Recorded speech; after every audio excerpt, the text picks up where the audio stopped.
I said you better watch what you're doing, 'cause I ain't gonna stop when I'm moving. I'm headed to the top, I'ma do it. I'm headed to the top, I'ma prove it. And I could go all night, I'm sick of being nothing. All right, I'm gonna be something. I'll fight with every breath, trust me. I'ma be the one at the top, you can't touch me. I bleed with every word coming. I would rather die than be someone who's nothing. I'm the type of dude who will not remain nameless. I'm the type of dude who is headed for greatness. I'm the type of dude who could really make changes, 'cause I'm the type of dude that's becoming contagious. I'm the type of dude that will always be ageless. I'm the type of dude that will always feel shameless. I'm the type of dude that they say is fucking heinous, 'cause I'm the type of dude that you know is fucking dangerous. You are absolutely right. The way he went about it was absolutely wrong. Like, so, like I said, I'm not of my Jewish hatred that actually goes. Other than the fact that why are y'all popping out of the sewers in New York City? Annunciation Catholic Church. You couldn't call it pronounced Catholic Church? Yeah, pronounce the Catholic. Why is that guy's ballot so much bigger than mine? Oh, no, his ballot's not bigger than yours. He's voting more than you. What? A judge in Delaware recently ruled that corporations can now vote in elections too. And it's a pretty big deal, but not in the way that a lot of viral posts are making it sound. The ruling didn't give corporations the right to vote in state or federal elections. They can't vote for president, Congress, governor, state legislature, but they can vote in municipal elections. Oh, ooh, phew, you had me worried about it, like it mattered. It does matter. Local elections are far more impactful than people realize. Property taxes, land rights, zoning, permits, development. Why are you voting today? Well, normally I don't really care, but with this time I want members of the city council to block the new AI data center that they're talking about building here. And I want people who will approve it. There were over 1,400 data centers approved or built in 2025, and those decisions are made at the local level. Well, not if I have anything to say about it. In the first 3 months of 2026, over 75 data centers have already been blocked because of local opposition. Now, the thing is you may not have as much say as you think. In 2024, 1/4 of the votes in this Delaware town came from non-human artificial entities. 25%? What, because corporations are considered people? No, it's because this town gave voting rights to landowners. You can't base voting off of land ownership. That's what the 24th Amendment is. The 24th Amendment prevents a poll tax. It doesn't explicitly say that you can't use land ownership as a requirement to vote. Modern voting rights are tied to a number of amendments, but the 14th was largely used to establish equal protection, or one person, one vote. Delaware just ruled that land ownership can at least be used to acquire a vote. Let me get this straight. Counties can give voting rights to landowners, even if the landowner is a corporation. Exactly. So someone could theoretically create a bunch of shell companies that own land? Yeah. Which gives wealthy interests the ability to sway elections. Bingo! Yeah, it's not a Supreme Court case, so the ruling doesn't apply nationwide. The ACLU is trying to appeal it, but it does set precedent for Delaware that has several other municipalities with similar laws on the books, where people can literally buy votes. Okay, don't be so dramatic. What? Yeah, our elections are fucked, ladies and gentlemen. They've always been and they always will be. What up, Jonah? You'll be back after you wake up again. Well, here's the thing. Rumble, I gotta connect the chats on this side because I just threw this together. I was just gonna do just a gaming one today while I listened. But what's the fun in that? I can't bring it to y'all over here if I'm just on the Stupids Play, right? So we're on all channels now, both of the Off Label and the Stupids Play, and I'm gonna play down here in the corner right next to me. We're working on the deep underground manufacturing base that I'm building. Wow, we listen to multiple hearings. Let's get this going. as soon as I arrange everything on my screen better. Holy. Oh! That's the wrong button for me to press. Until then, let's get this going.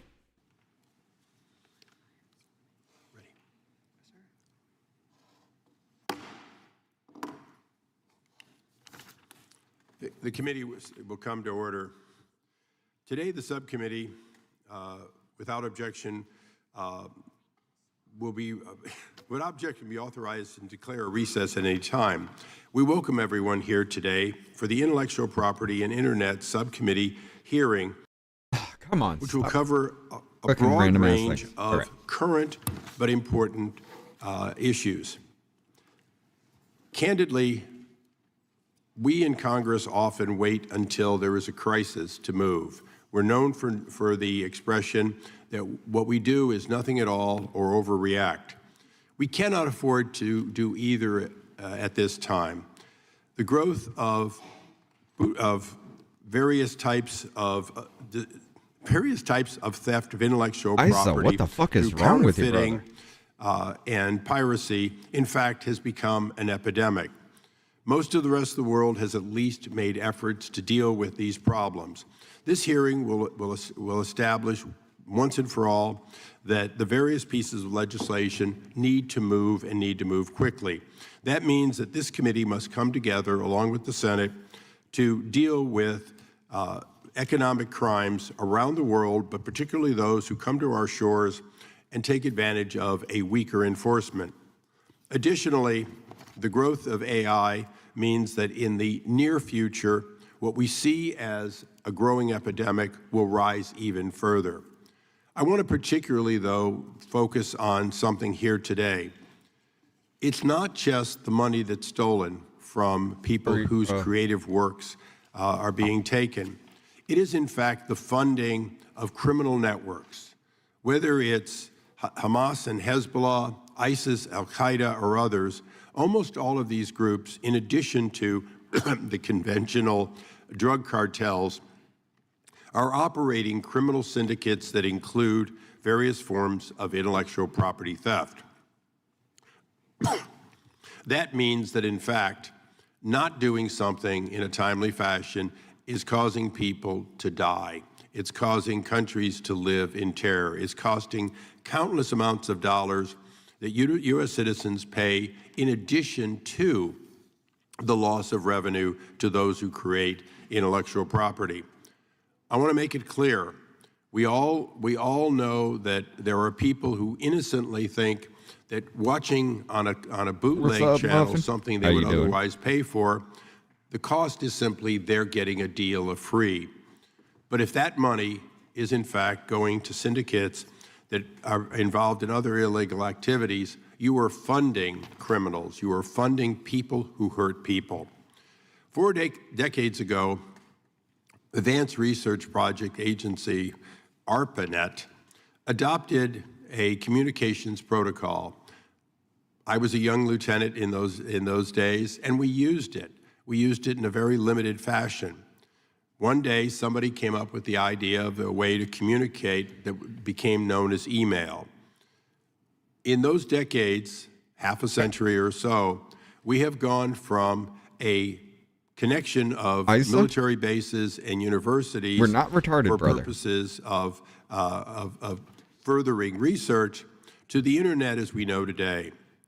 In addition, the advantage of Moore's Law, in fact, has made almost anything that you've ever seen in science fiction, all the way back to Jules Verne and all the way through to the Terminator, a reality today or in the near future. Decades ago, we passed the Internet Freedom Act and the DMCA laws to protect a I'm gonna have to fostering speed this and shit up. nascent These technology. motherfuckers talk way too goddamn They quietly. were good. They worked some. They have, in fact, been modified over times, and the notice and takedown orders have, in fact, made them more effective. The cooperation of all parties, including the internet providers, for whom this is simply overhead, in fact, has been appreciated. It has not come without a cost. Recently, the Supreme Court made decisions that provide certainty as to, in fact, whether there is liability for various actions or inactions. We're not here to talk about that today. We are, in fact, recognizing that we have to all work together if we're going to stop copyright piracy over the internet. Only a few days ago, I was honored to be at the White House to watch a UFC fight. It was amazing. The problem is, all over the world, people are watching those fights for free. The cost of that fight included $3 million of setup and takedown there at the White House. Somebody has to recognize that that's not without a cost. In addition, those who took the blows deserve to be compensated. To do so requires that, in fact, the purveyors be able to put that out in a streaming format and have it, in fact, only go to those who pay the small amount to get it. I don't know about all that, sir. Video piracy includes illegal downloads, streamings of films and television, and it has resulted in an estimate that of a loss. I'm sorry, absolutely fucking not. Absolutely not. When you buy things like movies and shit on the PlayStation Store, and then they go ahead and they remove those movies from their fucking servers that you have paid for because they no longer hold the license in it and will not refund the people the money that they have lost by buying those fucking movies, you own nothing. So therefore, pirating isn't stealing. Of over 230,000 jobs, and conservatively 47.5 billion reduced to our GDP. That's the economic cost. I've already covered in fact, the cost that I'm not overreacting to say people have died as a result of the money that is gained from that piracy. Well, millions of people have died as a result of the money gained from piracy. Okay, so when I buy something and I don't actually technically own it, I'm just renting it, then it's not piracy to take something that is no longer of worth of any value. You can't pirate something that has no fucking value to it. And that's essentially what it is. You just rent this shit out. You don't own these things anymore. They can take it from you at any time. Even games like PlayStation, the Xbox, and Nintendo. Nintendo did it. Shit, Nintendo. You buy their fucking Nintendo Switch Lite 2, the new Switch, and you just modify it in any way to make it a little bit more functional for you, they can and will brick your shit. You paid for it, but can't actually do anything with the property you own. You pay for a fucking license to use the product. So when that license is revoked, it's bricked. And all that money you spent, out the fucking window. Do you get reimbursed? Absolutely fucking not. So pirating that means absolutely nothing when all you're doing is just renting. There is no piracy anymore on the fucking internet, Isa. And your childish bullshit of, oh, people die because money is being made. Yeah, well, people die from taking a shit too. Do you think I give a fuck about that? People die because people pirate shit. People die from shitting their brains out too. Your fucking point, jackass. Shut the fuck up, dude. Quit crying like a little bitch because your intellectual property is no longer yours because you motherfuckers gave it away in the first goddamn place. It's your fucking fault, Isa. Stop crying about how you fucked the pooch on this one. Listings for copyright infringing content are removed every day under notice and takedown process set forth in the Digital Millennium Copyright Act. Right holders have raised concerns with the speed. Today, our witnesses come prepared to answer the major question. What is the reasonable speed? Can we do it at the speed of sound? Can we do it at the speed of light? More importantly, in a 45-minute or sometimes a fraction of that live sports broadcast, can we do it soon enough to make it no longer profitable for those who pop up and sell their clandestine wares? The internet has opened substantial new sales revenues for brands. That is enabling the trafficking of fake brands. And I want to make it very clear. I live on the Mexican border.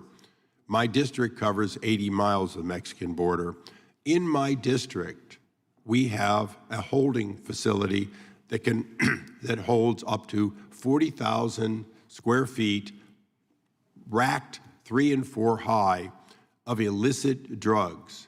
Those drugs often look like the real drug. They're in similar. What the fuck does illicit drugs have to do with intellectual property? What the fuck is this retard shit already? We just opened. I skipped this one. Didn't think I was going to actually have any kind of fun, but this is retarded, guys. Packaging already. The pill or other container always seems to look very legitimate, even has the right letters on it. But when it's fentanyl, it has led to people dying. So counterfeiting is not simply a matter of getting a purse that looks cool that you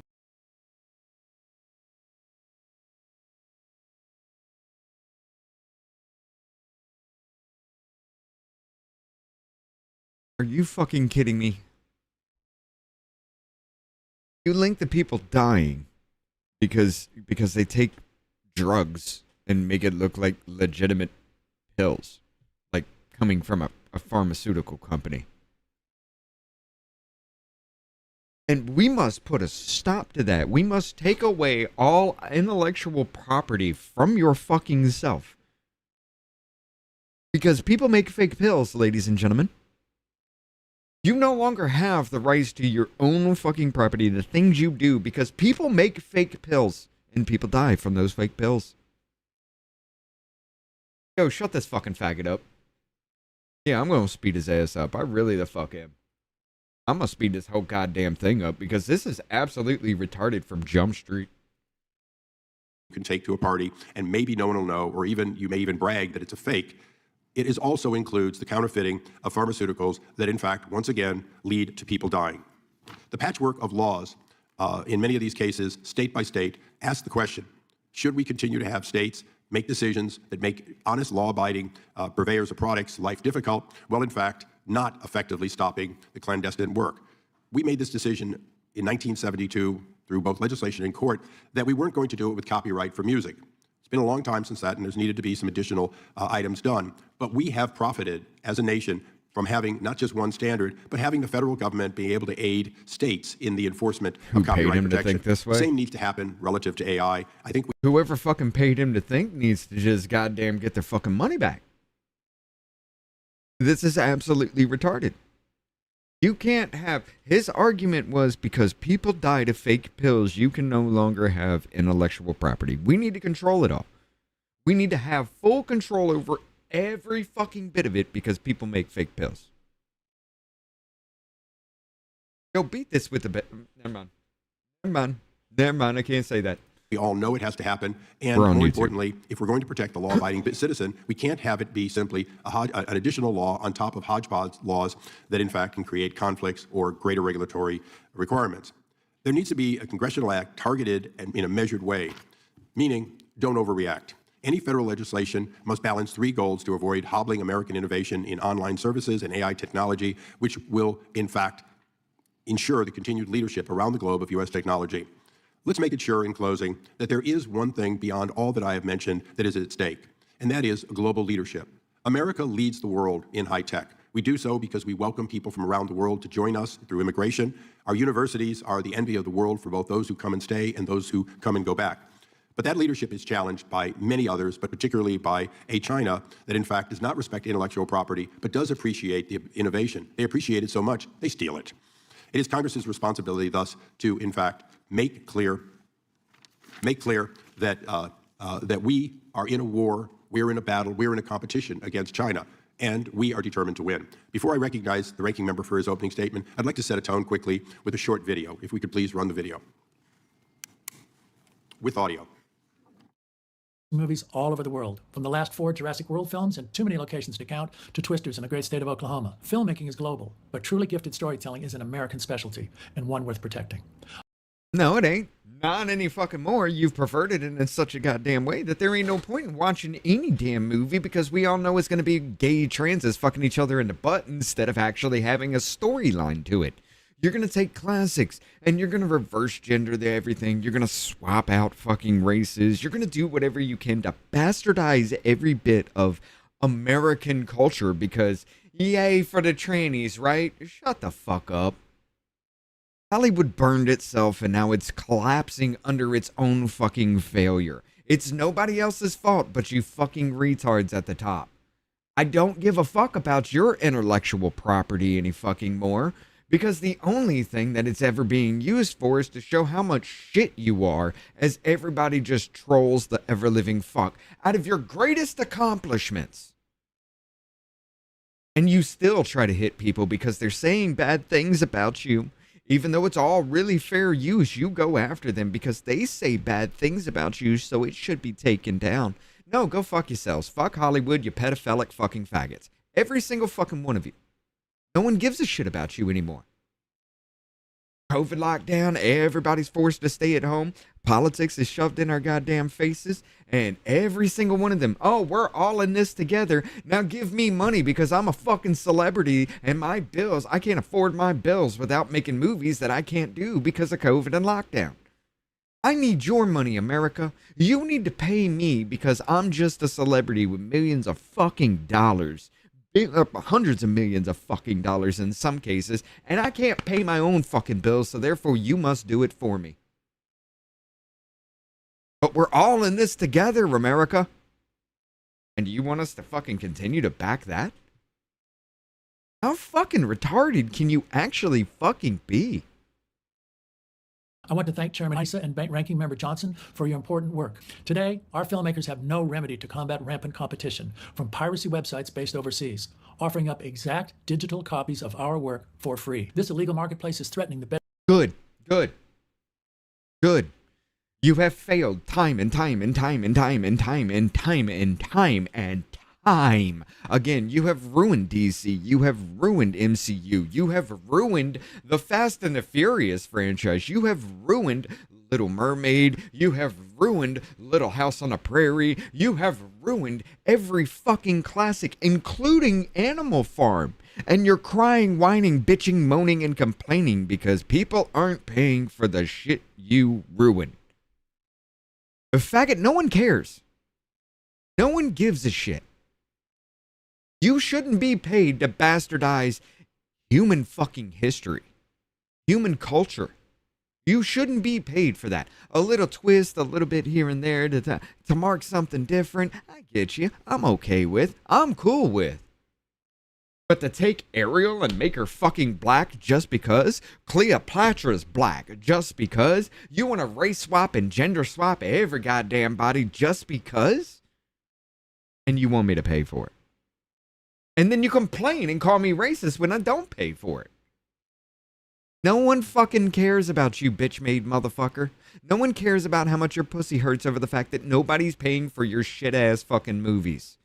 You did it to yourself. Let piracy reign free. You shouldn't be paid to fucking bastardize anybody's culture. bedrock of America's creative economy. Congress has the ability to provide an effective remedy to this. Please pass the same laws already being used by our friends and allies in nearly 60 countries around the world. Site blocking legislation. Please act now to save millions of American livelihoods. Americans who get up each day to make the next dinosaur movie or sci-fi epic or rom-com that will bring joy and entertainment. I can't even think while I'm doing this. Please make people pay to watch my bullshit. Force them. Force it upon them that they must pay me to watch my bullshit. They can't watch it anywhere else. They can't pirate it. They can't get it for free in any fucking way. And they damn sure can't make money off my intellectual property, which is bastardizing and fucking up everything about history, culture, any narrative about mankind as a whole. Yeah, we're just gonna flip it over, bastardize it, and just do whatever the fuck we want with it. And we need to get paid for it. We need to force America by law to pay for our bullshit so we can make millions and millions of fucking dollars and just force feed you shit and call it entertainment. around the globe, all while bringing profits and jobs back to us here at home. My name is Denise Huth, and I was the executive producer of The Walking Dead, which shot almost entirely in Georgia for over a decade. I come to you today with an urgent problem and the sincere hope for your help. The United States is the best incubator of talent and innovation in the world, as evidenced by the movies and TV shows that we make here every day. On the last season of The Walking Dead, we hired almost 4,000 people in Georgia, spending over $57 million over 11 months. But even more enduring than those statistics is the fact that the little town where we shot the series, Sonoy, Georgia, was completely revitalized. From a few businesses when we arrived to becoming a thriving tourist mecca, our local productions continue to be undermined by widespread digital piracy, accessible on websites and apps from any home with internet service. Most are based overseas, outside U.S. law enforcement's reach. The United States needs site blocking legislation urgently. We must give our hardworking... Bitch, I understand. Look, as far as The Walking Dead goes, the first 3 seasons were actually pretty good. Once the whole Negan and the prison thing wrapped up, you were just literally just recycling everything, doing the same thing over and over again, just giving them new fucking names and different locations. The Walking Dead fell apart and became shit because you motherfuckers kept trying so goddamn hard to pander to no one. You made a shit season, people stopped watching. Your viewership in that shit season, halfway through that shit season, it tanked by like 52%. You lost half your fucking audience off half of one season. That was season 4. And then after that, it continued to decline and decline and decline and decline and decline. Hell, you got rid of fucking, what was the dude's name? Dale? Daryl something? No, that was not Daryl. Dale. The old man? You got rid of him because people were crying that he's just mean. So you fired him. You killed off his character for no fucking reason. Other than people were crying he's just a bad guy. So when you talk about this shit, do I give a fuck about Walking Dead intellectual property? Do I give a fuck about you losing goddamned money because nobody wants to pay you to watch your bullshit? No. You took something that was gangbuster, could have kept it fucking rolling like It's Always Sunny in Philadelphia did for goddamn 11 seasons, and there you go, after the 3rd one, you started jerking everybody's dick off while you opened up your asshole for anybody to come inside and then said, I'm a good person. Shut the fuck up. American labor force the ability to be paid fairly for their work, rather than have their success and the profits from it stolen by criminals overseas. Please protect these livelihoods, the millions of Americans working in the film and TV industry, and the vitality of the culture that we export to the world. My name is Wendy Feinerman, and I'm a film producer. America's the global leader in storytelling and innovation, and nowhere is this more evident than in the movies and TV shows that we export around the world. In all 50 states, over 2 million workers get up every day to make the entertainment that audiences love. For my most recent film, The Devil Wears Prada 2, we employed almost 1,500 local cast and crew in New York State alone. We paid more than $45 million in local wages, and the production contributed over $67 million in economic activity to the local economy, and that was just in 46 days. But this work is increasingly undermined by widespread digital piracy.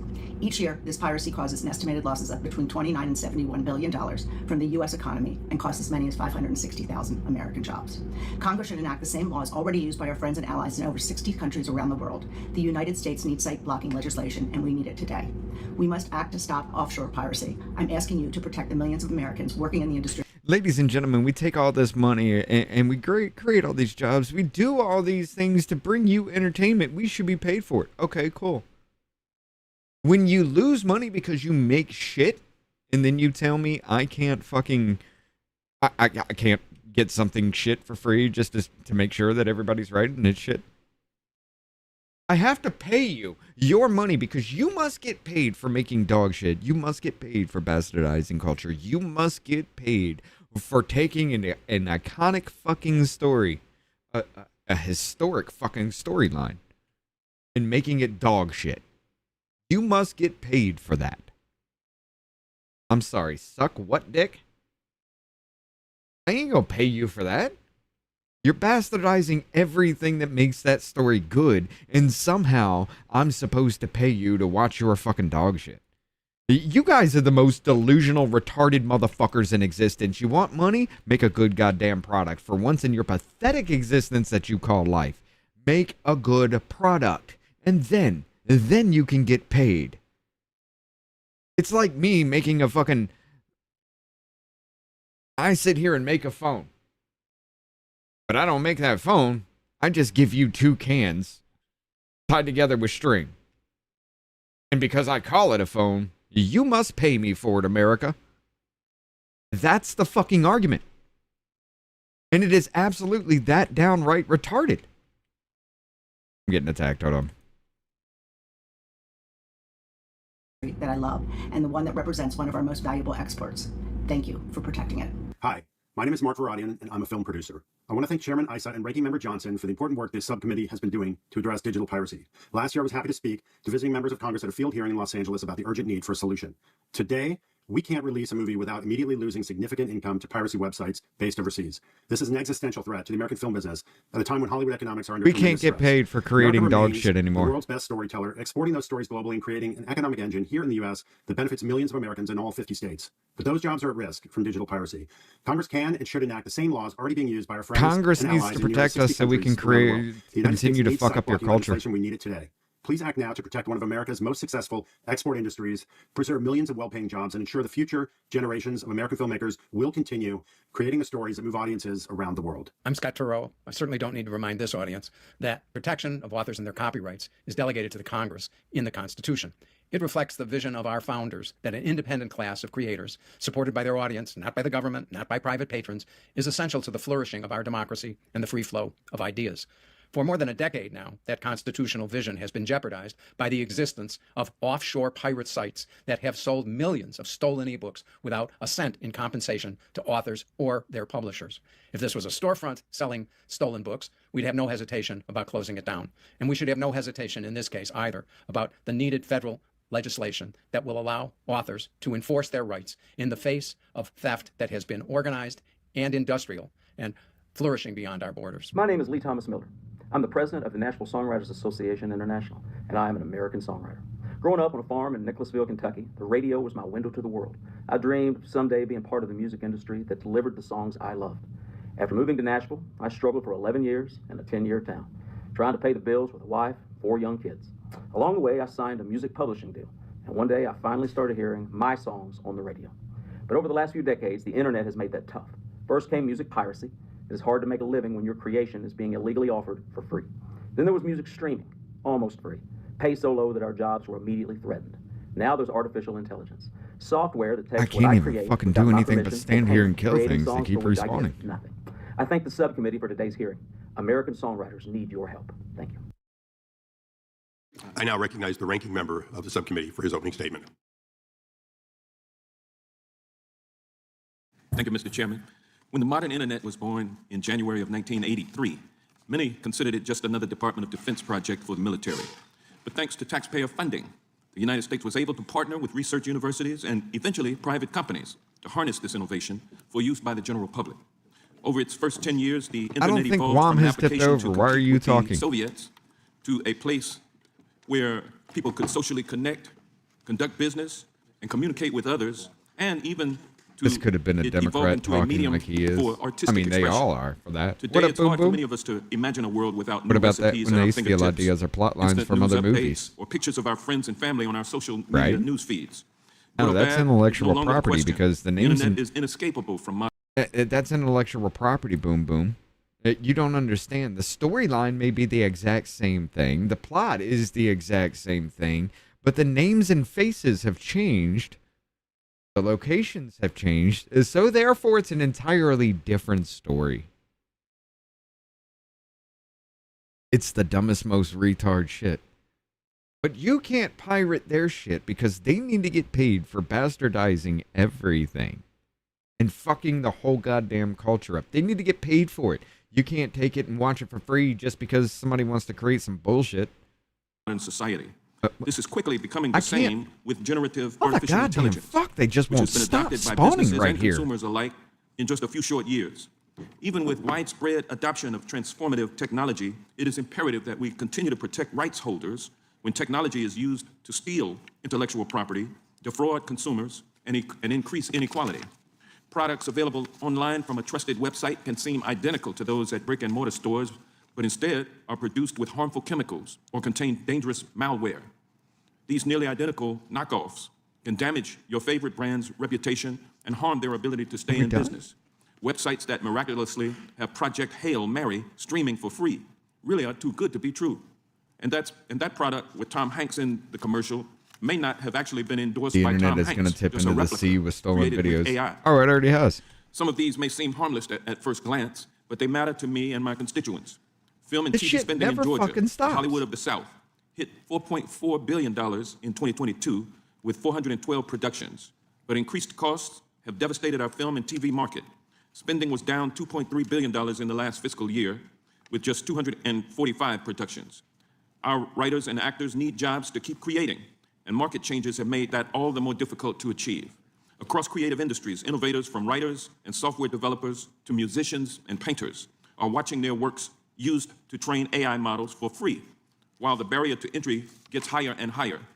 If Congress's role today is to play armchair psychologist to the internet's midlife crisis, it is imperative we view harms to creators as the symptom of a more pernicious disease.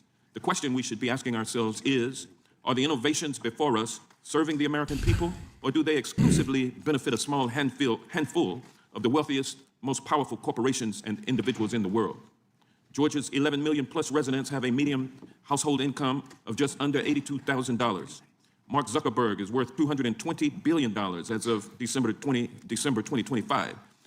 Groceries in Georgia were found to be the 11th highest in the country earlier this month. Elon Musk just became the world's first trillionaire. Look, they Homes just in fucking 79% of Georgia's counties I just cleared are this shit, considered and they're unaffordable respawning for the again. average worker. Jeff Bezos just spent an estimated nearly $50 million on his wedding. Americans are clearly facing an affordability crisis, but those at the very top are doing well and getting wealthier and wealthier every day. The price of everyday consumer devices, such as your laptops and computers, have continued to climb, now to an estimated 15 to 25%. Data centers are driving up utility costs, straining the grid, and degrading the quality of the everyday appliances families depend on, like our air conditioning and heating systems. Senior citizens are having to choose between paying their utility bills and their prescriptions. And the rich get richer, the middle class shrinks, and the poor get poorer. The benefits from technological innovations, while impressive, are minimized if everyone can't enjoy their benefits. We can do this by meaningfully deploying technology in a way that uplifts us all. This means acknowledging creators as a key part of the ecosystem that is building AI and compensating them as such. This means enacting protections for American Thing to workers. watch a movie today building is like responsibility, listening to Hank and deploying Johnson thinking you equitably. might learn I look something. forward to hearing from the witnesses how we can better protect America's artists, So what, innovators, who cares what they have and in the their bank creative account? fields.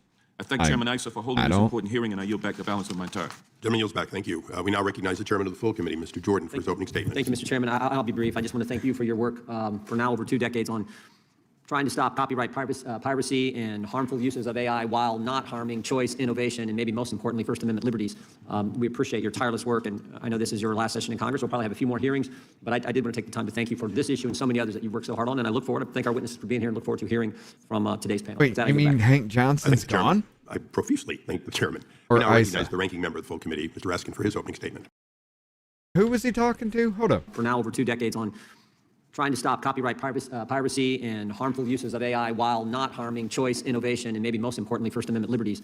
We appreciate your tireless work, and I know this is your last session in Congress. We'll probably have a few more hearings, but I did want to take the time to thank you for this issue and so many others that you've worked so Issa. hard on, and I look Okay, forward he's to thank our talking to witnesses for being Issa. here and look forward to hearing from I was about to today's say, I panel. With didn't that, yield think back. Hank Johnson. I thank the Did chairman. Hank Johnson I lose? profusely thank the chairman. We now recognize the ranking member of the full committee, Mr. Raskin, What up, for his opening Zamil? statement. Thank you kindly, Mr. Chairman. Welcome to our witnesses. A couple months ago, I Zamil. got a postcard Yeah. in my mailbox, which let me know that 3 books that I've written over the course of my career had been used to train Anthropic's Claude AI large language models. And because of this, I was entitled to be part of the settlement in the Bartz versus Anthropic case. Now, this surprised me because, first of all, it reminded me that I used to write books. Now I just post 280 characters every day. But it also surprised me because I didn't know anything about the litigation, much less did I know anything about the fact that Anthropic had essentially swallowed up the contents of 3 of my books, apparently rejecting the relevance and the utility of several other books I'd written. But Anthropic had never called to ask me to use my books. But a judge found that Anthropic's ingestion and digestion of my books without payment was fair use. Claude AI may not be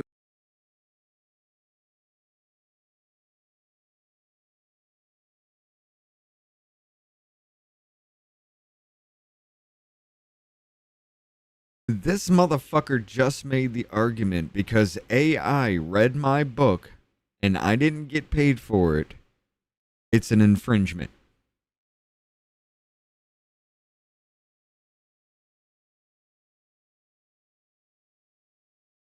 Because artificial intelligence read my book. It is infringement because I didn't get paid by Anthropic for artificial intelligence reading my book.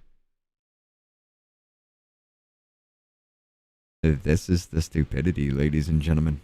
This is the absolute retardation that I yell about every fucking day. AI didn't pay me. Allowed to simply reprint my book and regurgitate it line for line and sell it, but it may profit off of my word choice, my cadence, my style, such as it is, my conceptualizations and my research, among other attributes of my writing, for free. Now, if I finally get around to filling out the form, which means I have to finally... I mean, not too long ago, though, you were actually bitching and saying that AI shouldn't... Yeah, we shouldn't regulate that. People's IP shouldn't... It shouldn't be taken into account for that, because, I mean, who owns AI? You were the one that was making the fucking argument. Can you hold artificial intelligence accountable for creating the likeness of somebody? And then you even tried to say it was fair fucking use. But because Anthropic used your shit and you didn't get paid for it, now you want to say the complete opposite because it affects you. God fucking damn, dude. This is the biggest fucking failure I have ever seen Raskin even try to do, which is pathetic. It really is, because Raskin's a failure at life in general. And this is the most pathetic one. He was literally just a year ago was making the exact opposite fucking argument. And now because, oh, AI didn't pay me, they used my voice, they used my likeness, they used word for word my entire book and recreated it, so people didn't pay me, and neither did AI. It's bad now. Yeah, that's right. Get around to finding the postcard, I may get a de minimis check in the mail because the judge did find Anthropic had used pirated versions of the books that it used to train its large language model, and the parties, including apparently me, settled shortly after this holding. Now, we'd be cavalier to write these training episodes off as random or minor incidents. AI companies intentionally... DARPA created the intranet. It was... Who was it? Wasn't Mitt Romney. Who the fuck was that back in the day that tried to claim that they created the internet? It was a dude trying to run for president. I remember that. It was Al Gore. Al Gore. Yeah, Al Gore created the internet. Don't forget that, Zamil. DARPA made the intranet. They made the ability for local computers to talk to each other. It was Al Gore that said, I'm going to make these local computers talk to each other across the fucking world. Damn, play at 4x speed? I can't. Select works. I wish I could. I can only go up to like 2x. Zero intention of paying the creators any royalties for use of their creative. If I go premium, labor. I can do 3x. Barnes versus Anthropic is just one ominous decision floating in a sea of developing case law in this brave new world to engage in a fair use vernacular borrowing of H.G. Wells' famous work of science fiction. But it's illustrative of the proliferating tensions between existing law and social values that have materialized. But they're not paying him for it. Astonishing technological transformation. He doesn't care about the advent of the internet you got to pay him for it. AI have fundamentally changed the way that we interact with each other, the way we conduct business, the way we think about human thought, human feelings, and human work, and the way we create and consume books, songs, and other creative works. Now, I tend much more to the heady enthusiast side of such changes over the brooding Luddite side when it comes to technological innovation. But that's only because I have a profound faith in democracy, in our capacity to manage technological change when we put our minds to it. So now is the time to pose and grapple with urgent and searching questions about the moment. How do we integrate titanic new technological changes in a way that supports rather than undermines the basic needs and values of our society? We know from experience that innovations mean little if they are left to create inequality and domination, joblessness, and poverty. How do we prevent the concentration of power and wealth, but instead work to fairly distribute the benefits of new technology so they become part of our common life and inheritance? In this new era, we must ask ourselves what is fair and what is just, and what will secure rid of you from Congress. Number of people. And that's what I hope we will be doing today. When the staying away from any fucking seat of power. 30 years ago, dangerous products and merchandise that infringed on intellectual property rights overwhelmingly had to be bought in person. movie and music pirates created physical copies of recordings and literally sold them on the street corners. Our laws did not contemplate the spread of streaming, where content piracy occurs on a daily basis all over the world, as far away as Vietnam and the Philippines, and the pirates can create a new infringing site the moment one gets taken down. Consumer products used to be bought almost exclusively in stores, with the occasional counterfeit handbag on the street. Today, harmful counterfeit products like exploding batteries, toxic baby cream, and asbestos-laden crayons can be bought, often, usually unwittingly, by consumers online, and they arrive at their... Who the fuck puts asbestos in crowns? Is this a thing? When Al Gore said that he was already being done. It was already being done, yes.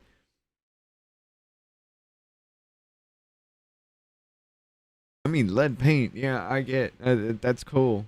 Not really. But you're... Okay. Okay, this clown show is going to continue.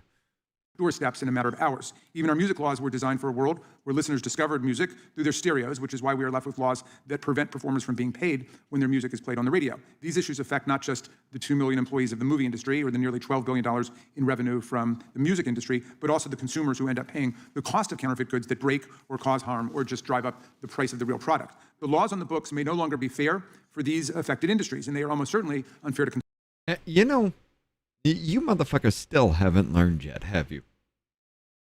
You want to talk about the music industry? Let's talk about what happened to the music industry after Metallica went after Napster because people were illegally pirating their... They had Napster shut down. They had LimeWire shut down. I don't think that was due to Metallica, not LimeWire. But different music companies had all these other platforms shut down for illegally pirating. Look at them now. What did they do? Dozaku, Lurkin. Cool. If they're illegally pirating, they were shut down. Look at them now. I mean, you got AI that's becoming better at making music than humans at this point and quicker. It takes literally just 2-3 months to professionally do a song. From writing to production all the way through. And that's just one. But AI can do it in 5 minutes. Multiple versions of the same song in 5 minutes. The industry's dead. The only thing that'll bring it back is people actually wanting human fucking iterations of things again. When the AI slap gets to be too much and everybody's just like, it is the same shit. We'll want human interaction back with that. That's going to take some time. But never forget, it was the fucking music industry. It was people like Britney Spears. It was people like Metallica. It was everybody complaining about how you're pirating their shit and they're not getting paid. That caused this industry. It caused it because you started complaining about it. People realized it could be done. They started doing it on a massive level. You lost massive amounts of fucking money just because you were complaining that just a few people were stealing from your pocket. You did it to your fucking self. You motherfuckers still have yet to understand. The more you talk about these things, the more you make laws about these things, the more these people are going to do it. The more people that are going to do it. Why? Because they just realized, holy shit, I don't have to go to the movies to watch the new Avengers movie. Fuck. Oh, okay. So, to skip that, the quality is going to be a little bit shit, right? The audio is not going to be great. It's not going to be a perfect picture. Okay? Okay, cool. Because if I watch that, and I put up with the shit quality, and it's actually really fucking good, guess what? The chances of me going to see it in theaters have exponentially grown. Which means you will get your money back. I'm going to watch it again. I'm going to see it on a better picture. I'm going to see it with more clear audio. Why the fuck not if I enjoyed it? But because you're complaining about people taking shit from your pockets all the time, whine, moan, bitch, and complain, you just bring more people to do it. And the more you try to make laws to stamp this out, the more it's going to propagate. Because just like drugs, most of the thrill is the thrill of being caught. You stop giving a fuck, nobody does it. Why? Because, well, just like you've seen in places where drugs are legalized now, especially in Colorado. You know, in Colorado, in the young children, if you smoke weed, you're a piece of shit now. Why? Everybody can do it. What the fuck's the point? You're just joining everybody else. You're not standing out from the crowd. You're not doing anything. You're not making something of yourself. You're just following everybody else. Because they legalized weed, everybody could do it, and then just like, hell yeah. And then the younger generation, growing up, trying to buck the system, whatever the system was at that point in time, decided smoking weed is fucking dumb now. And there is a significant drop-off in even marijuana use among the Gen Alpha, Gen Beta. Beta's coming up. There's a significant drop-off in drug use from this because, well, what's the fun? I'm not going to get caught for it. I'm not going to go to jail. Well, what's the point? And yet here you are trying to do the same dumb shit over and over and over. I'll never understand why you people are so goddamn fucking retarded that there's no way that you can actually function on a human level. The more laws you make against something, the more people are going to do it because there's the thrill of being caught. Consumers. I understand there are many proposals out there with ideas for improving on the current situation. I'm a proud co-sponsor of one of them, the American Music Fairness Act, which would ensure that performers are paid when their music is actually played on the radio. In many ways, AI has supercharged problems that have been percolating since the advent of the internet. Generative AI models allow us to use the internet faster, more accurately, and beyond our individual technological capacities, but our laws have not kept pace with all the changes. Our intellectual property laws were created and at a time when turning around and becoming partners with the same company they just made billions from suing. And intellect. Yes, some would argue that's no longer the case. It's long past time we consider how to continue protecting the creative fields and address the ramifications of the proliferation of deep fakes, training AI models on copyrighted material, and other areas where AI may be unfair to both consumers and creators. I know some of my colleagues want to do away with the regulation of AI companies altogether, but we can protect content creators and help businesses thrive at the same time. We don't have to choose. Congress.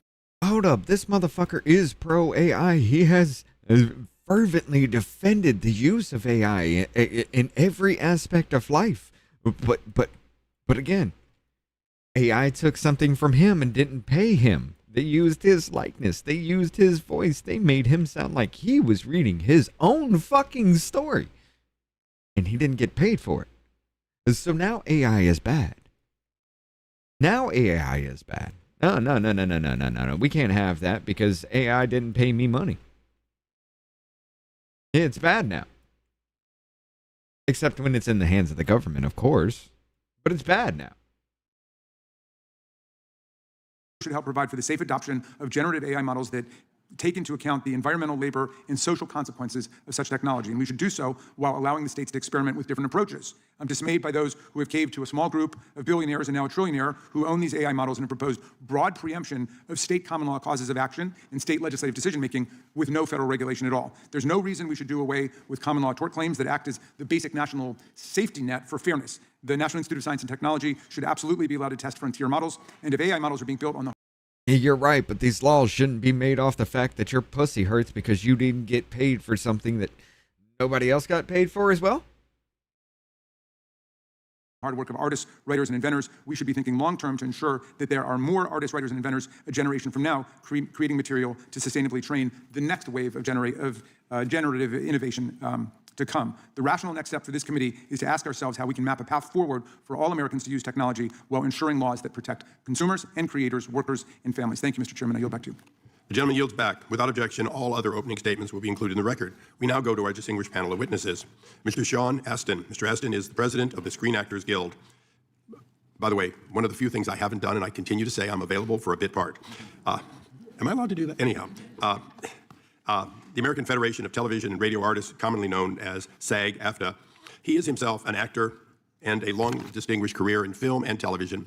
To name just a few, he has appeared so he's in a pedophile Goonies, too? Rudy. By the way, we're going to talk about Rudy. Yeah, that's going to happen. How can we not?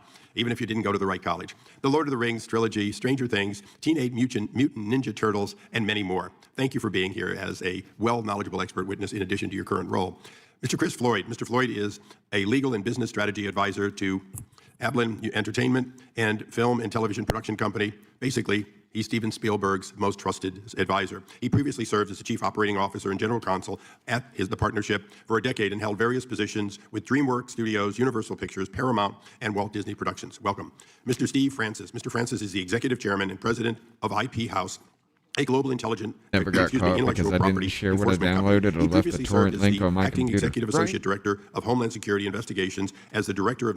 And Jonah, I want you all to understand the amount of shit that I pirated back in the day. I had a modded PlayStation 2 with 3 500 gigabyte hard drives. One was full of movies. The other one was half movies, half music, because 500 gigabytes of music is massive. And the other one was games. I had an Xbox, a modded Xbox, the same damn way. I made them into entertainment centers, media servers. I had a 4 terabyte hard drive packed to the fucking gills with movies and music. I had damn near the entire library of fucking, okay, not Library Congress, but I had a massive ass movie list. Anything and everything you wanted from what, the 90s? If it was American made. And Japanese games were included on the systems too, but that's neither here nor there. If it was American made, anything you wanted from the fucking 90s all the way up until the, from the 80s all the way up until the early 2000s, I had.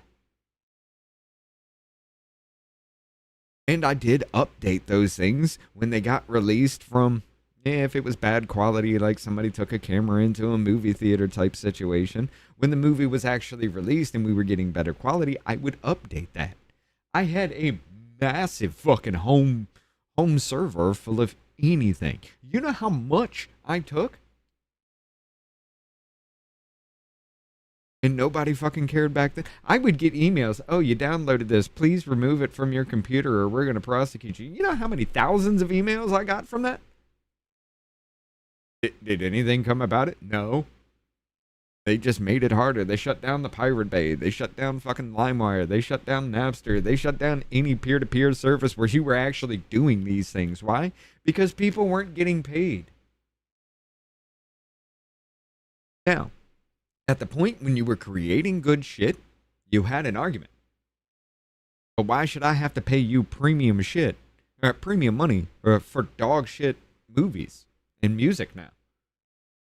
Why must I pay you $20 to go see a fucking movie that's going to be so goddamn horrible I want to stab my eyes out within the first 10 minutes of the fucking film?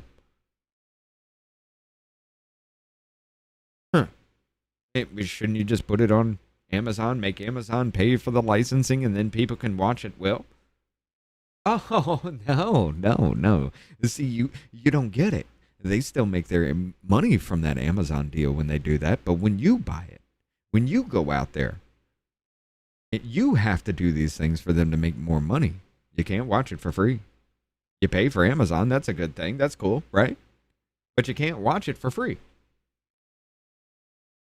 So you pay for Amazon. Amazon pays for that. You have the ability to do that. And then they still want you to pay even more to watch their shit. The retardation needs to stop. National Intellectual Property Rights Coordinator. Thank you and very much welcome. Mr. Christopher Moore. Mr. Moore is President and Chief Executive Officer of the Software and Information Industry Association, a collection of entertainment, consumer, and business software companies. He previously served as a Senior Vice President for Intellectual Property and General Counsel at the same organization, where he led the association's intellectual property policy and anti-piracy.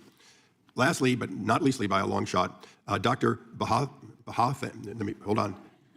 Viswanathan, or close to it. The doctor is a non-resident fellow at the Kernochan Center for Law, Media, and the Arts at Columbia University. She is also a visiting assistant professor at Suffolk University Law School, where she teaches courses in contract and transactional law. The doctor is, in fact, the author of a number of pieces, a number of books, including how creative industries can harness intellectual property to survive in a digital age. Welcome, and I apologize. You know, as one left-hander to another, I said, I'm not going to mess this up, and between my hoarse throat and the other, I apologize. I want to thank all of you for being here. Pursuant to the committee rules, I'd ask you please rise, raise your right hand to take the oath.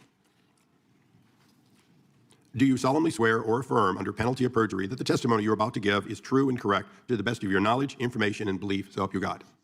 Thank you. You may be seated. Let the record reflect that all witnesses answered in the affirmative.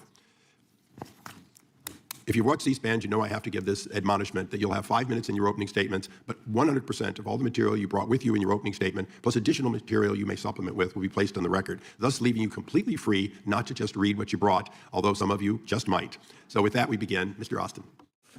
Well, this is good stuff you're going to hear. Chairman Issa, Ranking Member Johnson, members of the committee, thank you very much for convening the hearing and for your continued work modernizing American intellectual property law. Thank you, Representative Lofgren, for your leadership on combating foreign digital piracy, and Chairman Issa for all of your work and for your work on the American Music Fairness Act. The issues therein matter to the livelihoods of the 160,000 union performers and media professionals I represent as president of SAG-AFTRA. Today, I'd like to speak about the abuse of non-consensual digital replicas of our voices and likenesses. For all of human history, if someone saw your face, they knew it was you.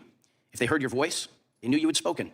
For thousands of years, that simple connection was enough. Your face, your voice, your presence, reality itself was affirmed, and simply put, we knew who we were to each other. Artificial intelligence has begun to intervene and break that ancient connection. Today, someone can realistically make you appear to say something you never said, to endorse something you don't believe in, or even convincingly depict you confessing to something you had no knowledge of. For the first time in human history, the experiences we've always shared are no longer secure. Our relationship to community is distorting, thanks to a wave of technology made widely available without much concern for public safety. In my line of work, we deal with emotions. So on behalf of our performers, I'm here to tell you what this moment feels like. To begin, we make our livings by granting the use of our voices and likenesses to our employers. That's what they pay us for. Through every audition and with every career setback, we rely on the fact that when the jobs finally come, we have something uniquely ours to offer. Now imagine a performer waking up one morning to discover on their phone a version of themselves that never was, but they're watching it, and so is the rest of the world. The voice and face are a perfect match. For the performer, it's a moment of terror. Who is seeing it? Will anyone ever hire them again? Will their reputation built over a lifetime be destroyed in a moment? Every casting director, every producer, every executive, every member of the public can see it. Even their family may hesitate for a moment, but they can reach for something deeper. He would never say that. That's not who she is. But who are we? Think about anyone you love. Your understanding of them is built from memory. Imagine that memory being contaminated. The thing that brings us back to the real person is our faith in who they truly are. In the world of deepfakes, the damage is done instantly and without mercy. The public has no obligation to discover the truth about someone. They just keep scrolling. Our members have no ability to protect themselves from this kind of abuse. Neither does the teenager humiliated by a fabricated image. Neither do parents trying to protect their children. Neither does anyone whose reputation can be threatened by a digital replica they never authorized. Artificial intelligence is changing the way human beings experience life. We all know that this moment demands wisdom and action. Technology is not our enemy. Throughout our history, America has chosen both innovation and... I will say this, he's making a strong-ass argument right here, but how many times have we seen movies steal ideas and intellectual property from each other? Not only that, how many times have we seen courts actually uphold that the movie industry or the TV industry gets to steal the storyline that somebody else has created, and it's not their intellectual property simply because they didn't get a copyright, or simply because they didn't word something a certain way? I mean, y'all steal everybody's likeness all the fucking time.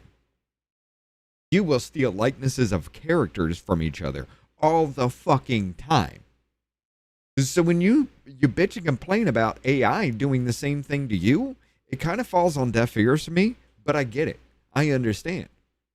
Because I could create use AI, Sona, whatever the fuck I wanted to know Sona's music. But I could use different AIs. Claude could do it.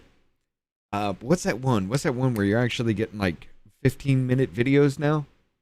They have the ability to create 15-minute videos in just a few. I forget the name of it. But you can take something like that, make it clear and convincing, and actually ruin somebody's life over this AI video. I get it. You have an argument to make, and it is a problem. It will always be a problem. Now that AI is out there in the world, it's going to happen on a regular basis. But you used to do the same without AI. And now you're crying because the computer's doing something that you do physically yourself? I mean, make it make sense. Now you're bitching and complaining because the computer can do it faster than you can. and responsibility, usually, sadly, only after ordinary people have suffered some calamity. But there is a right path. It is obvious that civilization is in the throes of a technological whirlwind, the likes of which we have never seen, and as of this moment, Americans are being forced to surrender their basic relationship to one another. We don't want to stop progress. We need to civilize it. Many Americans may never own a home or accumulate significant financial wealth, but every American does possess something of immeasurable value, their identity. That God-given gift really should belong to us. And surely we can all agree that no one else should be permitted to commercially exploit our identity without consent. In the world of entertainment, our image and likeness have been the substance of our transactions, but in the wild, we do not own them. We should, and you can make it so. Members of the committee, what I'm saying about this moment and about who we are is that every human being should remain the author of their own existence. Reality should remain verifiable. Consent is not a nuisance, reputation matters, and truth is truth, and it's worth protecting. Thank you very much. I thank the gentleman. Mr. Floyd. Chairman Issa, Ranking Member Johnson, and distinguished members of the subcommittee, thank you for inviting me here today. I am of counsel at Amblin Entertainment, Steven Spielberg's film and television company. I worked in the Amblin family for 20 years, including a decade as chief operating officer and general counsel. I've overseen many business and legal functions, including content protection. 2 weeks ago, Amblin and Universal released Steven's film Disclosure Day. Adding to his legacy of films like War of the Worlds and Minority Report, Disclosure Day fully embodies Steven's beloved sci-fi genre, embracing modern technology that makes transporting audiences to another world even more thrilling. However, these technological advancements also present challenges. Steven's prior sci-fi movies were released. You know what? I feel like maybe we have an impromptu movie night. I don't know. Sometime this holiday weekend, we're gonna have an impromptu movie night, and we're gonna Disclosure Day. We'll get to it. I'm gonna do it just to spit in your motherfucking face. In a drastically different marketplace before the internet supercharged digital piracy. When Minority Report was released in 2002, piracy was still limited largely to hard goods. DVD bootlegs from camcorders in a theater with muddled sound and shaky video, then sold on street corners. They were poor knockoffs, and customers knew it. While the scale of piracy was reason for some concern then, today, digital piracy cost the U.S. economy a staggering amount, at least $29 billion annually. Oh. We now expect each release will be made available immediately in perfect digital form from offshore pirate sites with global reach. This substantial increase in quality. $29 billion annually is lost. Think of what the shit sandwich we could bring to you if we had $29 billion more in our coffers. Think of the dog shit we could force you to watch and ingest simply because we had $29 billion more in our budget. Think of the fuck-ups we can create throughout history, like, Odyssey. Think of all the bullshit we could fuck up even more if we had more money. You need to give us that. Coupled with wide and immediate availability on any device, makes this an urgent economic and consumer safety problem. Together with our studio distribution partners, we spend hours seeking removal of these infringing videos. Additionally, all the studios and streamers created the Alliance for Creativity and Entertainment to work with global law enforcement to combat piracy. But even with these extensive efforts, representing tens of millions of dollars and countless work hours, piracy still inflicts huge harm on the market for our films. When we find Disclosure Day online, we have limited recourse, primarily because most pirate sites are operated by overseas criminal enterprises. We have laws that enable us to go after pirate sites in the US, but Bulgaria, Vietnam, the Philippines, these jurisdictions sit outside the practical reach of US law enforcement, but easily reach US consumers online. Now, global revenues from US films are shared with cast and crew in residuals and pension, health, and welfare payments. Profits are poured into new productions in every state of the union, including with local businesses. Shooting a one-hour television episode generates around $475,000 per day locally, while a feature film generates $670,000 per day. The billions siphoned from our economy by these overseas criminals should be available for these future productions and payments to industry workers, but they're not. Today, piracy detrimentally impacts millions of creatives in the US entertainment industry and the economy as a whole, while funding a global network of crime. According to Digital Citizens Alliance, European authorities dismantled a piracy operation across 11 countries in 2024 that generated $3.5 billion yearly, seizing drugs, weapons, and millions in cryptocurrency. In Spain, Operation Fake exposed another site that also dealt in drug trafficking and money laundering, resulting in 30 arrests and millions in frozen assets. So what is to be done? Well, I ask you today for the tool proven effective in nearly 60 countries globally, but still lacking in the US, judicial site blocking. Under these laws, when a court determines through a full and transparent process that an offshore site is dedicated to piracy, it can direct internet providers to block local access. Studies prove site blocking results in fewer visits to piracy sites and an increase to legitimate sites. Portugal witnessed. You pay for the access to the internet, but you don't have access to the internet. And you can do that, government. We'll allow it. You pay for the internet, but you don't have that access, and the government must force that upon the people. Why? Because we're losing $29 billion a year, ladies and gentlemen. We worked hard to fuck up your culture. We worked hard to fuck up everything about your history, everything that makes your culture, your people, everything. We work hard to fuck that up. We must get paid for that. And we're missing $29 billion because we like to fuck shit up. And it has to be forced upon you by law, forced upon you that we can fuck it up, but you can't. It's a 70% drop in traffic. Australia saw a 25% decrease, and the UK experienced a 10% surge to legal services. This would be a game changer for our industry's 2.3 million workers in America's creative economy. Historically, the U.S. led the world in IP enforcement, but we've lagged behind for the past decade. Other countries have shown us how to do this without impacting speech, due process, or the internet. It's time the U.S. reasserts its leadership role in anti-piracy. And finally, allow me to turn briefly to artificial intelligence, where the U.S. is the leader in innovation, as it should be. As a tool, AI can further empower us to tell compelling stories and reach audiences. But as we consider how to maintain America's competitive advantage against China and other countries, we must also remain the global leader in both the innovation and creative industries. How these AI companies win the AI race and how they treat copyrighted work will affect the force of human creativity in the future. We'll never maintain America's lead by lowering our IP standards to match those of the Chinese. That's 100%. Why our industry supports the No Fakes Act, which combats dissemination of unauthorized AI-generated deepfakes while safeguarding protected expression such as parody, news, and biopics. My community thanks the subcommittee for your dedication, and as we look forward to working together to rebuild a vibrant U.S. entertainment industry. Thank you. I thank the gentleman. Mr. Francis. Chairman Issa, Ranking Member Johnson, and distinguished members of the subcommittee, thank you for the opportunity to testify today. I spent over 25 years in federal law enforcement, including as the director of the National IPR Center, working alongside colleagues from Homeland Security Investigations, U.S. Customs and Border Protection, the Department of Justice, and law enforcement partners across more than 30 countries. I've seen IP enforcement from multiple angles. I know where the government excels and where the prioritization creates challenges for enforcement. I appear today on behalf of IP House, a global IP protection enforcement company I co-founded, and after recognizing critical gaps in the enforcement landscape.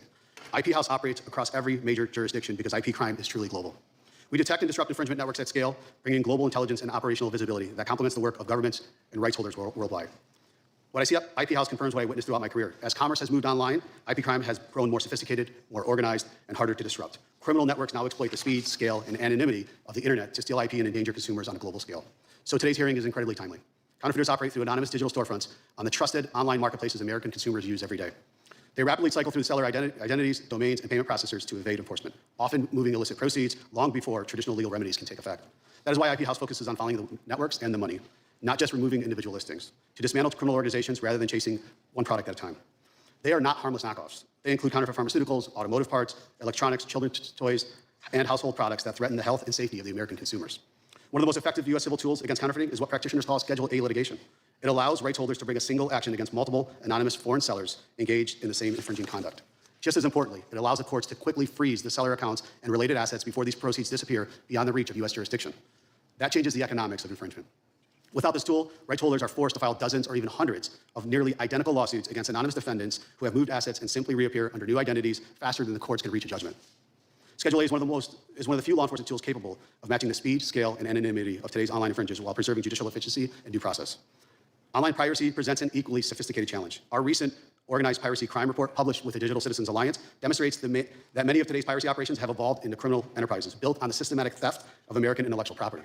A single network we examined reached more than 22 million subscribers and generated roughly $288 million a month.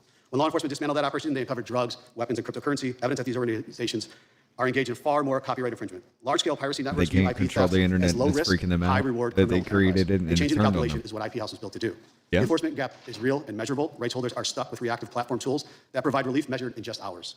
More than 40 peer nations now use court-ordered site blocking to cut off foreign, fully infringing content sites and services at the source. The results have been significant. In the UK, traffic to the targeted piracy fell nearly 89% after blocking orders took effect.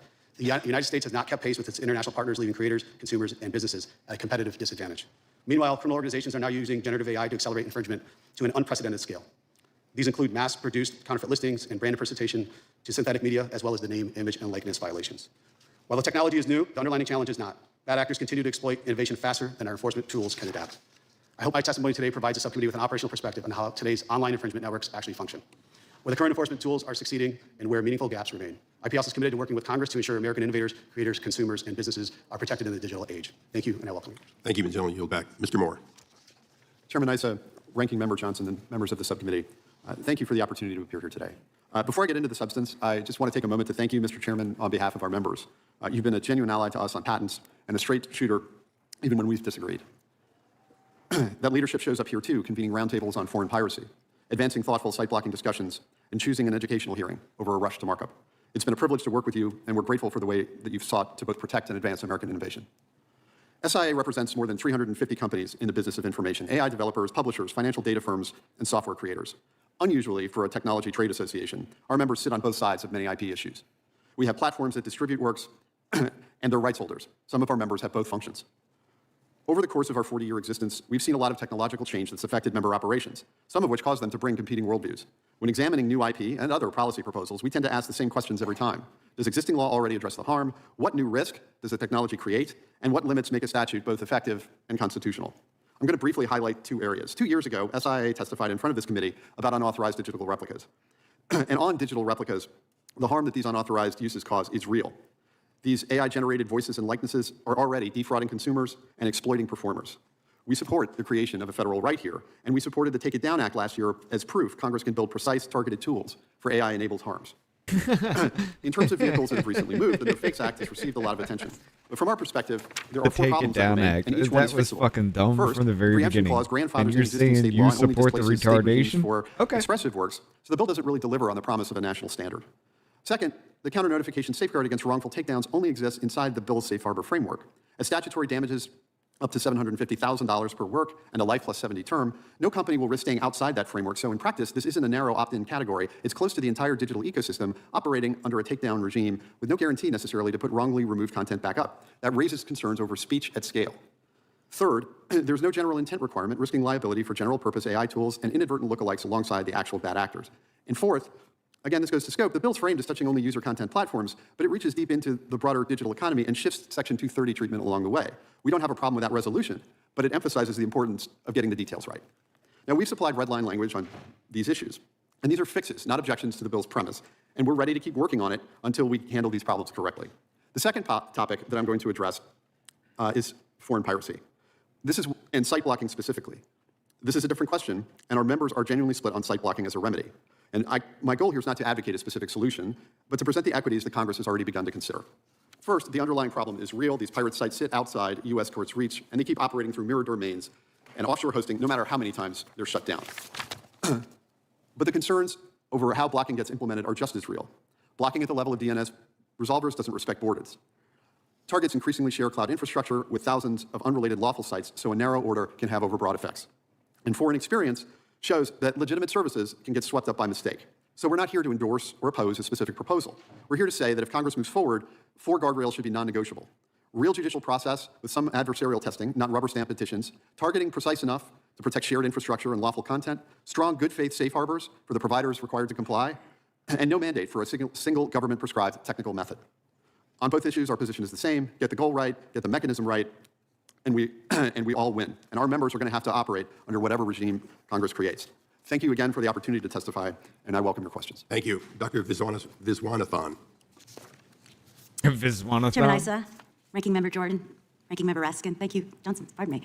It's catching. Thank you so much for having me. My name is Bhamathi Viswanathan. I teach at Suffolk Law School, where I teach copyright law, constitutional law, contracts, and artificial intelligence in the law. Happily for all of us, I'm here today to talk about contracts and copyright, both, and not constitutional law. And I want to frame this with 3 thoughts quickly, and then I'm going to move on to 3 potential solutions that I see. The framing is, I'm going to take it from the title of this hearing, which struck me, the midlife crisis question. Those of us who sit around thinking about our midlife sometimes think of midlife as both a crisis sometimes, but also an opportunity. It's an opportunity to rethink, and it's a very strategic moment for us to rethink. Disruption, as we found with the internet 40 years ago, which is how we framed this hearing, begins with opportunity and it begins with innovation. It also begins with disruption. And we're at another moment and another inflection point. And I want to frame this by saying we're not talking about one industry, we're talking about two critical industries. So Mr. Issa, you said that America leads the world in high tech. Yes, we also lead the world in arts and entertainment. She has a really shit $2 billion mask. industry for tech. Many people are surprised to hear $3.3 trillion and more in 2024 was the estimate It's a that was given. So skinwalker. 2 robust industries. We cannot And I kill don't the mean goose the that lays alien the golden skinwalker. eggs. We need the goose to be alive and we need the eggs I mean to be like a cold, right? We Buffalo need both Bill sides. skinwalker. Second, we believe in our IP system. We have a strong and robust IP system. It's the pride of and joy of our country, and it's in our Constitution. Sorry, I said I wasn't going to talk about con law, and I just did. But we believe in the patent system. The patent system is strong and robust. We need to make sure that the copyright side is strong and robust too. We can't just throw it up and scrap it at the behest of a few tech companies that say, oh, we're going to lose the arms race. There are multiple arms races going on here. Our arts and culture, no one compares to it. K-pop, Bollywood, Eurovision, sorry, nothing is as great as our export of IP in both areas of technology and culture. It's a new time, we need new rights, and importantly, we need new enforcement mechanisms. So let me get to my 3 solutions that I think are strong on the table and that we should really contemplate right now as urgent. Hold on.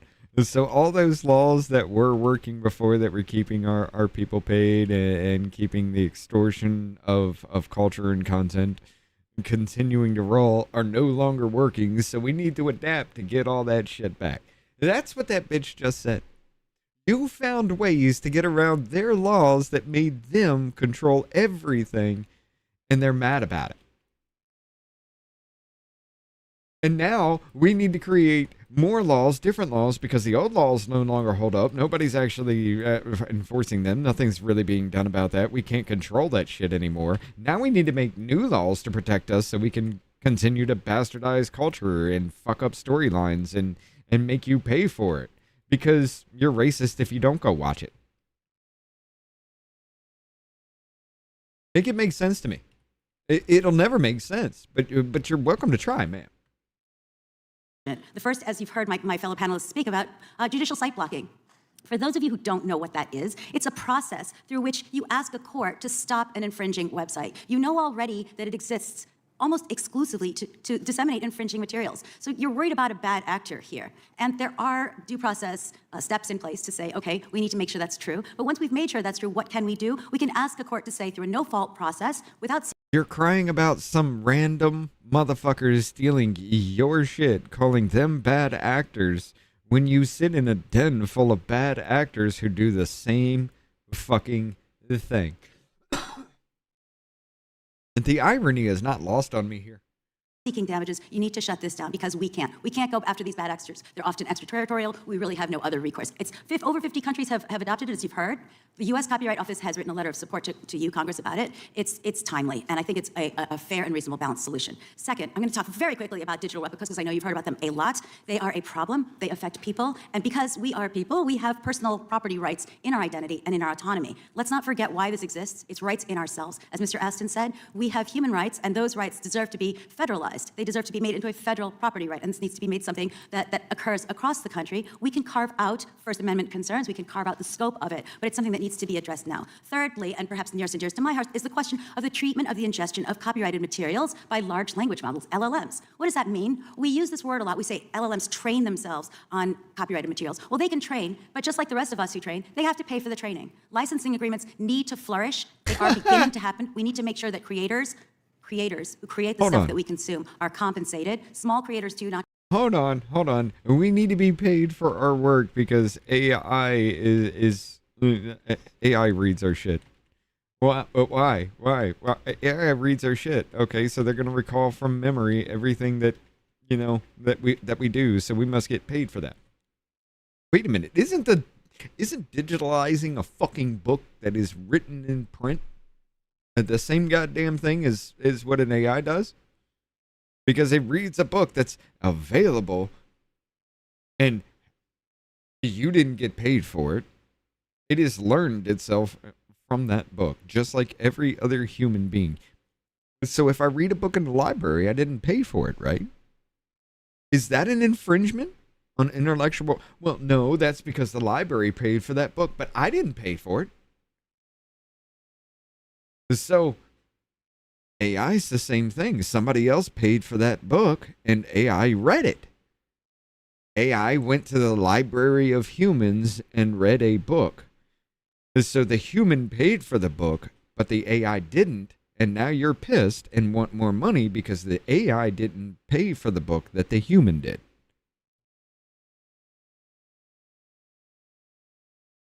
AI can kiss my rebel dick.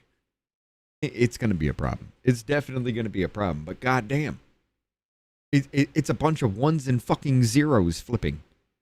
And you're pissed because you can't take money from that? I can't. I can't function with you retards. The industry must fucking die. And I'm all fucking here for it. Let AI kill the fuck out of the TV, music, and fucking movie industry. Let it die. Y'all have become greedy fucking bastards. You have stolen time and time and time and fuck again. You have actually rewritten shit. You have fucked up culture. You have fucked up history. You have fucked up every single thing you have ever put your hands on. And you're telling me you must get paid to continue to fuck shit up. We put $500 million into this movie, and on opening weekend, we only got $20 million back. You're racist because you don't want to watch two dudes butt fuck on screen. Huh? I mean, that's your fucking argument. And it's always been the fucking argument for the last, what? At least 7-8 years from the movie, and since COVID, motherfuckers. Y'all were like, we're all in this together, let's lock down, we just need to get through this, don't kill grandma. By the way, give me more money because I'm a millionaire and I can't pay my fucking bills, so therefore I need fucking money. All these streaming platforms, put these movies on there and get them out there so we can continue to make money, because these lockdowns fucking killed the entertainment fucking class before it killed anything else. But these millionaires were crying that they couldn't afford their bills while literally telling you Maui burned to the ground. Go ahead and give us all this money here and we'll help Maui out. You can't have both. I can't pay your bills and pay somebody else's fucking bills too, right, motherfucker? You can't have both. What do you want?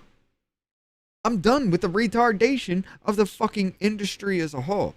The pedophilia, that shit needs to stop. The raping that actually happens in there, all you motherfuckers need to go to prison for that shit. The extortion of men and women to get better roles for sexual favors. Prison? Okay, we got laws against that, but that doesn't fucking matter. What does matter is AI didn't pay you. Okay. Just large intermediaries, and we need to do that now. There's a lot of court cases pending, as Mr. Raskin said, fair use cases, but we also need to make sure that there are licensing and market-based solutions that make it fair for all of us. Thank you so much for giving me the time to hear. Thank you, Doctor. We will now proceed under the 5-minute rule for questions. By mutual agreement, we will go to the gentleman from Virginia, Mr. Klein, first. Thank you, Mr. Chairman. Thank you for your leadership on this issue. You've given us a historical perspective that dates back many decades, and I know many here and watching have been a large part of that history. And so, as you said in your opening remarks, it's important to remember that history, but also to be cautious in any movement that we take moving forward, recognizing that the DMCA, notice and takedown, all of these things that were put in place 20 years ago may need updating, but don't need wholesale replacing. I'm not going to throw out the baby with the bathwater, the goose that laid the golden eggs, whatever metaphor we want to use. Mr. Moore, in Cox versus Sony this spring, Supreme Court held 9-0 that an internet service provider Too many cunts believing the television of MK Ultra device in every home. Older knowledge plus material contribution theory. With that route against intermediates now narrowed, does a no-fault judicial remedy to restrict access to foreign piracy sites become both the cleaner legal tool and the more realistic one, since it turns on blocking rather than on anyone's fault? So I think certainly from the rights holder side of our constituency that is exactly how they view the significance of the Cox decision. I will say that for the platforms that we represent, that they're the problem, however, of these offshore sites existed well before the Cox decision was decided. And the folks that are, the folks like Sci-Hub or that I mentioned in my testimony and the other sites that are ripping off the other folks on this panel don't care about Cox. And so that's really the reason for the, from the copyright owner side for the push for site blocking orders, because they need a way to get at websites that US courts can't reach. Because if these websites existed in the United States, they would not last long. You're absolutely right. And the chairman led a delegation of members on a visit to the UK and other countries more than a year ago, and to see firsthand how their site blocking regimes are working. And what we saw very clearly was that these remedies can work to reduce traffic to foreign pirate sites and increase traffic to legitimate sites, while safeguarding speech, due process, and legitimate internet activities, all without imposing undue burden or liability risks on the ISPs that are directed to implement the court orders. My understanding is that liability concerns on the part of domestic ISPs has been the most significant impediment to advancing legislation in the U.S., though I'm also told that the proposals offered to date in the House and Senate all include provisions to address that concern. My questions are these. First, do we now know enough from the experience of the many foreign jurisdictions that have implemented this remedy successfully over the last 15 years that we can confidently move forward with the U.S. legislation? Oh, I got the wrong fucking chat. Unintended That's why. consequences. And two, in light of the Cox decision, is the concern about ISP liability now a moot issue? I'm not sure I understand the second part of that question. With respect to the first part, I think, as my testimony makes clear, I'm not in a position where I can say a bill is good, a bill is bad. But what I can say is, is that a bill that contains the guardrails is one that I believe Congress can advance. And those guardrails, you're not in a position to say a bill is good or bad. Then why the fuck are you there? The internet architecture, again, from the kind of infrastructure / internet side of our membership, right? The architecture of the internet is designed to efficiently distribute, not necessarily, it's not designed to throttle. And so the risk then of overblocking because of that architecture and liability for overblocking from the standpoint of those providers is real. And so with respect to the guardrails, if the safe harbors are there, if there's no tech mandate, if the targeting is precise and the process is fair, that is a roadmap for a successful site blocking bill. And then again, devil's in the details, and I am not in a position where I can give you those. Thank you. Yield back. Gentleman yields back. We now go to the ranking member of the subcommittee, Mr. Johnson, for his 5 minutes. Thank you, Mr. Chairman. Professor. So your argument is, I want you to block a site, but I don't know how you go about doing that because I'm not in a position to tell you that.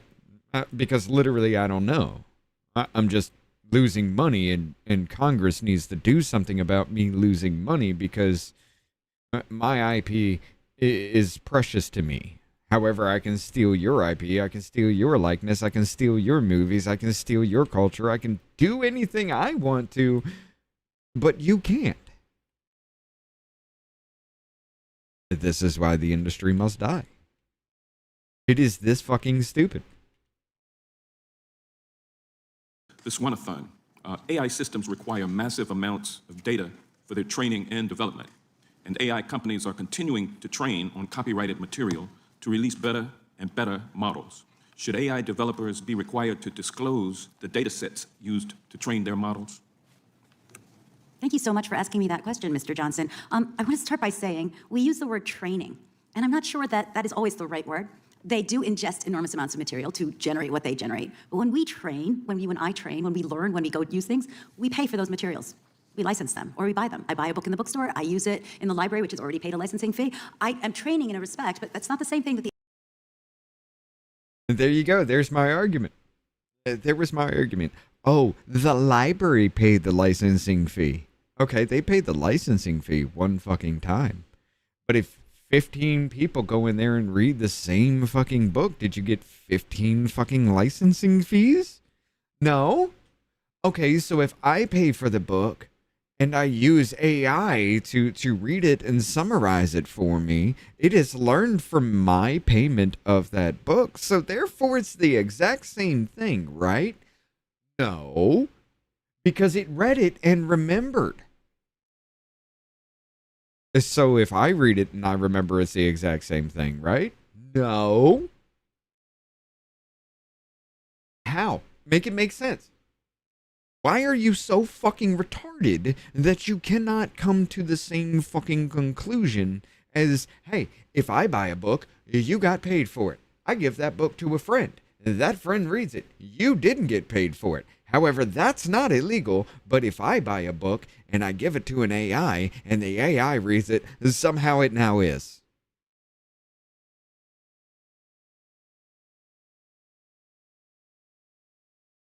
AI companies are doing. What they're doing is they're gobbling up huge amounts of material. Do they need to disclose their data sets? Yes, that's, I think, one part of it. I think that in the fair use cases I've been talking about that Mr. Raskin was just referring to the one where his books were ingested, right?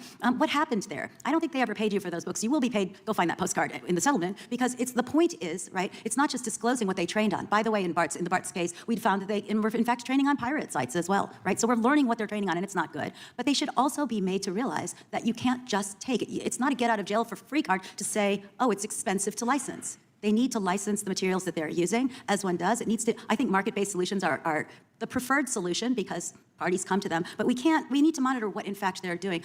You need to pay to read my book, and then you need to pay to give that book to AI. You need to pay for any intellectual property yourself to find something good to train an AI model with, and then you need to pay to stick it into that AI model. But if I pay for something and I learn and I give it to somebody else and they profit from it, it's not a problem, right?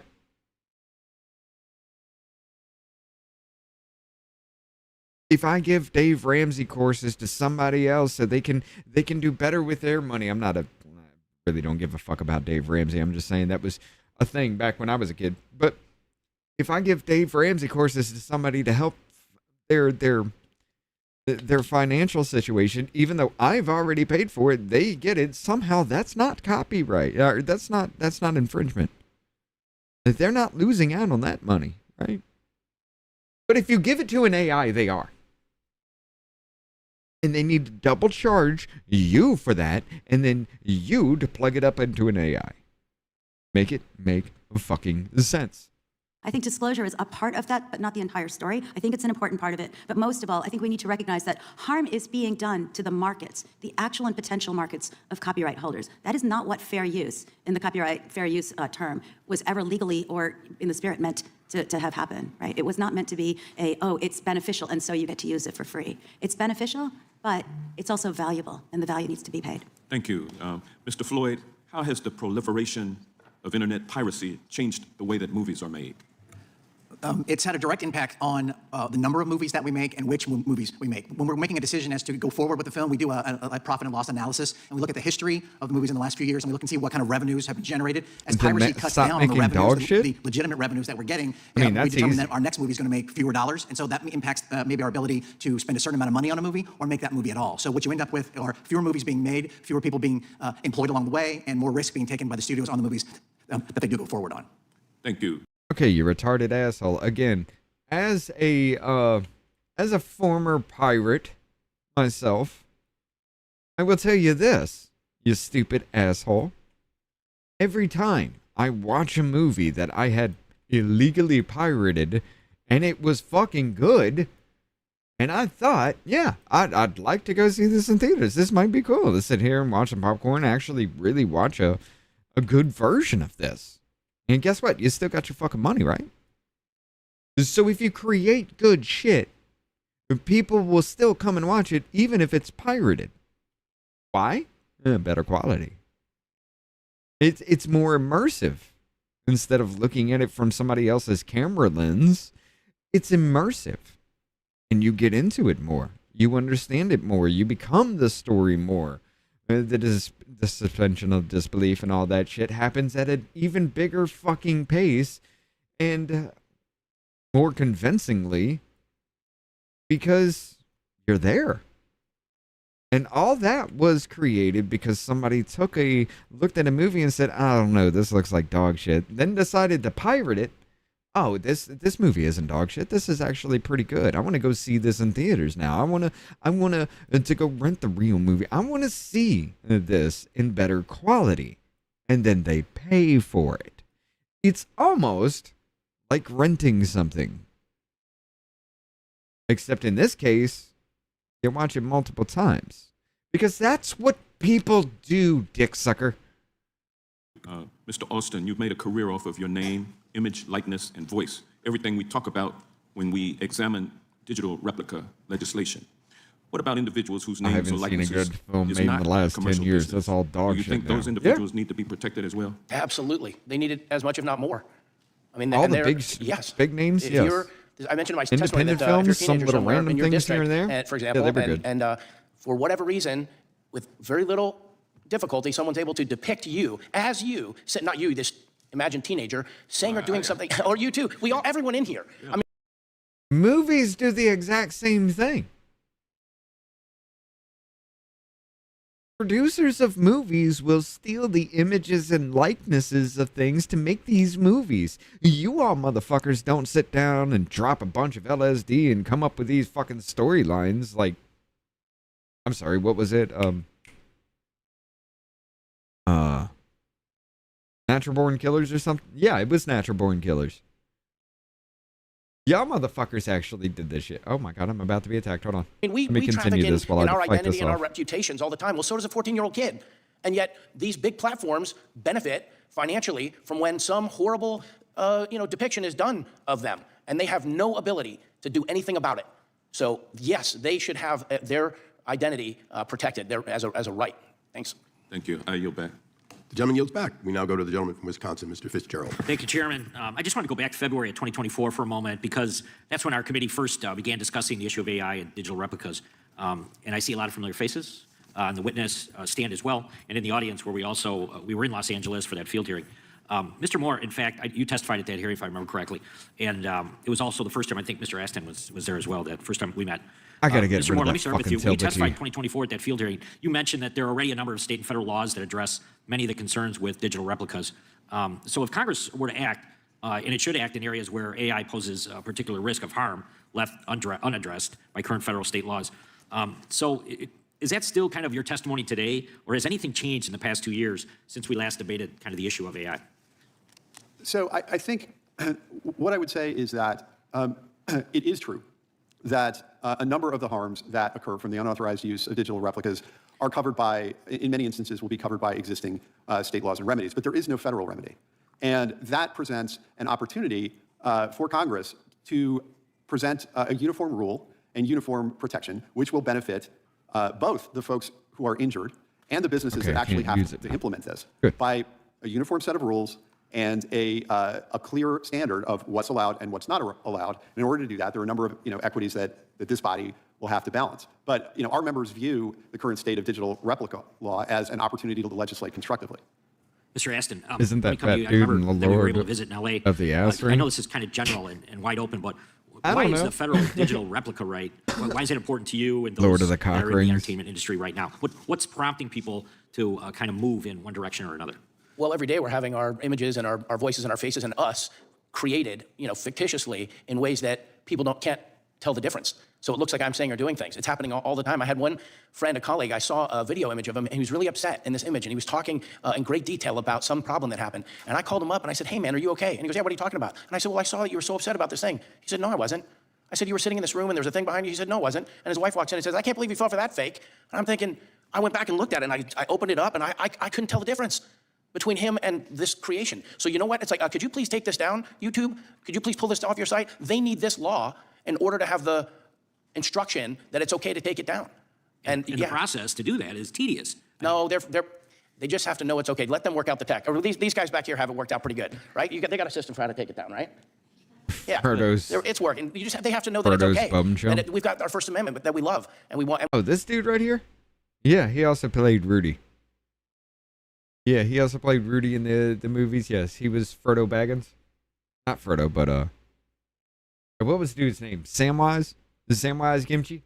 We have to protect. And the First Amendment is implicated in this No-Fix Act in both directions. You have to be able to do satire, tell the news. You have to be able to tell historical things. You have to be able to do all these things. You also can't rob someone else of their First Amendment right by having it misrepresented as them. So it needs to be clarified for these companies where this country stands in federal law on the nature of, intellectual property, individual intellectual property. Thank you for asking. Very well said. I'll yield back. Would the gentleman yield? I do yield. I just want to cover one thing. Doctor, you said you're not going to do Constitution, but since you're here, I'm going to pinch you a little bit.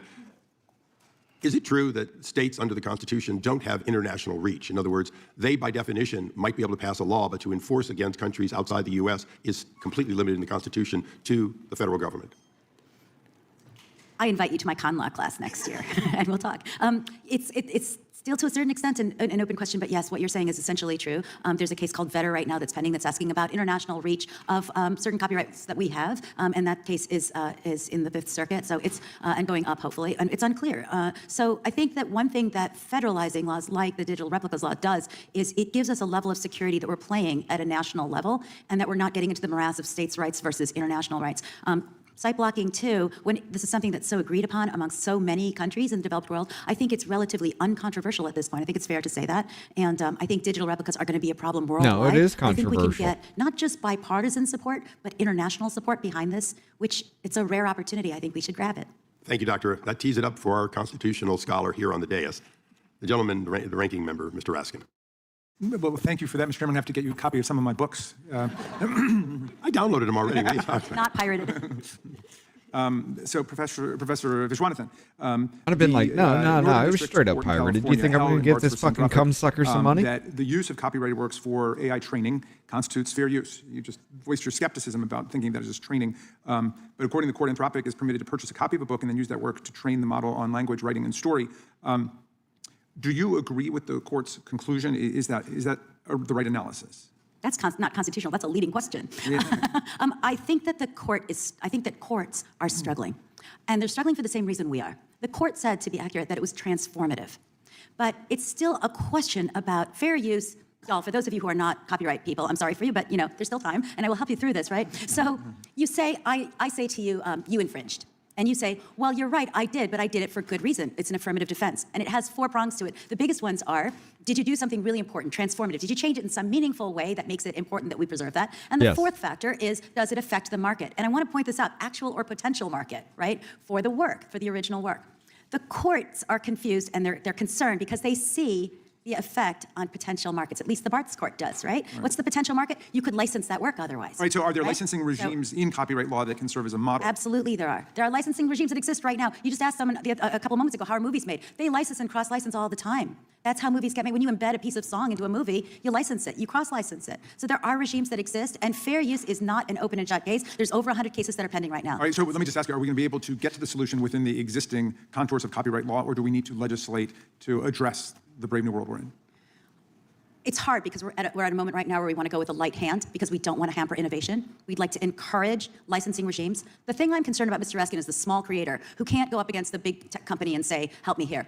There are also, by the way, schemes to help pay small creators. We have BMI and ASCAP standing as examples of collective rights organizations that clear rights for people so that they can get their royalties. So what exists right now? There's a lot that exists right now that we need to tap into. Okay, thank you. Mr. Aston, I know that digital replicas are a big issue for SAG-AFTRA. You negotiated I had BitChute channel and I hundreds of pages uploaded of a over 4-year 100 deal movies with and the Motion TV Picture shows Association free that during would the prevent studios COVID from fiasco. creating fake actors, as I understand it, absent I did a lot of compelling fucked up shit. reason for doing so, or replicating real ones. And that seems to be more categorical. You can't do that. To get out of using living, breathing individuals on screen, could you explain why collective bargaining agreements with provisions like those are necessary? I And then digitized answer whether they're an sufficient entire to protect person's creators from fucking individuals library. using AI to replicate name, image, likeness, voice.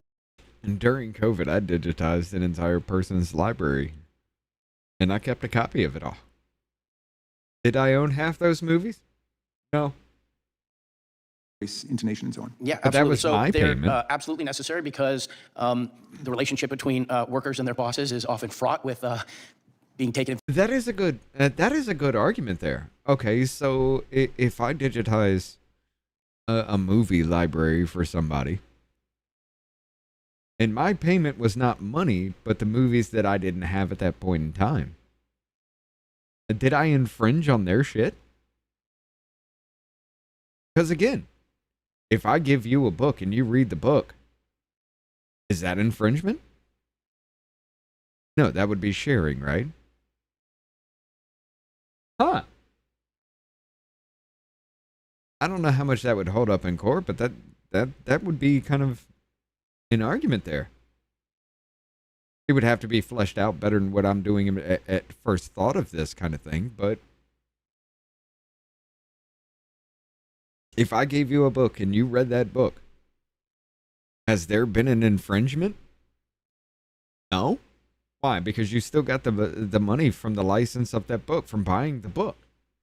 So if somebody buys a DVD and they don't know how to do it, but I do, and I turn everything they have into digital media, and for the work I put in, the damn near, 2 weeks it took for me to do that shit, he allowed me to keep some of the movies that I didn't have? It's like giving me a book to read. So therefore, somehow I didn't infringe with giving somebody a book to read after I paid for it, but giving somebody a movie to watch after you've paid for it somehow is. It makes no fucking sense. Advantage of, and so we're very grateful that the companies in the previous cycle when we had our big strike, but in this cycle we're willing to work with us to try and figure out how to manage the fairness when it comes to digital replication and what you were talking about with synthetics. And when it comes to digital replication, we're able in bargaining to achieve an understanding about how much we should be compensated. Is that sufficient in your field? Does it cover all of the people in the workforce? Well, our collective bargaining agreement is our labor. So no, I mean, each different union, the writers, the directors, the IATSE, everybody has to make their own deals. But is everybody represented such that they could come up with a similar agreement? Everybody has to try to accomplish It's what we pure did fucking first. greed. Yeah. Which is to get meaningful artificial intelligence protections language in our bargaining. And we are, we're respected. SAG-AFTRA and our policy writers, our contract negotiating team is really been in the vanguard in this. But to me, for this moment, the important thing is it's only good for contracts that we are working with, people who are signatory to our union. This No Fakes Act and the digital replication we're talking about exists everywhere else. And that's where nobody other than this body can offer the protections that we require, which is why we really appreciate you all working so hard on the piracy, but on this No Fakes Act. Thank you. Mr. Chairman, you'll back. I thank the gentleman. We now go to the gentleman from Texas, Mr. Gooden, for 5 minutes. Thank you. And I'm impressed with the ranking member who can turn a Republican witness into a collective bargaining chat. That's not surprised, but impressed. I actually have questions. You do know that Ronald Reagan once sat in a similar position. It can happen. It can happen, yes. No, we're not surprised. Professor, I'm so fascinated with some of the things I've heard. These LLMs, how do they ingest all of this material? Like the books we're talking about, the things that you're talking about they should have paid in, so to speak, for. How do they consume all of this Think of them as a giant Hoover. They suck them up. Where do they get them? They trawl the internet. They get them from various websites. As I said, it's come out in some discovery in some of the cases that they get them from pirate websites as well. In the Anthropic case, interestingly, they bought tons of books and ripped the covers off of them and copied them. But it's essentially disambiguating and copying. So what do you say, I'm not trying to be combative, I'm genuinely curious. What do you say when someone, because you said you and I have to pay for these books before we read them. What would you say if I said, well, yeah, but what if I pay for the book and give it to you? You're not going to then go write a check to the author. You're just going to read the book I gave you. So how's that any different than me just giving a book to an LLM? Yes. It's not, but who's given it to them? I don't give them my book.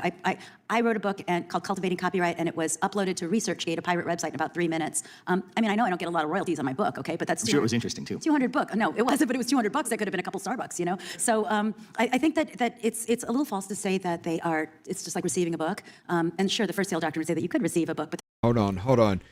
It's false to go for your argument because it actually contradicts everything that you're fucking saying. It contradicts everything that you're saying, but that's a false equivalency. Why? Because it makes me fucking look bad and it owns my goddamn argument. Who is this dude that's talking right now? They're not receiving it. They're trawling the internet. They're finding it. They're taking it. I mean, they're actually claiming fair use. And again, I'll just say fair use means you're saying I infringed. You're not saying, I have the right to this. You're saying, I infringed, but I did this for a good reason. So there's an admission there that they're, in fact, taking stuff that's under copyright. No. It's not saying you infringed. It's saying it is legal to use your videos, your product, or whatever it is legal to that because I transform it in a way you did not. It is not infringement. You are not actually admitting to infringement. You were saying, I took somebody else's work and I transformed it. Like every fucking reboot in every goddamn movie ever. You took somebody else's work and you transformed it. It's the same fucking argument. It's not admitting infringement, you stupid fucking whore. It's saying, I took your shit and I changed it. Just like the movie industry does every 5 fucking seconds. So what's the goddamn difference? Oh, you didn't give it to a living being. You gave it to an AI to learn. The living being can learn from it. The living being can go with that information and carry it for the rest of their lives. And that's not a problem. But if a fucking computer does it and I don't get paid for it, there's the problem. What fucking retard shit is this?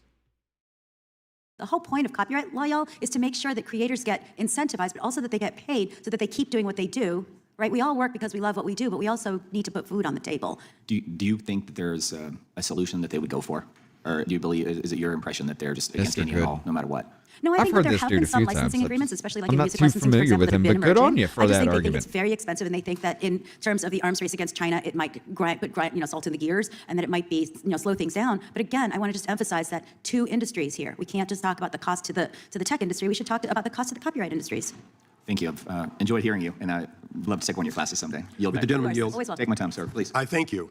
I want to follow up on the question of fair use and so on. As you see it, Doctor, clearly the right to input, in other words, the right to read a book, isn't in controversy. The right to read or to learn from what's on the internet is not in controversy. So the part that I want to ask all our panelists for a moment is, It's as not we a look at controversy, yet the we're going to absolute right make to laws read, sitting would seem here that we have trying two to make it questions. Do you illegal pay for you to that which is give it to an copyrighted, AI, similar but you to can give the way it you would buy a to book? a human. And that's a fairly straightforward. The cost is It's rewind that shit. Rewind that shit, you retarded fucking cumbag. Holy fucking shit. Sir, please. I thank you. I want to follow up on the question of fair use and so on. As you see it, Doctor, clearly the right to input, in other words, the right to read a book, isn't in controversy. The right to read or to learn from what's on the internet is not in controversy. So the part that I want to ask all our panelists for a moment is, as we look at the absolute right to read, it would seem that we have two questions. Do you pay for that which is copyrighted, similar to the way you would buy a book? And that's a fairly straightforward. The cost the cost of your books is on the cover of it, so to speak. Okay, I see where he's going. The question, though, with that it I now. have for all of you is, once somebody has learned from, should this committee look to the nature of the output? Meaning, because I want to go back to fair use, which you cited very accurately, Shaquille O'Neal took my very words and put it in one of his rap songs, literally my voice, not my likeness, but my voice. When I asked him about it one day, he looked down at me and said, fair use. I've never forgotten that. I never followed up after he said it. So the question, though, is, should we be looking at output more than input, meaning some input is the result of education, meaning it doesn't look like the original input in any way, shape, or form. It's a result of learning. Some has a similarity, and some, as Rudy would say, if you will, is him, his likeness. Should that be a standard that is not in any of the current legislation per se relative to the ingesters? I'll let you quickly answer. Quickly. It's tough. Each of you. It quickly is it's tough. Right? It's a complicated, law professor's favorite answer. It is complicated. This is why I take exception to the word training. When I, as a creator artist, train, I train so that I can learn things, so that I can make something new. Some people use AI, right, and these large language models to create new things, and I think we should encourage that. I also think we should be restrained in saying you took something How in do my you create style. new We don't wanna things if start it has copyrighting nothing style. to The learn style from? Is something that we want to see develop and grow, and it's not something that's How copyrightable. do you in create fact. new And I don't think ideas it if should you be. have nothing to Your exact bounce off words, of in boy, the I mean, first? maybe a short phrase was not. How the humans can't do that. You cannot create a new idea from absolutely nothing without first referencing and bouncing off something that already fucking exists in the first place. So how do you expect a goddamn computer to come up with something brand fucking new with no reference points ever on any of it? Holy fucking shit.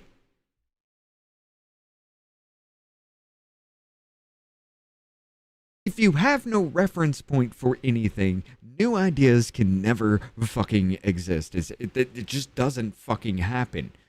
For an idea to exist, for it to propagate, for it to be something, for it to become an actual physical thing, whatever the idea is, for it to actually work, you have to reference things that already fucking exist. You have to go off of your knowledge that you've already gained from other fucking things. You can't just come up with something brand fucking new out of the blue like that. It doesn't happen. So how do you expect a computer that flips a whole bunch of ones and zeros to come up with something brand new when it doesn't even know what the fuck you want in the first place? What the fuck are you talking about?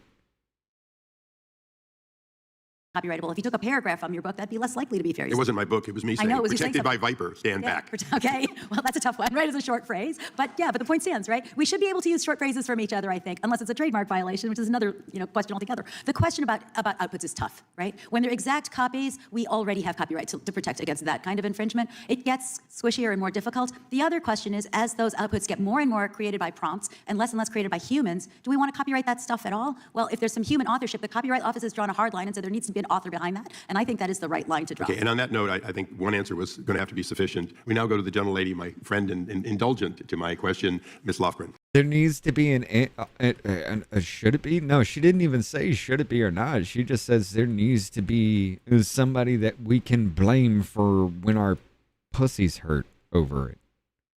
Should it exist? Nah. There needs to be somebody we can blame, though. I don't understand it. Y'all are too fucking stupid for this shit. Thank you, Mr. Chairman. Mr. Moore, in your testimony, you note that copyright holders currently lack a targeted judicial remedy against foreign pirate sites operating beyond the reach of U.S. courts. And so the current law isn't effectively reaching many of the worst foreign piracy sites. That's exactly the gap that the Foreign Anti-Digital Piracy Act is intended to address. The bill is bipartisan and bicameral, and it was crafted really very carefully for more than 2 years, actually. I engaged with copyright holders, technology experts, service providers, public interest advocates, and after 2 years of sorting through the various issues, it resulted in that bill commonly known by the unlovely sounding FADPA. It's grounded in a simple principle that Congress can fight online piracy without sacrificing due process, free expression, privacy, or the open internet. Now, I've continued working with colleagues both in the Senate and here on discussion drafts. We are working and dialoguing, trying to find a viable path forward. I'd just like to mention, people have understandably raised the role that I played in SOPA so many years ago. As many of you know, I played a central role in stopping that adoption, and that's not because I support piracy. I don't. It was because those proposals raised real risks to the open internet, free expression, and due process. So I'm hopeful that we will be able to make progress, even in this Congress, or if necessary, in the next, in getting something like FADPA adopted. Professor, your testimony describes judicial site blocking as kind of a no-fault process, no damages, no blame assigned, no effort to hold providers liable for infringement. Given that, is it fair to say that Congress can provide strong liability protections for service providers that comply with the court order without also codifying broader secondary liability rules from Cox? What do you think of that? Yeah, if you're asking me whether there are sufficient protections built into judicial site blocking, I think absolutely there are. We've been talking about it for a while now, and we've seen it implemented in various countries, and I think, yes, I think legitimate non-infringing uses will still flourish. I think the question is really the bad actors, the pirate sites that we can't go at. It's whack-a-mole. That's what we're trying to solve. I'm interested, as we noted, Congress is not usually quick to act. It's whack-a-mole. We discussed the ruling in California and fair use, essentially finding that data for training models is transformative, non-expressive, and therefore protected. A reasonable argument can be made on the other side. Meanwhile, we're not doing much here. And I'm wondering if anybody can address the technological protections that could be available to individuals. There can be digital watermarking, and it is possible to make sites unavailable to AI scoping up. And the question is, would Congress by rule, or could the executive by rule, or do we need to by rule, enhance that opportunity for people to take technological steps to protect themselves from the hoovering up of data? Anybody got an idea? So far, it's been sort of leaky. There are watermarks, and there's encryption, and there are ways, but there's so many end runs, and I think that's part of the problem. One of the things I think, Ms. Lofgren, that we could do is perhaps incentivize companies that are creating technologies, possibly by subsidizing them somewhat. I think the caution is fair and reasonable. I think we can't progress quickly, and again, we're concerned about stifling innovation. It's a very reasonable concern, but I think the technological solutions have been, there's a will, and hopefully where there's a will, there's a way, but so far they haven't been perfect, and meanwhile, technology's moving so rapidly. The Copyright Office was working on what's copyrightable. Their ultimate conclusion was you have to have a human author to have the protection. I agree with that, but here's the rub. If a human author is using AI to create, then they should have protection. And where do you draw the line between it's AI generated and it's a human using AI as a tool? Unfortunately, before they reached the end of that process, the president illegally fired the registrar and then fired the librarian, and they've not been refilled. This entire fucking time, ladies and gentlemen, this entire hearing, we have yet to hear Orange Man. I was actually going to sit here and say this is one of the very few times not a single fucking person ever brought up Trump. Holy fuck, this dumb bitch just did it. Intellectual property is at risk here. And people are making AI videos of people, their likenesses, using it in ways and trying to fuck things up. It's done in nefarious ways. And it's Orange Man's fault now. It's Orange Man's fault for this. Are y'all tired of the retardation from these fuckers yet? Do you think existing copyright law sufficiently addresses AI's role in creating, or do we need some more revision and guidance from experts in the Copyright Office, Professor? And you can briefly answer that. Yeah, at the moment, I think the Copyright Office is holding a fair line. It's basically saying, show us the human back here. If you can show what you did, how you prompted, I tell my students this, show me your prompts, and I better be able to do it, my doing those prompts as well. That's copyrightable. I think that's fair. It shows that the human, in fact, guided the AI. That's going to happen like with any tool. Whether we can continue to do that or not remains to be seen. I thank the gentleladies. We now go to the gentlelady from Florida, Ms. Lee. Thank you, Mr. Chairman. As we're So AI prompting is going to be copyrightable? So typing words in a fucking program is going to be copyrightable.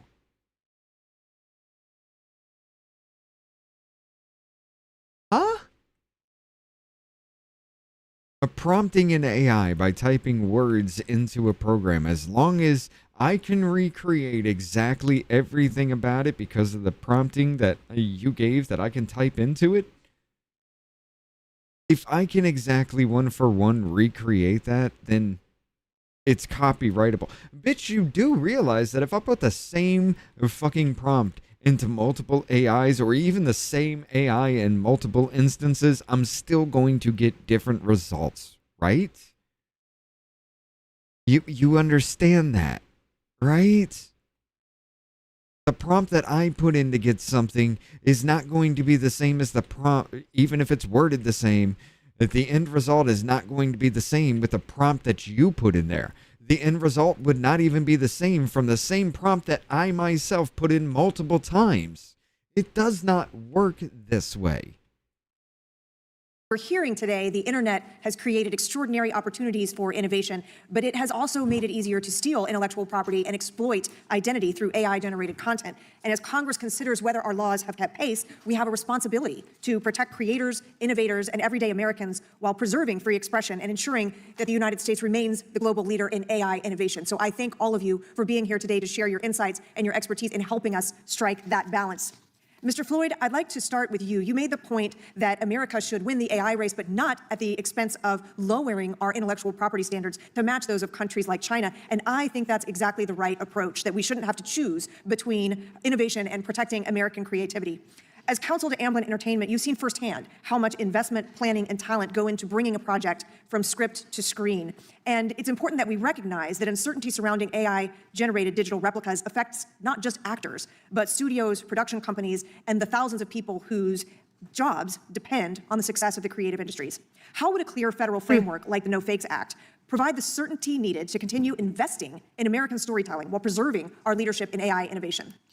Thank you for that question. It's a good balance, and we've, the other witnesses have talked about, we do need to balance the interests of AI and the interests of our creative industry, and the rules do that. Something like No Fakes, they carve out exceptions for biopics and news and documentaries, so we have a legal standard and a balance, so we know going in what can be used and what can't be used. And we spend, a motion picture company will spend anywhere from $10 to $200 million on a project, and so that is a huge investment. It's thousands of people who are working on Disclosure Day. We had 4,000 employees, and so to spend that kind of money and to hire that amount of people, we need to have the ground rules to know that our investment is going to be protected along the way. Balancing those with a federal law would help that. And Mr. Aston, you spoke about the impact that AI-generated digital replicas can have on performers, but also that these same technologies are increasingly being used to target everyday Americans as well. Whether it is an actor whose performance is replicated without consent, or a teacher, a veteran, a small business owner, a teenager whose voice and likeness is cloned to commit fraud or damage their reputation, the underlying harm is the same. Someone is exploiting another person's identity without permission. Would you speak to how protecting an individual's voice and likeness should be a right for all of those people, but also what you're hoping to see Congress do to make that a reality? Right?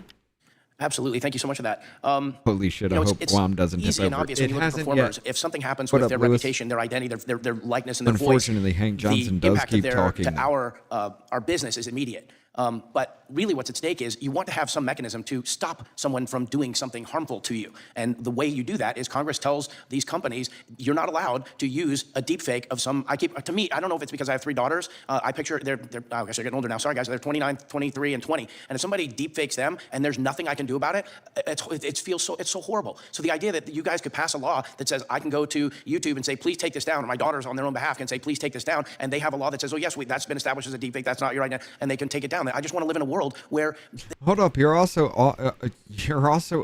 offering up that any celebrity, anybody can go to them and say, take it down because it wasn't really me. I didn't give them the authorization to do this. So commentary and I guess, review channels, those movie review channels, things like that. Bye-bye. You can't do it anymore. It is not possible for you to create this shit anymore because you can't use AI for it because it's a thing and it's copyright to them only if they don't like what you're saying. If they do like what you're saying, it's fine. YouTube rules, the same fucking thing. YouTube does the same goddamn thing. People can copyright strike just because their face appears and they don't like what that person is saying. And YouTube will take it the fuck down. So you're pretty much saying that we can't commentate on anything? We can't do, unless it's politics or documentaries or some shit like that. We can't do anything about it. Your shit, we cannot sit there and review in any way, because if we show you a little clip of it, that's not fair use then, right? Huh. I could understand an entire fucking movie. You have a point with that. And yeah, I do infringe on that myself. Willingly. But there ain't no goddamn way playing a little fucking clip that somebody doesn't like saying your product is shit should be covered. I'm sorry, it shouldn't. That needs to remain fair use. People need to be able to say these things to you people. And because your pussies get hurt because they say something you don't like, now we just have to get rid of everything altogether and just have Hollywood control shit again. So they can make up your culture. They can make up your movies. They can make up your TV. They can make up everything for you. And you must abide by that. You can't create anything yourself. You have to watch their slop. Absolutely fucking retarded. They just can't abuse people like this. They just can't make you, it should be an outlier that someone steals your identity, your credit card identity, whatever. It should be an outlier that somebody bad, there's a bad actor out there, bad behavior, right? This is like so massively available Welcome to everybody humankind, without bitch it's so boy. simple. You just Stop prompt a little crying thing, about make it. Sean look like he's doing this and whatever, and it looks so realistic, and their creativity, their nefariousness can have me doing something, and we're just sitting here like, that should not be allowed. It's just as plain as a nose on your face. It should not be allowed to make somebody do something or say something they didn't do or they didn't say. And that goes for every American. It goes for everybody around the world, but I'd appreciate if you guys would fix that for us. Mr. Aston, as a policymaker and as a parent, I agree wholeheartedly with that assessment. So thank you for your input. And Mr. Chairman, I yield back. I think the gentlelady, I might note that a generation ago, somebody once said, where do I go to get my reputation back? And perhaps that's a lot of what we're talking about with deepfakes. You want to hear a Shakespeare one, or it's sort of a paraphrase? If the gentlelady from North Carolina will indulge? No, exactly. All right, but this is good. You take away my life, you take that which is bestial. You take away my reputation, you take the immortal part of my soul. So that's a paraphrase, but it sounds good. Okay, he went back further than I could. With that, we go to the gentlelady from North We've Carolina. gone from the constitutional to the biblical. Mr. Francis, you haven't gotten much action, and many of my questions about AI have been taken, so I'm going to ask you the next question, which, by the way, my Secretary of State is very interested in. We went from constitutional to biblically. Oh my God, my pussy's gonna bleed now for the next 5 minutes. I fucking hate you.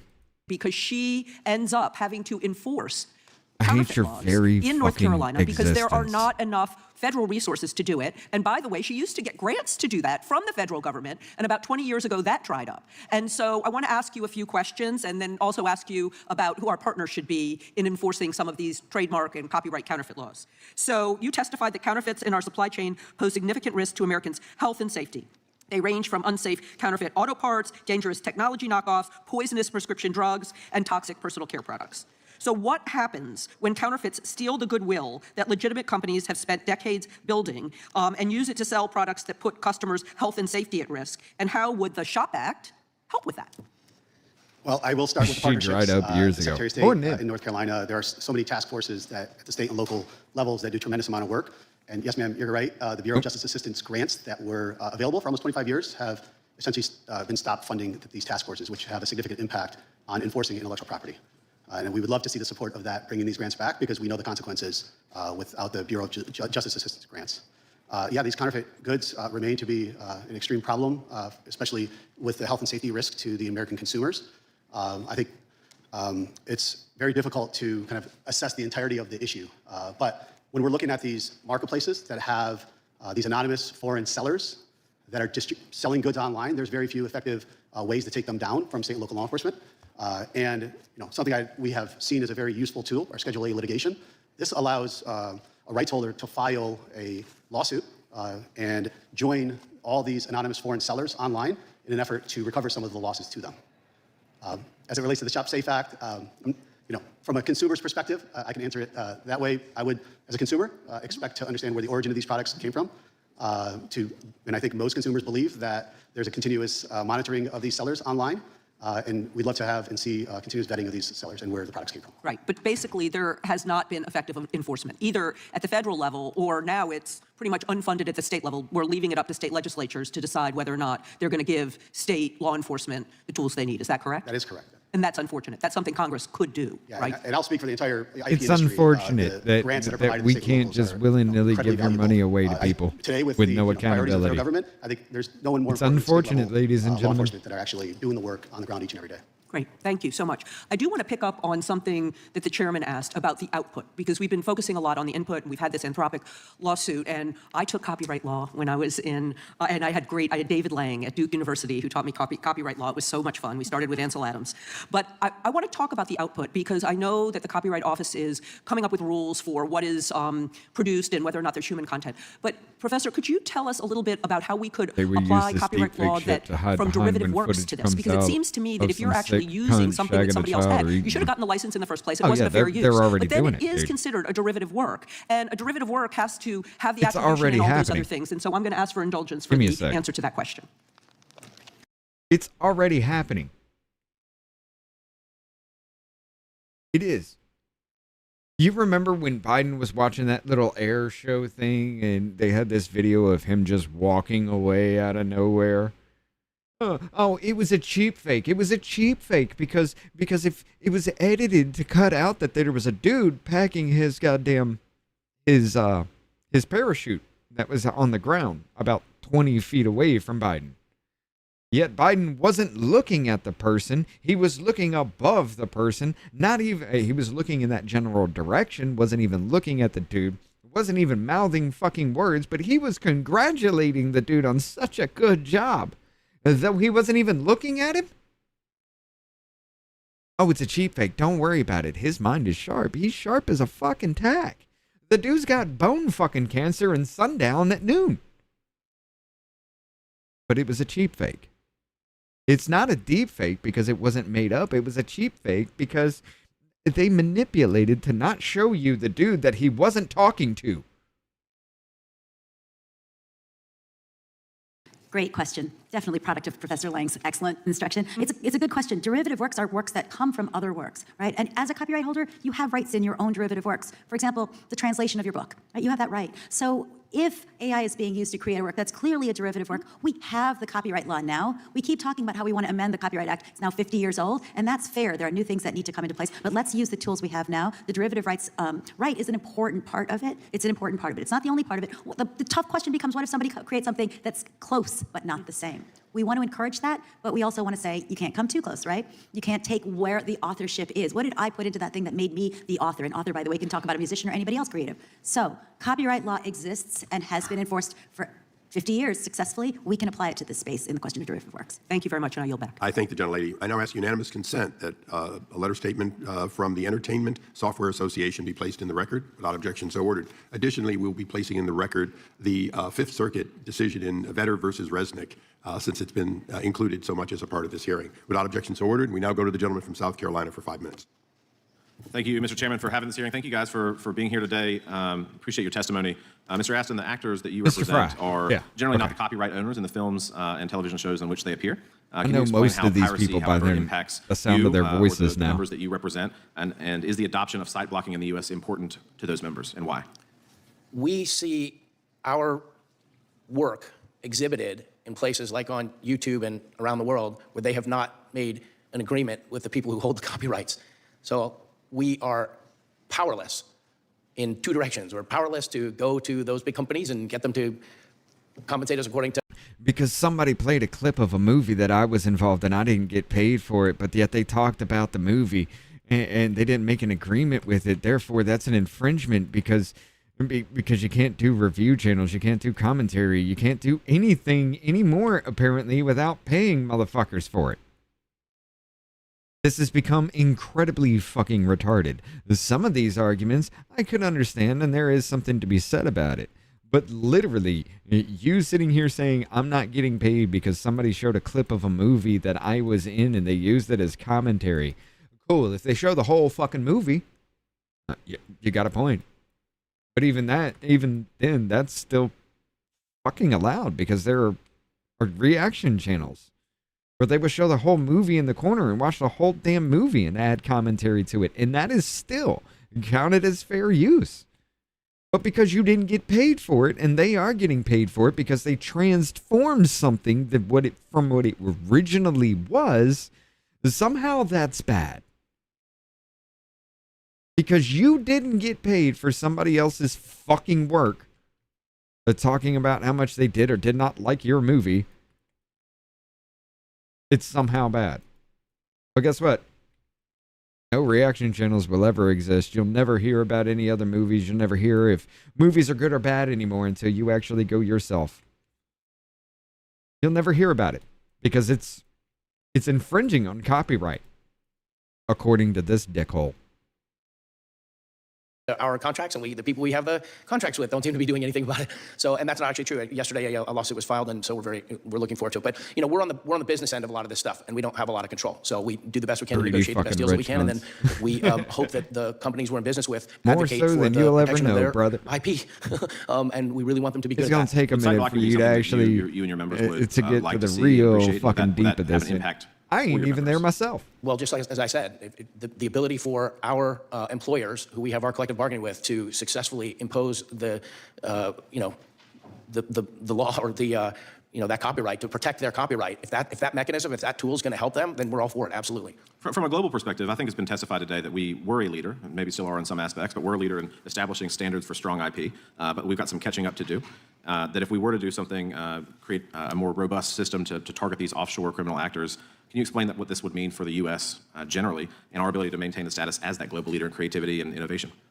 I think my colleagues would probably speak to it better than I would. I was pretty moved by what I heard here today about the other 60 countries that are, our collaborators in other areas are, accomplishing in this. You know what? I have an idea. I have an actual idea. Hold on. Just to show you what they are talking about.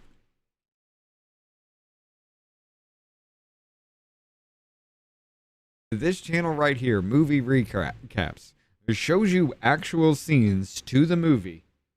Now you can tell somebody actually does read a script, but that script is written off by AI. You can tell that they do take it, they'll change frames, they'll flip them around, they'll keep it within that. But this is what they are saying is infringing on copyright. Let's go with this one.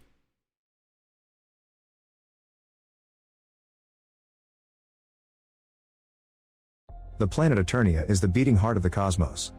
You hear that? You know it's AI voice, right? I mean, that tone, that cadence, everything about that knows it's everywhere. It's AI voice. In the capital city of Aeternos, Castle Grayskull protects an ancient weapon known as the Sword of Power, which can make a man as mighty as a god. Legend says that when Eternia is in its greatest need, a hero would wield the sword to save it. Until that time comes, the castle is under the protection of the sorceress. Meanwhile, Prince Adam doesn't want to attend combat classes because he's... This is infringing. It's infringing on copyright. To explain a fucking movie using an AI voice, this is copyright infringement right here. This is what they are saying. These movie recap channels would be done. Any kind of commentary channels, you can't do it unless you pay them for it. This shit right here, done. Why? Because they don't get paid for it.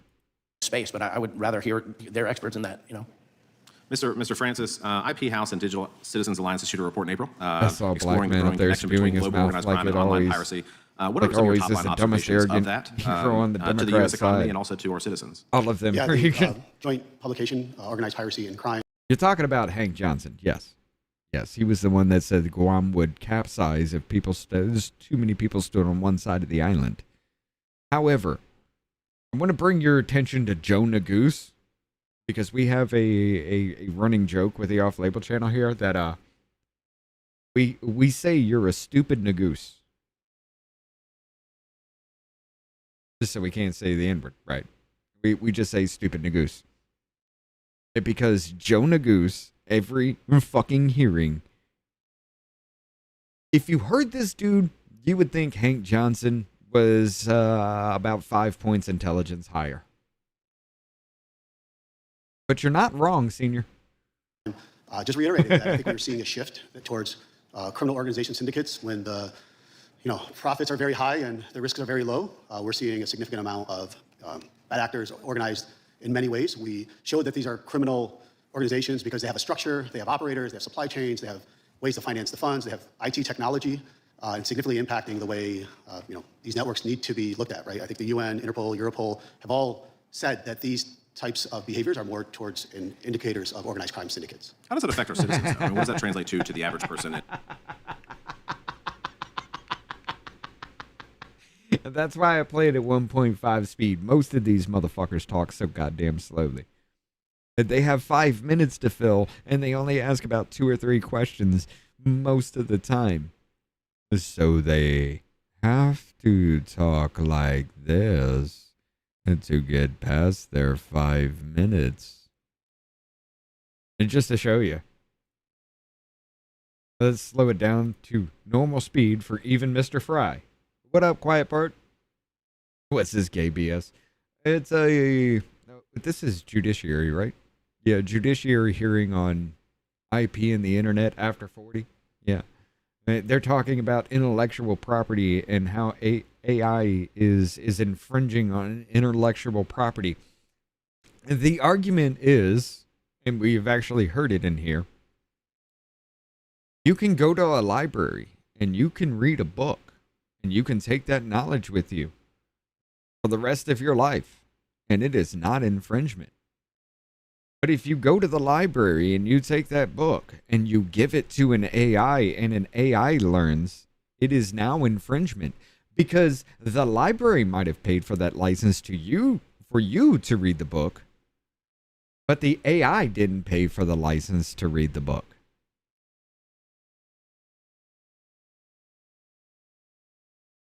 Yes, it is this fucking dumb.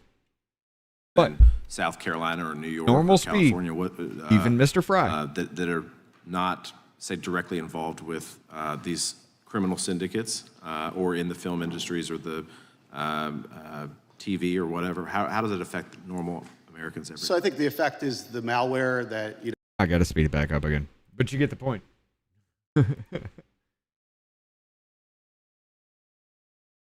when they're watching these unpaid or paid subscriptions that are illicit and piracy, that the malware that they're downloading, it impacts them because there's a significant amount of data that shows that they're also victims of identity theft. I think it also shows that there's probably not enough education and awareness around this issue. And this report with the Digital Citizens Alliance really highlights the importance of education around this area of digital piracy. It has a significant economic impact really across all sectors and around the world. Thank you for that. Mr. Floyd, real quick, as we wrap up, what are the online effects or the effects of online piracy on the economics of film and television productions, from the industry itself to the workers to legitimate streaming sites and even our citizens? I don't have my beer on me. Effect? Oh, well. So the impact will hit both the company and deciding what movies to make and how often to make them, and will impact so that impacts the workers and how many people get hired and paid. It also impacts people like Mr. Aston's group who've already made a movie. What happens is when someone streams it online and pays for it legitimately, we automatically share a portion of those revenues with the Screen Actors Guild, with the directors, with all those people who worked on the movie. And that gives them a buffer for when they're not working. It's sort of like a mini retirement plan. If we're not receiving that money, we don't have the money to share. So they end up making less money along the way for the work they've already done. So it impacts us and our ability to hire new people, and it impacts them and their ability to make a living off the work they've already done. So, in effect, I mean, a lot of, I think, starving actors in LA, the stereotype is that they're like baristas first or bartenders. So you're saying that we might actually see a scenario where they're making less as an actor than a barista or a bartender? Absolutely. When there are millions of dollars gone and we're unable to share, they're losing a lot of money. Thank you for that, Mr. Chairman. I see my time has expired. I yield back. I thank the gentleman. We now go to the gentlelady Well, from stop making California for 5 bullshit minutes. and they'll make money again, Chair, right? Thank you, Mr. Chair. And I want to I mean, start by saying that I'm glad that we are finally having a hearing on the issue. If you're not making dog shit and people actually go back to the movies, these motherfuckers would get paid, right? And you wouldn't need AI to actually do this shit. They wouldn't create this. People wouldn't actually watch AI videos. Because the human interaction, the human creation is much fucking better than AI. So if you stop the human creation aspect of that and that becomes dog shit, what else do you think people are going to do for their entertainment? Why the fuck should I watch a black woman play Ariel after you bleach her hair and then dye it red when you could have done the same thing with a Danish woman? Quiet Part is now a monthly supporter. Thank you. Thank you. Welcome to the Red Rash. It just bothers me that you people are this fucking dumb. You can't make anything good. The amount of retardation that has gone into the entertainment industry because people wanted to make a quick buck and they just thought I could sit around and just, hey, let's make this character do this, and hey, this character's supposed to be white, let's turn him black. This character's supposed to be a woman, let's make him a man. This character's supposed to be a man, let's make him a woman. This character's supposed to be some kind of real badass, let's just nerf them and make them look like total dog shit throughout the entire movie. Why? They'll pay for it anyway. And you wonder why people are turning to AI to create an actual fucking storyline that they know.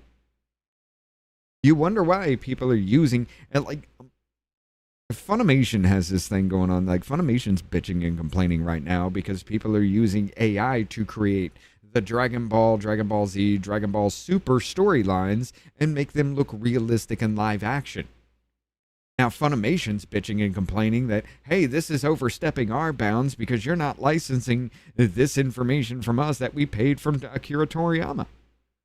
So, by using this, you are overstepping the bounds, even though it's transformative in nature and transforms everything about it except for the storyline itself.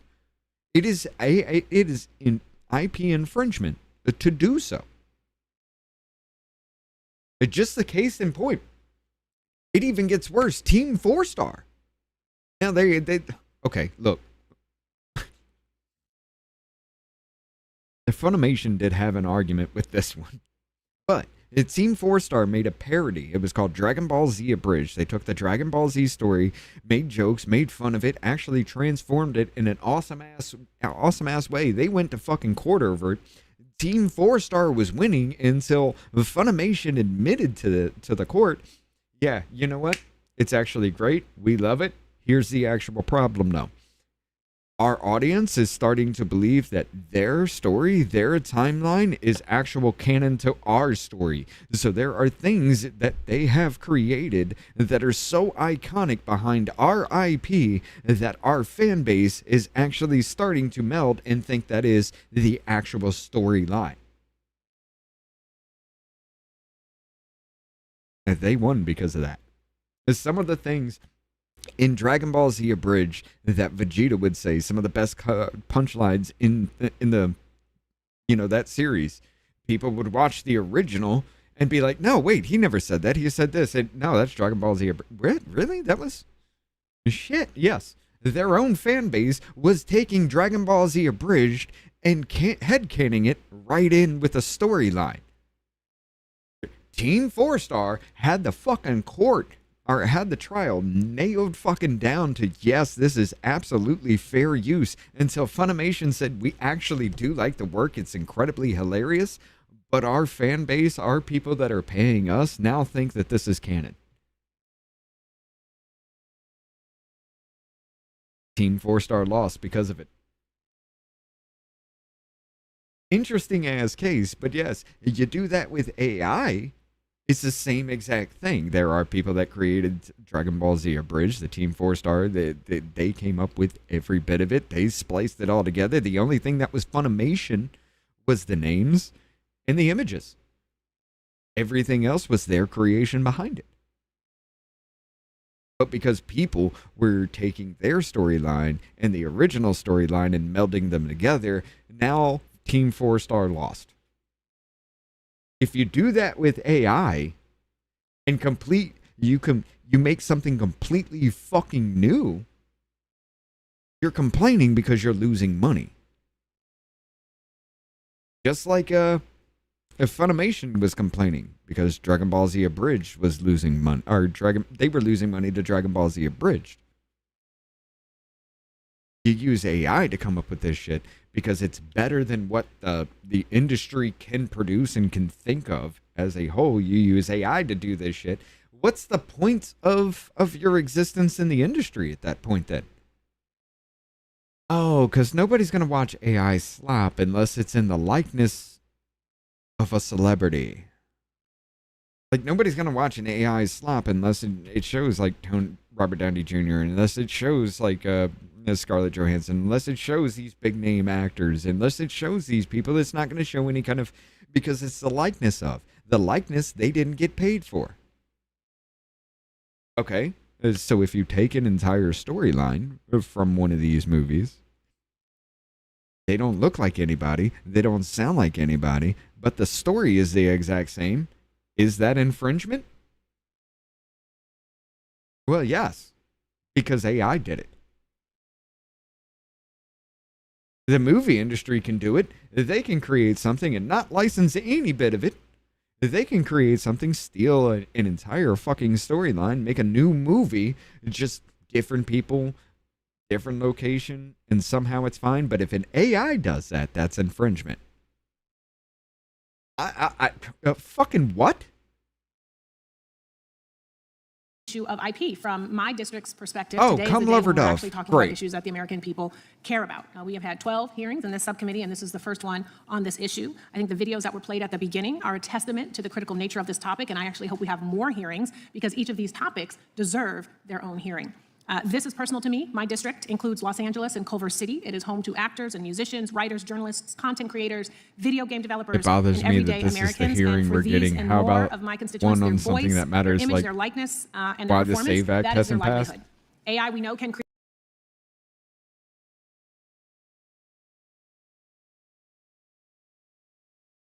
You did one of my biggest fucking pet peeves about Democrats. We'll have a hearing on something and they'd be like, well, why are we talking about this? And I want to talk about that. And you just did it. I'm sorry, that's funny to me. create opportunities, but it can also be used to profit off of humans' identities, their voices, and their likeness. I'm also reminded of a scene in Anaconda between these two, Paul Rudd's character and Jack Black's character. And Paul Rudd's character says, who cares about IP? And Black's response is, literally everyone. That is what big movies are about. That is why we are here. I'm also going to make a plug for my Republican colleagues to join on as a co-sponsor to the No Fakes Act. So the No Fakes Act includes exclusions for documentaries, news, commentary, satire, parody, and fleeting uses, as well as safe harbors for multi-purpose creative tools, unless they are primarily designed to produce unauthorized digital replicas. The video game industry has raised some good faith concerns that because games rely on fictional characters, background characters, user-created avatars, that the bill could unintentionally capture lawful content or expose developers to claims based on incidental resemblance. So, Mr. Floyd, how can Congress make sure that the bill doesn't sweep in fictional characters, incidental likenesses, or legitimate tools that are used in these interactive games?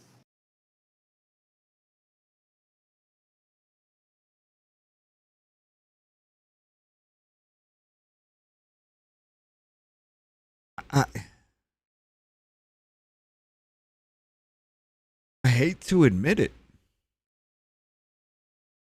This bitch actually has a point. Hold on.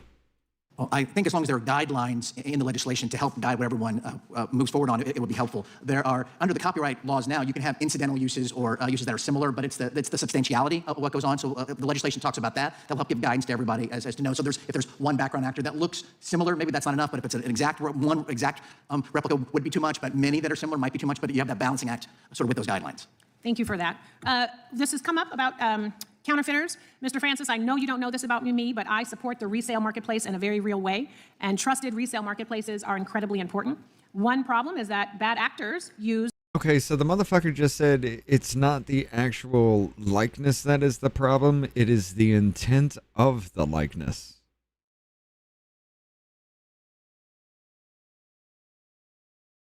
I actually agree.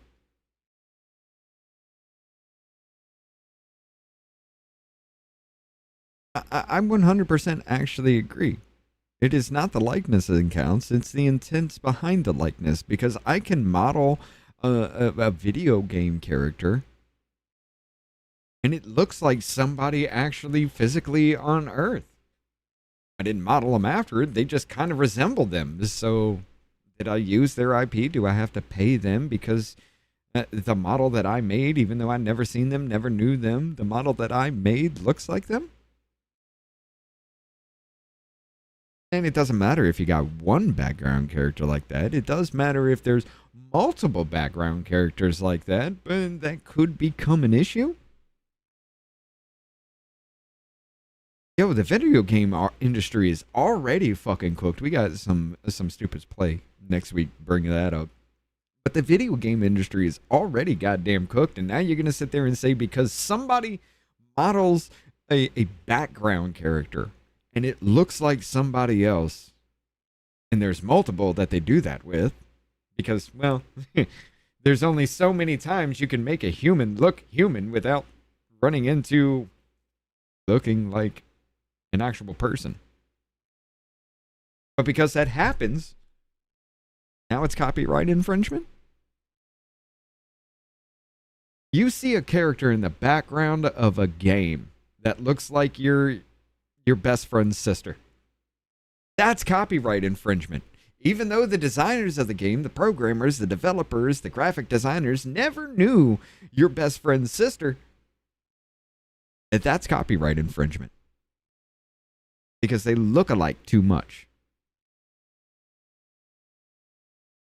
Online spaces to traffic counterfeit goods. We talked about pharmaceuticals, but it really harms consumers and legitimate businesses. And we do need policies to crack down on counterfeiters while clearly distinguishing organized counterfeit trafficking from lawful resale. So, Mr. Francis, how do counterfeiters exploit the ambiguity between legitimate resale and sale of infringing goods online? And why is consumer confusion so important to mitigate in this context? Yeah, thank you, Congressman. I think it's just deliberate deception. That the confusion really is the goal of these counterfeiters, and it's very challenging when you are a consumer and trying to distinguish between what's real, what's fake, the listings, the reviews. These are extremely deliberate, and of course, extremely challenging for a consumer. And yes, we're very much in favor of the e-commerce platforms. I think it's a growing market, and it's one that really needs to pay particular attention from what other marketplaces have been dealing with, in the sense of they've also been deceived, these marketplaces, but this resale market, yes, it's very, especially with antiques and luxury brands and other products that I think are growing in this space. Right. And Mr. Floyd, in the remaining time I have left about piracy, how much traffic do pirated websites receive? And outside of copyrighted content being stolen, what are the harms that consumers face when they enter these sites and are asked to enter personal information to access the content? I don't have the exact numbers on the traffic, but I can get that back to you. It is massive, though, and because when you get on one of these sites, you're put on. It looks you type in, watch Disclosure Day, and you think you're going to a regular site, and then you end up on one of these pirate sites that has thousands of movies that are available. And what happens then is the consumer thinks it's a legitimate site. It looks like Netflix. It has. Another question I just thought about here.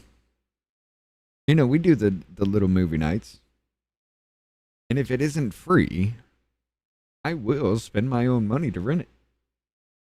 But because I rent it and I choose to show it to you, and I'm on screen, we're talking about it, we're transforming the actual movie. But what do you have to complain about there? Oh, wait, everybody that is watching me watch the movie didn't pay you, so therefore it's infringement. If they paid you, it wouldn't be. So if I have a movie night and for every person that watches the movie, I must pay you that license now, and it's okay then, right? Or they must pay you in either way. But if they pay me, then we got a bigger fucking problem, right? Because you're making money off my intellectual property. But because we show these things, we do the commentary, we kind of show you how things, talk about how things would or would not work in that kind of scenario. We do transform it.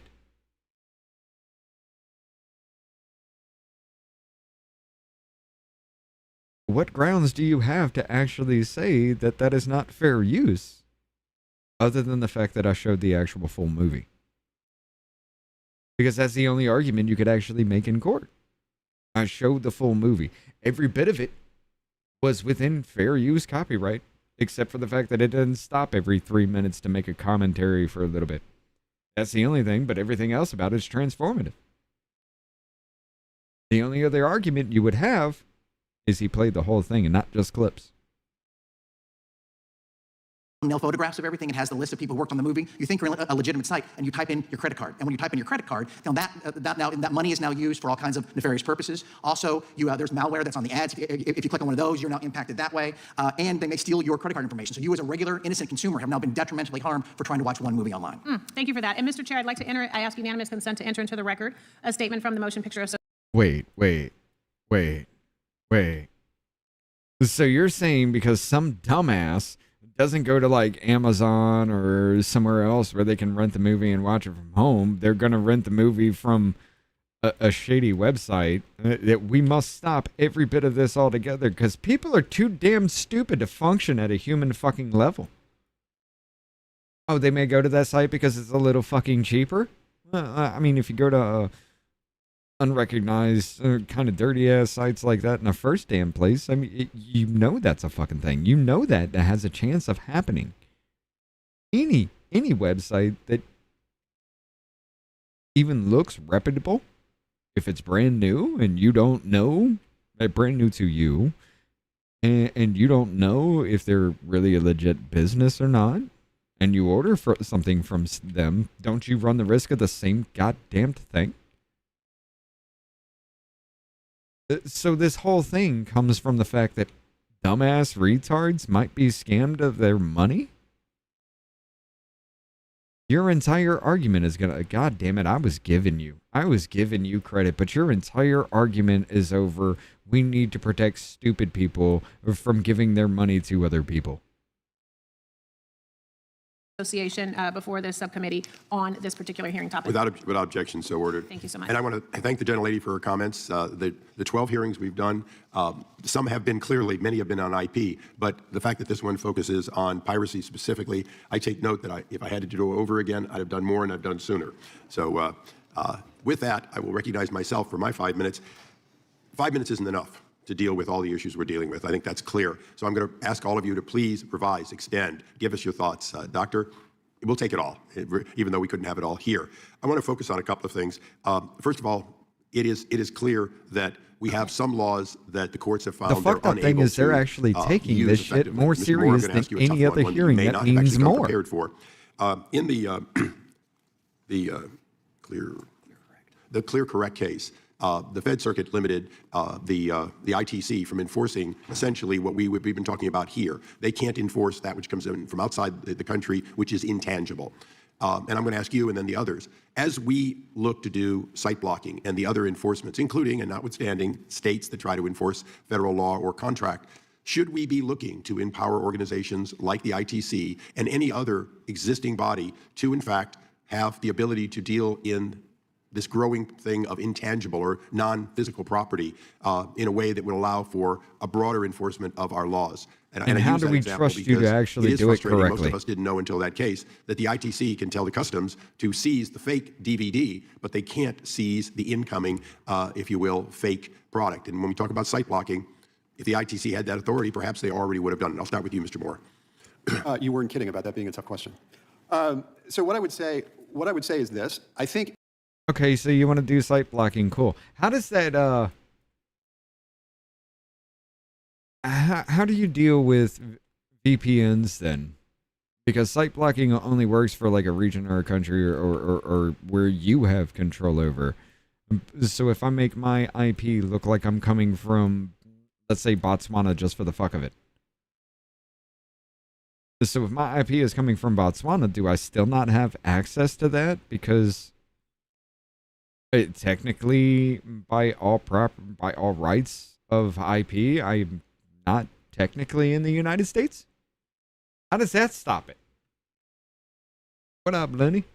When you look at site, pirating movies predates AI by a couple of decades. Yeah. Putting aside the merits of the decision itself, right? If you are looking, and if the movie was good, you still got people that were going out to theaters to watch it in a better quality. To stop this, they couldn't issue an order in the abstract. If a movie was good and it was pirated, an entity, and tell it, more okay, than you likely, might not be doing this motherfuckers, conduct, more motherfuckers would go to the theaters to watch it. Where that is site blocking, right? And so the question, just to prove the point, okay? Do y'all know how the first Deadpool movie was created?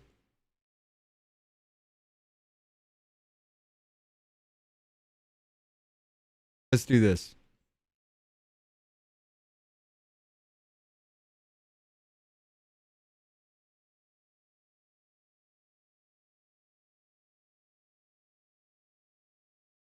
Let's bring it up. We got to bring it up. This right here leaked online. Everybody went fucking nuts for it. They're like, fuck yeah, this is great. This is a Deadpool movie. We're going to get something like this. And you did. You got this because Ryan Reynolds was trying to get all of Hollywood to make a Deadpool movie where he could play Deadpool. And they said absolutely not. So he went and copyright infringed himself by using the name and likeness of Deadpool that he did not have to create this for you. And now you have, what, 3-4 Deadpool movies? Because of this right here. Which is 100% a copyright and IP infringement. People hear you talking like that, get everybody fired up. It's my shit. It's my shit. When I said I ate some bananas. B-A-N-A-N-A-S. Oh, hello there. I bet you're one. No. He straight up admitted it, Quiet Part. It was him that leaked it. He created it. He leaked it to get everybody's attention on Deadpool so that way Hollywood had no fucking choice. He straight up admitted it. Wherever I catch her in the channel, we'll have her as banned for violations. Who? And speaking, when I see her, she's got some coming for her. Oh, everybody's getting mad at KB now. Wondering why the red suit. Well, that's so bad guys can't see me bleed.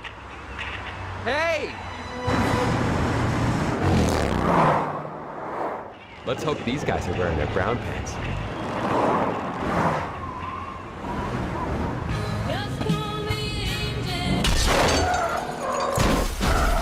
That's still fucking loud. Hola! Me llamo Vecina de la Muerta. There's no easy way to say this. I'm pregnant, Trevor.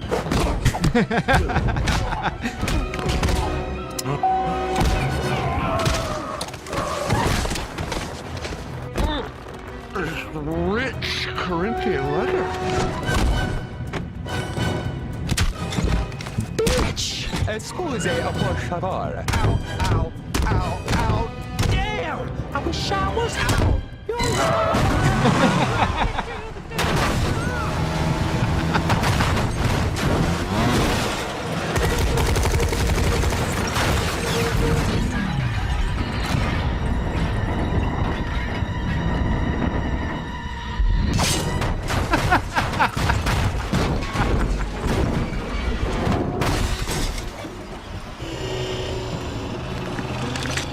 Crime's the disease.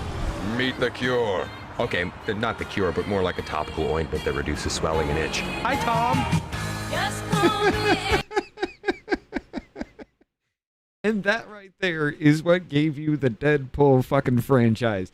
100% copyright infringement from song all the way down to movie to likeness to name. Every bit of it was copyright infringement. But because of that, you got the Deadpool fucking series.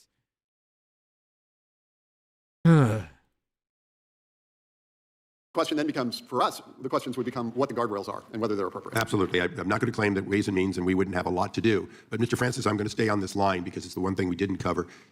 The port of entry into America is Baltimore, Los Angeles, et cetera, Seattle. But the port of entry for products that are worth countless billions, literally trillions of dollars, in fact, today is the internet.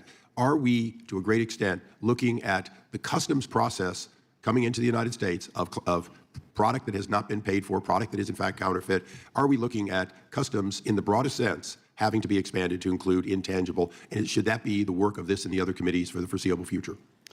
Yes, Mr. Chairman, I do think that the non-tangible items have been a concern. When I was even at the director of the IPR Center that we didn't really focus our efforts there. But I do think that there could be some legislative and enforcement frameworks that can be built around that to ensure that we can do something beyond just the tangible items that we're seizing at the ports of entry.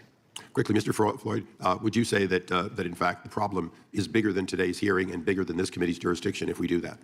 Yes, it is a massive problem. So we're very happy that this committee is working on it, but it will go much beyond this. Yes. Mr. Austin, you've been a superb witness, and I'm a fan of your work before you had this job. But you mentioned support for deepfakes. Mr. Moore and others have shown us some areas where there could be some unintended problems. Is it your position that if we can find the solutions that meet the goal of deepfakes, that in fact you'd be equally supportive as an organization to that, as long as we can get to it? Well, I'll do you one better. I've been watching for 3 years our team and the other incredible coalition work hard to meet every single one of these potential concerns with openness, with creativity. And so, you know, I mentioned YouTube. YouTube isn't part of this coalition. OpenAI is part of this coalition. Is it complex? Yes, it's very, very complex. But they know they're, as far as I'm concerned, the core, the essence of this No Fakes Act is to protect people's identity. So I've actually been reading and learning and watching some podcasts about all your laws, all these kind of enterprise. That's a different lifetime. But this sausage is coming together nice from my point of view. And so I feel like the group that's here and the group that you're working with will do it. And of course, SAG-AFTRA stands foursquare behind getting No Fakes passed into law. Mr. Moore, I'd like you to be able to close on Yes, where you because it think protects we their can get money, not to yours. the goal of deepfakes and other legislation and where the challenges remain. I think when we talk about the challenges, I mean, I think I list four. I'm going to focus on two. The first one is preemption. So what we don't want is a situation where the rights are uneven, and that leads to uncertainty both for individuals and for the developers of these tools, some of whom are now the subject of state statutes that would purport to create standards for them. That should be, I think, in the domain of digital replicas, a matter of federal law. The second thing I would want to mention is that for us, the counter-notification piece of this, which is, you know, I come back to something Mr. Aston said before, in that there was a situation where a friend of his had a video, and he simply couldn't tell whether it was real or not. And I think there are instances where there will be things that are real, and we can't yet tell the difference. And so in those circumstances, we should take care to ensure that those particular instances of expression remain available as best we can. That was good, succinct. I understand that you have a unanimous consent. The gentleman's recognized. Thank you, Mr. Chairman. I ask unanimous consent to enter into the record a letter from the Council for Innovation Promotion supporting the No Fakes Act, the Shop Safe Act, and judicial site blocking legislation. Without objection, so ordered. In closing, this is, in fact, not our last, and not this committee's last hearing on this subject. Hopefully, though, it will be the last one before some of this legislation begins to move. I think that, in fact, people you've seen on both sides of this hearing are close. The issues that Mr. Moore mentioned are of great concern, but they do seem to be surmountable. I'm going to make one closing statement, rights of the chairman, if you will. This legislation is going to, if I have my way, move under my watch. It means that those who have said they're close, they're not opposed to it, but they want to. We're going to test that, which is that enough is known, language is being distributed on what we believe is final compromises to get to legislation, and it's going to be my intention, with the help of my chairman and old friend, Mr. Jordan, that we will move it out of this committee. And I say so today because I think all of you have made the case that allowing this continued damage is simply no longer possible. I'm going to further close by saying just one thing, which is I started in the era of protecting my trademarks. And I certainly You've already destroyed the industry, let it die. As to source was all you really had to prove in order to prove that you had been infringed. It shocks me many years later, and Professor, you know the history of this, but that we didn't use that standard in the courts. Having said that, if the courts aren't willing to use trademark for likeness, then we will have to give them the authority and the mandate to do so, and that will be the goal of this committee. The part I have to say at the close is simply that we will have 5 legislative days, which with our current schedule could give you a lot more than 5 days, to accept additional statements here and questions for all of you, and then a reasonable time to respond. Will all of you agree to take those questions and answer them to the best of your ability? Yes. Thank you all. You've been very generous with your time. This subcommittee stands adjourned. All right. Let's move on to the next one because we're going for a while. Let's see, live. 30,000-foot view, competition and regulation in the U.S. airline industry. We'll come back to that one. Sports Broadcasting Act. Come back to that one. Let's go with, let's take a look at the oversight. Oversight's got some I wanted to hear.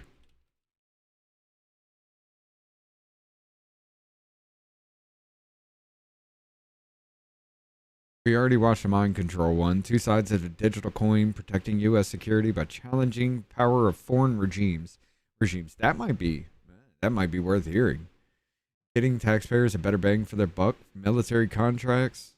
The Snap one we watched. Catch and release. Lose and forget. Nope. Unaccompanied alien children part 2. We're going to go with this one first. Let's go. Come on. Holy shit. This thing is 2 hours long, and they gavel in 40 minutes fucking late.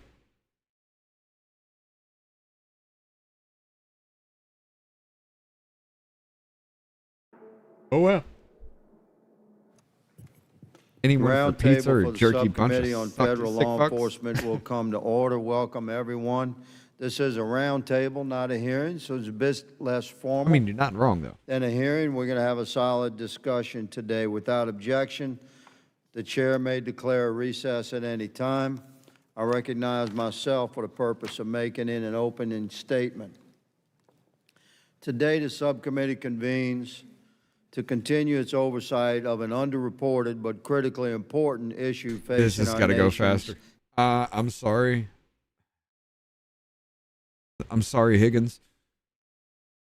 Dude, the monotone voice is kind of bad.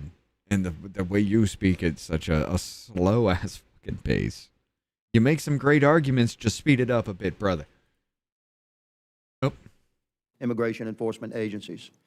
I speak of the crisis of unaccompanied alien children, or UACs, who become lost in our nation's immigration system due to the liberal open border immigration policies of the previous administration. What up, boom boom? The Jim Biden tells you administration's the immigration CD policies created a humanitarian crisis What we got going left on? around 300,000 UACs without we got a proper rate? legal oversight. Hell and yeah. They became vulnerable to Who rated? exploitation. Our southern border became an enormous national security liability during the Biden years, becoming a highway for organized crime, including widespread child trafficking into the United States. Further, the Biden administration prevented the didn't catch effective that. Who rated? processing and monitoring of unaccompanied alien children. Anyway, welcome from the monitoring raid. that was meant to prevent these children from falling into further abuse. Last July, the subcommittee held a hearing addressing the UAC issue. In that hearing, we examined a devastating report by the DHS Office of Inspector General, which exposed the previous administration's shocking conduct toward UACs.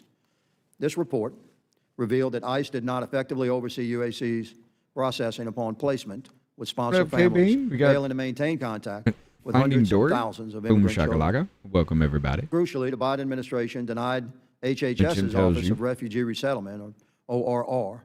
That's the agency charged with matching the children with sponsors. They denied them the ability to share its UAC data with ICE. This fueled a cascading crisis of unaccountability. As a result, the full extent of the Biden administration's failure to protect and monitor UACs is still coming to light. A subsequent audit by HHS OIG, released just this month, found that during the Biden administration, the Office of Refugee Resettlement conducted required monitoring of UAC care facilities in Texas and Florida only 69% of the time. ORR created numerous opportunities for facility staff to be onboarded without undergoing background checks, creating Oh, no. CDW Cauldron. The Guam Island capsizing was an argument that Hank Johnson made because they were going to put 12,000 of our troops on one side of the island. So because of that, he figured that the island would tip over and capsize like a ship. That's what that joke's from. countless opportunities for traffickers and predators to gain access to migrant children. Upon taking office, the Trump administration immediately took measures to reverse President Biden's harmful policies. Under its new leadership, ORR promptly restored responsible, strict sponsor vetting requirements that the Biden administration had dismantled. President Trump also restored ICE access to the ORR database that contains information about UACs and their sponsors, finally allowing for proper monitoring of these vulnerable children to begin. These and other enforcement efforts have seen results. The Trump administration has recovered 146,000 UACs since taking office. Oh, you think it's weird? No. The amount of retardation that goes into it. Hold on. Oh, come on.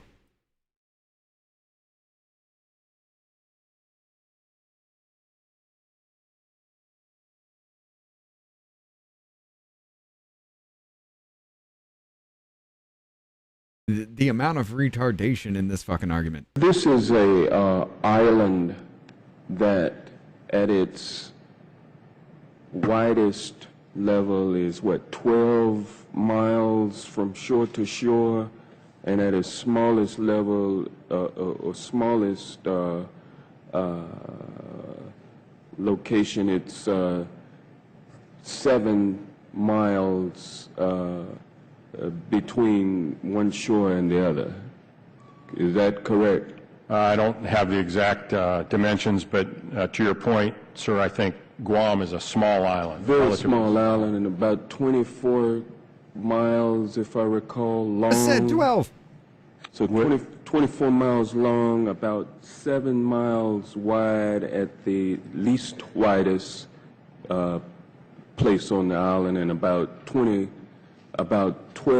miles wide on the widest part of the island. And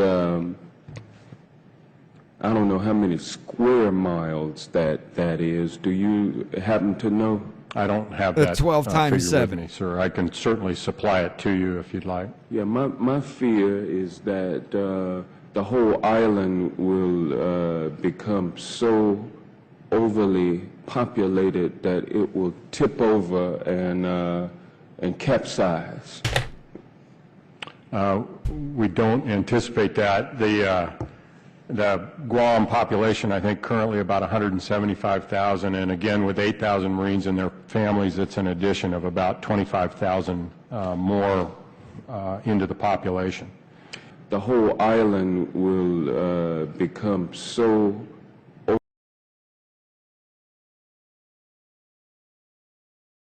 Yes, he said that. Just straight up fucking said it. However, Biden-era I was immigration talking about policies have had economic lasting effects. capsizing. No, you weren't. Countless thousands of You thought it would UACs tip remain over. unaccounted for in our country. Tragically, many of these children have been subjected to assault, forced labor, and worse. The Department of Justice continues to announce indictments against illegal aliens who have trafficked children into our country. By taking advantage of loopholes that existed during the Biden administration, child traffickers abused the UAC sponsorship process to falsely claim family connections to migrant children. The extent of abuse endured by some of these children is disgusting. Each trauma they experience represents a preventable tragedy born from the policies of the Biden administration. More must be done to undo the damage wrought by the Biden administration, literally generational trauma forced upon our nation.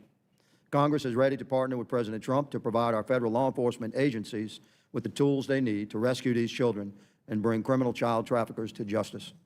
Today, we have assembled a panel of expert professionals to shed light on the nature of the problem from the ground level. I still want to know about the missing kids. And the insights Give that us our an update attendees on that can shit, share. guys. I would recognize the ranking member at this time for the purpose of making an opening statement, but there are 0 Democrats present. So I'm Yes. pleased to welcome today's panelist. Dr. Jared Sadolsky is Vice President and co-founder of Guard Against Trafficking, a nonprofit organization that works at the intersection of criminology, field-based intelligence, and frontline operations to help identify, prevent, and disrupt human trafficking. Dr. Sadolsky is a globally recognized expert researcher in anti-human trafficking and serves as a consultant on the subject to policymakers and law enforcement agencies in numerous countries.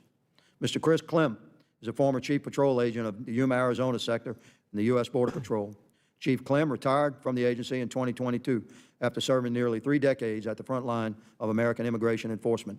Following his retirement from USBP, Chief Clem served as Senior Advisor to the Secretary of Health and Human Services, Robert F. Kennedy, Jr., working with All right. What's going on here?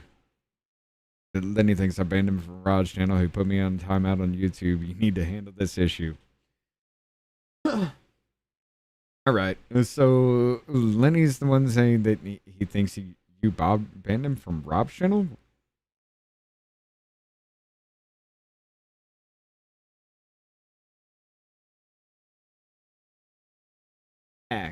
Come on, man. You do have to follow the rules of other people's channels. I mean, I'd be okay with screaming that shit because I scream it myself. But if somebody else doesn't want it, you got to follow that, though. It can't be a dick just because of that, you know?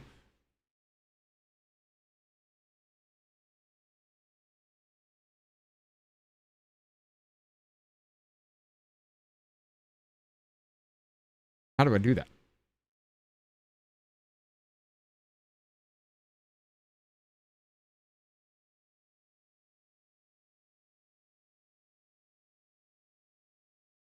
I have no idea. All right, I'll look into it real quick. Hold on. HHS's Office of Refugee Resettlement to implement systems to locate missing unaccompanied alien children. Finally, Mr. Julio Rosas is a field reporter with nearly a decade of experience covering impactful stories on the ground.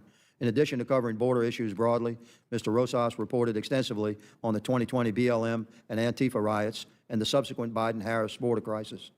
Mr. Rosas previously served in the Marine Corps Reserves and is currently covering the ongoing anti-ICE protests and riots.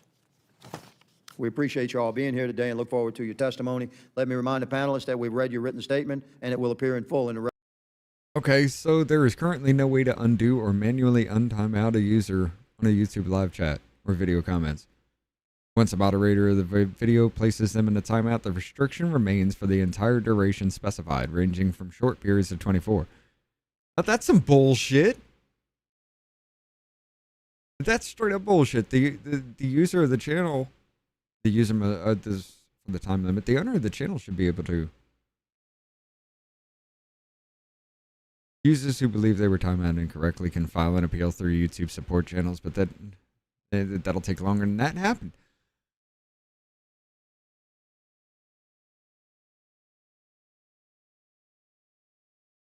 There is no untimeout command available in YouTube Studio. I can't.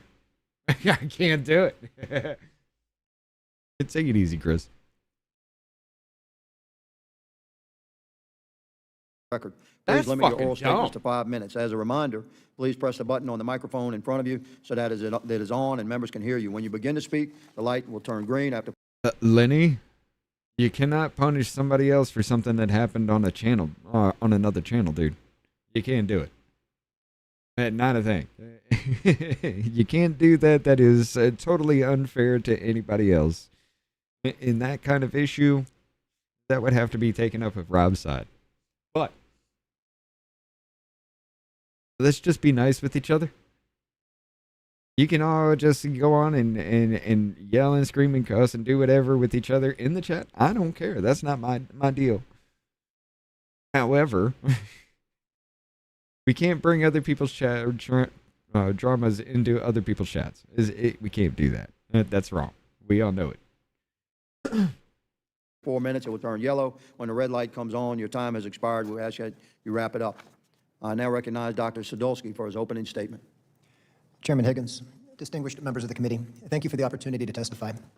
The work that my partner Alan That's Hoppe why and I don't want to through be the moderators for Anti-Human anybody's Trafficking, channel Nonprofit either. Weapons Trafficking involves going into prisons in the Because United I'm a States dick. and abroad to interview And I know I would traffickers to gain overstep an those understanding bounds. of human trafficking from the lens of those responsible for it. Today, the information that I have to share is going I to be take that coming back. directly from people that are incarcerated. I take that back. I am a moderator for Decoy Voice, but there are so many times where I've just been like, no. Yeah, that's why I'm not a moderator anywhere else. I can't. No, because I'd fuck up a lot of shit. For trafficking. It's also going to involve UAC children that I've talked to at the border. Chairman Higgins, I'd really like to thank you for championing this issue. The topic of this roundtable is a stain in American history, and I truly appreciate you bringing light to this, and you've been a champion of this for many years. Well, at the border, I've observed children cross into the United States. In one particular group, there were children that came over a hill from Mexico. They were cold, they were wet from the elements, they were scared, and they were unaccompanied. When I asked, I said, well, you're an American now, where are you going? Like that you The little have girl, this about 5 from the years old, hill? I need held to up a laugh. piece of paper and said that the bad man Ridiculous. gave this piece of paper to request to be, It's I think she said her ridiculous. new daddy, but referring to her sponsor. This is consistent with cartel I can't- operations because that's exactly what they're saying in prison. When the border was open, I can't, Jennifer. It's a timeout. Timeouts are, you can't reverse them. You just have to wait it out. If it was a ban, I could do it. But a timeout, I can't. they exploited it. They exploited it with hundreds of thousands of children, many of which came through that process, just like those kids I met, that were given the name and phone number and sent to unvetted sponsors that has led to unprecedented child trafficking. Our research has led us to speaking to Margarito J. Flores. Mr. Flores was responsible for establishing a pivotal illicit narcotics distribution network for the Sinaloa cartel across America. Mr. Flores worked with some of the highest members of the Mexican cartels, in particular the Sinaloa cartel. Mr. Flores voluntarily cooperated with the United States government, and his cooperation contributed to the investigations and prosecutions involving senior leadership of the Sinaloa cartel. His interactions with the cartel provided a first-hand look into their child trafficking operations, which I'd like to share with you.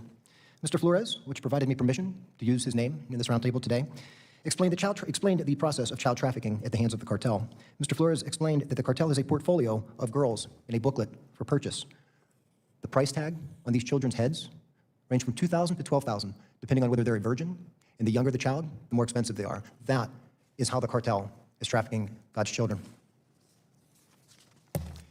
UAC children are especially vulnerable en route to the border. Large numbers of children have been smuggled and trafficked when the border was open. I spoke to one individual that I actually met before he was smuggled to the United States. He was a prison officer in a prison that I volunteer at in Central America doing humanitarian work. He came to the United States illegally, and I said, well, now that you're here, tell me about your voyage. He explained stepping over the skeletal remains of children during the previous administration who either died of murder or of starvation, which were real threats that he was experiencing. Chairman Higgins, I had the opportunity to testify before you in November of 2023, and we discussed a case of a 12-year-old child in Mexico that had his eye harvested for $15,000. I can tell you that with the substantially increased amount of children coming through the border, that risk to those children was exacerbated under the last administration.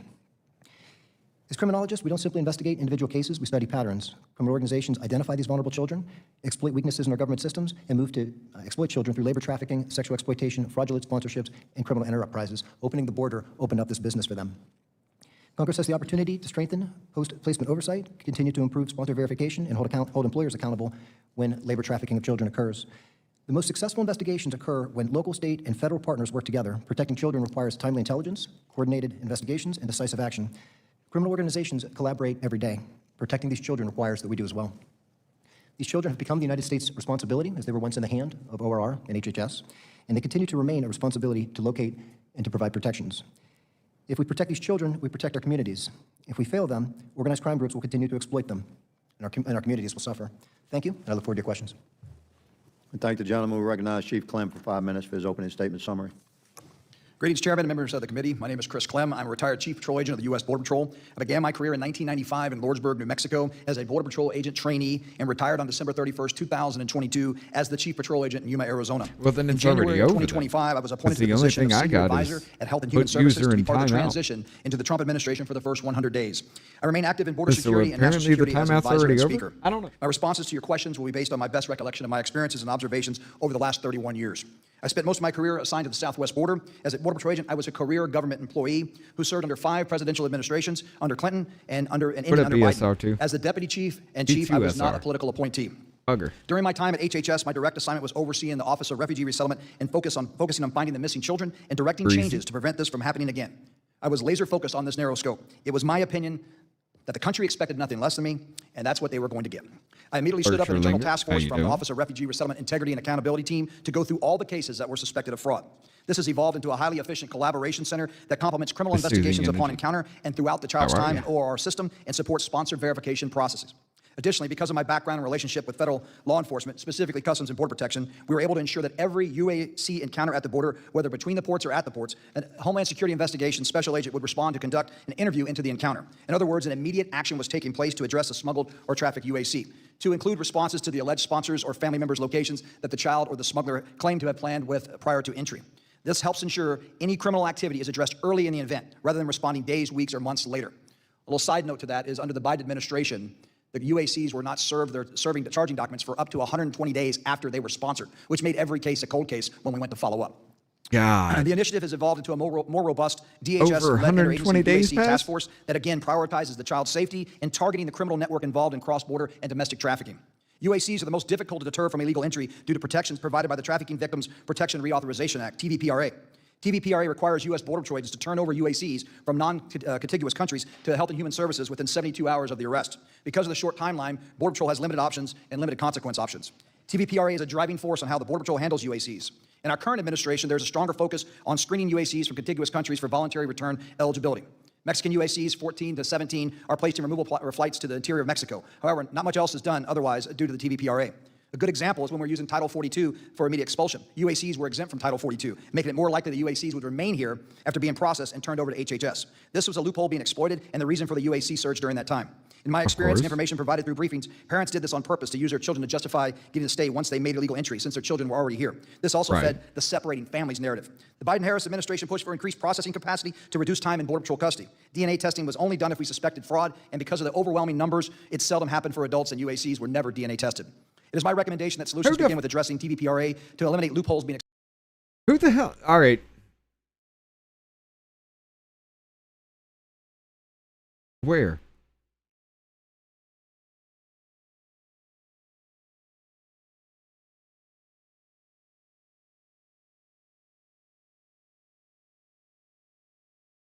I saw Karen Owen here, but and now that's been good.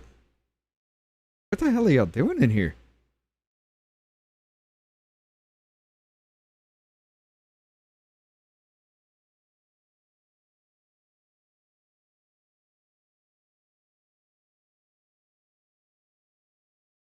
I don't see it.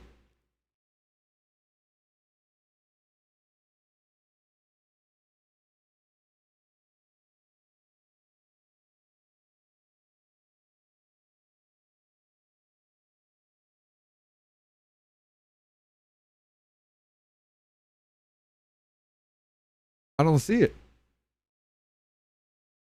What have we got going on here? She ain't banned here. Okay. Okay. That's in Rob's chat. I was about to say, hold the fuck on. I ain't seen Karen in a minute. Exploited by smugglers using UACs.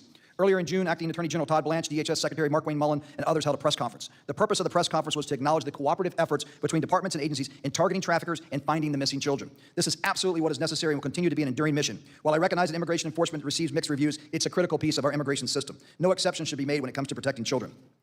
Due to time, I'm going to wrap this up. In the last 3 years, I've visited and spoken with over 50 cities in 20 states. And one area I can tell you, Republicans, Independents, and Democrats have agreed to is about protecting children. Now we just need to get focused on protecting these children and continue the pathways that have been set under this current administration. I look forward to your questions and helping with solutions. We thank the gentleman, and we recognize Mr. Rosas. Is it Rojas or Rosas? Rosas, sir. Rosas, yes. We recognize you for 5 minutes to summarize your opening statement, sir. Thank you, Chairman Higgins, for the opportunity to participate in today's conversation on this important topic. The goal of my statement is to not only talk about the horrific situations that unaccompanied minors face during the disastrous and deliberate border crisis under the Biden-Harris administration, but it is also to serve as a warning. And my warning is this. Another crisis on our southern border is currently building, especially if Democrats take back control of Congress in this upcoming midterms and the White House in 2028. I say this because I have recently returned from Tapachula, Chiapas, which is on Mexico's southern border with Guatemala. I was there to report on migrants leaving the city in a large caravan. Many people in this caravan were from Central and South America, and it included young children. This is the fourth caravan to leave Mexico's southern border just this year. While the participants in these caravans have said they are simply going to other parts of Mexico in search of better job opportunities, it is not a coincidence they are trying to reach cities that are close to the U.S.-Mexico border, such as Monterrey and Tijuana. Yes. When asked if they would like to enter the United States at some point, say when President Trump leaves office, the migrants said yes. They are willing to wait until our next presidential election for the chance to have an easier time to cross illegally into the United States. One man told me during my time in the city, said, most of my friends think it is better to stay in Mexico and work until Trump leaves. Once he leaves, we will all head north. Why not? Another man who said this was his 7th time attempting to reach the United States said, maybe we will organize and work in the border and see if Trump leaves and then cross. These migrants also said they happily approve of the efforts of Democrats in Congress to defund or abolish the Department of Homeland Security and U.S. Immigration and Customs Enforcement. So think about that. The actions and words of some in Congress, not to mention the anti-ICE rioters across the country who are attacking law enforcement, are helping set the stage for another migrant crisis should their side gain power again. Of course. And whether they'll be able to accomplish their insane mission will be up to the voters. And that brings us to the topic for today. One reason why it is imperative there cannot be another invasion of our country is because one of the biggest sets of victims in these situations are the migrants themselves, and of course the Americans who are also harmed. During the Biden-Harris border crisis, I saw children, anywhere from 5, 6, or 7 years old, arriving without their parents on a nightly basis. They would often tell me their parents were in their home country and were supposedly traveling to a family member in the United States. Now, I had no way to verify if that was true or not, but what was disturbing to see in the aftermath was that Health and Human Services, headed by Javier Becerra, decided it was better to not verify because the process took too long and they wanted children out of federal care as quickly as possible due to the number of minors arriving on a daily basis. The Biden-Harris administration prioritized avoiding bad optics over the well-being of these children who came to our country because of the Democrats' open border policies. I was given video by sources showing the overcrowding of these holding facilities and witnessed Border Patrol agents avoiding the border because they could not bring in any more people due to the overcrowding. This is why Democrats and anti-ICE rioters' claim of fighting for the immigrant community today is hollow. They could not have cared less about the labor and sex trafficking of these children when their party's policies put them there in the first place. I can guarantee you there are children, migrant children right now, who are trapped in these terrible situations and are praying that an ICE or HSI officer comes to rescue them. And one side of the aisle has the gall to try to defund those rescuers because they hate President Trump. That sort of political game is not just disgusting or shameful, it is evil. Mr. Chairman, I saw firsthand for 4 years the devastating consequences of open border policies. I'm still reporting on these consequences, as evidenced by the recent caravan and the anti-ICE riots across the country. And one side is willing to use violence to prevent the Trump administration from solving the problem. I do not know what to expect in the years to come, but I will not be surprised if I have to cover another border crisis in the next few years. Thank you, and I look forward to Of course you're going to have The gentleman to. yields. I recognize myself. They're going to do it Questioning again. for 5 minutes. And The Supreme Court said they can. Well, not that they can let them in illegally, but they can come here and be citizens. For caring enough about the children of God, regardless of their nationality of origin or how they got here. We certainly care about these kids. They came into our country through horrible open border policies. They've been through God only knows what type of trauma and what they've suffered. And I just want to point out for the country and for the historical record that Democrats have boycotted this hearing.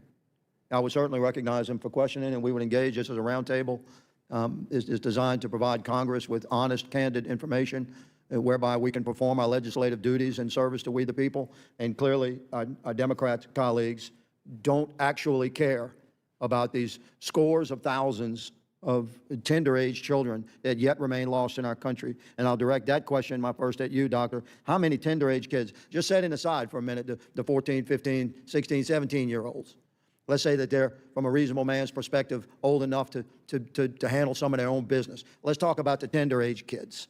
How many do you believe are still unaccounted for, lost in our country? It's difficult to know the exact number, and if we knew the exact number, we would be horrified. And we would also be horrified at the young age. There are babies that have been dropped at the border unattended. Last time I heard it was There have damn been near children 500,000. that we've come across, case after case after case, that are being trafficked. One location in, I believe it was Houston, received over 40 UACs in one apartment complex. Would like to hear, respectful of the gentleman's opinion there, would like to hear your best guess. We had 300,000, we have roughly estimated came across the live board. chat replay is on. We've located, to some extent, about half of them. That leaves about 150,000. Of those, I estimate about 75,000 are still unaccounted for tender-age children. Am I accurate at all, or and please correct me if I'm not? I believe the number was closer to 463,000 That came across. border during the Biden administration, of which there was a Office of Inspector General report that came out in August of 2024 citing that 324,000 of those children were unaccounted for. We read that. We're trying to get our heads wrapped around. We have 50, 60,000 tender-age, 8, 10, 12, 11-year-old kids lost in our country being subject to slave labor and sex trafficking. At a bare minimum, I believe that number is much At a higher. bare minimum. A bare minimum. Chief, you said every case was a cold case when you tried to find these kids because of the Biden policies. Where are these young tender-age children? Let's use a round number just to be conservative. Let's say there's 50,000 still lost. Lenny, you cannot be going off on somebody else, like going off on a person in somebody else's chat and trying to fuck up things. And no, man, that's like me bringing somebody over to your house. And from the moment I come in, I start arguing with them in your house. And I ban them from your house. I mute them from your house. I time them out from your... you'd be offended too, wouldn't you?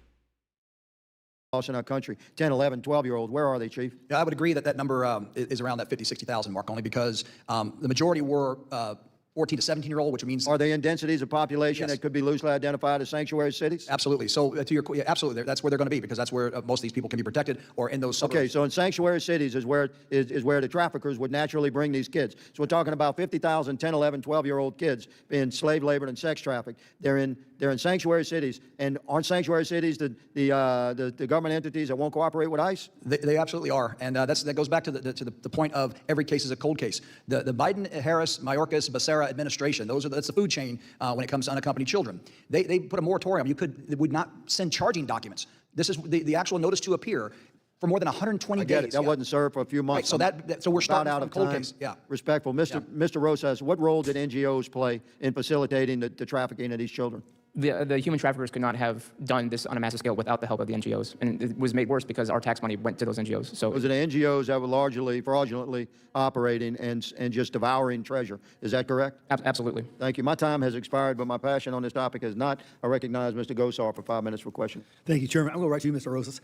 I think it's very imperative that we have the financial backgrounds of all these NGOs, because you can't solve a problem if you don't know where the money's going, right? Correct. So if I told you the IRS already does this, would that make you just cringe?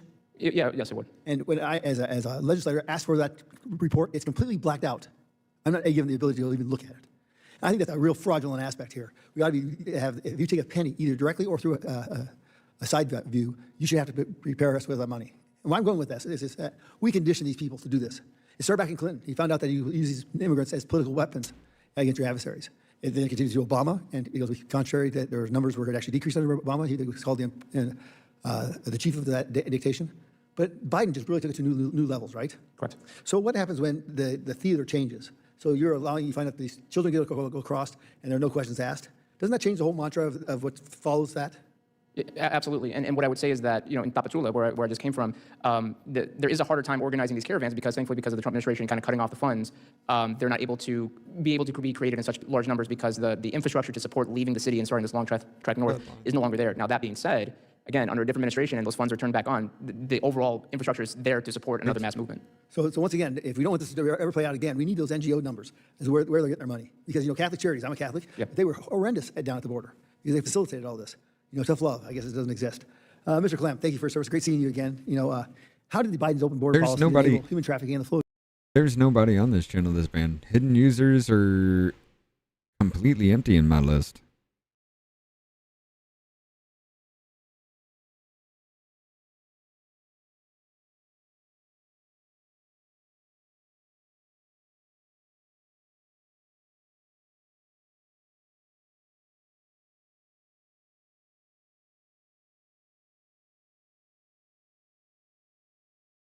Yeah, there's nobody there. So apparently it was just a timeout, which, it's probably going to be over by the time they come back anyway. So drugs into our district in Arizona. And what did you see on the ground? Well, what I saw under that was something that I never thought I would see in my Border Patrol career, where the information that was given to the smugglers and the aliens coming across was just get to the border and Border Patrol will let you go. That has never been anything that we wanted to do.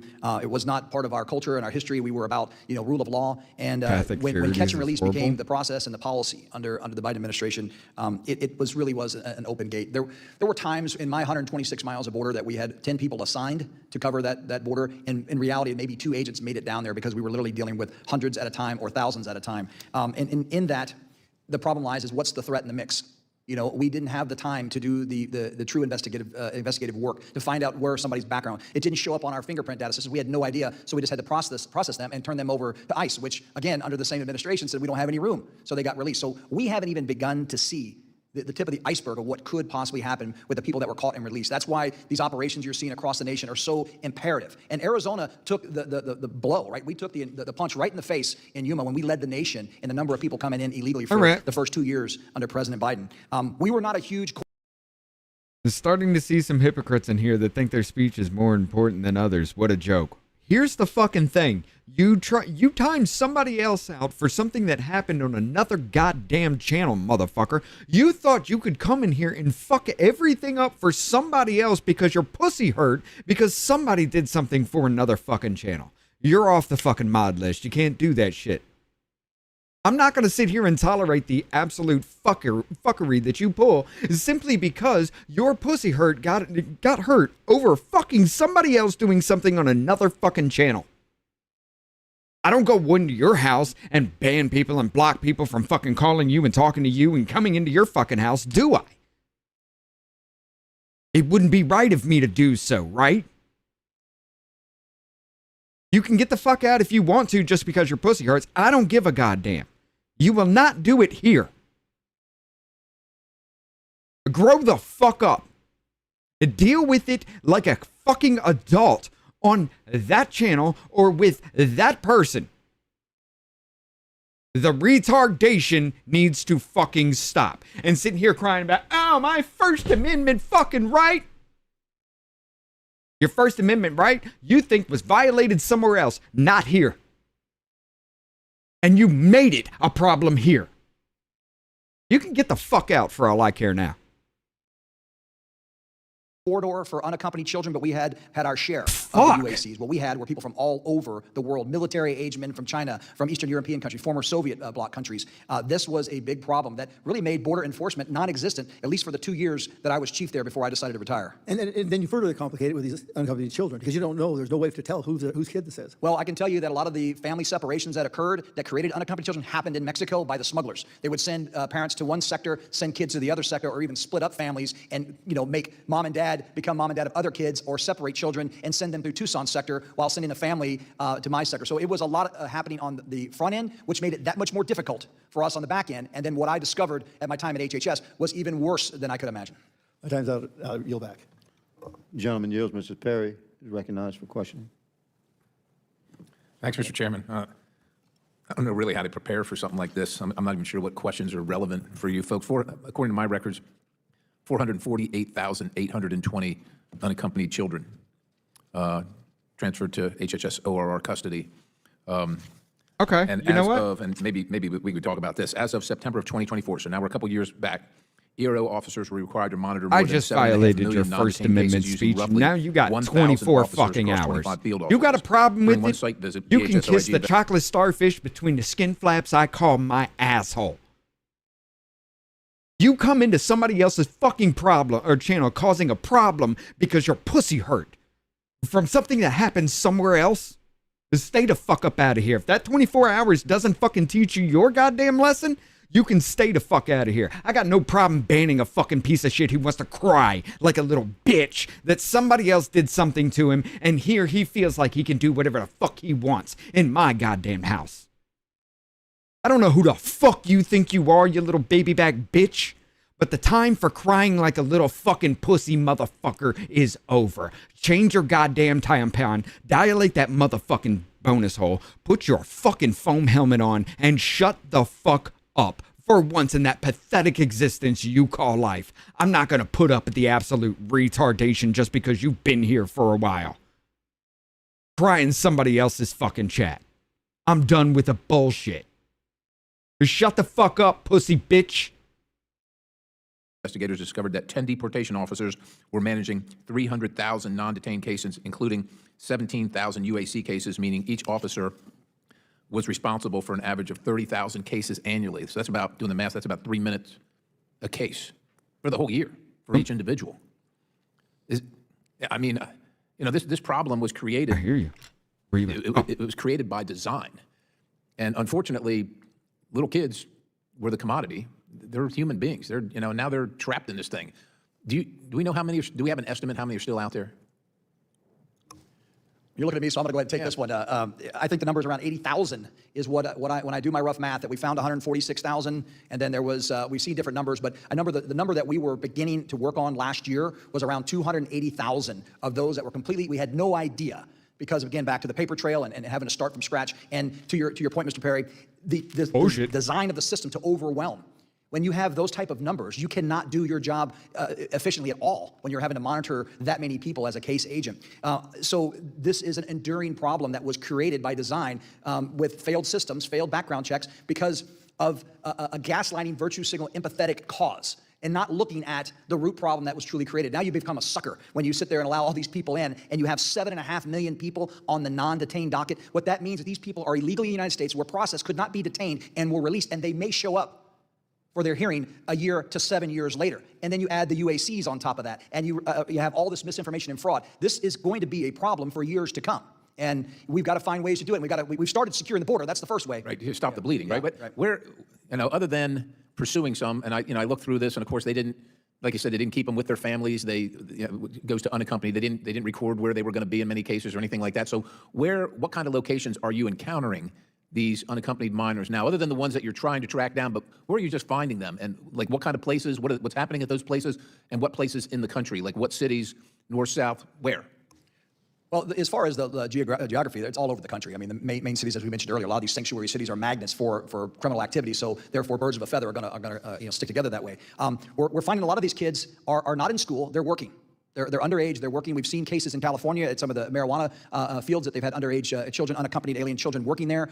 So you have a lot of that. There's horror stories that I'm not privy to anymore, but I can tell you that many of the cases that we uncovered, sex trafficking, sex exploitation, prostitution, indentured servitude, all that is real. And those cases have come to closure in the form of indictments and convictions. And our there's a fucking lot out federal there government that people can perpetrated research. it. I don't have the investigative information anymore, but they are in places where they're not enrolled in school, which is why they're supposed to be coming here. Why one side of the political party says, oh, we got to bring them here, but they're being put to work. They're not being educated, even though I think they should be removed from their country. But if they're going to be here, at least put them in places where they can survive and thrive, and that's not happening. Child slave They're being labor? exploited even further. And again, I mentioned this to Chairman Higgins. This is why those operations you're seeing play out across the country are so important. The left wants to protest ICE. ICE is finding the people that are smuggling, that are trafficking, that are abusing these kids. That is why we have to have that cooperation, not just at the federal level, but at the state and local level. And so it just infuriates me when I hear local leaders, whether it's mayors or governors, sit there and push back against Yeah, what I'm ICE is playing doing 7 days because they're while I'm actually doing making this. people safer and saving lives. And so So would I'm you on say two that the different sanctuary channels jurisdictions, and I have doing some in this the for district that I the stupidest represent, play, are 'cause I'm essentially sanctioning child making a abuse, base for the child game. trafficking, child slave labor, child Figured sex I'd just do trafficking? both. Is that tantamount to the same thing? Yeah, absolutely. Because in their minds, the optics is we're protecting that group. You're actually allowing the criminal element to thrive when you do not enforce the law. I thank the chair. I yield. The gentleman yields. Mr. Crane is recognized for question. Thank you, Mr. Chairman. I want to say thank you to the witnesses for coming today, and thank you for your I work on like this very Eli important Crane. topic. Just to summarize for the American people, of the 10-plus I like million Crane. people He that the makes some Democrats good let arguments in under most the times. last admin, we had close to 450,000 minors who were let into the country. They were given a hotline to call if they needed help. According to the work that your organization, Dr. Saldusky, did, we learned that there were 60,000 some calls that went unanswered. We also learned the last administration What up, tasked Rev? one person to monitor this hotline. 31,000 of the UAC's unaccompanied minors had no address on file.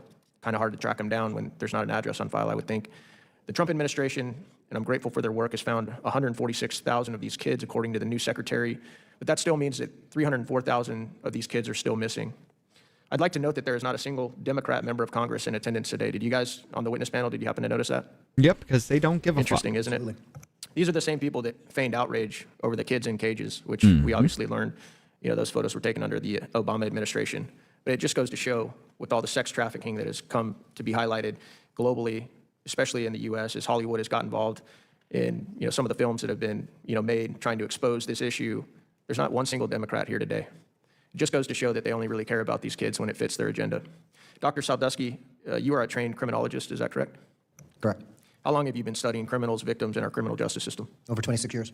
You said in your opening statement that you were able to interview a member of the Sinaloa cartel. I believe you said his name was Mr. Flores. Is that correct? Correct. Where did you interview Mr. Flores, Doctor? Mr. Flores, I discovered him whenever I was researching his testimony. He's testified before Congress. He's also was a key witness in the leadership of the Sinaloa cartel. That's where the interviews, that's why I initiated the interviews with him, which was over the phone. Was he in prison? No. No, okay. What was his affiliation with the cartels? He was in charge of distribution of illicit narcotics in the United States. Oh, shit. Okay. You said that he told you about a booklet that the cartel had that listed these kids almost like a Sears catalog with price tags for purchase. Is that correct? That is correct. Did he say how many kids were in these booklets? He said many, but he did not provide a number. Did you say in your opening statement that their prices were higher if they were virgins or of a younger age? That is correct. Do you think that maybe some of the testimony like that is why there's no Democrats in this room today? Absolutely. Mr. Rosas, do you consider yourself a journalist, sir?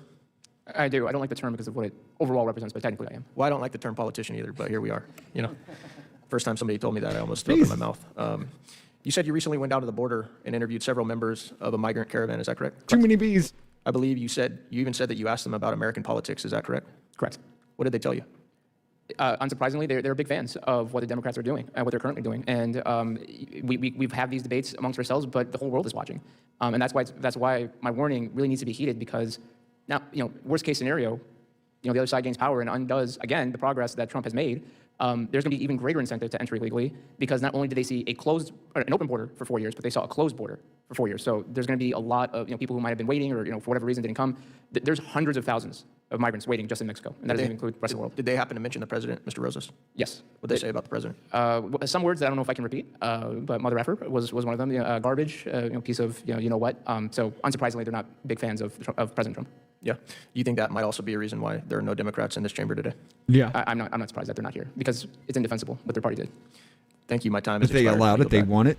If they want that child slave labor, they want these illegal immigrant slave appreciate labor. you making sure that this They stays want on it. our conscience in America. We sometimes can have a short memory on things like this, and it's tragic what has happened in our country. I think one of you said it's just a national shame, and certainly it is that this is happening.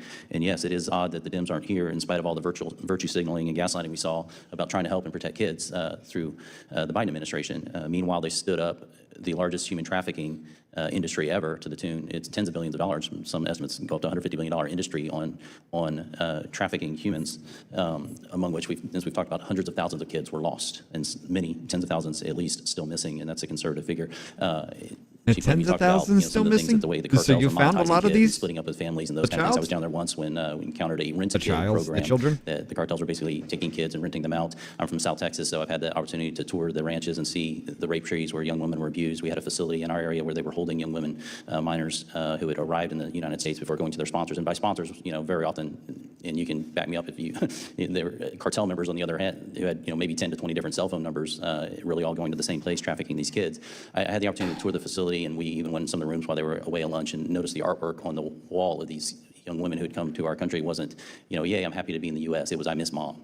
They had been separated from the cartels had used them, abused them, and they just wanted to be back home with their families. So it's tragic what we've allowed to happen.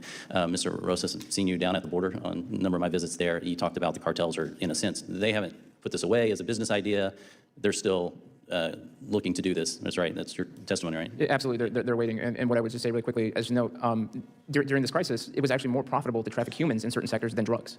I mean that's insane to think about. Yeah, and the cartel mindset, when I would go down there and talk to experts like you, the cartel mindset was in a sense like drugs are a one-time coming across income a revenue human stream. you can Humans are traffic residual is income. is more rare than coming across a drug you can To traffic. lose that money. But now, That makes the sense. incentives during that time, people were willing to be caught by Chief Clem's men. Yeah. Dr. Sadolsky, you've interviewed a number of these cartel members. In your estimation, are they just kind of biding their time at the moment? Is this profit motive they've given up on? Absolutely. The model is still there, for them to traffic children through the border. They're just waiting for more open border opportunity. If I may, sir, you touched on a point about them transferring the children to cartels within the United States. That's something I've studied in terms of what happens when the cartels bring the kids to the border.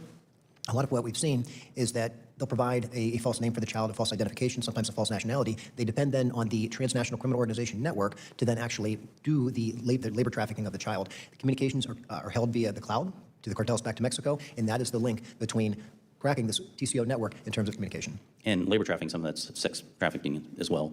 And then, as you mentioned, even organ harvesting as well, which is, that's just What up, sober? diabolical. Chief Clem, you've spent years on this. Thank you for doing the good work. Could you explain some of the vetting process, or maybe lack thereof, that was under the Biden administration? And then I'm running short on time, but we're about a year and a half into this term. And the loopholes that allowed this, we're talking about the concern of another administration coming in. But as Congress, we've yet to put H.R. 2 on the floor gnat's during pissing this me term. Does off. that surprise you that we haven't taken legislative action to close these loopholes? You asked a couple questions here. I am surprised that we haven't been able to get H.R. 2, which to me was a great bill. I mean, it would do all the things that we need to do, at least an initial, if I'm understanding the right bill. That is the step in the absolute right direction, and I would support that. Regarding vetting, two topics of vetting. At the border, when they're encountered, our vetting system is only as good as the information we have. So when you're from a third world country with no record collections or anything, we'll never know if you're a serial killer or you're a terrorist, so we won't know. That is then a problem. So when I hear people from the former administration saying they're all vetted before they get released, absolutely no, not. If they're not in the system, we have no idea. It would take me longer to vet an employee for a promotion than it would for us to vet and release somebody into the country. Yeah. And then on the, and I know we're running time, on the ORR part, vetting sponsors, because I think that's a critical piece. We were discovering that it was laughable at what they were using to justify sponsor. Photoshops, fraud documents, sometimes no documents.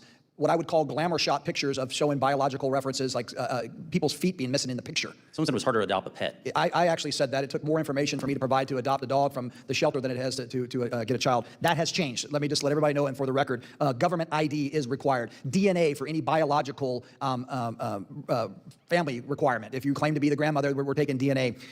All adult household members are having their FBI fingerprints checked to make sure that we're not releasing them to a criminal who's living in the household. There are actually home studies and suitability studies being conducted again, as opposed to just allowing that to go on based on somebody's word. So this is why it does tick me off that there's not members of the Democratic Party here to see that this is about protecting children. We are allowing thousands upon thousands of kids to go unaccounted for and missing and exploited, and there's not anybody on the Democratic side here to sit there and say, you know what, yeah, maybe we messed up on the kid part, let's fix this. And that's, yeah. With that, I'm going to recognize Mr. Biggs for as much time as he may consume for questioning. Oh, man, I've never had that leeway, Mr. Chairman. That's awesome. Thank you. Trump administration has been working hard to remedy the problem that we saw with children, and particularly, you, Chief, you were just talking about ORR, and when that first came to our attention in January 2023, they said 42,000 kids had gone missing. And then there was a New York Times piece that came out and says like 85,000. And then we get the ORR chief, and we're going to play this video right now if we can. Just play it whenever you're ready. Let's hear what they said in response to the question. With the 85,000 number of children that we lost contact with. I'm not saying you lost them, I'm saying we lost contact with them. We don't know where those kids are. Is that fair to say? We attempt to make a safety and well-being. I understand that. Let's get to the point here. Let's just answer the direct question. When you made the call, you didn't get a response. Your letter tells me that you usually make 3 calls. You got no response on any of those 3 calls in 85,000 kids. Is that right? In What up, Cam? 81% of the calls we are. You lost 80, you didn't have contact with more than 85,000 kids. Is that fair to say? Is that right? I mean, just yes or no. We're not saying, well, what's your percentage? 85,000 children that were placed by you. You made calls to check on them, and you made 3 calls on average. 85,000 of them. You have no idea where they are. You don't want to answer the question. That's fine. And the reality is, it turns out it wasn't just 85,000, right? Estimates over 500,000 lost. Kids that we had no idea. And the current administration's found about 146,000, 750,000, right?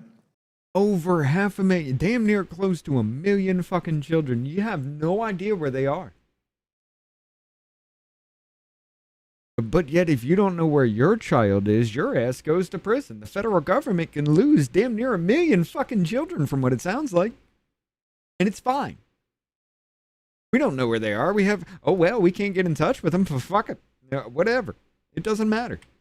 Oh, God forbid is you let your child walk down the street to go to the grocery store alone. What the fuck are we doing? So let's talk about some of the places that some of these kids turned up. Orlando Strip Club, almost 24 young kids left at an Orlando strip club, right? You guys heard that one, I think. The pedophile who received literally dozens of children dropped off, unvetted. So I guess when we start talking about vetting and the lawsuits that came that prevent us from actually doing DNA analysis from anyone under what age 15? What day am I on? Is it maybe it's 13? But you can't do DNA collection and hold on to them. I got less than 100 days to get my base up and hang on to running. them for those children, along with everybody else. Chief, what would that do for us as we try to vet where these kids are going? Well, it would be a game changer, all right? It would be a game changer because I've seen it firsthand when we used to DNA test. You would literally, look, in El Paso, when I was the deputy there, we started the pilot program with HSI to DNA test families of suspected fraud. When we ran out of test kits, sometimes we just show up with a Q-tip and they would literally say, okay, I know this is my friend's cousin. Like that's how important, because they know once they submit that DNA, they're busted and they'd be caught and it'd be a lie. So DNA testing, when it comes down to protecting kids and to prevent the renting or the recycling of children, that's one end. It would also help us start closing gaps when we find missing and murdered and exploited kids that, hey, we know who these people are. We can bring closure and we can actually follow the money trail and actually go after the criminal syndicate that's moving this. So DNA is imperative when it comes down to protecting these kids. Let's think about this. So in Yuma, I can't remember if you were chief there or you were coming in to be chief. You had a movement of children, rented children, basically, recirculating, and they were ending up in North Carolina, I believe. Yes. And that happened right before my arrival, but it was an alert Border Patrol agent during processing that said, that kid looks familiar. And when they figured it all out, that child had been arrested as a family member, I think 3 times, moved through Ohio to North Carolina, and was going back to South America or Central America to be recycled again. When we look at this and we see our colleagues across the aisle who, well, I guess So we not don't see only them. are they We don't being see them. deported, If they're we could coming see back them, in and just cycling through the they system would over have and to over again. confess and admit that their policies, the policies of the previous administration, put hundreds of thousands of children in danger. We haven't recovered all those children. We don't know if they're dead or alive. We don't know if they've been sex trafficked, if they've been labor trafficked, or heaven forbid, if they've been had their organs harvested. This is the kind of thing that goes on, and that's all of those have happened. This group of people on this side of the aisle don't care enough to come here and have an open discussion about what their policies rot and how to figure it out and how to fix it. Mr. Chairman, I don't want to. I got a whole truckload of questions. I won't take much time because I'm over. But if I can give some, I'd like to submit some documents for the record. This is a letter I wrote January 10, 23 to ORR. There's an article. DOJ: more than 475,000 children trafficked to U.S. under Biden, 300,000 unaccounted for. DOJ announces indictment of unaccompanied minor sponsors. Unaccompanied minor sponsors. We didn't even talk about that. How you had these unaccompanied children, ostensibly. Previous documents admitted without objection. Thank you. They come in, and then they turn around because they know there's no vetting, and they become sponsors when they're underage to bring children in. Unbelievable. DHS Inspector General confirms about 300,000 migrants missing, 146,000 unaccompanied migrant minors located in U.S. under Trump. Biden's HHS lost nearly half the unaccompanied migrant children released to sponsors. Half. Report finds more than 340 migrant kids were sent to live with non-relatives who then sponsored other children. DHS says 233,000 unaccompanied children were lost during Biden presidency. An indictment spotlights Arizona's role in Sinaloa cartel trafficking routes. And we didn't even get into off the Cocopah Reservation, the Tohono O'odham Reservation, and right now the hotspot, which is near Naco, Arizona. Human cost of Biden's shameful children's crusade at the border. Gentlemen, thank you for being. All additional documents submitted to the record without objection. Thank you. Thanks for being here. I think we all know that there's still roughly 1,000 per day that are coming across of gotaways. Roughly, that's the estimate that we have, and that means that you're still going to have children being actually trafficked across the border, particularly the top two areas are the Tohonos and also in the Naco area right now on the border. So I'm thankful for you being here. Thank you, Mr. Chairman, for indulging me. And doggone it, this ticks me off. The gentleman yields. Mr. Jack recognized for questioning. Well, thank you, Mr. Chairman, and I want to commend Mr. Biggs. His commentary, I think, is illustrative of the right person to lead the state of Arizona. Hopeful that works out in just a few months' time. Dr. Sladowski, if we could start with you. My first question it really centers around the why. I don't think this is a failure of law. I think it was a failure of the past administration's disability to follow the law. So I'm curious as to why, for the record, you believe the Biden administration refused to enact the laws, or rather comply with the laws Congress had previously passed to support this issue. I think it was by design to flood illegal migrants into the United States. This is a zombie spawned inside the base. Mr. Clem? I think this began under President Obama and Biden when they could not get the immigration reform he wanted. He began these series of actions that only got worse under President Biden, and it comes down to changing demographics in our electoral college. Whether it's now or in 18 years when these unaccompanied kids or illegal alien children that are born here and to become voting members of society. I agree. Mr. Rosas? I certainly agree with their assessment, but not to sound cliche, but it just boils down to Trump derangement syndrome. They hate President Trump that much that if he's for it, they're against it. If he's against it, they're for it. And it doesn't matter if children are harmed in the process. And specifically, we'll start with Dr. Sladowski. What concrete steps have you seen this administration change from the past? With respect to last 2 years, you've seen a drastic reduction in illegal crossings. Curious as to what concrete steps have been the most helpful. I was on the border 2 days before the inauguration, and then I believe it was roughly a week later, night and day difference. So it started with securing the border, and then it also involved bringing people in that understood the issue and took over ORR and went immediately looking for these children. When I discovered the issues that were going on in ORR in terms of children blindly being sent, that stopped overnight at the inauguration. And with respect to this past Congress, we've enacted many incredible border security laws. I'm curious with respect to Reconciliation 2.0, which was recently enacted, and then likewise the One Big Beautiful Bill Act. What are some of the provisions of those two bills that have really enabled the Trump administration to address this issue and again to follow the will of the law? Right, providing the funding necessary to go rescue these children. Likewise, Mr. Clem. Well, I will tell you, first and foremost, it's securing the border. It all starts with stopping the leak, right? There's been a 96%, I think the latest number is 96% decrease in overall border traffic since the Biden administration. So that's huge when you reduce the flow. On the ORR side, as I mentioned earlier, completely overhauling the sponsored vetting system and requiring, the very minimum of criminal investigative or background checks, fingerprinting, DNA testing has actually shut down that movement. There's not as many kids coming across because they know that the sponsors are going to be checked. We're seeing, again, the number decrease. I think we're just over 5,000 UACs that have come in this year compared to 25,000 last year. Remember, last fiscal year started at the end of Biden, and so we've just seen a steady decrease. I mean, that decrease is good, but 5,000, why? The bill continues to secure the border, giving the enforcement agencies the resources they need, but also, includes working systems to support ORR and the investigative side and criminal side, if you will, of cooperation between multi-agencies. This is huge. And again, it is an enduring mission until we find every one of these kids, until we can do everything we can to prevent this from happening in the future. Thank you, Mr. Clem. In closing, Mr. Chairman, I also want to recognize, not with us today, but the service of one of my dear friends who is the senior advisor at HHS for human trafficking. His name is Kevin Malone. He's a former Major League Baseball general manager of the Los Angeles Dodgers and the Montreal Expos, but he felt a call to serve after leaving baseball about 25 years ago, focused much of his life on combating human trafficking, specifically around children. And today he serves in President Trump's administration as senior advisor of human trafficking at the Department of Health and Human Services. His leadership helped build baseball teams. Now it's helping protect children, and I commend him for his service. I hope each of you have an opportunity to work with him at HHS. They have done, as you've mentioned throughout this hearing, rather a roundtable, a tremendous job at supporting the efforts of DHS and other agencies. And with that, Mr. Chairman, I yield back. The gentleman yields. I believe Mr. Gosar has an additional question. Yeah. First of all, Dr. Sadowski, when you were flooded at the border, it's very hard to try to figure out where these children were accompanied by parents, right? Correct. And all that hecticness that Mr. Clem talks about, just really can't go very far. You're just being overrun. So now the timeline I kind of want to get back to is we're seeing this thing happening getting worse, okay? I agree with you, Raf. It's bleeding a lot of people, so eventually I hope the house prices come down. It's still my home, and I would like to get back there.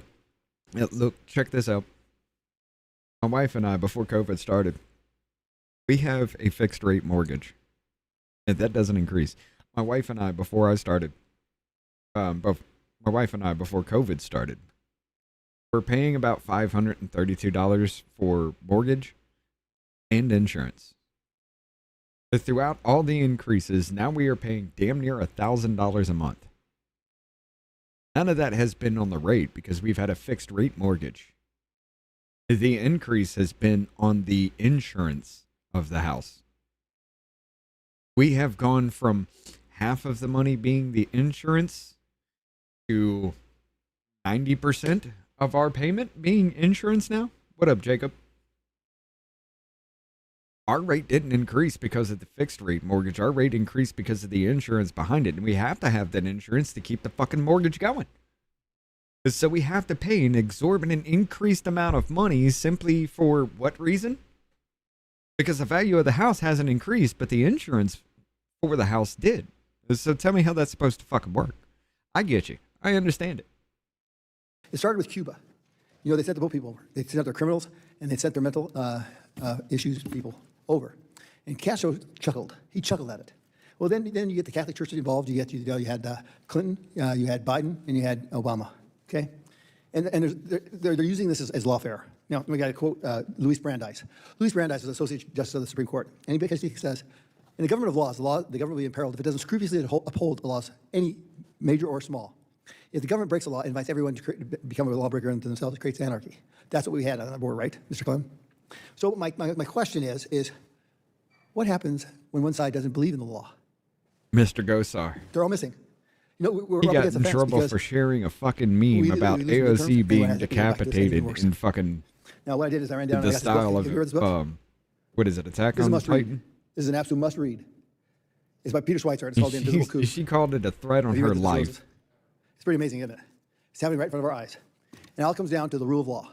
We're not abiding by any rules of the law. We break it when we find them to be helpful to us, and we don't hold it back. And that's sad to say. It's really sad to say. And it comes in this hearing on the basis of children, on the backs of children. I'm in with this.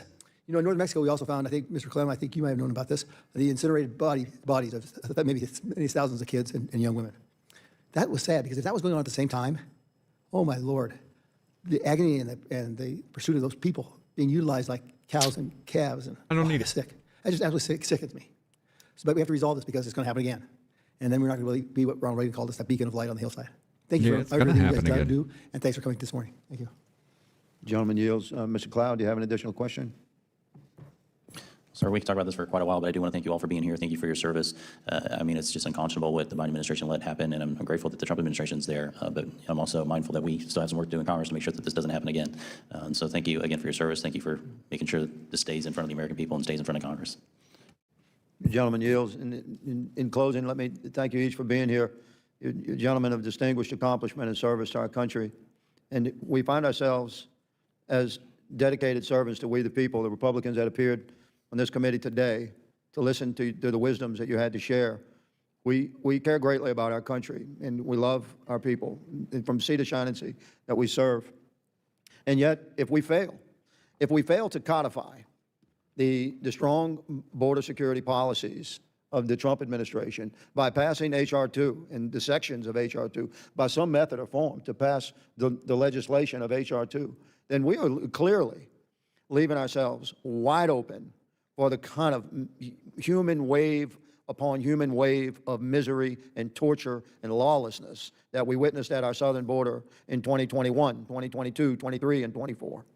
And Mr. Rosas has testified this day that there are hundreds of thousands of illegal immigrants amassed at our southern border, just waiting for the Democrat majority. But we can insulate ourselves from that level of harm if Republicans have the courage to force H.R. 2 and the legislative sections of H.R. 2 through Congress and get them to the president's desk. So I hope that today's roundtable is a reminder to my congressional colleagues that we have legislative work to do, and by God, we should get it done. Mr. Rosas, I'll talk to you after the hearing, but our time has expired, and this roundtable is hereby adjourned.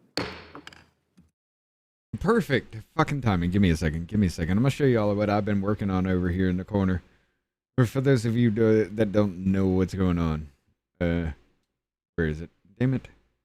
There it is, game capture. This is 7 days to die. I've got less than 100 days in this to make this base a functional base for Rage Night, or for Horde Night, which is basically a whole bunch of zombies spawn and they keep spawning until the next day.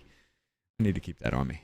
But down here, it's all the way to the bedrock of the game. It's the lowest part in the game that you can build from. Okay, I dug it all the way down. It isn't completely done yet, but I got first manufacturing things, the storage in here. This is going to be an electrical side or electrical closet for the power that's going to run here. More storage. This is going to be storage. The storage again. I got another workroom. Got another hallway. And we got our furnaces, our forges and shit in here. We're still not done building this. But I still have to open up half this other side, get all that mined out, and fix that up. This is going to be the living quarters side. This is going to be somebody's room. Behind this will be the storage. I'm going to dig through, put a ladder down so you can go between the floors and the storage without having to travel back and forth. Where is it? Where is the kitchen? This right here is going to be a massive ass kitchen area for the living quarters. And I still have yet to work here. But talking about some of the bases that I've done in this game before, one of them that I didn't finish, we didn't really get to testing, was this idea. And of course, you're going to have turrets inside here, just in case the zombies get through. But check this out. Let me get up here real quick.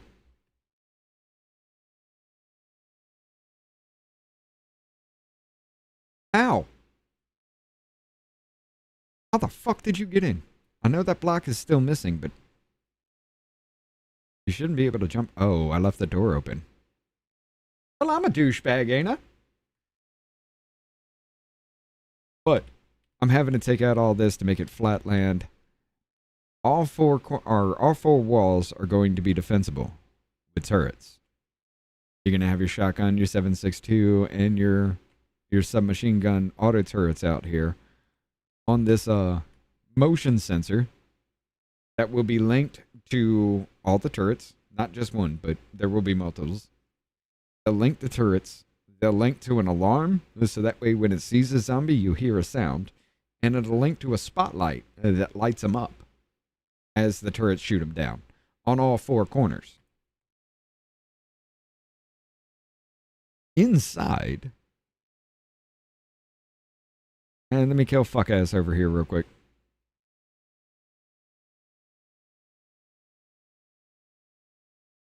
Inside the base, now these doors will change because there's some more other things I got to do here, but inside the base, these walls right here are going to be 3 blocks deep. The inner one is going to be a steel wall, and we're going to have just concrete going around the wall. So that way the turrets on the outside kill everything that's trying to come up to the base. If they get through the door or the wall and they get inside, I still need to rearrange some shit over in here. But if they get inside, these little spots will have turrets too to take care of the inside zombies. And of course you can see where, oh, you son of a bitch. They just never stop spawning. Shut up. Oh, you didn't die? Fucking asshole. But they get it. Of course, you can see where the crop spots are. Places like this, we're going to have, you know, anything that needs to be outside the apiaries, dew collectors, things like that. This is the base. And that door right there is going to be powered on a motion sensor, so that way we can drive our vehicles through here and park them in the underground garage for our base. Now I need to finish this wall, get the turrets up, get the electricity running. Ah, shit. And build a Horde Night tower on the top of this center right here. Oh, I left this block. Cool. Build a Horde Night tower on the top of this center right here, so when if the zombies ever do get through the front door, instead of going down into the base, they'll have to travel upwards to come get us. A very, very defensible base. I had something kind of like this style before, where it was like, let's say that was a pillar up right there in that corner, that was a pillar up, that was a pillar up, that was a pillar up, and you had a pillar right here that the entire base stood on. And throughout all of those pillars, I had lined them up with turrets like that, and very few zombies got to us on Horde Night. Or for us, not even to us. Very few of them got even close for where we would have to like shoot or something, or throw a grenade, anything like that to kill them. And so this base is more defensible than the other one was. And it's going to be more powerful, so I don't know. Have a Horde Night until we find out what kind or what the difficulty horde and the level of zombies that spawn up before they break it, and we have to control it. That's coming up on day 365 in this game, and we're only at 268. So I need to get working. That's why I'm doing this while we're doing the hearings. All right. We got others. Let's go back. At two sides of a digital coin, protecting U.S. security by challenging the power of repressive foreign regimes. That might be interesting. Yeah, you know what? Fuck it. Let's go. It's not even that long. By people living under repressive regimes around the world. Today's roundtable is a little different from the typical congressional hearing. This will be more of an informal the blind conversation. dude's back. We This will not dude's keep time, cool. I will not be recognizing members in any formal order. This dude right here, this Hitler dude. I like that dude. He makes some funny ass quips, and he's blind as fuck. As we would during a standard hearing. Instead, we will hear from our participants as they introduce themselves and offer some brief opening remarks. During the remarks, members may engage and ask questions, much like during a briefing, but in a free-form style. While I don't expect it to be an issue, I will do my best to ensure all members have the opportunity to ask whatever questions they may have. Of course, members may follow up separately with any of today's participants if there are additional questions not addressed during the discussion. I'm now pleased to introduce this afternoon's roundtable of participants. Mr. Dustin Palmer is the Bank Secrecy Act Officer at Anchorage Digital Bank, the first federally chartered crypto bank in the U.S., and one of the leading U.S. institutions providing secure digital asset custody and infrastructure for regulated markets.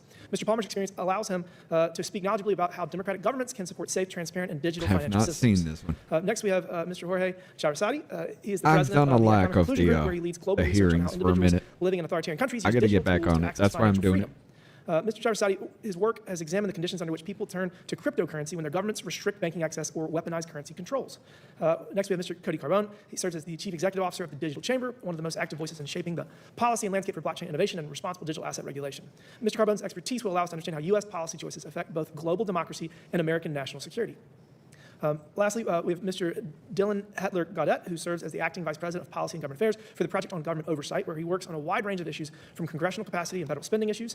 Gentlemen, thank you all for being with us here today. As we consider today's topics, I want to underscore the importance of understanding how decentralized digital assets empower those who live under authoritarian regimes that suppress basic freedoms. I've often said that Bitcoin and decentralized technologies represent a profound challenge to authoritarian control. As I've noted, when a regime can no longer control its citizens' access to information or money, what do you have left? And that is why I have described cryptocurrency as potentially the beginning of the end of all authoritarian governments. For millions of people living under repressive rule, the ability to store value, send money, or receive support from abroad without government interference can be life-saving. It can also be an essential tool for dissidents, journalists, and I'm a activists who risk douchebag? everything to get Yeah. the truth out. In addition I to don't- human rights I don't implications, deny that, it is also Jennifer. critical that the United States maintain leadership in the development and regulation of digital assets. If we do not lead, others will. The Chinese Communist Party has made clear that it intends to shape global standards around state-controlled digital currency, surveillance-based financial systems, and cross-border payment architectures that advance Beijing's geopolitical aims. Ensuring that democratic nations, not repressive regimes, set the norms for digital finance is essential to both our national security and the protection of individual liberty around the world. Again, I look forward to hearing from our panelists here today about, one, how these technologies are being used on the ground, two, where U.S. policy is helping or hindering that progress, and lastly, what Congress can do to strengthen both global freedom and American security. Before I ask participants to briefly introduce themselves, I want to turn to my ranking member, who is not here, but he will make remarks when he does arrive. And with that, let's start. Mr. Palmer, lead the way. All right. Thank you, Chairman Timon. And thank you for having me here as a witness today. Okay. My name is Dustin Palmer, and I'm the Bank Secrecy Act Officer at Anchorage Digital Bank. I'm honored to be here today to talk about how regulated digital asset infrastructure supports American national security, extends U.S. dollar dominance, and serves as a tool for financial freedom for people living under authoritarian regimes. I joined Anchorage Digital Bank in 2023. I've also served as a senior advisor to the General Counsel at the U.S. Department of Treasury, where I was intimately involved with anti-money laundering, countering the financing of terrorism, economic sanctions, and anti-corruption, and I also served as an attorney in the Department of Homeland Security. Before joining Anchorage, I spent years in the private sector advising major financial institutions, traditional financial institutions, on financial crimes compliance. That experience, tracking criminal money while I worked for the federal government, and then helping the world's largest banks build programs to identify money laundering and report it, is what brought me to Anchorage Digital Bank and to help build what I believe is the most rigorous federally supervised digital asset compliance infrastructure in the United States. Anchorage Digital was founded in 2017 by security engineers who identified a fundamental problem. Institutions had no safe, regulated place to custody digital assets. They built the solution and created the foundation for the first federally chartered digital asset bank in the United States, Anchorage Digital Bank. Our clients are institutions, banks, sovereign wealth funds, venture capital and private equity firms, crypto protocols, and governments. We hold tens of billions in digital assets in custody, and we are the first federally regulated stablecoin issuer in the United States, having issued dollar-pegged stablecoins for Tether's U.S. entity, Western Union, Athena Labs, OSL, and Falcon Finance. The strongest national security posture comes from onshore stablecoin issuance, visibility, and information propagation. Anchorage Digital is at the center of all of them. Onshoring stablecoin issuance through Anchorage Digital enables sanctions compliance, law enforcement coordination, and real-time oversight that simply does not exist offshore. Extending USD-pegged stablecoins throughout the world is self-propagating.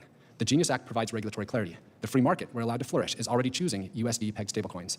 And quite frankly, a nudge from the U.S. government and international businesses will help extend their adoption by promoting stablecoin infrastructure and establishing interoperability standards that favor open systems over China's ECNY system. The and underbanked population are also ready to adopt this easy and cheap way of transacting. The United States has a historic opportunity to set the standard for how this technology is built and governed, and Anchorage Digital is proof that it can be done right. Every dollar that flows through our bank is a dollar that the U.S. government can see and hold to account. We are ready to help this subcommittee build on what we have already started.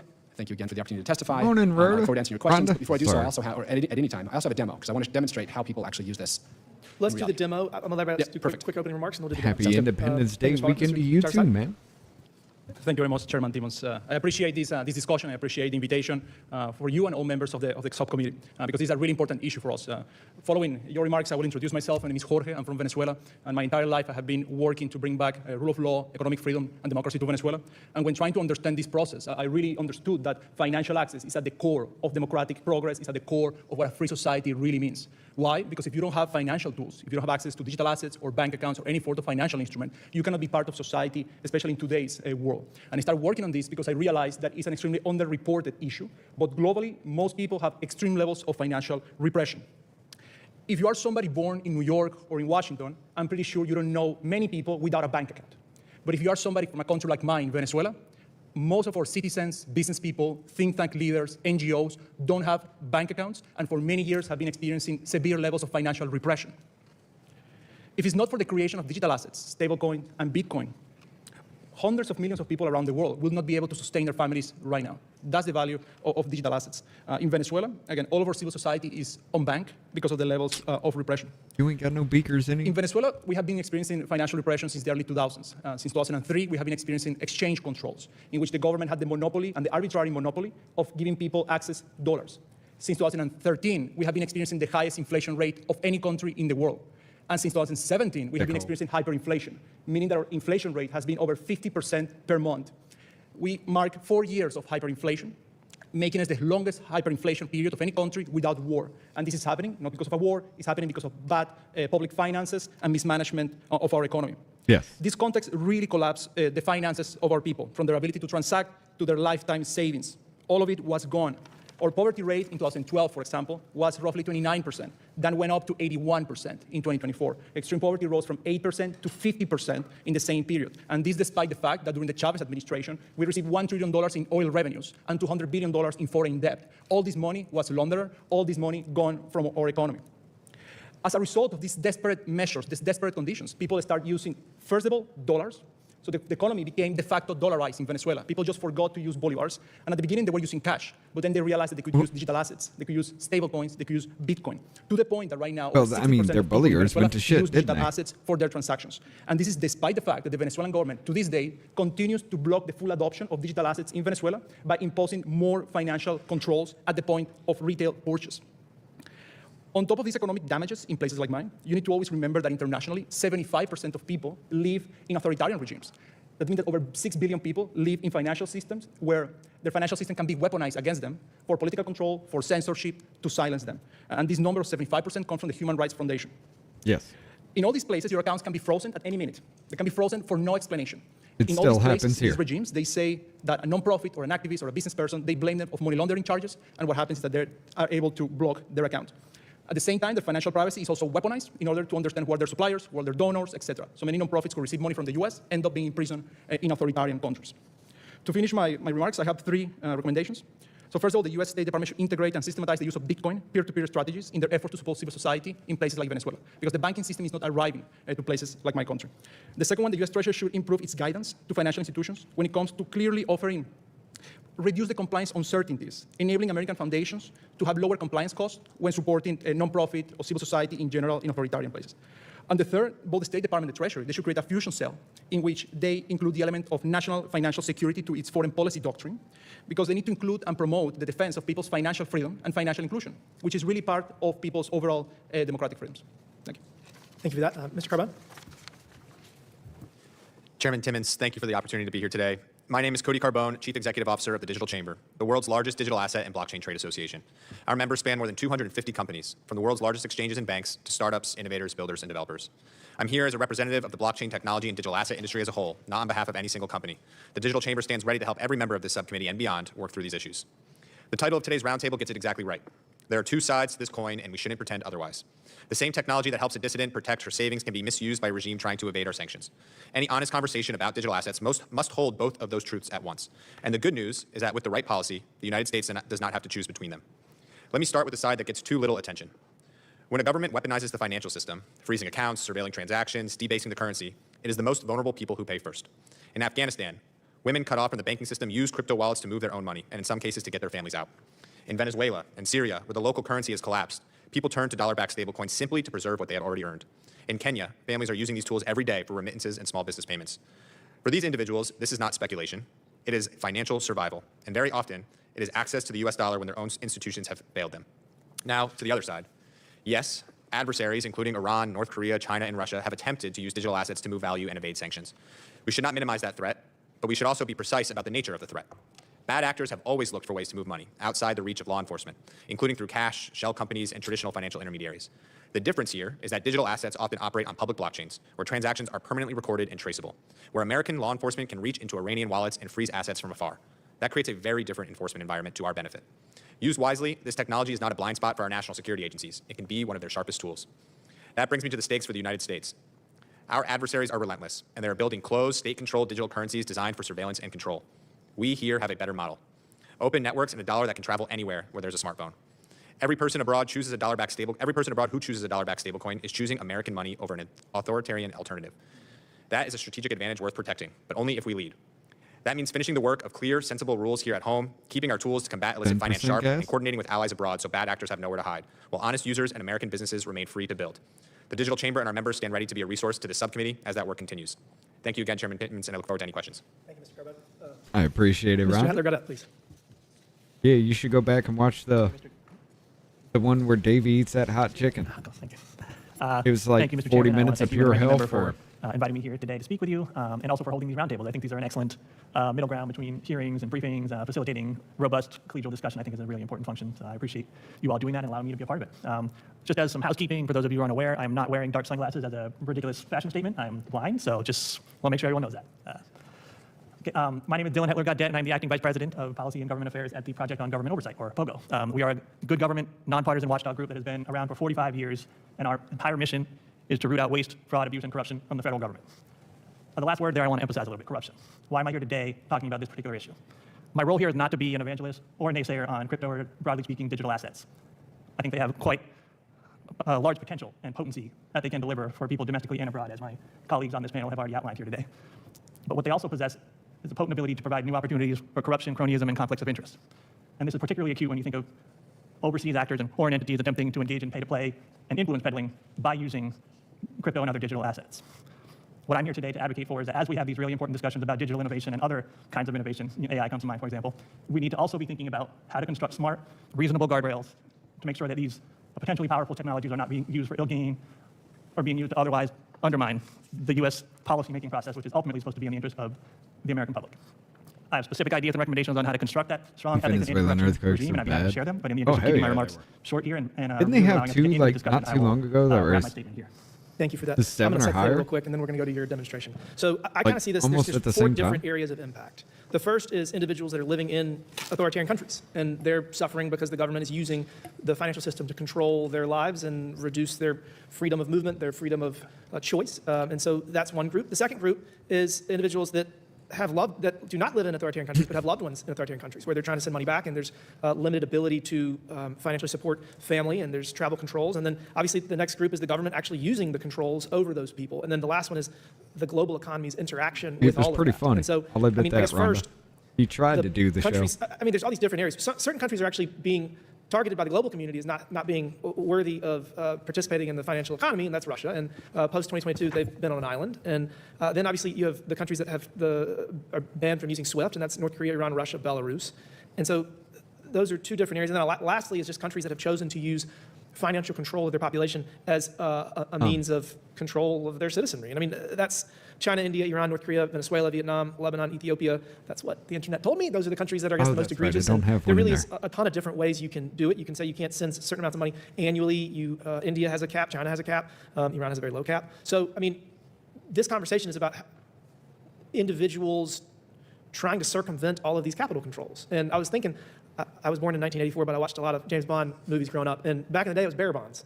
We don't really do that anymore. But I mean, digital assets are the bearer bonds of the future. And so right now, about 1 billion Must have people left it up there. annually use either Bitcoin or Tether. Those are the top two. And they basically circumvent all of the controls using traditional finance. And I mean, 1 billion out of 8, that's not bad. But obviously, it's a major challenge. And 1 billion out of 8? manner And in 8? which No. creativity has gotten into this. I mean, I have a friend that has a loved one in Moscow, and she has a guy that she gives money to, and then that guy has a relationship with another guy, and that guy gives money to her family. I mean, that's kind of crazy, but I mean, I guess it has trust, and it goes off the rails once, and you're never gonna do it again. But that's the kind of things that people are doing. And if they don't do that, they got to go through Kazakhstan or have a secondary bank account. And so, I mean, this is a really serious challenge to hundreds of millions of people. But I guess Kazakhstan. I just want to talk about the way that we can further disrupt the ability of authoritarian governments to control their population using the financial networks. I mean, and that's the big question. I think there's an incredible opportunity because without capital controls and without information controls, which, I mean, the internet and Starlink and just the free flow of information that is getting increasingly difficult to control. I mean, those are the two things that I think will cause authoritarian governments to change the way that they approach this. And so with that, do the four of y'all generally agree with that framework? Does that make sense? Okay. Well, great. Mr. Palmer, let's lead the way with your demonstration. Thank you. Sounds good, thank you. So I will broadcast it on the screen. I'm actually going to start a Google Meet. It will be behind us here, and it may be on the side screens as well. Perfect. But in order for me to share my screen, I had to set it up this way. So let me join here. Broadcast should show up. All right, so this is my screen. So again, I'm going to use an example of how this actually happens. So especially in countries like I think Venezuela, or let's say you're in, I'll use an example. Let's say you're in Venezuela, you want to buy some arepas. Do you want my non-custodial account? I can give you my... No, it's going to be, I'm purposefully using a demo account. I got you. And this is a non-custodial account as well. And you want to buy arepas in Venezuela or falafel in Turkey, so some of these countries where stablecoins are used quite often. And they will simply pull up their app. For me, it's biometrics. I have roughly $55 in this wallet. It's sort of broken down between a few different vaults. I'll open up the demo vault. So $16 here. There's $7 in a stablecoin at the very top. USDTB, this is an Athena Labs partnered stablecoin issued by Anchorage Digital Bank. It's worth exactly $7 because it's stable by definition. There's some Bitcoin in there as well, et cetera. So let's say I wanted to buy it. It's going to cost $2. So I would just go up to withdraw, choose the token. In this case, I want to use stablecoins because they're stable. That's what they're asking for. That's what is most accepted, although Bitcoin is sometimes accepted. All right, it says I have $7 there. I want to choose what wallet to choose from. I only have one. I choose that. All right, how much? $2. Perfect. And I simply click continue. Now to figure out the address. So the typical way that this happens is you get a QR code. And they're all over the place. That will give their crypto address to be able to send the stablecoins. You click on the QR code on the right. That pulls up my camera. And I go down here and find a QR code. All right, so that pulled up the destination address. That's the vendor of the arepas or the falafel. And I click continue.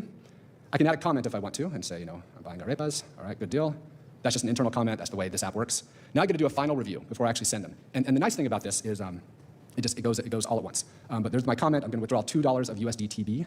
There's a certain fee to use the network because this is on the Ethereum network. And then it just gives me my from address, my to address. And at the very bottom, I can say submit and approve. Once that happens, it confirms my biometrics. I can go down here to look at the pending items, and it shows that it's sending right now. So it's in process. And what's interesting, some people Hot say, ones oh, you know, challenged with these hearings. it takes a We little while. never But hear the interesting thing is anything it all from happens at once. When you do a credit card transaction, it looks like it happens really fast because it says approved. But that's just approved through the network, through the acquiring and issuing banks and that information. But it takes 1 to 3 days to actually settle.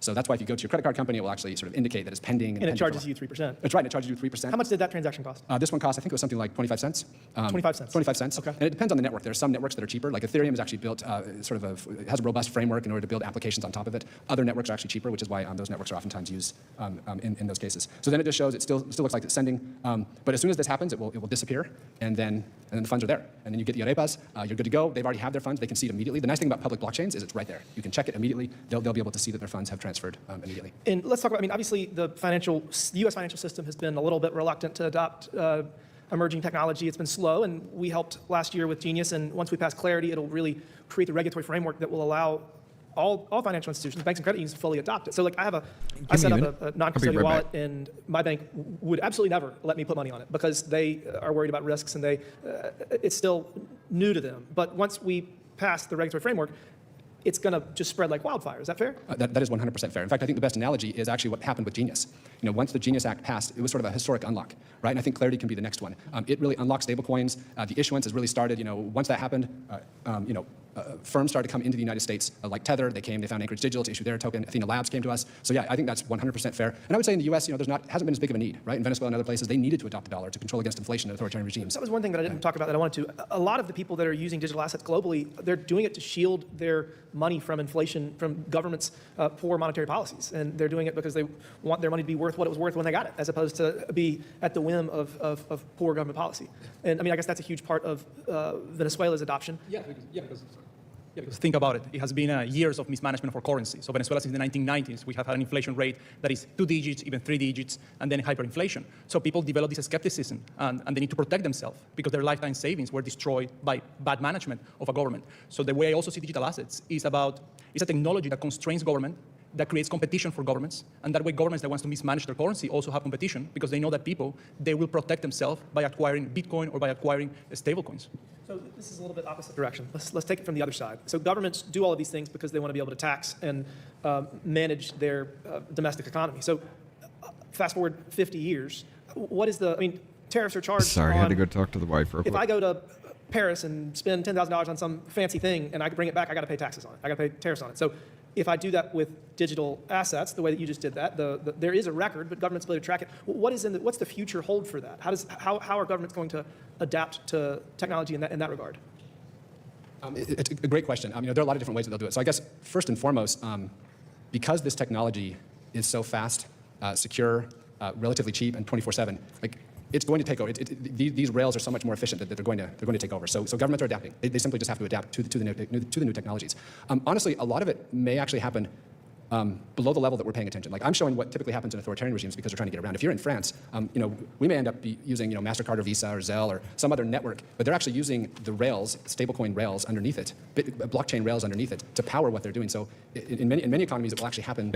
Without consumers even noticing. So if I go to McDonald's right now and use my American Express, they're going to charge me DC sales tax. Right. And so let's just say McDonald's was going to accept stablecoins. I mean, they also could charge me that same thing and retain and send and prove that it's on the public blockchain. Exactly the same. It just requires the government and the merchant and the individual to all adopt this new status quo.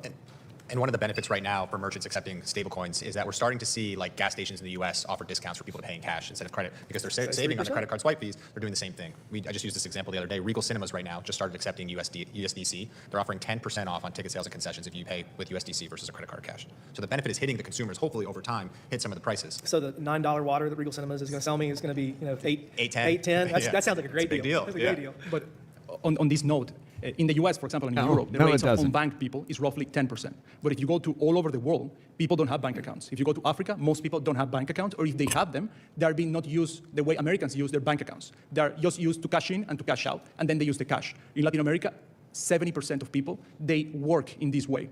So the ability of governments of tracking transactions with cash, for example, is way less than you will have with digital assets.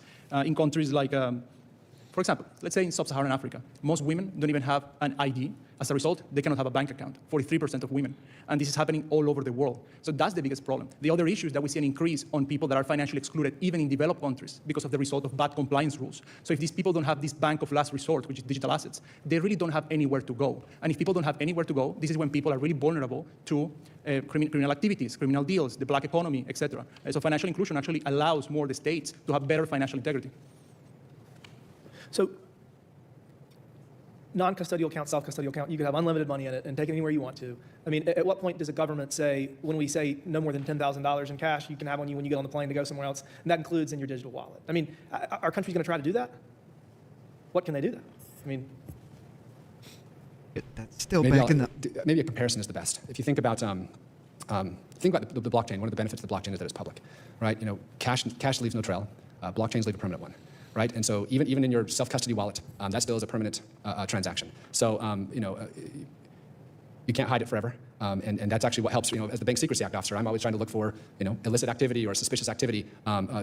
My biggest asset is the blockchain itself, so I can see what's going on and determine if there is money laundering or some other terrorist financing or other things going on. So that's the biggest benefit. You know, is it different? Yes, our regime's going to have to, you know, government's going to have to adapt to that, absolutely. But we are leading the way. I mean, the United States and the innovation that's happening here is leading the way. We're actually seeing things happen. I think a good example is what happened yesterday or today when TRM Labs came out with their report on CoinEx. They were able to use blockchain analytics, looking at public blockchains, to determine that CoinEx, which is a foreign exchange, was actually funneling money on behalf of Iran through Novitex, which is an Iranian exchange. And so that's the power of the blockchain to actually find the illicit activity or even these other things. But that's the difference there. Yes, because there is right now in the global financial system, in this financial action task force system, you have asymmetric compliance in the sense that everything that is recorded in democracies in Europe and in the US, the compliance department, the anti-money laundering officials, they're able to access to that. But good luck trying to go into the financial architecture of companies in Iran, in Russia, in Venezuela. There is asymmetric compliance right now. If these authoritarian countries want to access the banking information of people in this room here, they're able to do so through the financial action task force system. But if you want to have the financial information of a company in Russia,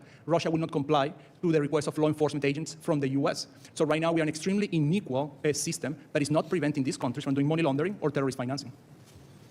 Also on self-custody, I think I view it as a feature and not a loophole. I think one of the brilliant things about the blockchain is that if you actually want to use that money that is in your self-custodial wallet, you have to go through some off-ramp that is going to KYC you and put it back on the blockchain. You're going to have to send it to some exchange or some wallet where you can actually take that out and use it for something, use it for payments. So there still is a KYC mechanism there where governments can continue to track and have a good understanding of how much you have or what's going on. yeah, that's right, I got it.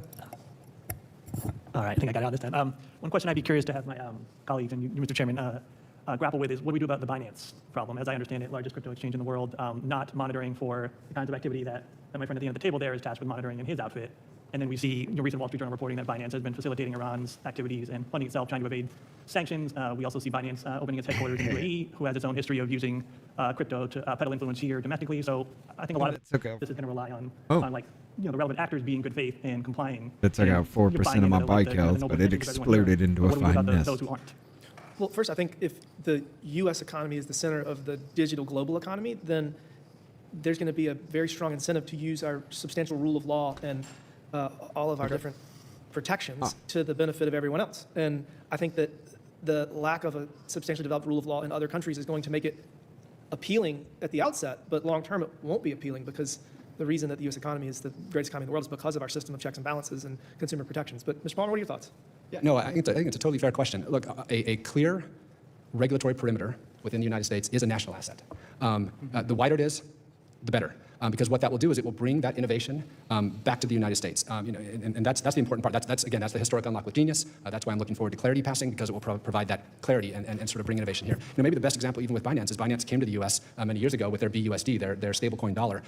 They were actually rejected at the time, and so they essentially kept it all offshore. You know, in my view, that was a bad outcome. We want to bring them inside that regulatory perimeter, have that as wide as possible, because our greatest control is visibility, and if it's here in the United States, we have that visibility. Any other follow-ups? So just add that Binance also had to settle a $4 billion suit for money laundering, and its founder got indicted or convicted on those charges, although later pardoned. So again, I'm struggling to see how we can square the circle here on some of this. I think you're absolutely right. Rule of law worked in that case, in my view, anyway. You know, the bad guy doing the bad thing got busted, and now is overseas. So I take your point that having a more structurally sound, sort of like clear regulatory framework may have prevented some of that, but I don't know that it would have prevented the aligned intentions and actions of the founder of the SEC. Well, I think that under the previous administration, there was a war on crypto. There was a war on digital assets, and it made regulation by enforcement the norm, and it was just There it is. there were no rules. And so that's why we're here trying to make sure that there are rules, and then we can enforce those rules. But obviously, I mean, without a developed legal framework, there's always going to be gray area, and people are always going to be trying to get by with whatever they can get by with. So the idea is that we're going to pass the rules and then enforce them, and hopefully this will be less of an issue. But I see your point. Yeah. Yes, for example, the issue with anti-money laundering laws in general and the Financial Action Task Force system is this lack of clarity. Is this lack of clarity? Is this lack of cost-benefit analysis? Is this lack of simplicity? And is this wrong assumption that authoritarian countries will cooperate with the US to tackle money laundering? This doesn't happen because most of the money laundering is in partnership with the states, sadly. And the reality is that the problem with the Financial Action Task Force architecture is that there is no cost-benefit analysis on what is working and what is not working. Point number one. Point number two, there is no penalties for countries that weaponize their financial system to repress people. There is no penalties for countries that do transnational financial repression against think tanks or against civil society members here in the US. So until you really fix these issues, the problem is that we will not be able to tackle real money laundering. We also can't go after the tools. The tools are what is helping us create a more protective society. The reason we have seized over $1 billion in cryptocurrency from Iran this year. And some people see that new as a headline. It's like, oh my God, Iran had $1 billion. But for the first time, we were able to go into their wallets and freeze their assets. Tether froze over, I think, $300 million. And what other technology can we go in and actually go into an Iranian wallet and freeze the money that you can't do that with cash? You can't do that with traditional financial services. The reason that we know North Korea has, let's say, $1 million here for their nuclear weapons proliferation through crypto is because we've been able to trace those funds on the blockchain. And law enforcement, working with blockchain analytic companies, public-private partnerships, more of the tools that we are trying to pass in the Clarity Act right now to give them, to strengthen them, more governments working together with the U.S. leading, that is good to stop bad actors. That will help protect against money XRP, laundering Ethereum regimes. would drop like a stone. For example, right now, sadly, What, hot yesterday, my chicken, country like was a huge Buffalo? tragedy. No. There was an earthquake. No, it was like We never had he this had to earthquake in sign our a history. waiver for the shit. I'm sorry, thousands of people really were affected by these buildings collapsing. The United States is willing to help, and Secretary It was Rubio like has already Dave's said hot that. chicken or We're something like extremely that. thankful for that. What I suggest is that we really need to leverage digital assets to do so, because we have two mechanisms. We either do it through the traditional financial system, where you have way less accountability, transparency measures. The money can go into Venezuela, and you don't know where it goes after that. But if you use digital assets, you're able to see that that money will be used with efficiency. It will reach people. So right now we have these tools. 20 years ago, we didn't have it. 20 years ago in Venezuela, we had a huge, also, natural disaster. The U.S. offered help. Actually, the Venezuelan government refused that help. But at the time, there was no these tools. Now we have them. So the State Department deploys all this support right now, using digital assets to understand the efficiency of how this money is being used. We can help thousands of Venezuelans today. This will not be possible if you use traditional banking system. I really think that that's why we really need to internalize and adopt digital assets, because it's not a matter of small transactions. It's a matter of that we can really change the architecture about the way our international economy is being built. All these countries and all these people will access financial tools that were not available before. We had a hearing earlier today on SNAP and on making sure that people that get food stamps actually deserve food stamps, and confirming that they do not make more than a certain amount of money, all that. I mean, theoretically, in Venezuela, everybody that had a digital wallet could show their financial health, the amount of money in their digital wallet, and prove who they are using technology, and then we could give aid to people that really need it. Yes. Walk me through the pro-con analysis of that. I mean, one person could have multiple digital wallets, but you'd be able to prove through facial recognition. Like, what is that something that we can do, or is that in the future? It's something we can absolutely do. I mean, that's exactly, again, back to my current role as a Bank Secrecy Act officer, to think about it from a KYC or a know your customer standpoint, right? There are a lot of good tools for people to be able to prove who they are, both from an identification and a verification standpoint, and then you can get the funds directly to that person or to that group. So we just use the tools that we're already using, that the world is already using under FATF and US guidelines. Can you geofence a digital wallet? You can. In fact, the digital wallet that I showed you is geofence. So it requires geographic location. We look at both geographic location and the IP address so that we know where they are. In the evidence of that transaction on the blockchain, does it have GPS location of each device? It's not on the blockchain itself. It's just in our. It's stored in the device. It's stored in the device in the application, right? That's in the self-custodial application itself. Yeah. I mean, theoretically, you could integrate a digital wallet with showing. The hearing earlier today, we were discussing how to confirm an individual's income eligibility for food stamps. And every state does it differently. It's very archaic. It needs to be modernized, and technology could use to make it much more efficient. But theoretically, you could take it to the next step and connect it to your bank, and then connect it to all other Cash App, Zelle, Venmo, and you could digitally prove who you are and that you actually are in need. And that's something we haven't talked about yet, but I mean, it's possible. Yeah, it is 100% possible. In fact, there some various technology is actually out there. For example, even technology that was developed at Johns Hopkins and MIT, like zero-knowledge proof technology, can be used to prove people's identity and who they are and what they're doing without oversharing information. So there is, that's why I think it's so important that we have clear rules in the United States to keep that innovation here, so that we can maintain both privacy and efficient and effective transactions and get the money where it needs to be. So once once Clarity's passed, do you think that my bank is going to allow me to directly deposit money into my self-custodial wallet, or is that something that's going to take time? It will be bank dependent because we have the free market. So two things. It'll be bank dependent, so some banks will go faster than others.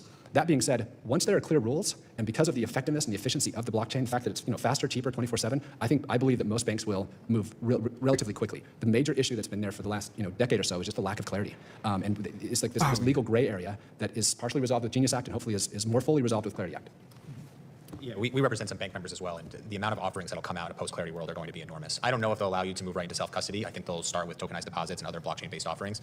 But there have been studies that have come out. I think Deloitte said that they believe the tokenization market in the United States in a post-Clarity world by 2030 would hit $4 trillion. Citi said $5 trillion. It's about $17 billion right now. So they're expecting massive growth, and we've seen it with the Genius Act. The Genius Act was the recipe for success. That within we're a year now post.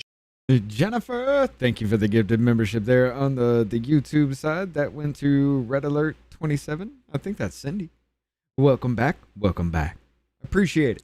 Genius, and the stablecoin market has gone up by 50%. We got a fuck around Friday that's coming up, but Davey forgot about it. So I'm going to do the fuck around Friday myself. That make it very difficult.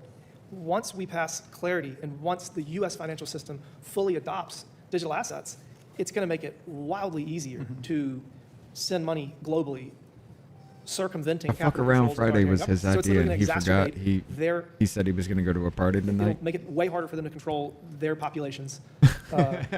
Finance. And it's also a huge boon for Americans right now. That's one of the biggest costs. The remittance market is $900 billion across the world. The United States is the #1 sender of cross-border transactions, over $100 billion last year. Right now, the average cross-border transaction in the United States costs 6.5%. So every $100 I'm sending to my family in Venezuela, they're only getting $93.50. The international target is 3%. The United States has been doing it wrong, and it takes 3 to 5 days usually for that money to get there. With stablecoins, I can send that money instantaneously, and it costs a fraction of the 6.5%. I can make sure that they're getting the full $100. And that money, that 6.5%, that's hitting me, the American, who's sending it. I'm putting in $100 and only $93.50 of my money is going to them. So it's a massive unlock for the American economy. Yes, there's 3 layers here of complexity or improvement. The first one is this improvement of efficiency, this cost-benefit analysis, in which it can be on small transactions, remittances, but it's really happening throughout the global economy. The second one is the amount of nonprofits or businesses in the US that don't want to entertain or engage with counterparties in countries like Venezuela because of how inefficient it will be to do so. So by allowing these people to have greater compliance clarity, imagine the amount of foundations that will be able to now support people on the ground in Venezuela that right now they cannot do so. I know many foundations that lost their bank accounts here in the Come on, don't stop for me now. Come on, YouTube. because they were supporting Don't people be on the that ground, dick. let's say in Venezuela or let's say in Africa, etc.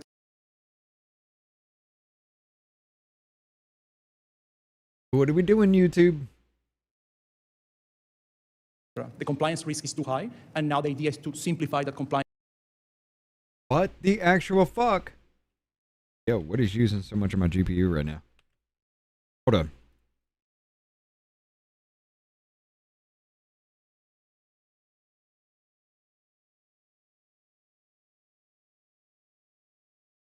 Yep, Windows Desktop Manager is using 14%.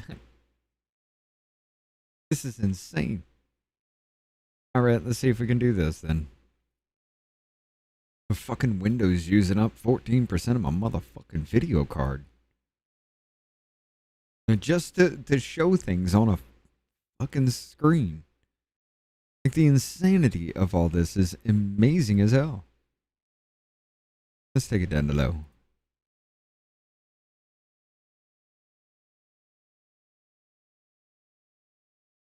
Let's see if that'll help.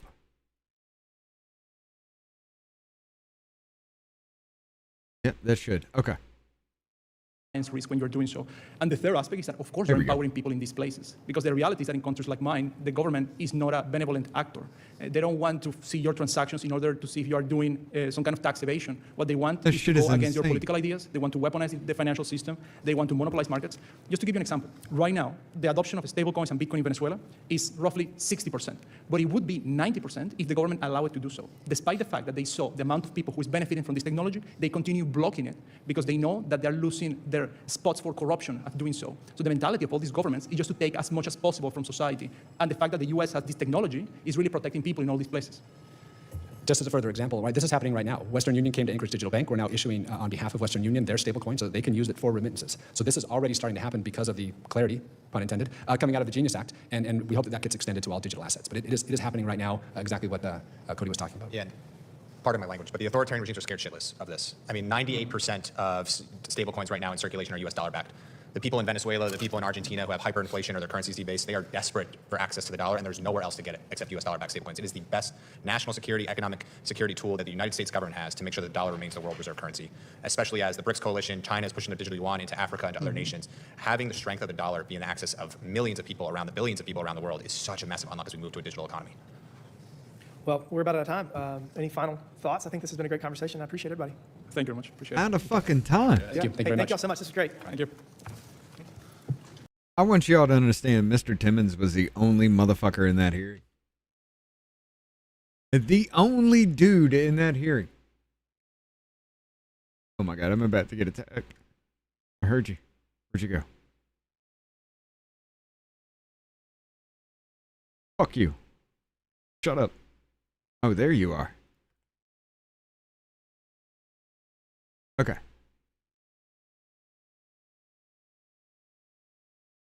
Let's see. Military contracts. That might be an interesting one to listen to. Postal Regulatory Commission. That was 4 weeks ago, though. Military contracting was 3 weeks ago. All right. Where's that other one?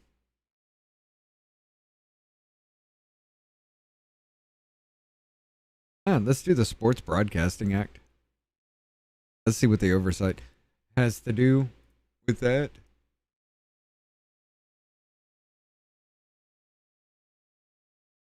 Fitzpatrick. We welcome everyone to today's hearing on Sports Broadcasting Act. My bad. I will now recognize myself for an opening statement. Today we are here to examine the antitrust exemption granted under the Sports Broadcasting Act of 1961 and whether it continues to serve the interests of American consumers.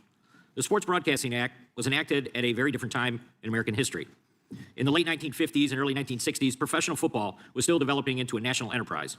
At the time, each team controlled its own broadcasting rights and would negotiate with networks to televise individual games.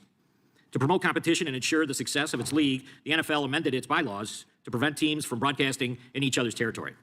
However, the Department of Justice viewed that restriction as anti-competitive and sued the league for violating the Sherman Act. In 1953, the district court largely sided with the DOJ and issued an injunction preventing the NFL from placing restrictions on televising games in the home territory of a team playing an away game. In 1961, the NFL moved to limit the distribution of games again, signing the first deal to sell broadcast rights for all 14 of its teams as a single package. When the district court again said no, the NFL turned to Congress for help. And just a few months later, Congress passed the Sports Broadcasting Act of 1961, which allowed the leagues to pool their individual broadcasting rights for sale to a single purchaser. The rationale was simple. Congress believed that joint television agreements would help make games more widely available to the public. It also would preserve the competitive balance among the different teams and keep the professional sports leagues financially viable. In exchange, Congress sought to maximize the public interest by limiting the exemption to only, quote, sponsored telecasting, ensuring fans continue to have free access to their favorite sports teams. 65 years later, however, it is fair for this body to ask whether the professional sports leagues have kept up their end of the bargain. In my opinion, they have not, and sports fans are paying the price because of it. The NFL, for example, boasts that 100% of its, quote, local market games, unquote, are available free, over the air, and that it offers the most fan and broadcaster-friendly model in the entire sports and entertainment industry. But how it chooses to define local market games each week leaves fans across the country guessing whether they'll be able to see their favorite team on TV or whether they need to buy a subscription. For example, according to the NFL's distribution schedule for Week 3 games last season, fans in southern Indiana would not see the Indianapolis Colts on their local market. Same for Houston fans in Northeast Texas. Despite living in the same state as their favorite football team, fans are subjected to arbitrary restrictions even watch imposed your by the own damn NFL team and force in your them own into buying state. a premium subscription model. This is precisely why NFL Sunday Ticket is advertised to fans as necessary to ensure they could watch every regular season game of their favorite team. The NFL's claim of a fan-friendly distribution model also And that defies the season reality ticket is what, experienced by like millions of 500 bucks or NFL something? fans nationwide. NFL fans generally have access to only 3 or 4 games on a Sunday afternoon, with the rest available only through Sunday Ticket. Compare that that with the new current AI college football model, every time where you get fans a can access dozens of games YouTube across message? various television channels on a Saturday afternoon. Since 2021, the I don't NFL, know. along with the I other don't know sports what you're leagues, doing. have stretched the bounds of its exemption to sign exclusive distribution agreements with streaming platforms, including Amazon Prime, Netflix, Peacock, and ESPN. This includes the Packers, the Green Bay Packers games on Thanksgiving evening and Christmas Day, which will be broadcast exclusively on Netflix outside of the local market. It has also begun shifting some programming to Saturdays, which cut goes her head against off. the original intent of the law, which was to preserve Friday night high school and Saturday college football. Consumers who wish to follow their favorite teams increasingly find themselves paying for multiple services, navigating fragmented viewing arrangements, and facing higher overall costs. According to Fox News, to have access to all NFL games in the 2025 season, it would cost the average sports fan at least $575 or upwards of $800 for those without existing subscriptions. To which all in-market MLB games can likewise cost a consumer upwards of $500 annually, according to the news site Kiplinger. A sports fan without a traditional linear TV I don't package know. must now have, on average, 4 different streaming services to watch the bulk of major sporting events. The Sports Broadcasting Act was designed to facilitate the distribution of games Looks through good on my free, side. over-the-air television. It was The not only intended problem to I was provide having a with is perpetual my shield GPU is for leagues to coordinate the sale of media rights fucking maxing across it. every new technology and distribution platform that emerges. Yet that is effectively what has happened. Today, the major leagues, and particularly the National Football League, have used the antitrust exemption to collectively negotiate increasingly lucrative media distribution contracts that go far beyond the circumstances Congress contemplated in 1961. Following passage of the Sports Broadcasting Act, then NFL Commissioner Pete Rozelle signed a TV deal worth $4.65 million. Nearly 60 years later, the NFL signed an 11-year media deal worth $113 billion. The NBA, first TV contract after passage of the SBA, was for $27 million. In 2024, the league signed an 11-year deal worth $76 billion. While the leagues are undoubtedly more popular than they were in 1961 because they do not follow America's antitrust laws for television agreements, they can charge consumers inflated prices that would otherwise be illegal. The NFL argues that its distribution model is needed to maintain competitive balance and keep teams financially viable, and that's fair. I think most sports fans appreciate it when teams can compete on the merits rather than through an arms race like what we're seeing today with college football. But the NFL and its teams are not in the same financial position as they were in 1961. Under the NFL's first media distribution contract, each team received approximately $310,000 per year. In 2025, each team received $416 million from the league's national media, sponsorship, and licensing revenue. Not to make it personal, but Commissioner Rozelle's salary in 1961 was $60,000. Commissioner Goodell's salary today is reportedly over $60 million. And in 1999, Dan Schneider purchased the now Washington Commanders for $800 million. Today, despite having only one playoff win in the last 25 years, sorry, Commanders fans, the Commanders are presently valued at over $7 billion. The NFL now reaches hundreds of millions of fans across dozens of international markets. The NFL is not a fragile enterprise in need of special protection. It is one of the most successful and powerful entertainment businesses in the world, and it pays its players and staff accordingly. To suggest that teams could not remain competitive without an antitrust exemption is simply false. It also falsely suggests that Congress, not the NFL, controls revenue sharing, which is also inaccurate. But the question before Congress is not whether professional sports teams will continue to compete without this exemption. The question is whether consumers continue to benefit from it. The evidence increasingly suggests they do not. The NFL's ongoing Sunday ticket litigation further illustrates this point. In 2024, a jury found the NFL guilty of violating antitrust law for colluding to limit consumer choice and charged super competitive prices for access to games through its Sunday ticket platform. The jury awarded plaintiffs a judgment of over $14 billion No pro against games the are NFL. accessible. I had to buy This the ruling is currently on NBA appeal, but overpriced regardless of the subscriptions litigation's before the final outcome, 2020 the bubble. allegations themselves reflect a broader reality. Even then, I couldn't The watch NFL either has of my used two its teams unique ability play. to coordinate amongst otherwise competitive clubs to maximize revenue rather than expanding consumer access. Congress only grants antitrust exemptions in rare circumstances because competition remains the best mechanism for promoting innovation and protecting consumers. Exemptions should be maintained only when there are benefits that clearly outweigh the costs. When the beneficiaries of an exemption begin using it to restrict access, increase prices, and strengthen their own market power beyond what Congress intended, lawmakers, Congress, have an obligation to reconsider whether that exemption remains justified. The Sports Broadcasting Act was enacted to expand access to sports broadcasting, not to facilitate exclusive streaming arrangements that force fans to pay more for less. Right. In my view, the NFL seems to have lost sight of the original purpose of the legislation, and in fact, they may even be in violation of the law right now. Today, I hope we can have a constructive debate about what reforms, if any, Congress should consider to ensure a marketplace that works best for consumers. I now recognize the ranking member, Mr. Nadler, for his opening statement. Thank you, Mr. Chairman. Oh, God damn it. Mr. Chairman, What for does he years know I've been warning about this committee fucking about the dangers of sports? unchecked consolidation in the American media industry. I've written letters, I've led oversight efforts, I've called for serious antitrust review of the deals that have steadily concentrated our newsrooms, our studios, and our broadcasting infrastructure into the hands of fewer and fewer companies. And for years, the majority has turned a blind eye to these warnings. Today, we're here to examine the Sports Broadcasting Act of 1961. And I want to be clear at the outset. This law absolutely deserves a serious reexamination. It was written for a media landscape that no longer exists. American sports fans are paying more, getting less, and navigating a fragmented streaming environment that the 1961 Congress could not possibly have anticipated. Reform of this law is a legitimate subject for congressional attention. But you cannot examine the Sports Broadcasting Act in a vacuum, and that is exactly what the majority is asking us to do today. The same administration that has suddenly discovered a concern for NFL fans has, over the past year, waved through one of the most aggressive waves of media consolidation in modern American history. Just last summer, the FCC approved the Skydance-Paramount merger, but only after the Ellison family paid the president a $16 million contribution to his presidential library, threw in millions more in free advertising, agreed to install a Trump-friendly minder in the CBS newsroom, and sought to the cancellation of The Late Show with Stephen Colbert. The result, as Ranking Member Raskin and I have warned repeatedly, you want to see Nadler shitting was not himself? antitrust review. It was a shakedown. Let's Now wait the same till he's Ellison done. family is back, this time bidding for Warner Brothers Discovery in a deal that would give them not only CBS and Paramount, but also CNN, HBO, and one of the largest collections of sportcasting rights in the country. The president has publicly announced that he intends to be involved in the decision. The Ellisons have reportedly already promised him, quote, sweeping changes at CNN.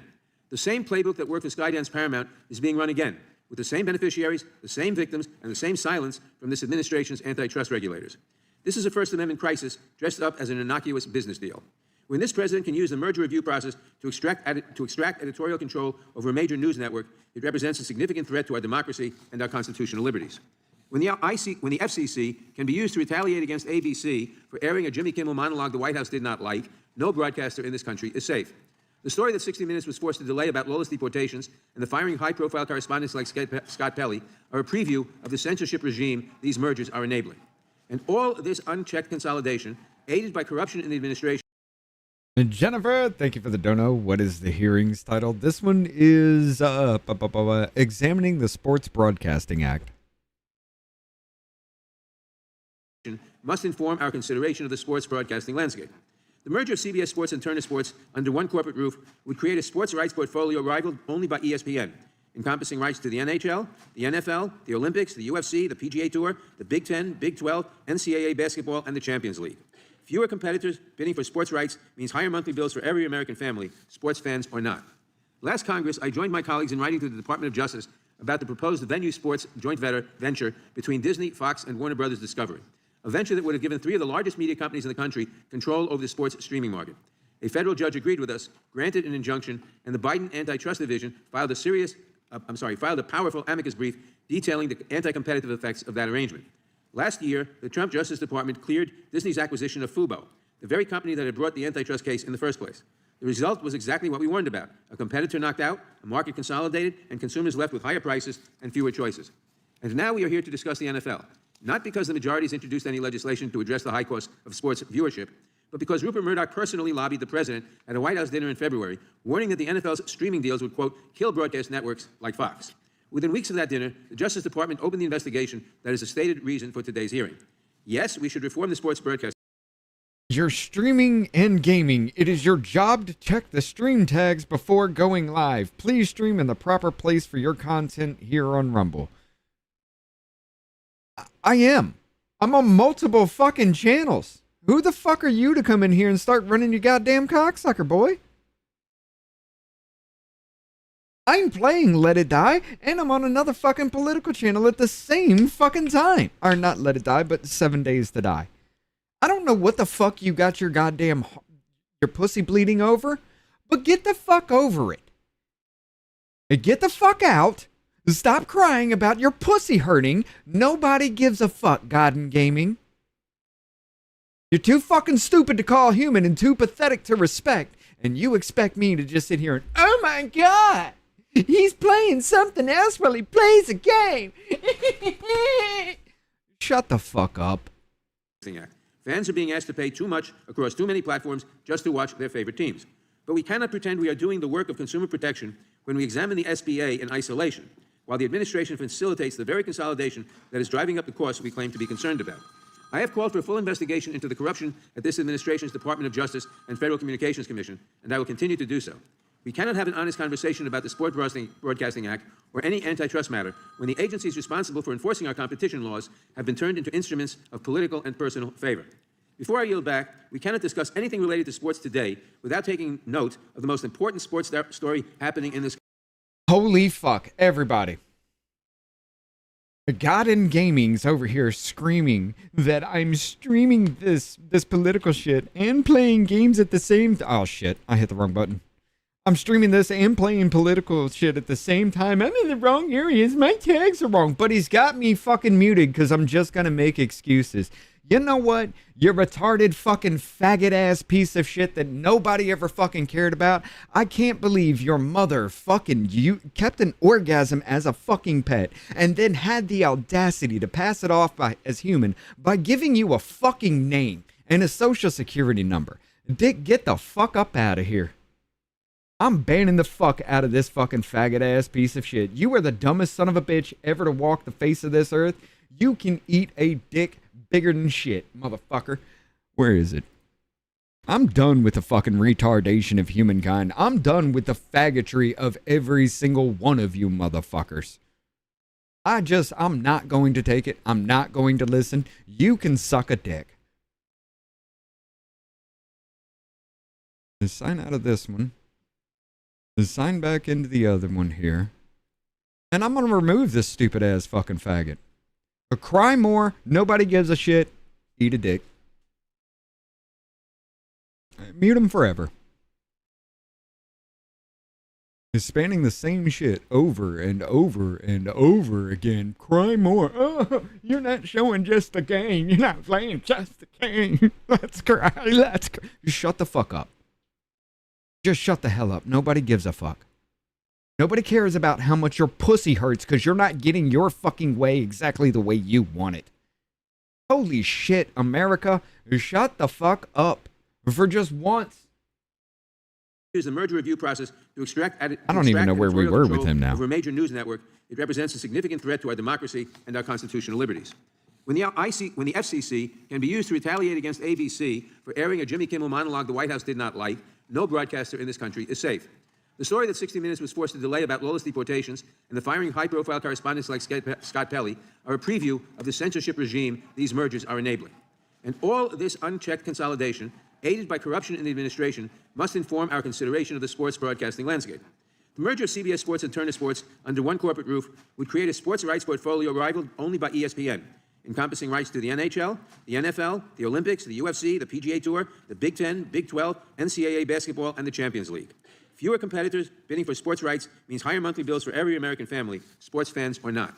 Last Congress, I joined my colleagues in writing to the Department of Justice about the proposed Venue Sports joint venture between Disney, Fox, and Warner Brothers Discovery, a venture that would have given three of the largest media companies in the country control over the sports streaming market. A federal judge agreed with us, granted an injunction, and the Biden Antitrust Division filed a powerful amicus brief detailing the anti-competitive effects of that arrangement. Last year, the Trump Justice Department cleared Disney's acquisition of Fubo, the very company that had brought the antitrust case in the first place. The result was exactly what we warned about: a competitor knocked out, a market consolidated, and consumers left with higher prices and fewer choices. And now we are here to discuss the NFL, not because the majority has introduced any legislation to address the high cost of sports viewership, but because Rupert Murdoch personally lobbied the president at a White House dinner in February, warning that the NFL's streaming deals would, quote, kill broadcast networks like Fox. Within weeks of that dinner, the Justice Department opened the investigation that is a stated reason for today's hearing. Yes, we should reform the Sports Broadcasting Act. Fans are being asked to pay too much across too many platforms just to watch their favorite teams. But we cannot pretend we are doing the work of consumer protection when we examine the SBA in isolation, while the administration facilitates the very consolidation that is driving up the costs we claim to be concerned about. I have called for full investigation into the corruption of this administration's Department of Justice and Federal Communications Commission, and I will continue to do so. We cannot have an honest conversation about the Sports Broadcasting Act or any antitrust matter when the agency... Yes, that is Nadler's fucking phone. That stupid-ass piece of shit has been in government all this fucking time and still has yet to learn how to silence his fucking phone. Agencies responsible for enforcing our competition laws have been turned into instruments of political and personal favor. Before I yield back, we cannot discuss anything related to sports today without taking note of the most important sports story happening in this country today. And by that I mean the New York Knicks drive for an NBA championship. Tonight is Game 4, and as long as Donald Trump stays far away from Madison Square Garden, the Knicks should do fine. Let's go Knicks. Thank you, Mr. Chairman. I yield back. What does Donald Trump have anything to do about it? Why are you screaming about how your fucking vagina's bleeding all over the place? What the fuck does the Knicks have to do with Donald Trump? You just tried to get that in there right there at the end. No, fuck Donald Trump too. Oh my fucking God, I am so goddamn sick and tired of this fucking retardation. You make the sports broadcasting fucking a hearing about Sports Broadcasting Act and you scream Orange Man bad still. What the fuck does Orange Man have to do with any of this, you stupid fucking piece of shit? Use Canada's maid service.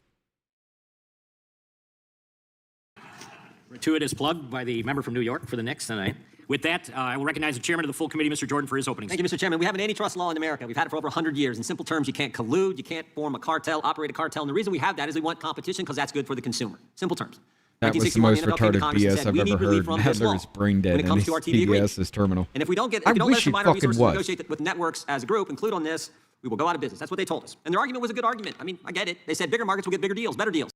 I would care less if Nadler went than I did Connolly. I mean, the dude had throat cancer because he smoked like a goddamn. His whole mustache was yellow. I watched that dude in these hearings literally fall apart. Within 3 months, that dude went from bigger than my size to half my size. And he was struggling to breathe. I cared more about him than I would Nadler. Jesus fucking Christ. This is about sports. This is about football. And you're like, Orange Man needs to stay away and they'll win. Fucking God damn. New York, Chicago, LA, they'll get better deals than Pittsburgh, Cleveland, and Green Bay. And Congress bought it. Congress said, okay, we don't want the smaller market teams to go out of business. We want to lead. We like this product. America loves this product. And so Congress enacted the Sports Broadcasting Act in 1961. But as the chairman and the ranking member said, the situation today is a little different. What's the situation today? What's the situation today? Sports Broadcasting Act 1961, what's the situation today? On Sunday afternoon, you can watch games on broadcast television, Fox and CBS. On Sunday night, you can get the games on broadcast television, NBC. On Monday night, games are on satellite and cable television, ESPN. On Thursday night, games are streamed on Amazon. On Thanksgiving, games are on broadcast satellite, cable, or streaming. On Christmas, broadcast satellite, cable, or streaming. And there's some I'm missing in there because the playoffs get different and everything else. That's the situation today. In fact, we described it in our report. Here's what the fan deals with today in our report. A Green Bay Packers fan who lives in Dallas, Texas, grew up in Green Bay, loves the Packers, wants to watch the Packers, grew up in Dallas, Texas. For the 2026 season, the Packers are scheduled to play 8 games on Fox, 2 games on Amazon Prime Video, 2 games on Netflix, 2 games on NBC, 1 game on ESPN, 1 game on CBS, and 1 unscheduled game that is left to be determined by the NFL. The fan will need access to Amazon Prime Video, Netflix, NBC, and ESPN to see the 7 games scheduled for those services. For the 9 games scheduled for Fox and CBS, the fan will likely need Fox and CBS because some of the games will be on broadcast television in Dallas. The fan will also likely need Sunday Ticket just to watch some subset of the 9 Fox CBS games because the fan will not know which games will and will not be on broadcast until the NFL and relevant networks release the broadcast maps the week of the games. That's what they got to navigate. That's what they got to navigate. And so we're here today. Look, we're here today to deal with the fundamental question. Does this still work for consumers?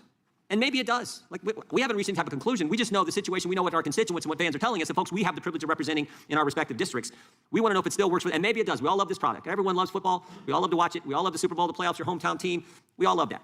But we know one thing. We're asking the question, does it work for consumers? We know it's working for the NFL. We know it's working for them. 1961, just before inflation, TDS isn't 14 over. teams in the league. Guess what each team got paid in the TV deal? And TDS isn't over. $3.37 million. Socialists are taking over. 2025, 32 teams. Guess what each team got in the deal? $443 million. 100 times more. Almost $500 million. And again, that may be just fine. But that's the TV deal. That's not counting tickets and T-shirts and in-stadium advertisement and all the other stuff. We're here to answer one simple question because we're the Judiciary Committee. We have an antitrust law. We have to do our jobs. Does this still benefit consumers and the consumer welfare the way it's supposed to? With that, I would yield back to the chairman. And let me say, I appreciate your witnesses being here. Sorry I'm running a little late. I was in an important hearing over in the House Administration Committee on Act Blue and all the crazy things they've been up to. But I appreciate y'all being here. And I yield back. Chairman yields back. And I recognize the ranking member of the full committee, Mr. Raskin, for his opening statement. Thank you very much, Mr. Chairman, and thank you for taking us. I was over at an important meeting in the House Administration Committee that should have been about WinRed and all the crazy things it's doing. I agree with my Republican colleagues that the basic frame. We went through a hearing about Act Blue. Why don't we have a hearing about WinRed? Oh my God, my pussy hurts. This is getting to be insanely fucking dumb. I've had enough of it. I can't fucking take the retardation. You're looking into our criminality. Well, why don't we just look into you?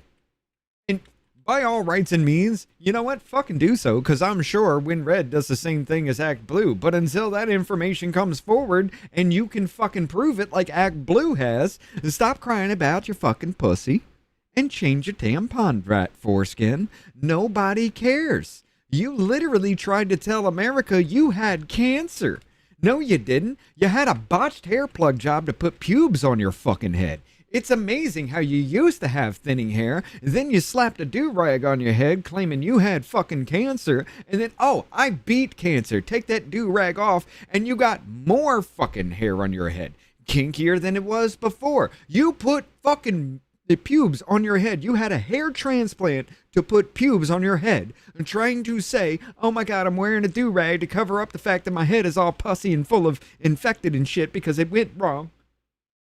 And the fucked up thing is, you're still fucking bald.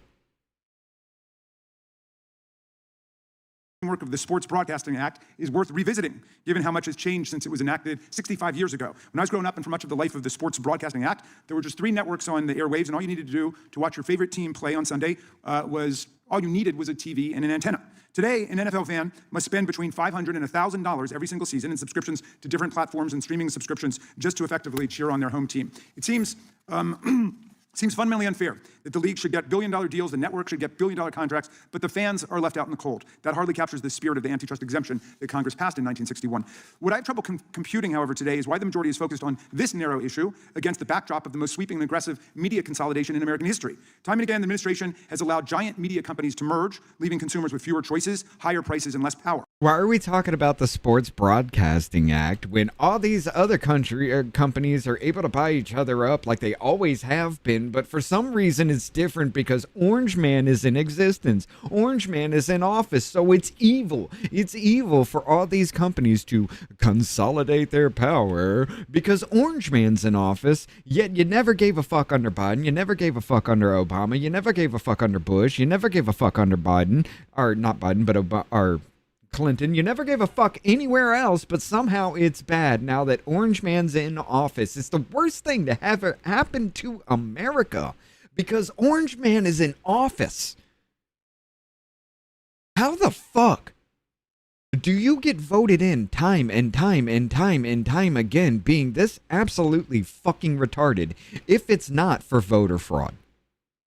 If voter fraud is not really a thing, how the fuck does your retarded ass get voted into office time and time and time again? Because liberals don't even like your shit. You have to bot the fuck out of the fucking House Judiciary with just your fucking videos to make yourself look fucking popular.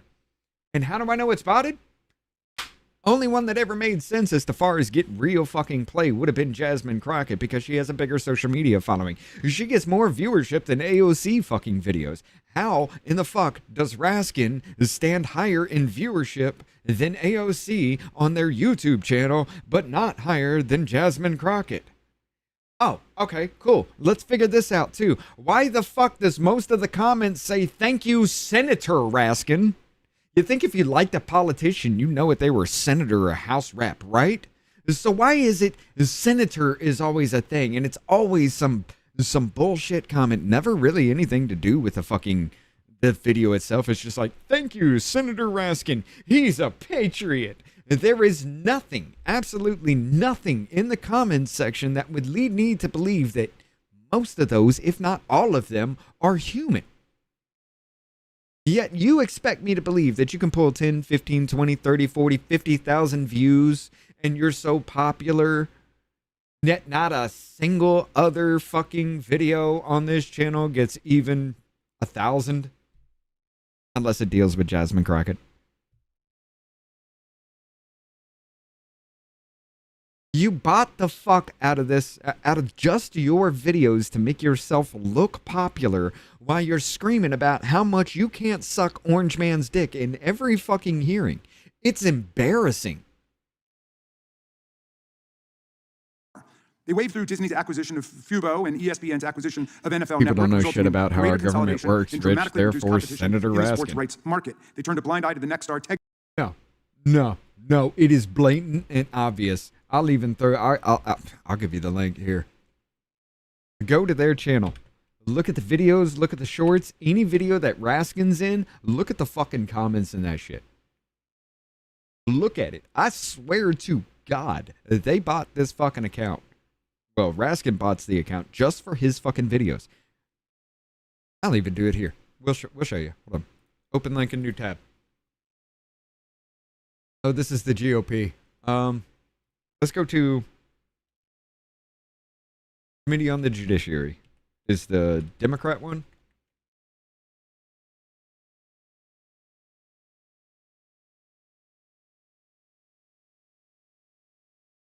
Here we go. House Committee on the Judiciary. I gave you the wrong one. That's the GOP one. This is the Judiciary. Look, videos. Oh, Raskin. 2.4 thousand views.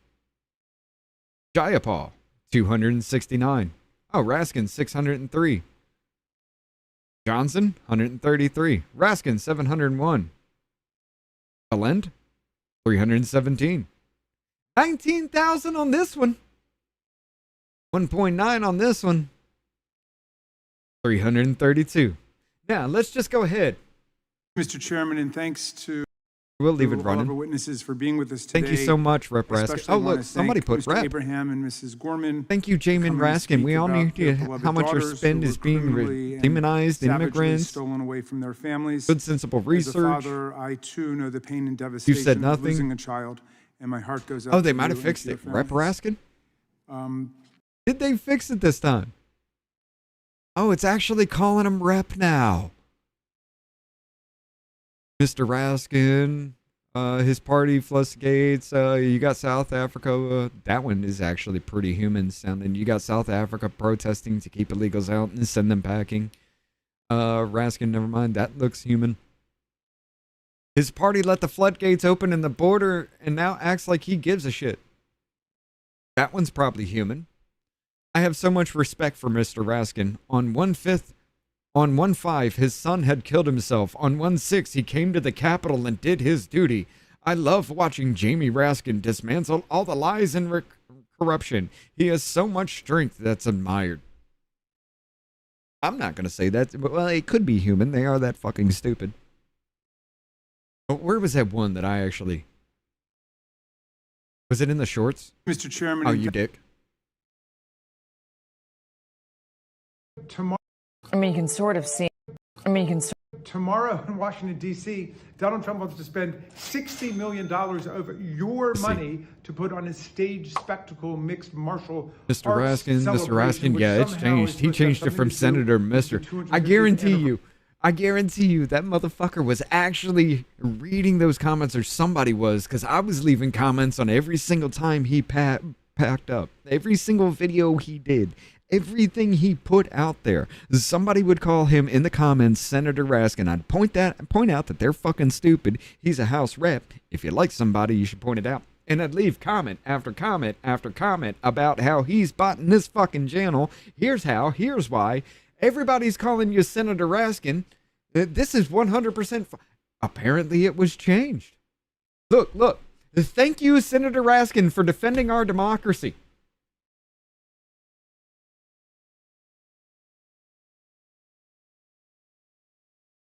Thank you, Senator Raskin, for defending our democracy. Shit like this happened in every single one of his fucking videos. You still haven't fixed the bot problem then, I guess, huh? Yeah, the scripting isn't there, is it?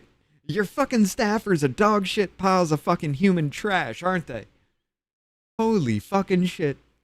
Magnum merger, which would give one company broadcast reach into 80% of households in the United States and thereby lead to increased blackouts for sports fans and higher prices for everybody. And now the Paramount, Skydance, Warner Brothers Discovery merger, which President Trump personally muscled through after breaking up a deal between Netflix and Warner, is sailing through Trump's politicized executive branch review process. Last month, Ranking Member Pallone and I wrote to Paramount Skydance's CEO David Ellison about this pending merger. Yeah, because the Orange We pointed out Man held less a than year after gun Trump to left their head Ellison's and said, "I'm going to takeover kill of your Paramount children Global, if you don't which includes the Paramount Pictures, stop this merger." CBS, BET, Just shut the MTV, fuck up. Nickelodeon, Comedy Central, and streaming services Paramount Plus and Pluto. He's now arranging for David Ellison to add Warner Brothers Studios, DC Entertainment, HBO, CNN, the Discovery Channel, HGTV, Cartoon Network, TBS, and TNT, as well as HBO and Discovery streaming services to this awesome media conglomerate. If this deal goes through, the Ellisons, one family of Trump mega donors and enablers will have managed to purchase an unparalleled sports and news empire in just 1 year. That means the same kind of unprecedented pro-mega editorial control we've seen at CBS News and 60 Minutes, including the appointment of a full-time paid mega minder, a government spy and censor in the newsroom. That could occur at CNN. That means American consumers who already pay an average $69 a month for streaming, on top of $100 a month for cable and $78 for internet, paying even more for sports, news, and entertainment. So, in the face of this profound consolidation, an antitrust crisis sweeping the media market, why is the majority focused just on the NFL? Why is the Trump administration, through the DOJ and the You retarded fucking faggot ass piece of shit. I remember the arguments about trying to break up conglomerates. You were sitting there saying, no, they should be able to do that. They should be able to charge per episode for anything that they want. It's there. That's the free market economy. Now Orange Man is in office. Everybody's pissed off at the fact that you were the one sitting here saying they should be able to do everything that they want, and somehow what you fucked up is now Orange Man's fault. Every fucking time. It never goddamn fails. Every fucking time. Shit, this is pathetic. FCC investigating the NFL, but not other parties in the market that threaten even far worse harm to consumers and competitive dynamics in the market. Well, it turns out that early in this administration, this is according to the Wall Street Journal, Fox Corporation Chairman Rupert Murdoch personally lobbied Donald Trump at a White House dinner to crack down on the NFL streaming deals that compete directly with Fox's broadcast business. And the DOJ's investigation, like this hearing, appear to be all about helping Mr. Murdoch get a better broadcast deal for Fox. That hardly seems like a principled or methodical way for us to proceed. The majority's offered no legislation to reform the Sports Broadcasting Act. They call no hearings on the Ellisons' corrupt Paramount Skydance Warner Brothers Discovery merger or the deep corruption at the heart of the Paramount Skydance merger. They've not called a single Trump administration antitrust official to come testify before this subcommittee about the political destabilization and saturation of the antitrust process of review in the administration. In fact, the only Trump-era antitrust official to appear before this committee, this entire Congress, was a Democratic-called witness, Roger Alford, who was fired by the Trump administration for refusing to participate in the pay-to-play corruption of the DOJ's antitrust divisions. Despite being a political appointee, including serving as the number 2 at DOJ's antitrust division in the second Trump administration, he was so appalled by what he saw that he bravely decided to blow the whistle on how this administration is every day selling out American consumers to mega donors and their White House-connected lobbyists. This selective interest suggests that the majority is little. You mean somebody wants to cry fucking foul because they got fired for not doing their fucking job correctly? And somehow it's Orange Man's fault because they got fired for not doing their fucking job correctly. The absolute fucking faggotry you have to go through to put these two things together. That's like saying a fucking McDonald's employee gets fucking fired and somehow it's Orange Man's fault because he eats McDonald's. The absolute retardation. And you wonder why the Democrat Party is fucking losing everywhere. You wonder why Democrats, by and large, are now actually trying to vote Republican and wanting to vote Republican. It's because of this faggotry. All those things that we did just a decade ago, you know what?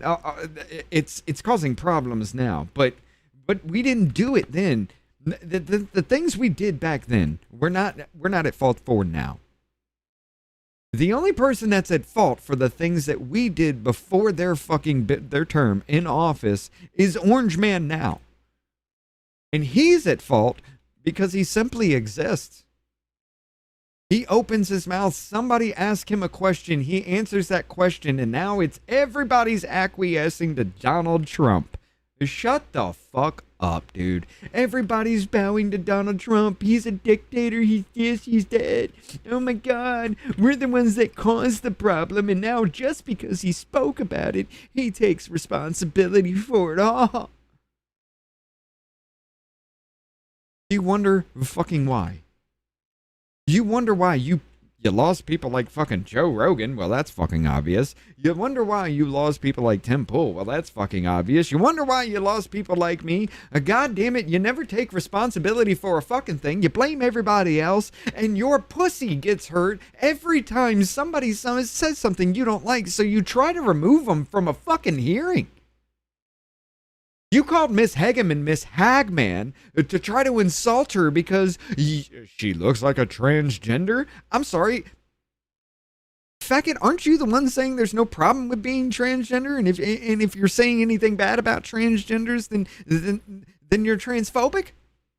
But you use Hagman instead of Hageman to insult the woman saying she looks trans.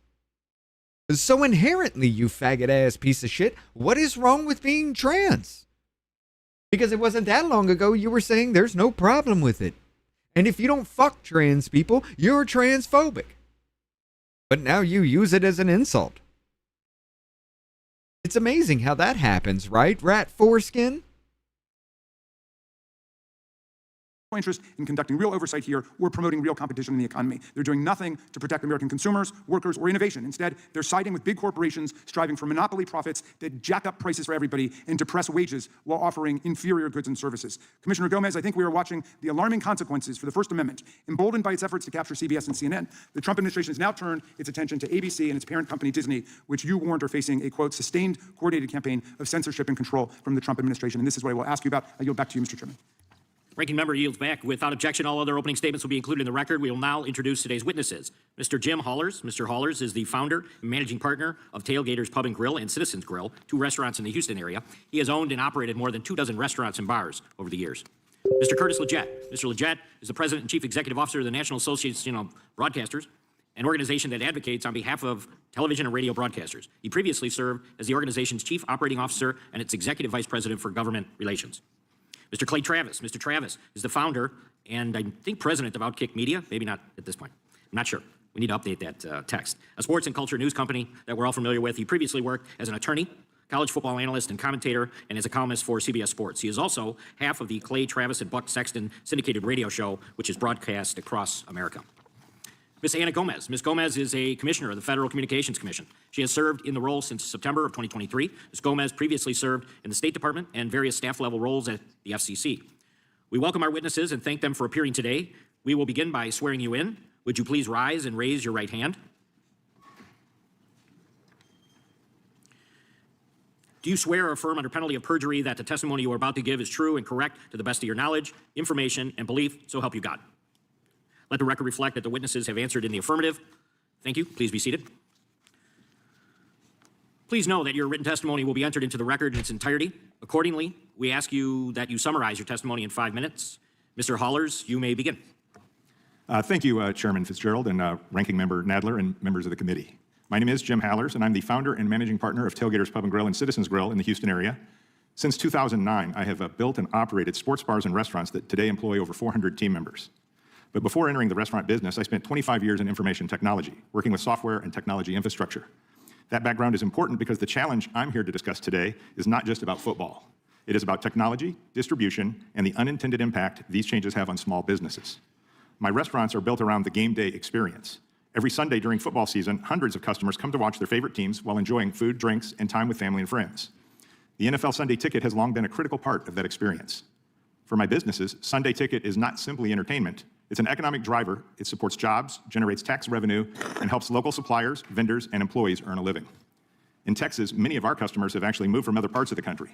On any given Sunday, I may have fans of the Texans, Steelers, Packers, Eagles, Bears, Bills, and even the Cowboys, all watching games in the same building. Offering every game is not a luxury for a sports bar. It is a customer expectation. Historically, we met that expectation through DirecTV's commercial Sunday Ticket package. It was expensive, but it was reliable and relatively straightforward. Today, the sports media landscape has become increasingly fragmented. Games and programming are spread across multiple streaming platforms. What may seem like a simple change for a consumer at home becomes a significant operational challenge for a restaurant. My business depends heavily on 2 seasons right now, football season and crawfish season. And while crawfish season depends on Mother Nature, football season depends on the NFL and the technology systems that deliver the games. When those systems become fragmented, expensive, and unreliable, it directly affects my bottom line. To deliver games across dozens of televisions, we need today additional streaming devices, switching equipment, network infrastructure, and extra internet capacity. A full transition can require a $30,000 to $40,000 investment per location to show the current version of Sunday Ticket to ever pass. But the challenge is not just cost, it is reliability. The sports bar may need to stream multiple games simultaneously while also supporting point-of-sale systems, credit card processing, online ordering, security systems, business operations, and customer Wi-Fi. When a stream freezes during a critical play, the customers do not blame the provider. They blame the restaurant. As the industry continues moving toward streaming, I'm not asking Congress to stop innovation.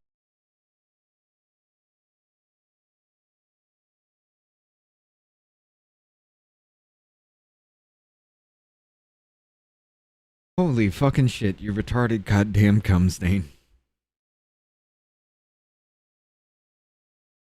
The first person they blame is the fucking the restaurant. Yes. Why? Why is that? Because more often than not, there's going to be a problem with your equipment than there is with theirs. And just like when things started getting choppy here and it was starting to buffer all the fucking time, I noticed my video card was at 98% fucking usage, which is going to cause a problem. And guess what? That was me fixing it. That wasn't my internet provider. That was me fixing it. When things start going fucky with my internet, I unplug my modem and plug it back in. That's not the internet provider. That's me. So the fact that you're sitting here taking all of that shit, oh, if something buffers, it's got to be the internet's fault because I don't know what the fuck I'm doing. You don't know how many fucking times I've been called to restaurants that we ran cables for and gotten their networks up and running and configured everything. You don't know how many times I've had to go back to them to sit there and click a fucking button because they're too goddamn stupid to do it.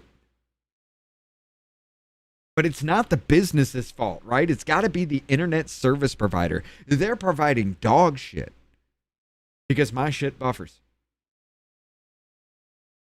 Have you done anything to try to focus where the problem is? No, it just buffers. It's all just plug and play. I don't even know what the fuck this box is called. I just plug a cord into it and it shows up on the screen. Okay, so have you tried restarting it? I don't even know how to restart it. It's got to be the internet's fault because this doesn't fuck up. It's built not to fuck up. Like any electronic is built not to fuck up. What the fuck are you talking about?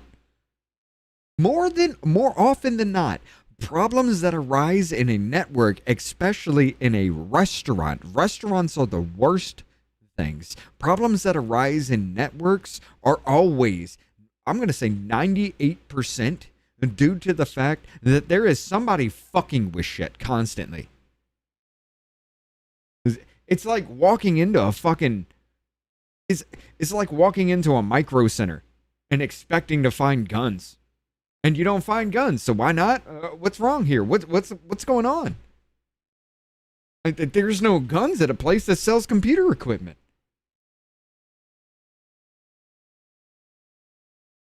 I'm too fucking done with the stupidity of mankind. Faggot, that was more often than not going to be your network, not the internet service provider. If shit starts buffering, it's your network, not the internet service provider. The only time you could say if it's the internet service provider, if the entire goddamn city was buffering at the exact same fucking time.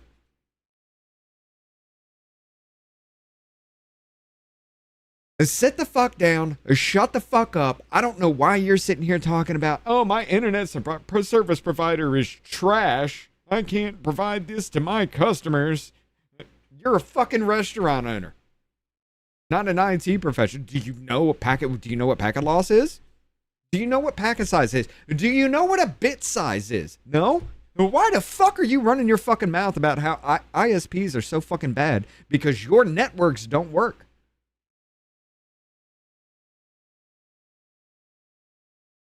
God fucking damn, the stupidity of humankind needs to stop. Innovation. Technology changes and businesses adapt. What I am asking is that policymakers recognize the unique role that restaurants and sports bars play in the sports ecosystem. We are not passive viewers. We are really community gathering places that invest substantial resources to bring fans together.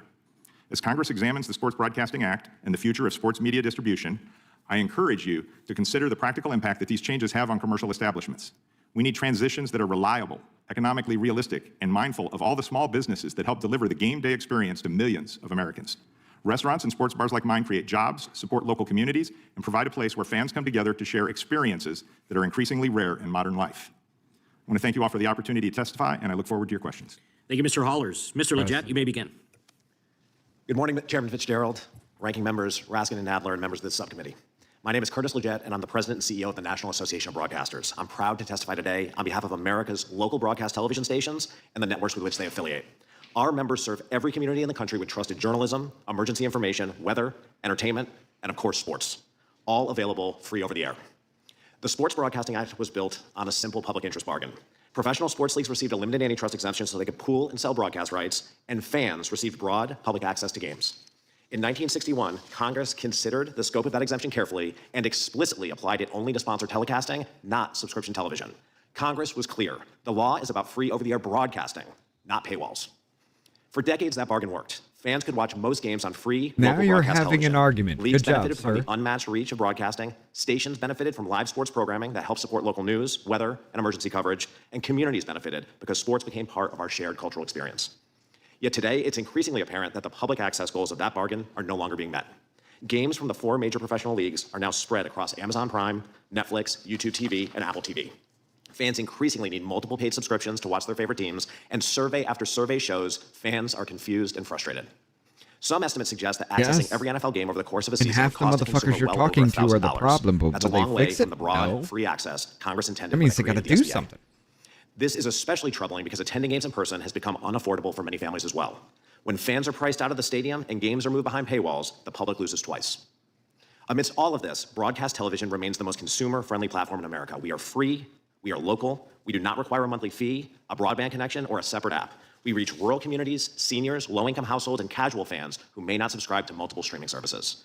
This is why games on broadcast deliver massive audiences relative to their streaming competitors. For example, NFL games on CBS, Fox, and NBC this past Thanksgiving averaged 44.7 million viewers per game, while Amazon's game the following day on Black Friday drew only 16 million viewers. It's also why local teams that have moved games from regional sports networks to broadcast television have seen their ratings surge. Importantly, the thanks for your constituents extend beyond sports. The advertising and carriage revenues delivered by live sporting events help pay for coverage of city halls, school boards, elections, severe weather, public safety, and community events. When tornadoes, wildfires, or other emergencies threaten lives, local broadcasters are there. In contrast, big tech does not invest in local newsrooms, and they are not on the ground after the storm. In conclusion, live sports on free broadcast television have served the American public for generations. Together, we've built shared national moments, strengthened communities, expanded fan bases, and supported local journalism. But that model's now at risk.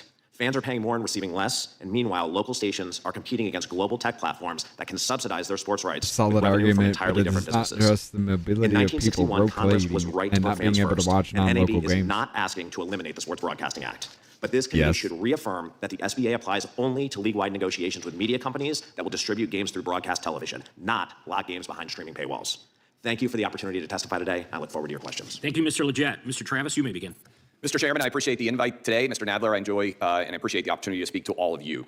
My name is Clay Travis. I founded a site called Outkick in 2011. If you haven't gone yet, you should. It's the sanest site in all of sports. And a big part of what we do on that site and what I've done for the past Free 22 years in my broadcast, but not career free is from advocate anti-white for the average propaganda, sports though. fan. Well, I mean, for that, you'd have to really, if you want the biggest example of that, that would be the WNBA. They were bitching, whining, moaning, and crying how they weren't getting paid as much as their male counterparts, even though they brought in less than 10% of the revenue of their male counterparts. And then all of a sudden, everybody was screaming, people need to go watch women play basketball. Well, guess what? They started. Why? Caitlin Clark. Oh my God. A white woman started to bring fame to the WNBA. Now she's getting throat punched out there on the court and nobody's fucking doing anything. And if you say anything about it, well, you're just a white supremacist and a racist. Yeah, you got a point, Mike. Many of you are lawyers and you're familiar with the standard of a reasonable man. How would someone respond in a context in the law? I'd like to advocate here for the reasonable fan. I just asked before I started speaking today, my followers on X, what would you say if you had the opportunity today to speak to Democrats, Republicans, to everyone across the country about your experience as a sports fan? I would encourage you guys to go look at the responses there. Hundreds of them have all come in. None of them are happy.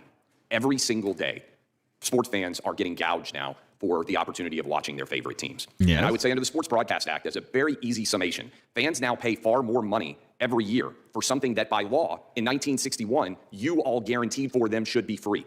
For anyone out there who is saying, why is Congress involved in this? You interjected yourself in 1961 at the behest of these leagues to provide them an exemption that they have now taken advantage of, and they are gouging so many different fans out there across the entire sports landscape, regardless of who you are a fan of. Let me hit you with just a couple of ideas. The NFL in particular, CBS, Fox, NBC, ESPN, ABC, Amazon, Netflix, the NFL Sunday Ticket, Paramount, Peacock. Most of your constituents are frustrated. They don't know how to find games, and they are having to pay far too much when they have the opportunity to actually watch those games. I don't know how many of you remember back in the day when you could have one remote control in your hand and you could easily flip from any different game. Nowadays, with passwords, with sign-ins. I guarantee you, every single person watching this right now, there is, if you are at home, that there is pretty much 3 remotes to control one aspect of watching TV in your house. You got a remote to turn on the TV. Now you got another remote to turn on your sound system. And now you got another remote to turn on your fucking cable box. And now you got another remote to turn on your DVD player. And now you got another remote to turn on whatever else. And God forbid that you try to use a universal remote, because those are dog shit and never fucking work any damn way.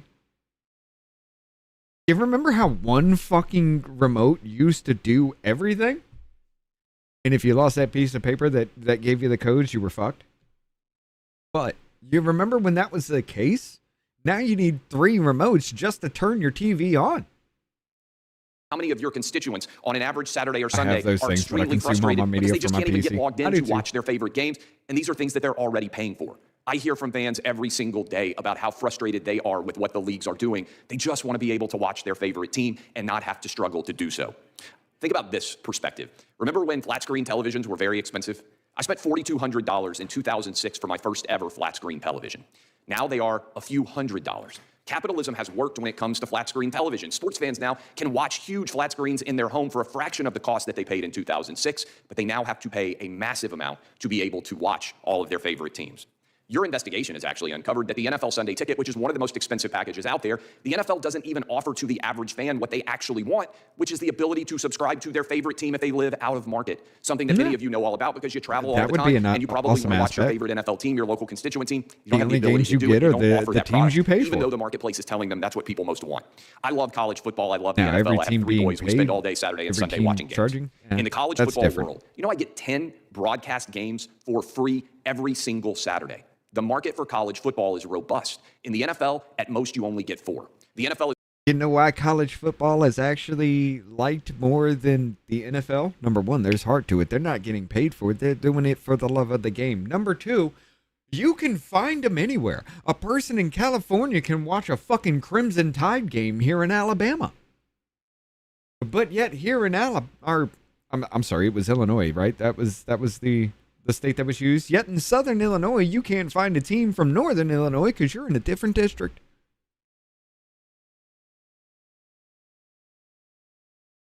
Guys, I mean, this does not take rocket science to understand. The college sports are more prominent because you can turn on your TV at any given time when college sports are going and catch every single fucking game across the country. But NFL, WNBA, the NBA, all this other bullshit, nope. Good luck finding the game you want.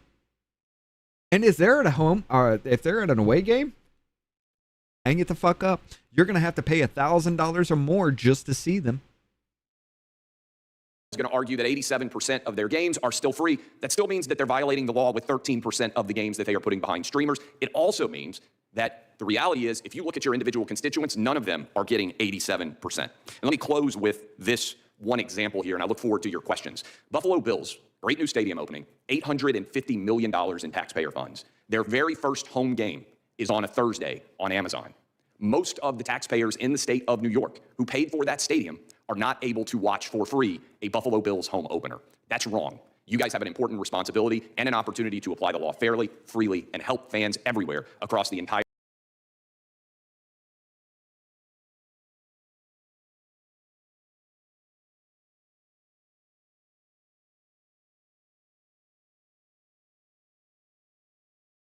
So because somebody built a multi-million-dollar stadium, your biggest cash crop that allowed you to build that multi-million-dollar stadium must be given for free?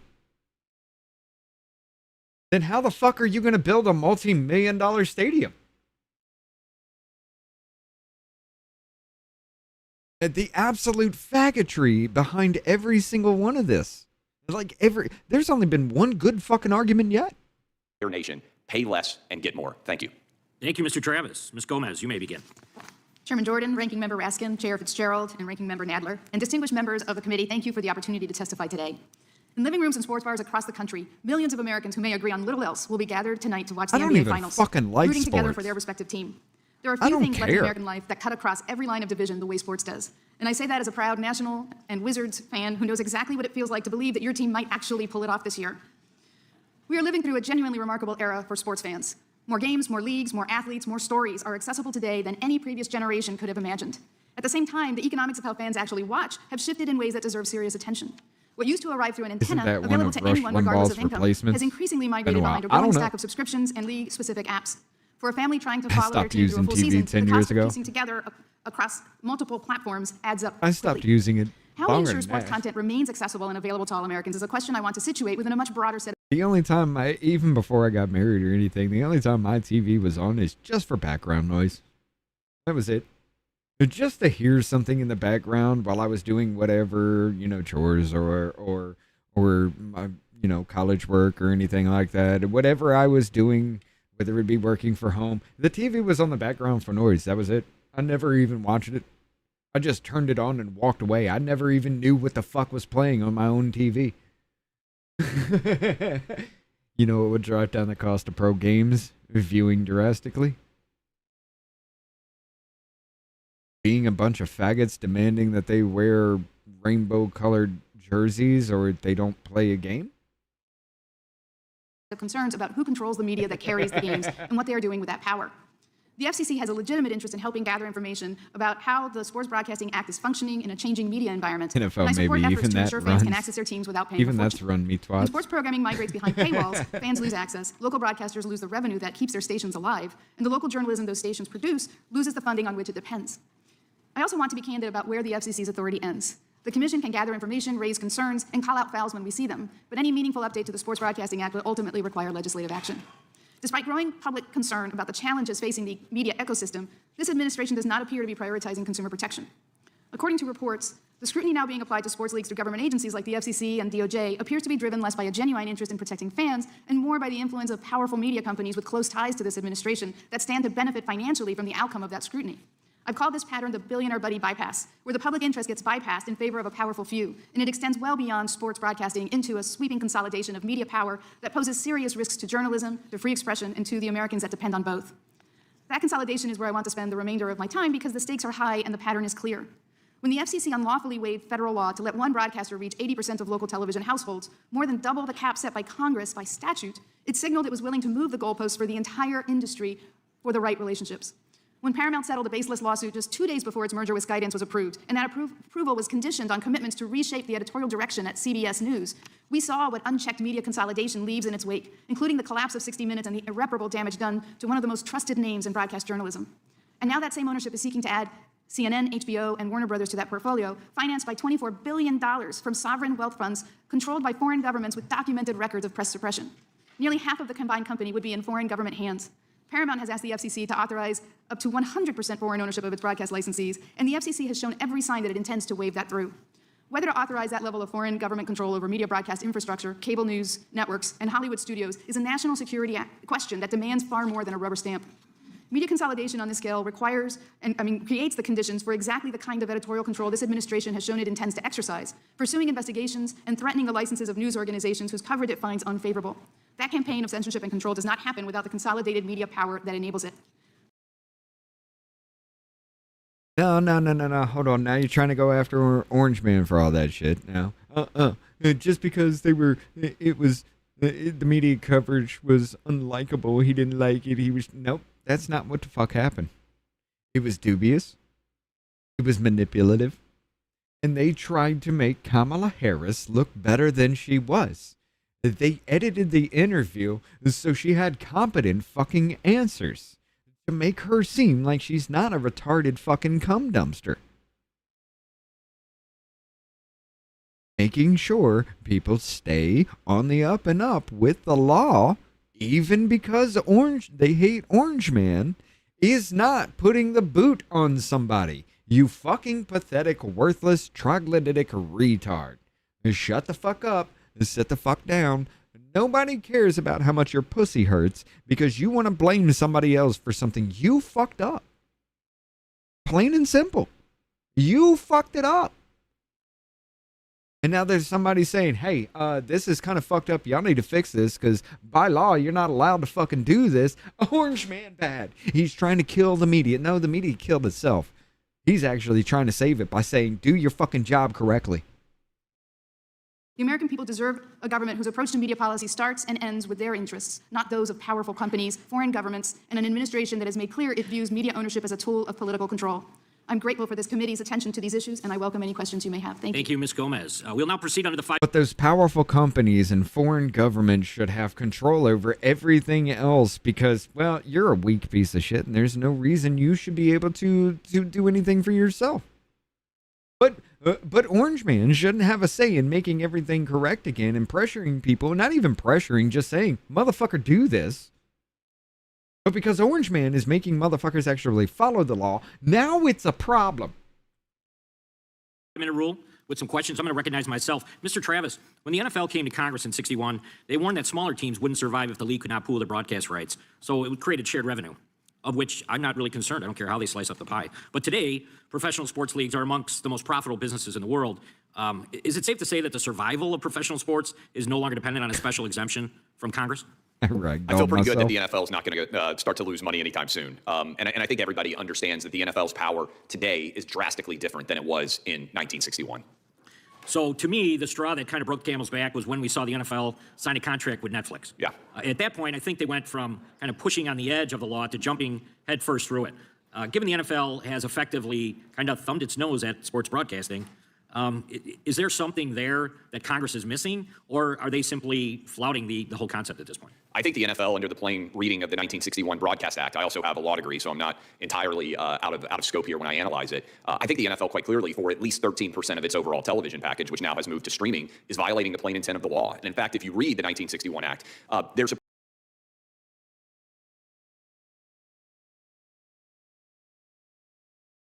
Why did you have to say you have a law degree so you can speak on this? Bitch made motherfucker, I don't have a law degree, but I can speak on this. Why? Because I know laws. I know the fucking law.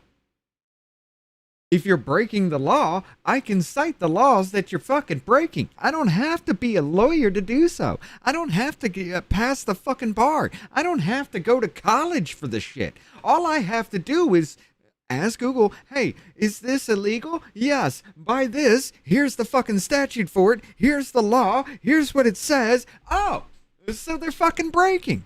But apparently, this stupid fucking faggot, to make sure, to understand that something's illegal, you have to go through 6 years of fucking law school.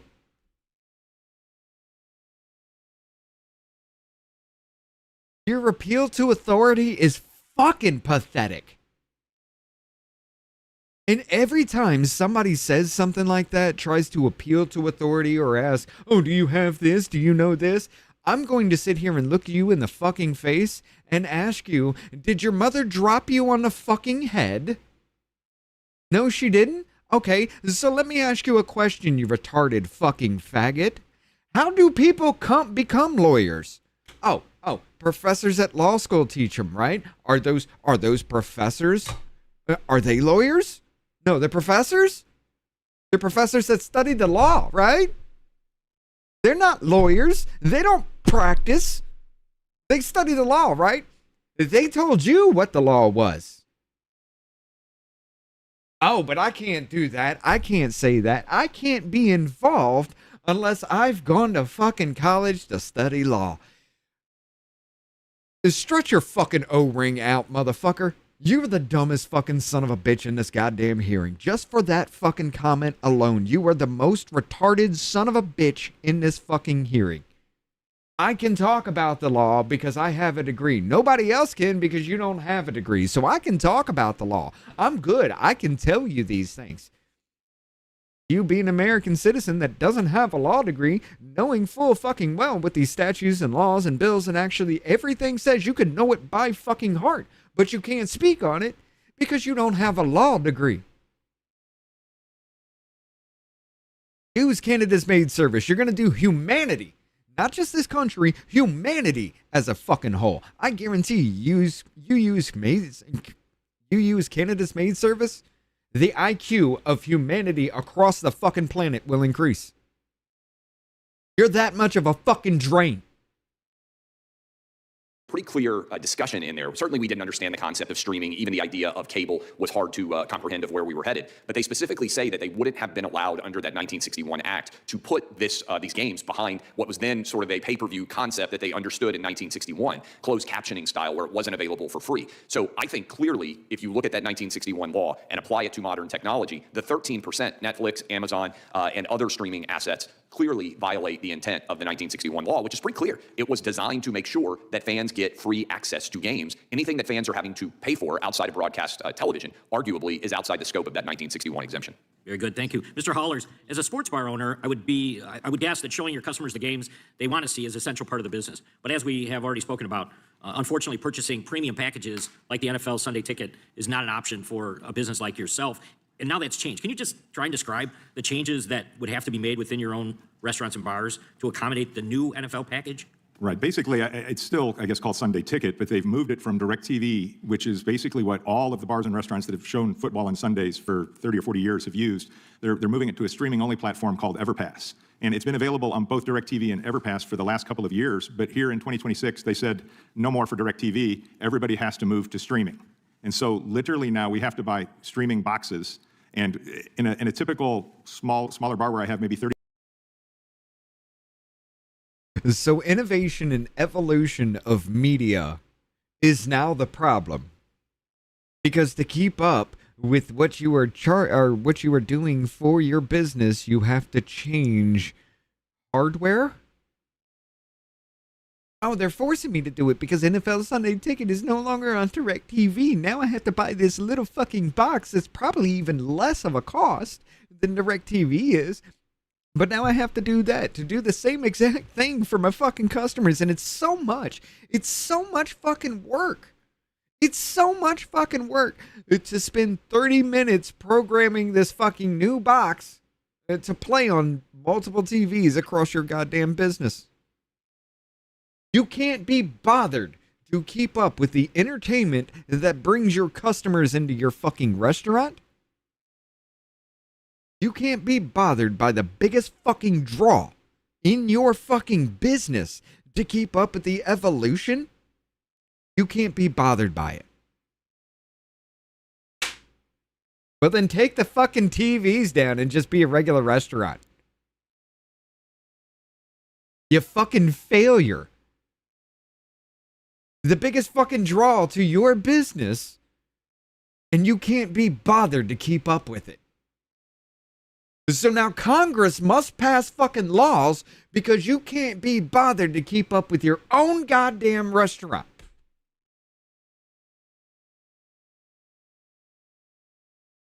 Holy fuck. I thought this was going to be a good one and I was going to rage out against the fucking government on this kind of shit, but I can't help but rage out against the fucking witnesses. They're too goddamn stupid. There's only been one fucking argument that I would ever consider. Everything else has just been like, bitch, do you want the government to take over your fucking business and do this shit for you? Is this what it's gonna have to fucking be? Are you that big of a fucking bitch that you can't even keep up with your own fucking business? Then now we have to make laws to make you run your business even better because you don't have to fucking do anything? Why not the government just take control of your fucking business? Just go ahead. Forfeit it. Forfeit the property. Forfeit the business. Forfeit all the fucking profit. Forfeit it all. Because apparently you need the federal government to tell you what the fuck to do to run your goddamn business. And just because something hurts your pussy, now the federal government must make a law so your pussy doesn't hurt anymore. Damn, every single fucking one of you have made this bullshit ass argument. 40 TVs with a DirecTV box mounted behind every television.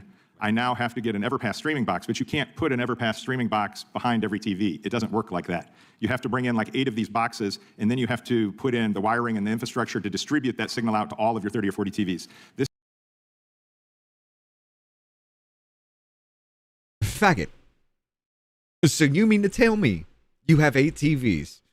You have 8 fucking DirecTV dishes. Those receivers. Either that, or you got massive amounts of splitters degrading the fucking signal, which is probably a possibility. However, all you have to do is that fucking coax cable that's run there now, tie Cat 6 to it, and pull.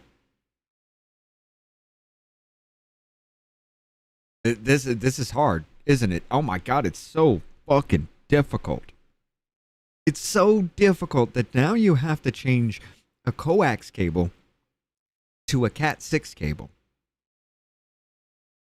And by God, I can't fucking do that. I can't buy 8 fucking boxes. I can't run these fucking things. I don't know what to do. I gotta spend money to do it. Government, help me. Help me stop the evolution of entertainment as a whole. I just want to keep my boxes and just forget about my fucking business and still make goddamn money. Help me. It's the NFL's fault that I'm such a worthless, pathetic, troglodytic piece of shit. Help me. I can't believe I'm raging the fuck out at retards that are sitting in the witness area is sitting there saying that the government must take control of their fucking business because they're too fucking pathetic to keep up with the times. If you don't innovate and renovate, if you don't evolve with your business goes under every fucking time. And for you to sit there and cry like, I don't want to innovate. I don't want to evolve my business to keep up with what everybody else, my paying customers, want. So therefore, the federal government, make it illegal to change things.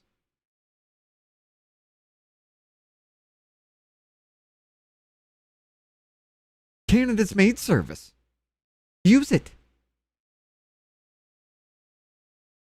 This is because your typical internet bandwidth at a bar can't handle 30 or 40 streams. Just imagine. Are you fucking stupid? Are you pathetically fucking retarded? Because I guarantee you, you don't need those 8 boxes, number one. I can make that one box push out to 8 different fucking channels and without, or 8 different TVs. They won't be able to change individually. No. You will have the same image on 8 fucking TVs. But I can do it without degradation that you find in coax cable. Oh, you want something different on every channel? Well, didn't you have to do that with DirecTV, faggot? Oh, you had to have those same boxes on every TV. Those same boxes that you're crying about were on every TV to have different channels on every fucking TV. But now I gotta get different boxes. I gotta get different cables, and I don't know what the fuck I'm doing. So the government must stop. You must pass laws to stop the fucking evolution of anything. Because I'm a failure as a business owner. Holy fucking shit, dude. Home, if you tried to stream, 30 Netflixes at once, you're in. Oh. And the bandwidth thing? You bitch made motherfucker. I can turn on every single fucking device in this house. TVs, phones, everything. Connect them to my Wi-Fi and stream from every fucking device. Full length 4K fucking movies. And my network is not interrupted at any point in time. Because I do have the bandwidth. That's called fiber internet. That's what it does. And if you're not on fiber internet, well, then you're not innovating your business. You're not evolving the business. If you're paying for bullshit fucking, if you're paying for dial-up, don't expect to get fiber fucking access. What the fuck are we doing? Oh, I don't have enough bandwidth. And to get more bandwidth, I'd have to go up in my package on my internet. But to do the same thing, didn't you have a package for DirecTV for it? Which is more fucking costly than upgrading full internet service to a higher tier package one or two up to get more bandwidth. It would be cheaper to do that than to pay direct goddamn motherfucking TV. Internet's just going to die. Well, it's the same way for most bars and restaurants today. I buy an internet that's big enough to run my POS and to run systems and give customers some Wi-Fi. But when I put this in, I'm going to have to go get like gig fiber connections. And I can only imagine there's bars and restaurants out there that don't even have that ability to go buy, high-speed internet maybe at a reasonable price. But for sure, once you bring this in with this infrastructure, you have to make sure every part of it actually works. So if I need to show 10 games at noon on Sunday, there's 2 on broadcast TV, which I'll be watching with my DirecTV boxes, 8 on the streaming boxes. And the other problem is the 8 streaming boxes. So almost all sports bars have went and bought these, even the best sports bars, they have these video distribution systems where you bought a certain number of inputs and a certain number of outputs. Well, now we're bringing in 8 new inputs, and everybody's looking at their equipment going like, I don't have 8 spots to plug in new boxes. So we're left with, do we go back and buy even bigger and more expensive equipment, of which there's a very limited amount of in the marketplace because only so many sports bars open a year? Or do we rip out DirecTV boxes on Sunday or put in some kind of switches to switch over?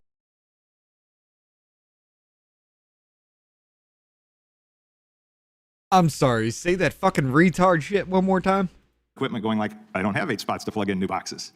So we're left with, do we go back and buy even bigger and more expensive equipment, of which there's a very limited amount of in the marketplace because only so many sports bars open a year?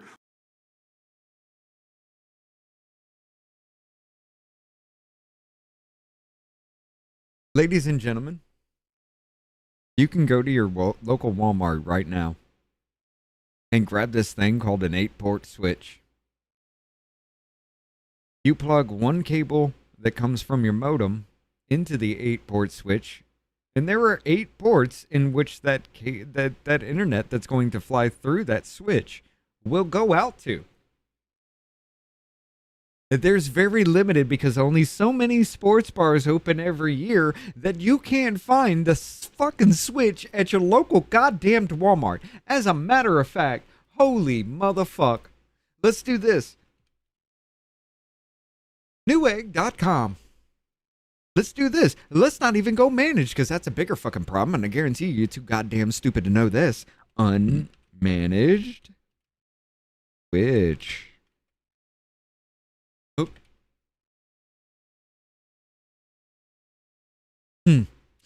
Let's do this. Let's break it down. He was complaining about how he needs 8 ports, right? He was complaining about that. 8x RJ45. Holy shit. $20 fucking dollars. $20 fucking dollars, but well, that's TP-Link. Let's get rid of TP-Link because that's a dangerous thing. $21 from Netgear. But I can't find these because only so many sports bars open every fucking year.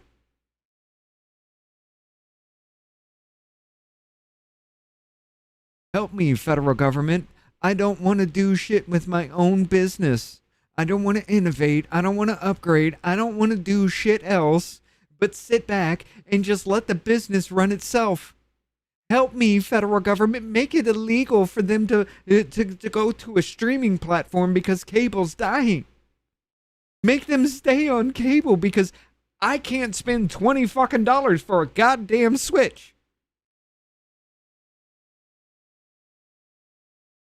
Or do we rip out DirecTV boxes on Sunday or put in some kind of switches to switch over? Imagine the typical manager in a restaurant. You know about switches. Okay, at noon, switch all these boxes over, and then after that game's over, this one's going to be on broadcast. Let's switch these TVs over. It's just mayhem. Thank you. Mr. Nadler, you're recognized. Thank you, Mr. Chairman. Commissioner.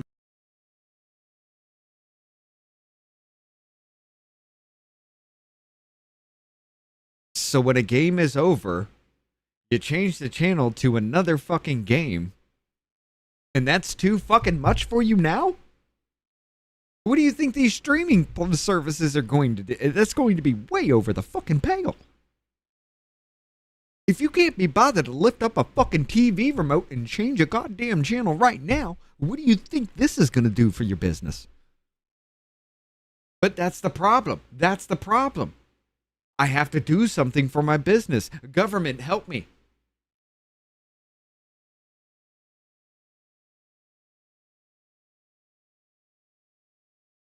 The absolute insanity of this is just about sports. just about sports, and the only fucking person I have actually gone out of the way to insult here in the government is fucking Nadler, and that was his opening statement. Everything else I said has been because the witnesses are fucking retarded. Gomez, you mentioned in a recent letter that Disney and ABC are facing a, quote, sustained coordinated campaign of censorship and control from the Trump administration.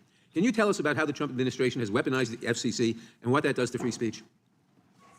You know what? I actually have to go back because I've got to take this moment. We're going to talk about this on the Fuck Around Friday shit. Let's go back to his comments here. The changes that would have to be made within your own restaurants and bars to accommodate. Yeah, to the beginning of Mr. Fitzgerald's 1 hour, 1 minute, 1 hour, 1 minute. Okay. Let me get the timestamp down on this.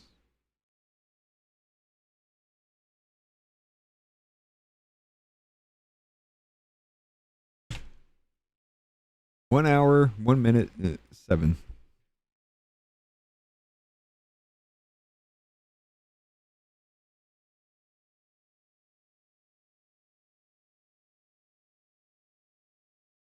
Okay. I got that. Sorry. Games they want to see as a central part of the business. But as we have already spoken about, unfortunately, purchasing premium packages like the NFL Sunday Ticket is not an option for a business like yourself. And now that's changed. Can you just try and describe the changes that would have to be made within your own restaurants and bars to accommodate the new NFL package? Right. Basically, okay, let's go back to Nadler because I'm not hearing that fucking retarded shit.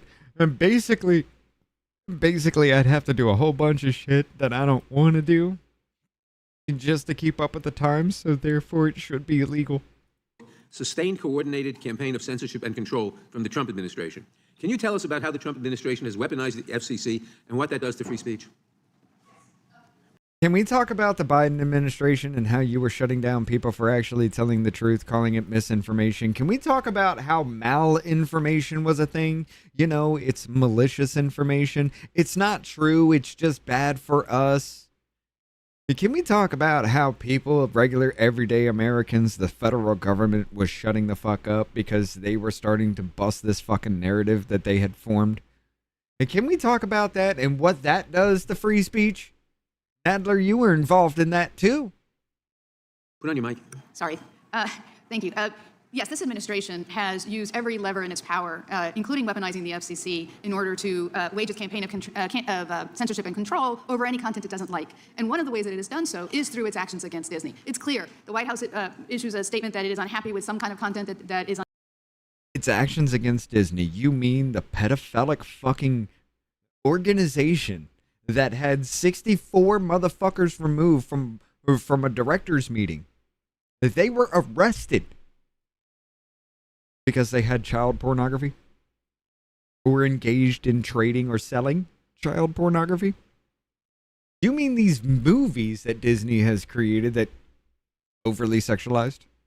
I mean, the word sex appears in Lion King when he plops down because his dad dies and he doesn't know what to do. The word sex comes up on the screen from the leaves and shit. So when you talk about going after fucking Disney,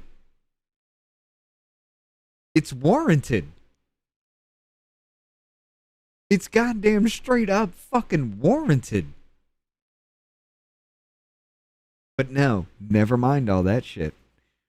Orange Man doesn't let people fuck kids. He's a bad man. On an ABC station, and the FCC initiates an investigation against that station. And most egregiously, the FCC has now called up all of the local ABC stations of Disney under the pretext of an investigation in order to retaliate against Disney because it has refused to capitulate to this administration's demands that it fire Jimmy Kimmel or regulate the content of its media reports. It's not just regulate the content of its media reports where you've straight up lied about everything for the past 10 fucking years, manufactured and drummed up hate. Basically, well, I'm not going to say basically, you damn straight up fucking did. You made everybody turn against each other for absolutely no fucking reason other than the fact that Hillary Clinton wasn't elected like it was fucking planned to be. Because for the first time in a long time, the American people actually said, hey, there's somebody worth fucking voting for. I'm sorry, suck what? So it's Orange Man's fault because Jimmy Kimmel lies straight on air, breaking FCC regulations for his fucking program. You got, who was that dude that gave Tallarico the interview but didn't give Jasmine Crockett the interview? Was that that wasn't Colbert? And that was Kimmel too, right? You're not following FCC regulations and you're just flaunting it every fucking where, and somebody stands up and says you better follow the fucking rules, and now it's censorship.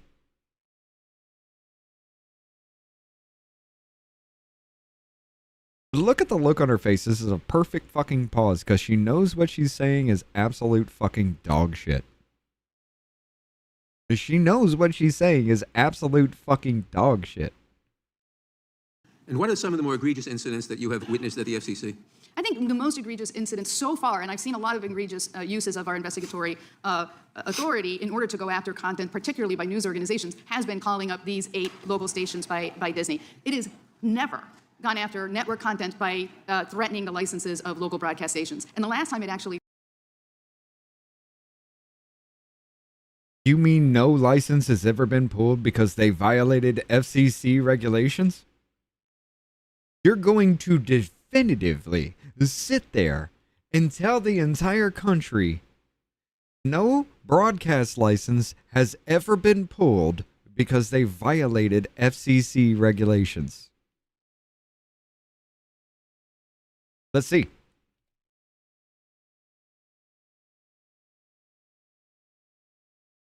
Ever been pulled for violating FCC regulations? Yes, the Federal Communications Commission has revoked broadcast license for violating regulations, those such as are rare and historically significant. Let's see, WLBT, Mississippi, the FCC permanently revoked the station's license in the 1960s for fairness violations, specifically for refusing to air content that depicted black people in a positive light. They lost it. They lost their license for violating FCC regulations. But it's never happened, America. WGEM Michigan, the station briefly lost its license for fairness violations, but it was reinstated later upon appeal. Oh, WGEM needs to have a conversation with you, doesn't it, bitch? Common reasons for revocation license and typically revoked for technical non-compliance for businesses' failures are including broadcasting at power levels other than specified in the license, failure to renew the license or pay required fees, shoddy business practices or misrepresentation, willful or repeated violations of the Communications Acts for FCC regulations. So you mean it does happen? Oh, I'm sorry. I'm sorry, I forgot. Everything before Obama never fucking existed, right? took such an action was over a half a century ago. So this is an extreme action in order to pressure Disney to cave. Commissioner Gomez, you have been outspoken about the wave of consolidation in the media market. From the recently approved... Wait. So you mean over half a century ago when they were pulling licenses for FCC violations, major FCC violations, you mean to tell me it hasn't happened since? So you mean to tell me the businesses have been, by and large, following the fucking rules? Or the rules were never enforced? But now that we got somebody that's actually following the rules and holding people responsible for violating these rules, somehow it's censorship. Nexstar and Tegna merger to the proposed Paramount Warner Brothers Discovery acquisition. How does this kind of media consolidation impact American consumers and their monthly bills? Thank you for that question. Media consolidation leads to higher prices for consumers. When it comes to the local broadcasters, what it leads to is a higher rates that they charge to the cable companies and the satellite companies for their content. That will directly lead to consumers paying higher prices. And importantly, it also leads to the loss of local journalism and local content. So communities also suffer because the news and the information that they rely on for their civic engagement, for disasters, becomes homogenized, and it loses the localism that these broadcasters provide when you become too nationalized. And how does this media consolidation affect the ability of sports fans to watch their favorite teams without paying exorbitant amounts?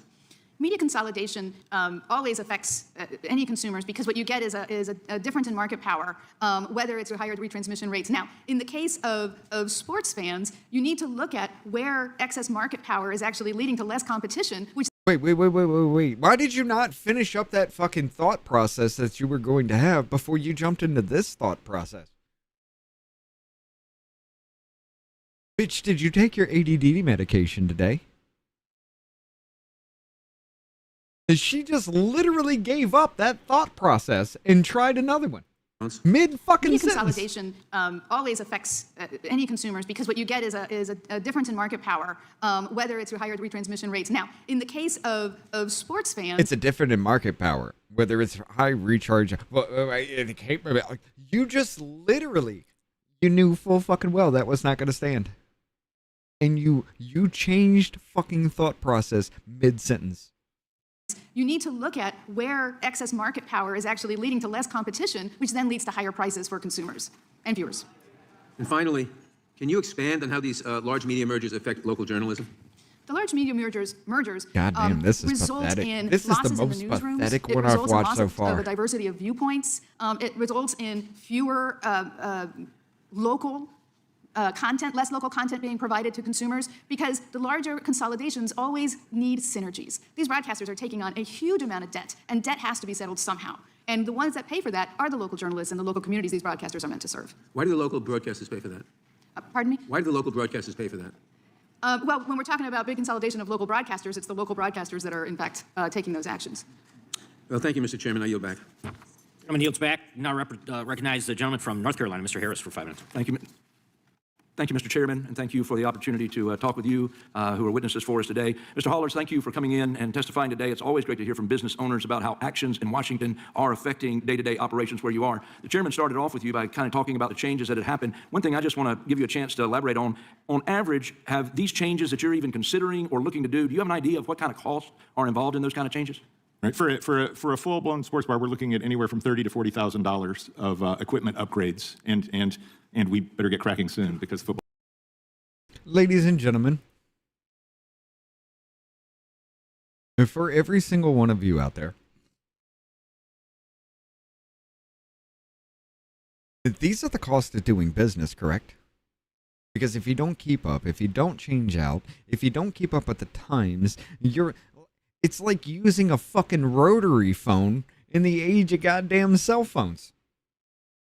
You think you're gonna... Why do you think payphones were taken off the goddamn streets? It's the same fucking thing. You're sitting here saying the entire industry cannot innovate and go forward and evolve simply because you don't want to pay $40,000? Then you don't deserve a business. Season is coming. Correct. And has a rise in streaming services increased or decreased the number of customers visiting your sports bars? I think really we kind of fill up on Sundays. But in talking to the fans that come in all week long, they're very frustrated at the difficulty they're having watching football. Sure. So when they heard I was coming here, they were like, "You go tell them." You know, they're really frustrated, and I'm not just talking about the ones that are sitting in with me. You go tell them that I come to your sports bar because I don't want to pay the money to watch these fucking games. You go tell them that if they change to the streaming service, you're gonna have to pay $40,000 for a packed goddamn crowd every fucking Sunday. You go tell them that you have to renovate and innovate your entire goddamn business here. Not your entire thing, but the entertainment aspect of your business to keep those customers coming in. And somehow the federal government must step in and say it's illegal so you can save $40,000.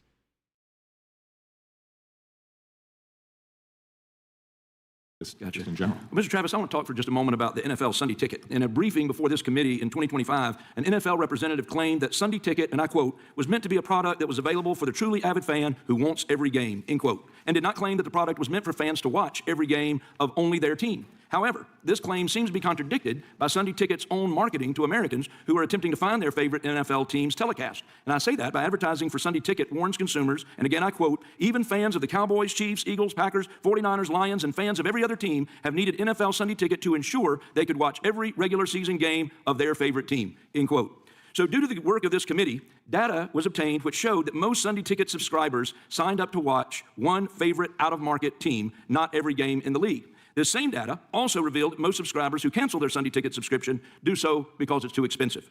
So my question for you, Mr. Travis, is if the committee can find this data, The NFL can find it too. And in a consumer-driven market, what reason would the NFL have to ignore this data point?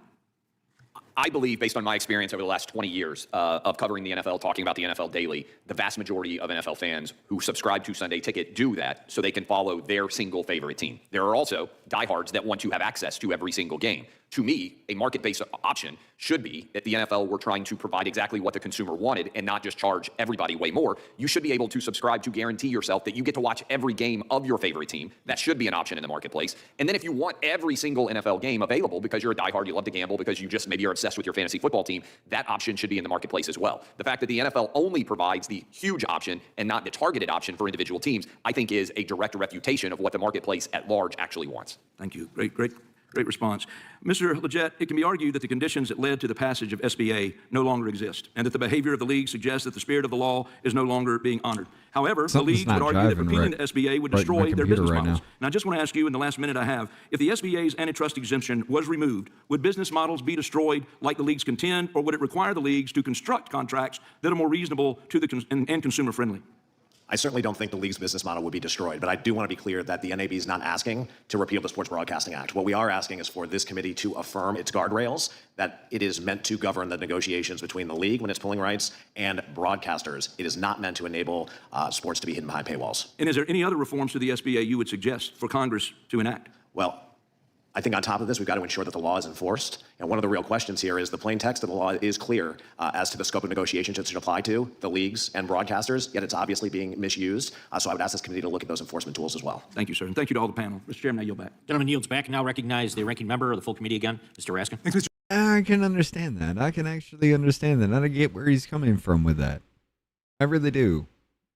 You shouldn't have to pay for something just to find some entertainment. You shouldn't have to pay $1,000 to follow one goddamn team every year. I get you. I understand. But cool. How about this?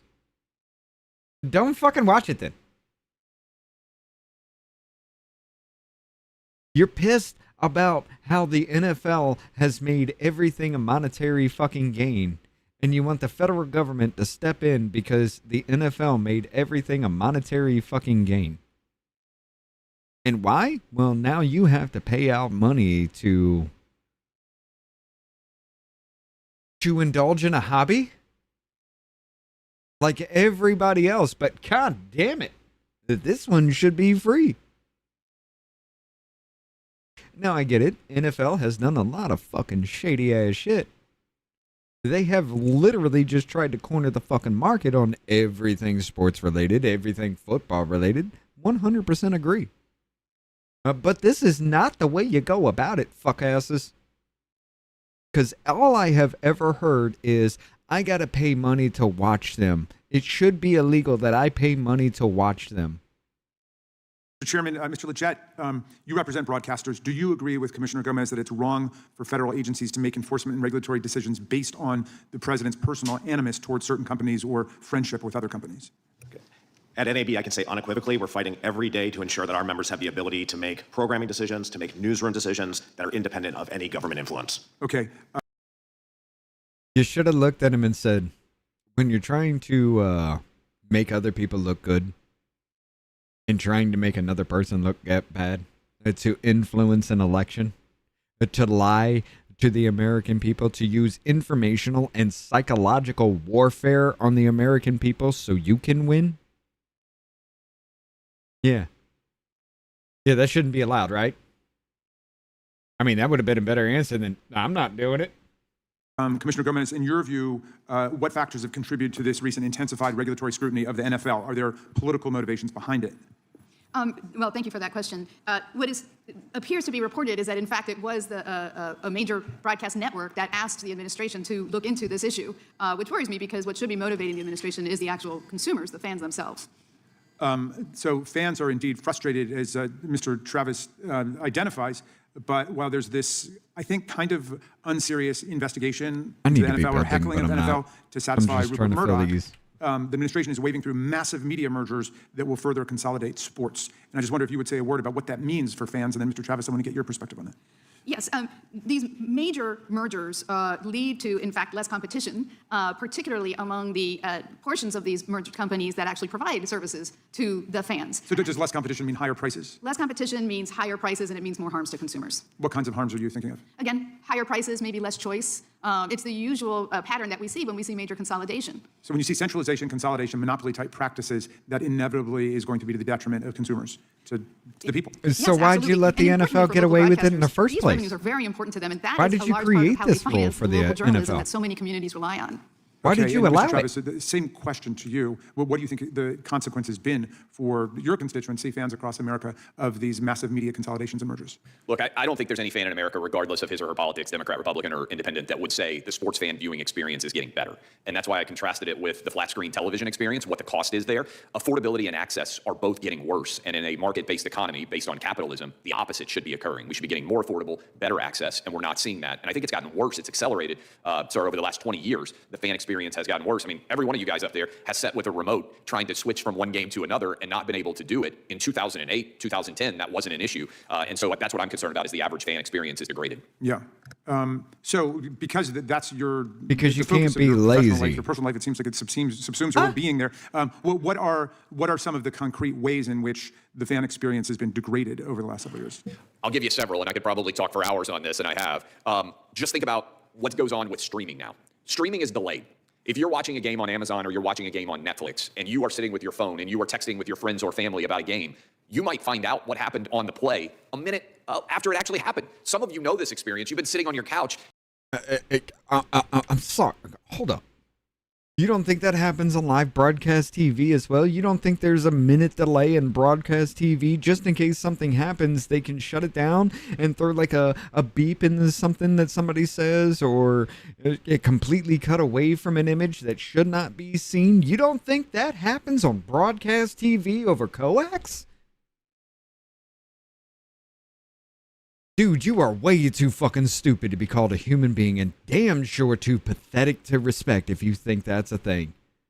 The fucking delay for this stream right here is less than the delay for a goddamn cable company to show something on a scheduled fucking time frame. Even if it's live. There's still a fucking delay. What happens live never is instant to your fucking house. Cable, internet, it doesn't matter. Holy fucking shit. Why are you so fucking pathetically retarded? And you are supposed to be the expert over here saying, oh my God, they're doing mean things by making me pay.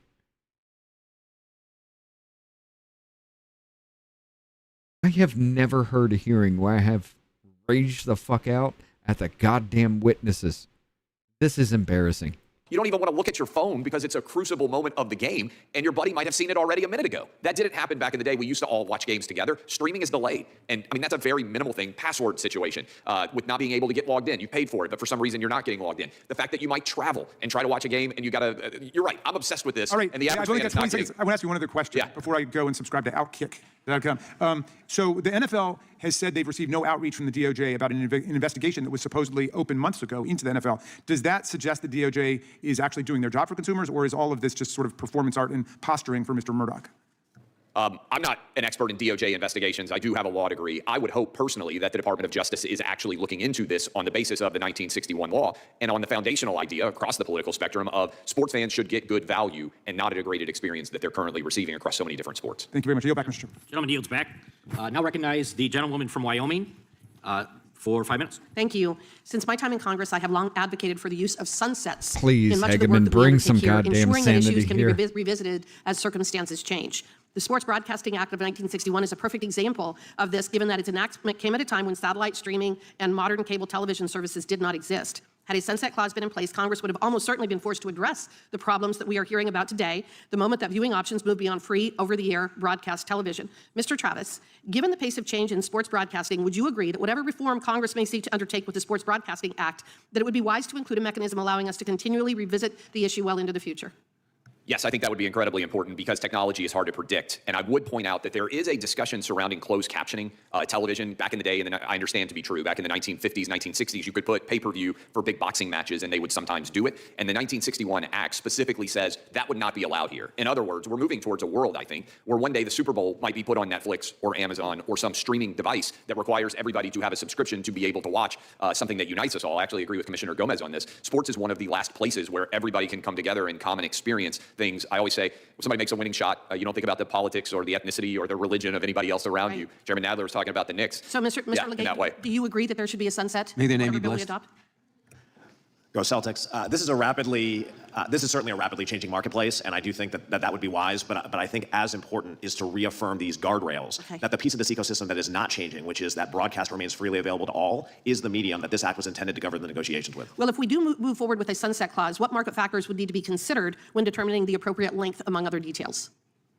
What are some of the market factors we need to consider in terms of identifying what that sunset clause should be? 5 years, 7 years, 10 years, 3 years? Well, I do think the lengths of these media deals, by and large, which tend to be in the 5 to 10 year range, are a factor here. But I would also say that the nature of the professional sports leagues, the scope of leagues to which it should apply, for a league like the NFL, which is well established, and certainly the principle here of wanting to ensure that small market teams in Pittsburgh and Green Bay have an equitable chance to succeed, reinvest in their product, benefit from the unique reach of broadcast.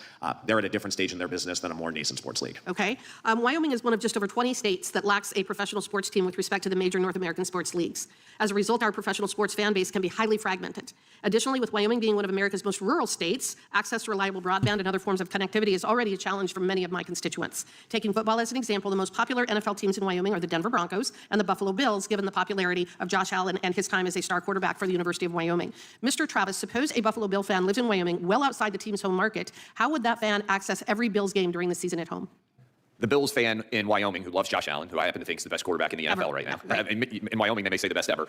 You would have to be an NFL Sunday Ticket subscriber. Now, some Bills games, and this gets complicated, some Bills games would be carried nationally because they are a very popular team. But if you had a constituent come to me and say, Mr. Travis, how do I guarantee that I watch every Bills game? You would have to be an NFL Sunday Ticket subscriber. You would not be able to only buy Buffalo Bills games, which is what your constituent is asking for. They would have to buy the totality of the NFL Sunday Ticket package to ensure that they were able to watch every Josh Allen game. Well, Mr. Hellers, I'll turn to you real quickly. Using the same scenario that I gave Mr. Travis, what additional hurdles would a bar or restaurant in rural Wyoming need to jump through to continually display Bills games throughout the season, particularly in instances where connectivity already poses a challenge? Yes, and I just want to add, even if you buy the Sunday Ticket, you don't get guaranteed all of the games. You may have to buy the other. Netflix and Amazon as well. So you're talking about having to buy everything. Even though you go buy the NFL's premier product, it doesn't get you all the games. That's always been one of our gripes. It's like when we're subscribing, why not give us all of the games instead of making us go negotiate or buy all of these services? But in rural Wyoming, this is exactly what I'm talking about. You know, you can't get high-speed streaming. So if I was a real sports bar, which I'm sure there are some in Wyoming, right now today they use satellite, which is, beams to everyone equally. So they're not impeded, and it's worked fine for decades. And today, if they're asked to do that, so now, can you imagine in a smaller market, somebody going, I need to stream 8 games, and plus show my over-the-air games, are they going to go buy a gigabyte internet connection? Thank you. Well, I appreciate that. Thank you, and I yield back. Thank you. Woman yields back. If you want to stream 8 games, yes. Yes. What kind of fucking argument is that?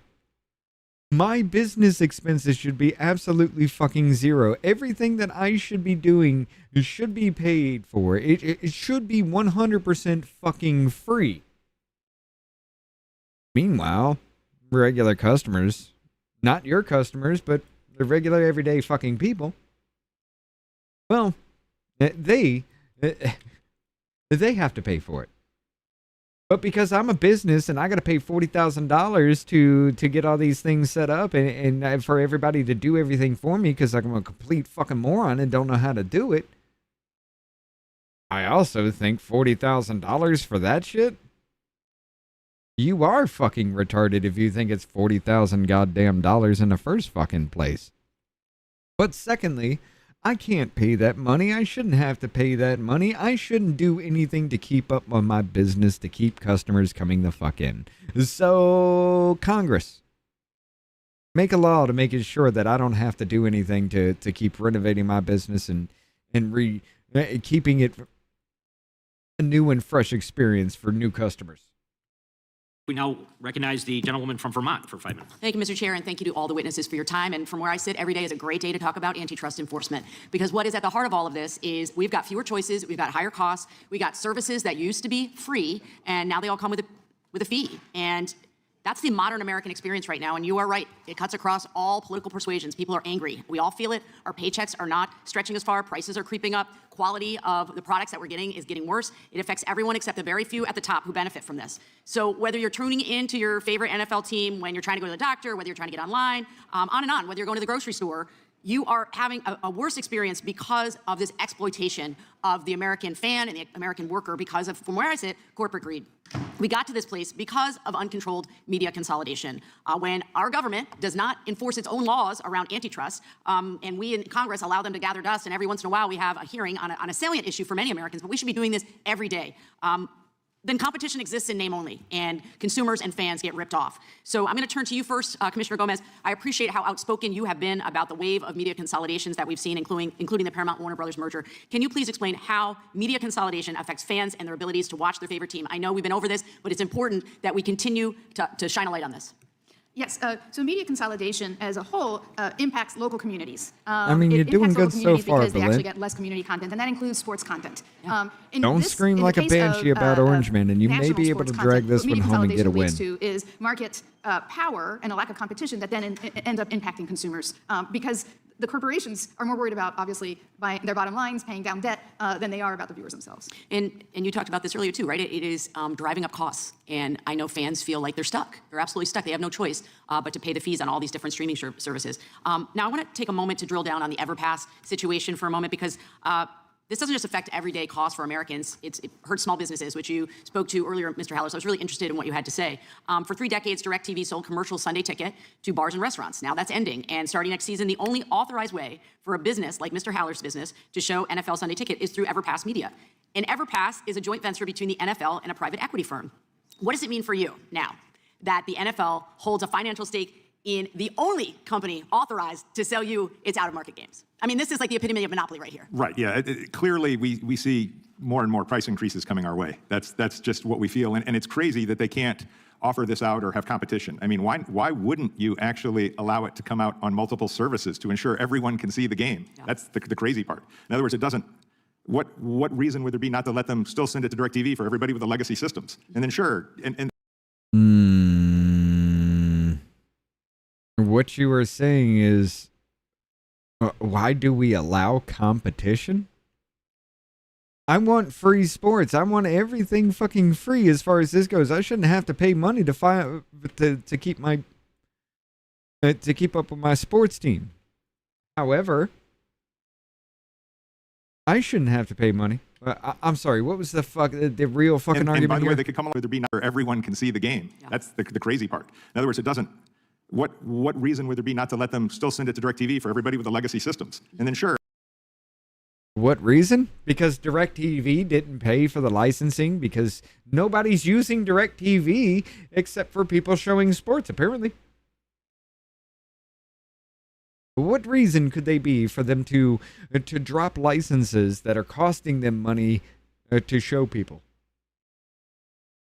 I mean, if your business is hemorrhaging money because something isn't working, don't you drop that something that's not working? But no, your argument is that something that's not working should be given to everybody for free simply because it's not working for me. And the amount of retardation here, just stop it. And by the way, they could come along and give a better deal. Hey, switch to streaming, we'll give you a better deal. But that's, 15% off the first year is not exactly, the promise of a better deal forever. Yeah, and look, if you have ever worked in restaurants, as I have multiple times in my life, like your margins are very slim.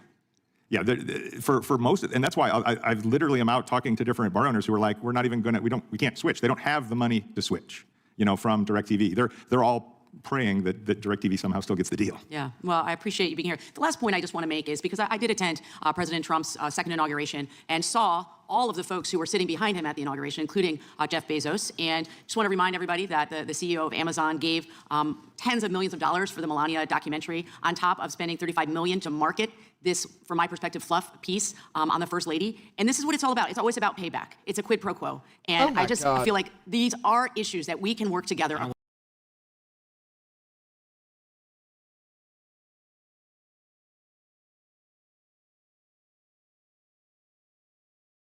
Why is it you consistently take something that could be a good point, and I would have to admit that you make a great point, and always bring it back to Orange Man because my pussy's bleeding?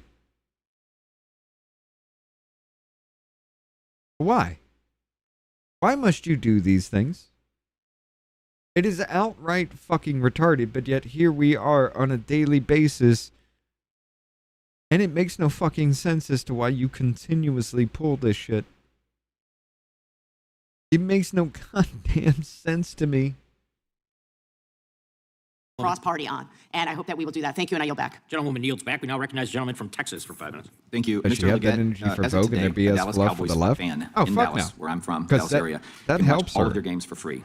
Is that accurate, one? And is that the same for local teams in other local areas? Thank you for the question. It's not, that is not accurate. It may be, and let's peel this back for a moment. Please. So if we're talking about a Cowboy fan who lives in Dallas, that fan is going to have access to the vast majority of games free over the air. And then for the Cowboy games that are on Thursday night on Amazon or on another streaming service, that game will be aired locally on broadcast to that fan in Dallas itself. But for the other Cowboy fans across Texas, outside of that singular DMA, they are going to have to pay for the subscription streaming service. There will be no over-the-air option.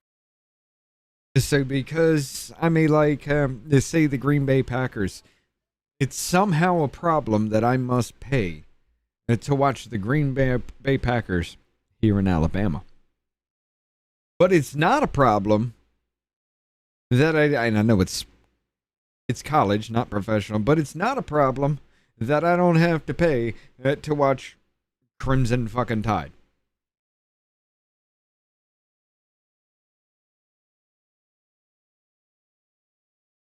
I can only watch things in my local area, and it hurts me because I want to watch things from everybody else's. And you must make it illegal that they're putting it behind a paywall. They're putting it behind a paywall because you got to pay for streaming services that give you more than just sports. Mind you, Amazon Prime gives you more than fucking sports, more than movies, more than just TV shows. Amazon Prime brings a lot of good shit for it. And to me, honestly, it's worth the fucking money. I can watch whatever the fuck I want on Amazon. It would be incredibly fucking stupid of me to sit here and say, oh my God, we have to change everything over to the streaming services now. We have to pay $40,000 to bring our business up so Amazon can play.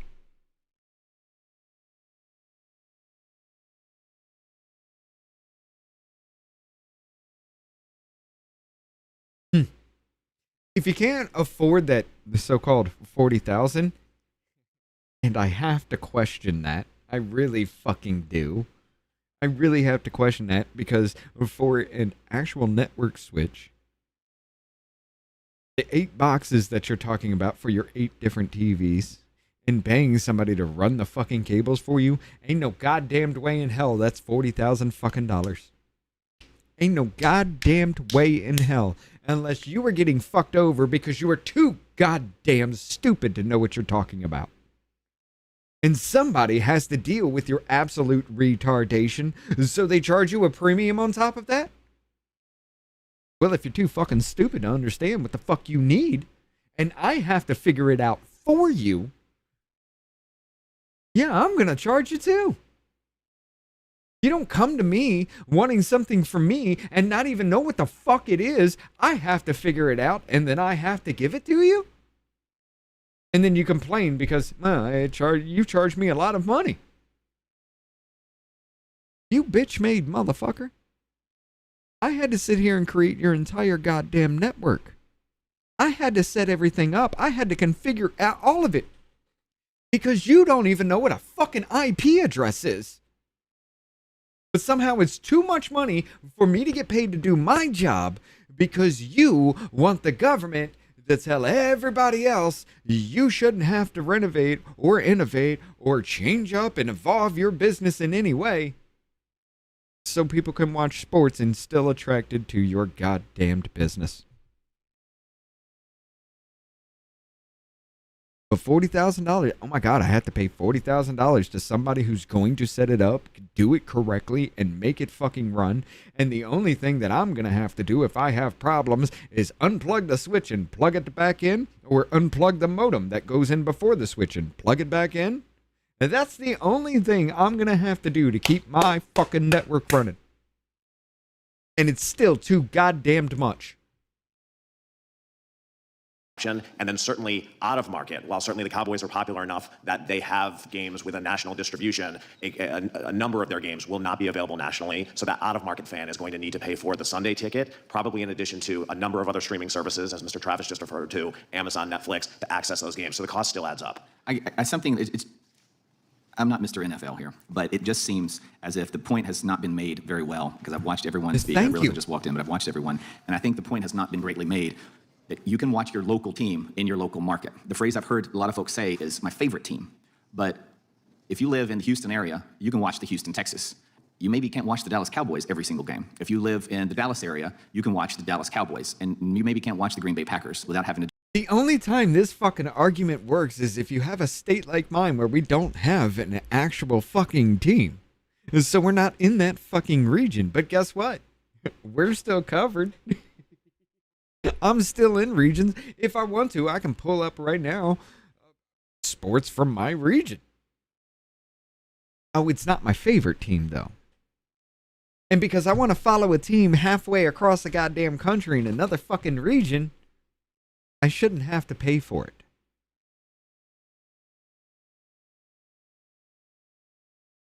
Huh. Well, then how does the business make money to continue to pay these players to play on the team? If they can't make money because you've made it illegal for them to make money to watch something out of your network, if that's illegal, then how the fuck do they make money? Oh, advertisers? It doesn't matter. Nobody's seeing the advertisers.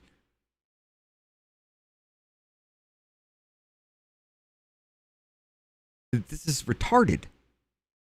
Downright absolutely fucking retarded. The only ones that have made any kind of sense is Mr. Gooden and Hegeman. The witnesses ain't made a goddamn statement. One argument. One argument was worth fucking following up with. Jump through some of these hoops that you talk about. And whether or not we think that's right or wrong, I just want to make the point that I have not really heard anyone else make the point today. And I think that's pretty significant, that you can watch your local team in your local area. Yes, and let me say, we are exceedingly proud as local broadcasters who are the ones carrying that game in local markets across the country. We're exceedingly proud of that partnership with the NFL. It has helped grow the NFL's fan base. It has helped grow our viewership. We reinvest that in local journalism. So that is an important partnership. But beyond that very singular local market relationship, the balance has eroded. And let me ask you this, Mr. Travis. One of the arguments was the NFL, the smaller teams were not going to benefit as much, or they were struggling. A Green Bay Packers team is not in a TV market that the Dallas Cowboys are in, and that this helps them to. It helps the local. It helps the region. Yeah, it's doing gangbusters for the region, but once you go beyond that region, it doesn't help anybody.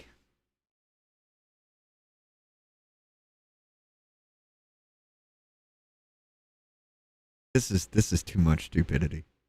This is your taxpayer dollars at work, and I want you all to understand this. This hearing right here probably cost a couple $1 million for them to cry, I don't want to do shit to evolve my business to keep up with changing times. So therefore it should all be illegal. There ain't a goddamn thing that anybody has ever said that would make me say, yeah, maybe the NFL is wrong on that one. Not a damn thing has anybody ever said, both rep and fucking witness, has anybody ever said as to why I should say, yeah, the NFL is wrong in this situation. be able to revenue share. And if we change it, or if we eliminate it rather, then someone like maybe the Jacksonville Jaguars are not going to do as well. Are they all going to crash and burn? Probably not. But what's your take on if we take away that ability for them to revenue share and lift all boats? It's an excellent question. And I think the easy answer is no one knows for sure. What I would point to is I'm a diehard football fan. Like I said, I watch games all day Saturday and Sunday, way too many, ask my wife.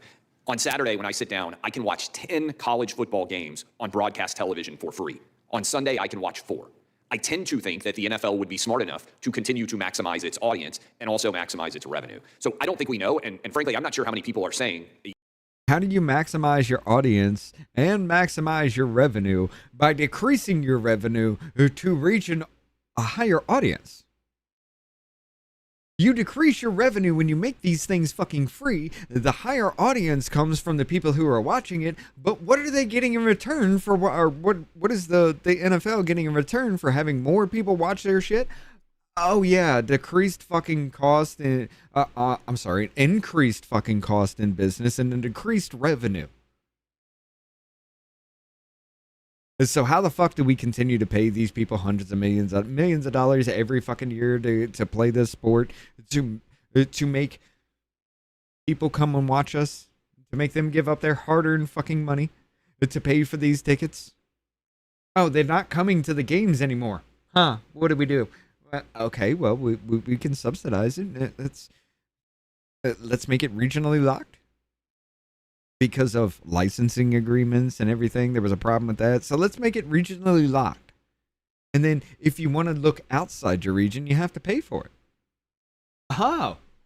But now you're saying that income must be taken around and everybody must show everything for fucking free. How do you expect that business model to fucking work?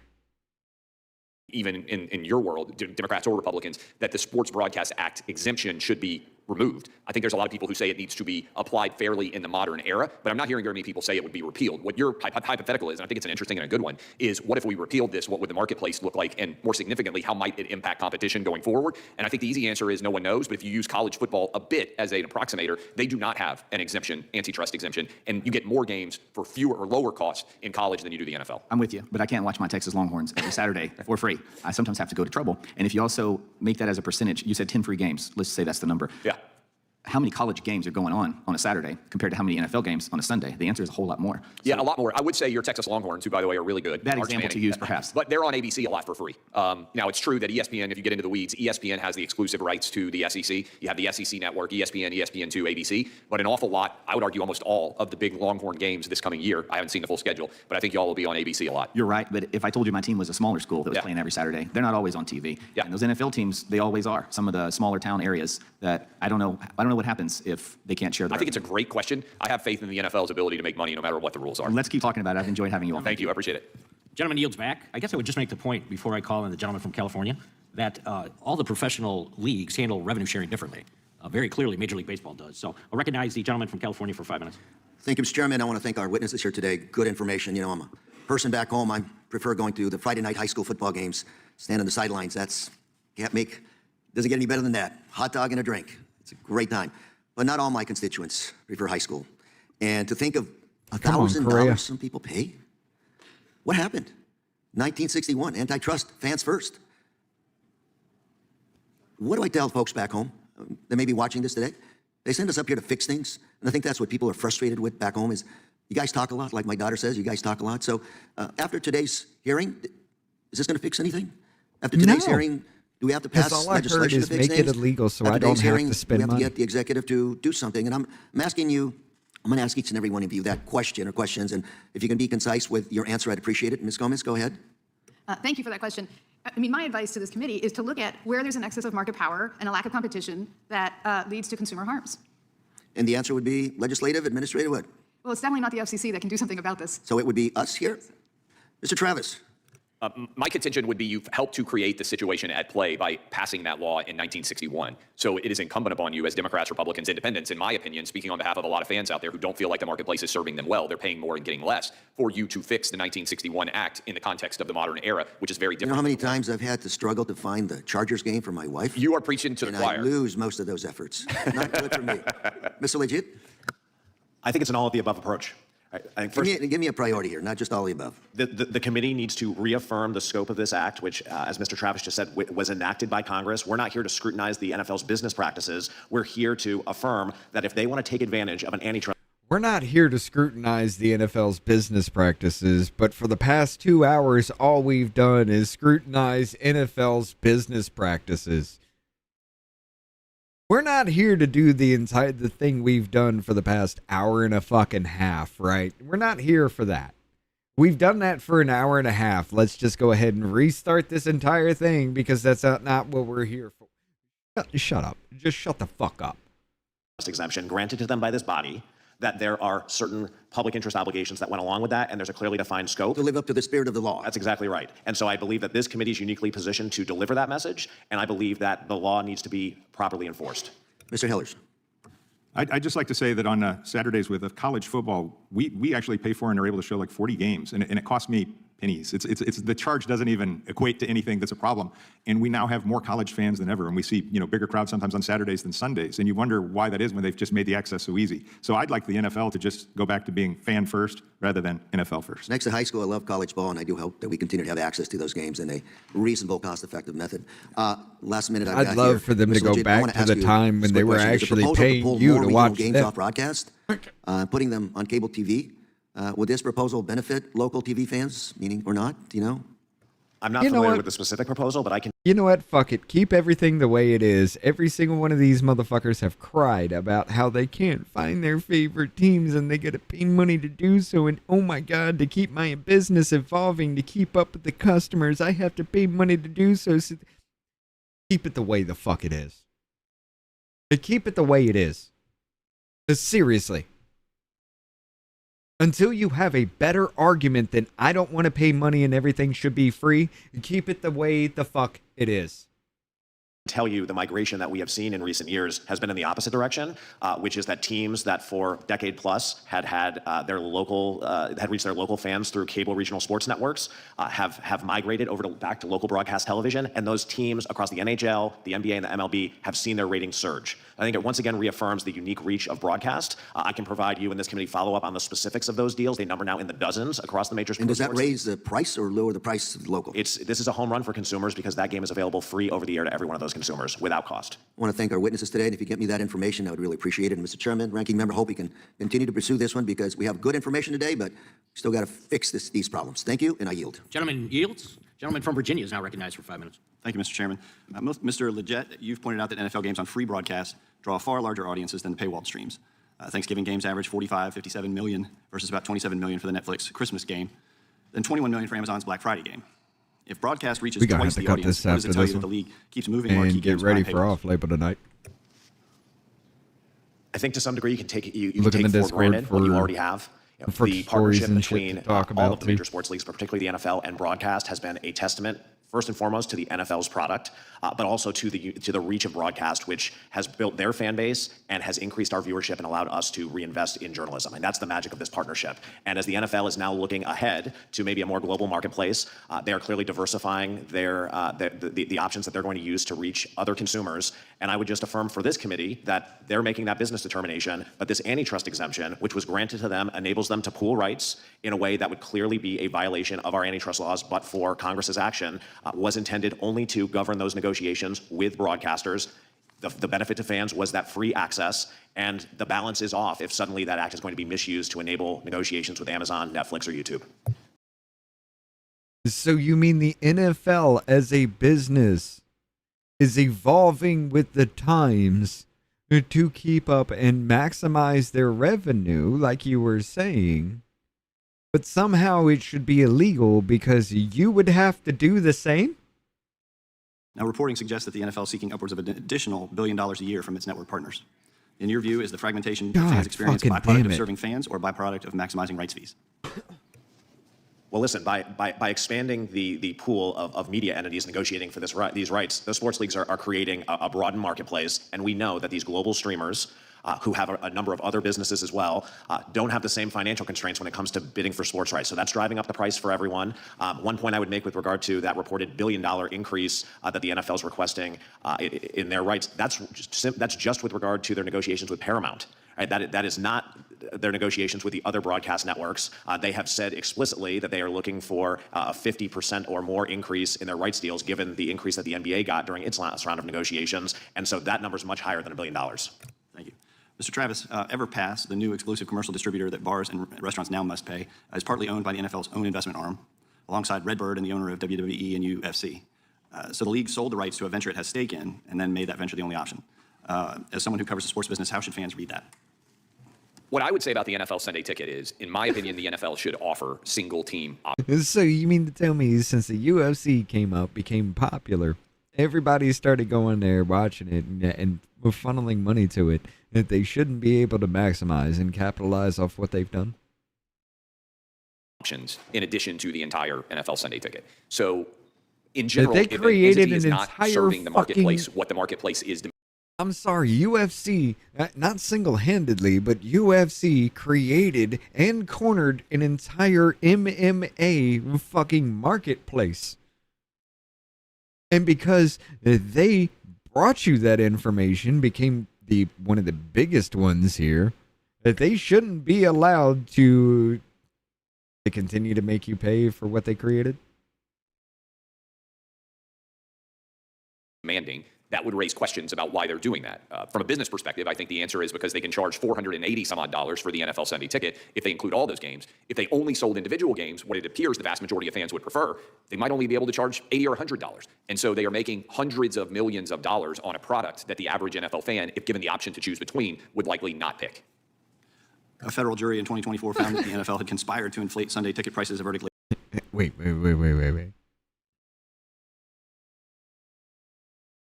So they have conspired to limit where the fuck their games go because nobody's paying the licensing fees to do so. And somehow it should be illegal.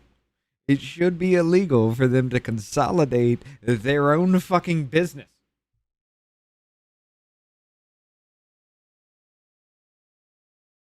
They're set aside now on appeal. Set the legal status aside, does the behavior that trial surfaced match what you're seeing in how the league prices and distributes its games today? Well, look, I mean, I think the fact that a jury and a court have been examining this issue, again, kind of speaks to your ability and your opportunity on behalf of constituents across the political spectrum to try to make their favorite sport more affordable and ensure that they're not getting gouged in the process. That feels like a very legitimate perspective, given that you guys have already interjected yourself into this with the 1961 Act. It feels incumbent upon Congress to address this. I appreciate that. Thank you, Mr. Chairman. I yield back. Gentleman yields back. Now recognize the gentleman from Georgia, Mr. Johnson, for 5 minutes. Thank you, Mr. Chairman. I imagine that there are some this is gonna get diehard worse. NFL fans out there who, when they found out that there was going to be a hearing about the NFL on C-SPAN, they locked into C-SPAN. Hey, look, I know Guam hasn't tipped over yet, so I don't know why you're talking, but while you are talking, can you tell me what pigskin is?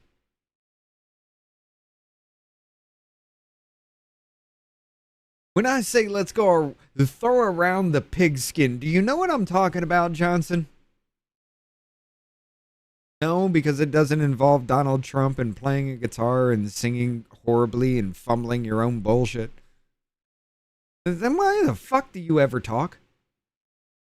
Not because they wanted to see what we and hear what we are talking about, but because it said NFL, and they're just hoping that the games are going to start, the season, preseason, just, ready for it already.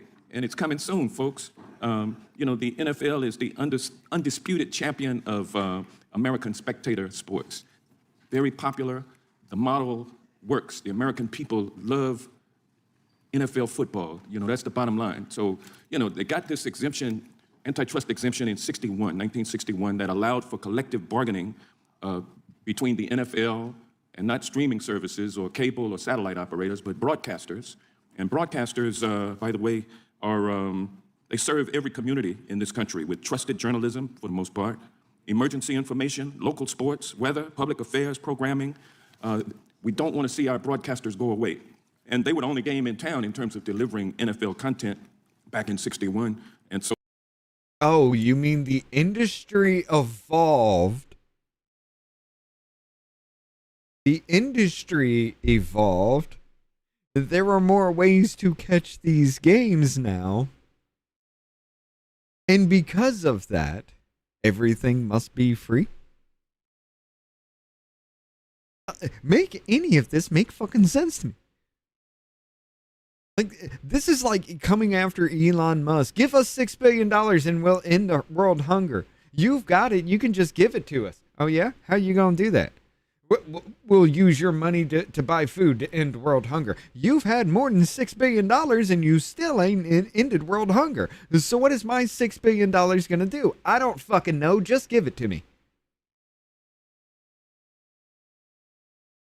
They got this exemption to collectively bargain, which has led to a competitive balance across the league. Teams are competitively balanced. That's one of the secrets, I think, that has led to the NFL's success, is because any team can win on any given Sunday.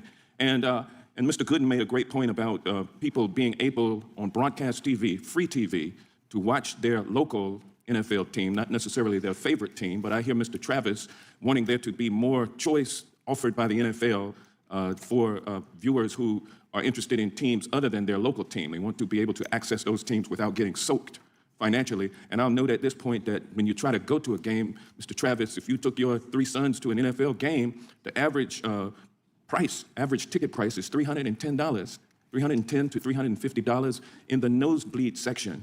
The cheapest ticket, $156. So if you wanted to take your boys out to to see an NFL game, that's going to cost you $600 and some odd dollars, which most families are not able to afford. And so, we can't soak the people who enjoy football when they're watching it on platforms other than broadcast either. But I also understand that the NFL has been expanding the antitrust exemption by collectively bargaining with other platforms other than broadcast. Is that correct, Mr. Leggett? That is correct. And so, and Mr. Travis, Mr. Leggett? you believe, and by the way, Mr. I can't see that far over there, Mr. Hallers, you're offering it to fans who like to flock to your restaurant and bars and enjoy the game among friends. Certainly nothing wrong with that. We should be able to do that. Shouldn't be confined to the house to watch our football. But I guess, nobody is here advocating that the NFL should be offering games, each and every game for free across all platforms. We shouldn't have to be confined to our house to watch sports. Okay. So are you trying to argue that sports should be free for businesses so you can go out there and drink a beer and hang with your buddies at a bar watching a game? It should be free for them then. Meanwhile, you can still take your phone, watch a fucking game while you're driving down the goddamn road. You're not confined to your fucking house. You've never been confined to your house. That was the whole point of the streaming services. You were confined to your house watching it when it was on cable, because you can't take cable with you. Holy fucking shit. I told you it was going to get worse. Correct. Got to pay. So the question is how much and how. And, we do have artificial intelligence available for those fans who want to access ChatGPT or some other artificial intelligence vehicle and ask, how can I watch my favorite team on this particular Sunday at the cheapest price? But then you have to have all of these different sticks to plug in, and that's costing you, more than a football game per month if you want to get all of the sticks. So, how do we make the game available to as many people as possible for as cheaply as possible? And sometimes, if it ain't broke, don't fix it, and let the technology, let the free market system work its will. I guess some of my folks on the other side of the aisle free market system did, and that's how it happened. I'm not arguing for it, but I don't know what we should do. But I do know I'm looking forward. And the free market system did. Do y'all remember XFL? Yeah, it was kind of like a combination of like shrinking it down, putting it all indoors, and adding a little bit of a rugby kind of situation to it. Do you remember the XFL league? What happened to that? Oh, wait, it wasn't as entertaining as the NFL league that everybody fucking knew. And so XFL couldn't afford the shit, so they kind of went, yeah, okay. Ladies and gentlemen, this is fucking amazing.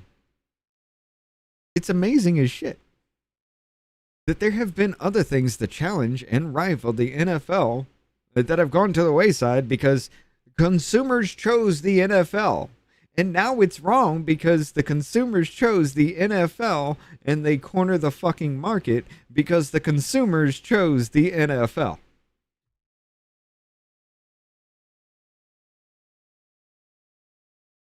I just can't. I just fucking can't. You're too goddamn stupid to be called human. Forward to watching NFL football coming up. Thank you. Mr. Chairman, I'd like to claim the 45 extra seconds that we... Gentleman yields back. Now recognize the ranking member for some UC requests. Mr. Chair, thank you. Mergers, FCC pressure threaten integrity of American journalism from the Seattle Times. Without objection. Rupert Murdoch's high-stakes blitz against the NFL Wall Street Journal. Without objection. And finally, Paramount's WBD takeover explained how the U.S. $111 billion deal could reshape sports media from sportspro.com. Without objection. For the record, I've never met or spoken to Rupert Murdoch. So we now recognize the gentleman from California for 5 minutes. I can't say that. I once introduced him to his twin separated at birth, the other Murdoch, David Murdoch. They'd never met each other. They both are small with British-sounding accents, and I was shocked to find out they didn't know each other. That's the last time I saw them, but I do want to equal it by a story. I want to note for the... Because they're small and they have this... They're small and they have the same name. They should know each other. God damn it, Isa. Record, Mr. Chairman, that it's about $10 if you would like to see the Republicans and Democrats fight at a baseball game at the stadium here tonight. So for the ranking member of the subcommittee who left, hopefully he'll invite you all. It's $10. He can afford it. I want to shift a little bit to the antitrust question, followed by the current dilemma we face. Commissioner Gomez, if we had not granted in 1961 an antitrust exemption, would the NFL otherwise be free to essentially withhold anything, all broadcast, pick and choose, do whatever they want without any congressional oversight? Or another way of putting it, except for that authority, what comes with that grant, we really don't have any leverage over the private entities that make up the NFL. They could choose, for example, not to broadcast at all and have everything be private. 100%. Yes, that is actually true under the First Amendment. You can't force people to... Okay, so we are dealing with... But you're trying to all of us force on this side people of the to dais do with this. An authority we get by giving something. We're giving antitrust. Antitrust exemption has allowed the NFL, as other professional sports, to essentially conspire to maximize their revenue. Is that, in a nice way, conspire might be the least nice way, but to come together to maximize their revenue without fear of the trust laws adversely affecting them? So my understanding of the original intent of the SBA was to protect small market teams and fans in the negotiations for being able to actually access. Sure, they try to equalize it so that Green Bay, with its vast amount of loyal people, can in fact do at least as good a job as San Diego did when they failed to protect the Chargers and allowed them to leave for LA. That small large is kind of interesting when you have real fans in Cleveland and Green Bay, and apparently not enough in San Diego. But getting past my personal challenges on all of that as a San Diegan, let me move the question back over to the other three. Broadcast, for example, Mr. Leggett, is what created, to a great extent, a massive amount, including radio in the old days more than today, created each of these sports, baseball, football, and so on, the ability to be captured even when they couldn't go to the game, whether they could afford it or not. Many of them had to work, it was late at night, they had kids, whatever the reason is. Isn't broadcast, in fact, what created the widespread, almost universal love of these games? This has been an incredible partnership and success. You've got the reach of broadcast, freely available to all, in some cases nationally, always locally, delivering a product and helping to build fan bases. I mean, that's what we've seen here, and it's been remarked upon throughout this hearing, but in this very And because polarized they've environment, been sports successful brings at communities it, now together. they So must it's pay. a tremendous success story. This antitrust exemption helped to enable it by giving the leagues the ability to pool rights. There were pro-competitive reasons for it, but there's a public access bargain implied in it, which is making that distribution available. I want to make a point that hopefully will benefit all of us as we go forward. An old story, but not that old. There was a company called Circuit City in Richmond, Virginia. It dominated consumer electronics sales. Yeah. Another one in Minnesota called Best Buy and a number of others. What Some about years ago, Radio Shack? Circuit City, the leader in that industry, also sold white goods like many of them did, refrigerators, washers, and dryers. The CEO made the decision that they were simply going to get rid of the low margin part of it and concentrate on where they made the high margin. Circuit City was gone in a few years. Their bankruptcy in no small part was attributed to the lack of traffic they had in their stores. That traffic dropped off because without white goods, which were low profit, but brought in mom and dad and the kids to look at the other products that ultimately sold. That is the story that I'm concerned about today. From a standpoint of the FCC's obligation, they know it's clear. What I'm concerned about, and I'm making the point here today rather than a lot of questions, is if NFL doesn't see that maintaining that broad appeal through markets that are not highly profitable, they may find that the product profitability drops off as the fans drop off, in no small part because of each of your locations not being at the center of the ability to see the product. Mr. Chairman, I appreciate you giving me that 45 seconds to opine on that. Go Chargers. I yield back. Gentleman yields back. We now recognize the gentleman from Washington State. Well, thank you, Mr. Chair, and I want to thank our panelists for this very important discussion. I'm pretty sure that this body needs to take a strong look at the 1961 Broadcasting Act and update it, I think, at a time that streaming wasn't even conceived of, that if the underlying piece of legislation is going to be appropriately applied, that we need to rethink through this. I'd also say I think it's to the detriment of this conversation and to the NFL that Commissioner Roger Goodell was not here. I'm sure at some point he's either watching or listening, or this message will get to him, but I think Commissioner Goodell, you would be well served if this thing's going to turn out in the direction you would like to come before this committee and participate. My colleague from Wyoming commented how Josh Allen made most people in Wyoming Buffalo Bills fans. We in Eastern Washington had a similar phenomenon with Gardner Minshew. We were certainly all Seahawks fans, but when Gardner was playing with Jacksonville and then with Indianapolis Colts, we would go through the regular process of trying to find those games. Does that mean that we're entitled to watch all those games for free? I'm not sure, but it matters to my voters. Mr. Travis, I really appreciate you being here. I've long been a fan. Both my wife and I liked reading an anonymous mailbag. I appreciate your evolution of political philosophy, and I really admire you as just an American entrepreneur. I also know you're a big sports fan. You have boys, I have boys, and so a lot of what you say appeals to me. Now, you're a big SEC guy. I get it. You're from the South. You know, I'm from the West Coast, but we do play football out there a little bit as well, too. Looks like you want to make a comment, and I'll go on. Sure. Yeah, I mean, SEC football is the best in the country, but I appreciate other parts of the country. Well, also thank you. Let me say that I was really good friends with Mike Leach. Was one of my best friends. We taught a class together called Insurgent Warfare Football Strategy. Traveled around the world together, and as he got to know you, he would tell me about his interactions with you. I want to talk a little bit about pro and college football in my time here. I think, would you agree that one of the things that makes pro football special and compelling is the competitive parity? Yes. And if the NFC East had a higher salary cap than the AFC West, that would be a product that would be less fun to watch. Is that correct? 100%. And if the NFC East got significantly higher TV revenue distribution than the AFC West, that would make that product less fun to watch. Well, I think the NFL's ability to share revenue and create, the NFL is unique. The way that I would sum it up is the NFL is, the business is the competition. Okay. If the games are not fun, nobody watches. If they're not competitive, no one watches. So that's the essence of the sport itself. And so, and if everybody got paid the same for for the skill levels that they have, it would be less fun to watch because nobody's putting their heart and soul to earn into the fucking games to earn more money. If everybody got paid the goddamn same, guaranteed, no matter what, you wouldn't have stars in the industry. You damn sure wouldn't have anybody focused on these teams in sports, because it's not interesting to see the same motherfuckers half-ass everything because they know they're going to get paid the same no matter what. Like, what are we talking about here? Seriously, you, in your fucking job, in your everyday job, you have to get better at it to stand out, to stand alone, to be worth more to the company that you work for, or to even create a company of your own. You have to be good at what the fuck you do. But now you're saying, oh my God, everybody in the NFL must be paid the same amount, and it'll be more fun. No, it's not. Because you're not going to have rising stars in there. You're not going to have anybody stand the fuck out. And every single person gets paid the same no matter the work they put in. Then why the fuck would I play your sport? Hey, Jennifer, thank you for the gifted sub there on the Rumble side. As we turn to the college example, and it's behind me, you see some graphics of how much more the NFL and pro sports are squeezing out of TV dollars per viewer than college sports are, as we deal with this college sports issue. And I really appreciate you talking about the Buffalo Bills example as a publicly funded entity that should be publicly regulated. I am very, very free market. I sponsored right to work legislation when I was our state senate. But when it comes to college sports, my view is that these are highly subsidized public goods, and they should be regulated as such. And with all due respect to the SEC and the Big Ten and the large market schools, what makes that system special is the entire country. And what my school went through, Washington State University, was to get its guts ripped out through conference realignment, and not for competitive reasons. I mean, we beat Wisconsin the last 2 times that we played. We had beat Oregon 4 times in a row. We competed at the highest levels of college sports, and then through no fault of our own, had that ripped away, had our guts ripped out. And I think the solution for keeping what's special about all sports is to adopt some of these TV revenue aspects in the name of competitive parity at the college sports level. And so just in the remaining time, Mr. Travis, I know you're an SEC guy. I know you have a big-time network, and I know the incentives that drive you towards creating a second NFL model. But what would you say about legislation for my voters, my fans of Washington State University, the small schools? What is your message to us? This is a great question. We could probably do hours on this. First, I should say, since I'm under oath, Mike Leach belongs in the College Football Hall of Fame. I absolutely love Mike Leach, and the run that he had at Washington State, I think, is emblematic of why so many people love college football.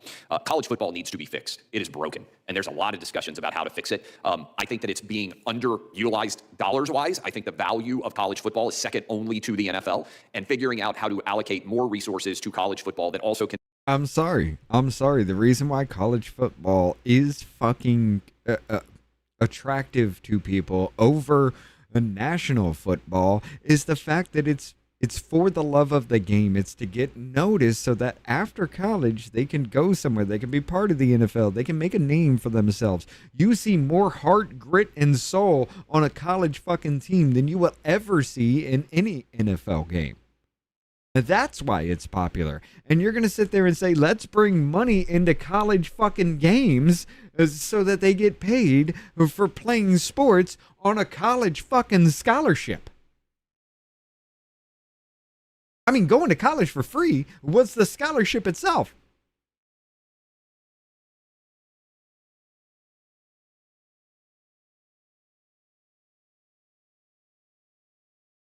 My God. And then support Olympic sports, because God. remember, most of the money for college athletics comes in through college football, a little bit for men's basketball. We have to make more money and reallocate it better to create a better quality of competition in college athletics, college football in particular. I agree with you. I think it's awful that Washington State was left behind, that Oregon State was left behind, and that the Pac-12 was ultimately destroyed in that process. We need to create, I think, a system that allows everyone to be more successful, more money, SEC, Big Ten, Big 12, ACC, but also provide a pathway to high-level competition for outside of those four major conference schools. Thank you. Yeah, and thank you for being a fan, by the way. Gentleman yields back. I should ask to have his words taken down. His attack on University of Wisconsin was unwarranted. And I now recognize... But accurate. Yeah. And I now recognize the chairman of the full committee, a former Wisconsin Badger, sitting to your right. A graduate from Wisconsin. 5 minutes. I always joke I majored in wrestling, but you're supposed to get a degree, so I got one there. Let me go right back where the good gentleman from Washington was, Mr. Travis. So should there be an SBA for college sports? Oh, man, I think it's a super fascinating question. My general perspective on it would be, I don't know that it needs to be classified as an SBA. There needs to be an antitrust exemption that is created for college sports, because right now there are no rules. I don't know how many of you paid attention to what just happened in Lubbock, Texas, with a star quarterback who's suddenly, even though he was gambling on sports, now eligible according to a federal district court judge. We can't have college sports run by different individual federal district courts all over the country. We have to have a uniform set of rules that everyone understands and follows. Of course, and I mean, we had someone ask me, like, well, why is Congress getting involved in college sports? You guys just screw everything up. And I get that general point, but it's because we have an antitrust law, and you got to have some kind of relief from antitrust law if the governing body can have the ability to make every rules. Rule, to kind of simplify it, every rule that's put in place by any governing body is immediately challenged under antitrust law. So without the antitrust exemption, every athlete can sue and argue that they're being unfairly discriminated against under antitrust law. Yeah, so that's why we got to pass either the SCORE Act, or excuse me, the one that's introduced by the senators, Protect College Sports Act. I think we got to get something, to use the sports analogy, some ball in place. I agree. We can address at least that fundamental question on the college side. Okay, on the professional side, it seems to me there are two fundamental questions. One is consumer welfare standard. Is that standard being met in the current environment? And two, is the 1961 statute being followed? And we're the Judiciary Committee. That's the standard in the courts is consumer welfare, and there's a statute. Is the statute being followed? So let's go with the first one. Let's deal with the first question if we can. Do cartels consolidate power? I don't know who wants to do the economics analysis here. Mr. Leggett, we'll go with you, the broadcaster. The blanket question of the blanket question. Do cartels consolidate power? They do. Yeah. Do they undermine competition? They do. Do they decrease output? They do. And when all that happens, what happens to price? Prices go up. Prices go up. So that's the concern we have for consumers. That's just fundamental economics. I'm glad I was an economics major, by the way. You were an economics major too? See, I got lucky there. So how do you not understand this? That they want, and that is that the best price is the marketplace. And so that's what we're trying to deal with. Now, how about the statute? Is the I think Mr. Travis talked about this. Is the 1961 statute being followed? In my opinion, no. The title tells you. Yes. The Sports Broadcasting Act, not the sports streaming, not the sports satellite, the Sports Broadcasting Act. So there's a concern there, and I think when you read the statute, it talks about telecast, which obviously at the time, because that's all they basically had was broadcast, telecast, it's there. And maybe more importantly, did a jury find the NFL in violation of these two things, the statute and the consumer welfare standard, according to the Sherman Antitrust Act? They did. They did. And what was the verdict? Do you remember? It was a lot of money. It was a lot of money. It's trebled, so I think it was like $14 billion. Now, the judge said timeout. He didn't necessarily agree with what the expert witnesses said, so we're going to reevaluate this. But that's the situation we're in. We got the college sports issue, where some people are saying we need to do something with the Sports Broadcasting Act. Maybe we do. We've got the NFL, where consumers are talking to us, and we're just trying to wrestle with what's the best thing to do. So I got 1 minute and 13 seconds. What's the best thing to do, Mr. Howard? If he doesn't understand, it's I think all they just, above for his the head. Or the price for bar Yo, runners. Paul, Look, I'm not here complaining about what they charge us for the. The whole damn thing. The whole damn thing has been over everybody's head. Because this whole argument, Polar Bear, This whole argument is because other industries are evolving and changing and trying to maximize their revenue. The people like this asshole right here on your screen made the fucking argument that because they're doing this and now I have to pay for NFL Sunday Ticket on DirecTV to play this on 8 screens, meaning I need 8 boxes, 8 different TVs, 8 different fucking cables, 8 different everything. Now they want to take it off DirecTV because DirecTV no longer wants to pay for the licensing to bring NFL Sunday Ticket, and they're bringing it to a streaming service, which now I need 8 boxes and 8 different cables, and now I need a network switch. I don't even know what a network switch is, even though I talked about a network switch. I don't even know that an 8-port network switch is $20 fucking dollars. Somehow, to force my not force, but somehow to evolve my business to keep showing you sports, I have to pay $40,000.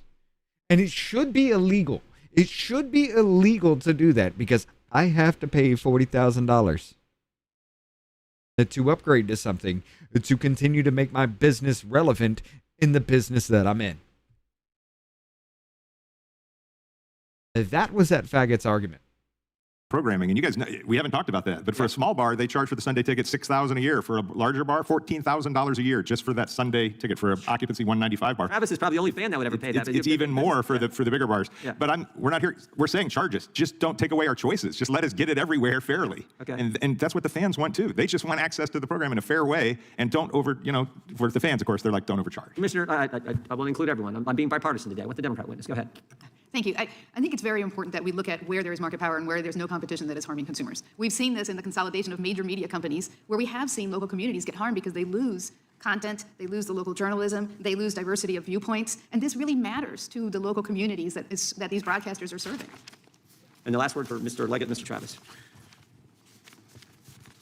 Look, the NFL is saying 87% of their games are available to nationwide consumers. That's not true in any of your markets. They do not, no market in America gets 87% of the games for free. And my point would be, if the NFL is saying we're doing it 87% of the time, that still means you're violating the law 13% of the time, almost by your very admission. And that's why I think you guys have an obligation, a responsibility, and a duty to figure out how to apply this law going forward in the modern era. The plain text of the law, as you alluded to, Mr. Chairman, is clear that it applies to broadcast only, those pooled negotiations.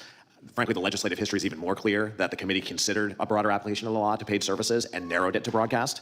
So very clearly here, if the league is using the antitrust exemption to negotiate with Amazon, Netflix, Google, that's not what the law contemplated. As you're thinking about college sports, our simple ask would be that this migration of sports away from broadcast behind paywalls is a net harm to consumers. We need to be very, very cautious as to how we don't further that trend as it relates to college sports. Mr. Chairman, thanks for your good work. I yield back. Chairman yields back. That concludes today's hearing. We thank our witnesses for appearing before the subcommittee today. Without objection, all members will have 5 legislative days to submit additional written questions for the witnesses and additional materials for the record. Without objection, the hearing is adjourned. This has been bullshit. This entire fucking... I'm kind of glad I did it because this is the only hearing I have ever fucking heard that I raged out on the witnesses and not the goddamn government. It's a little bit of a change of pace. Yes, I get you. But this one was the biggest waste of time ever. Because everything evolves, everything changes, and it's changing right now, which I have to pay money to upgrade my business to keep up with the changing times. It should all be free. And the fact that DirecTV no longer wants to pay for the licensing to bring them NFL Sunday Ticket, it's somehow NFL's fault for bringing you the same fucking structure to their own streaming service.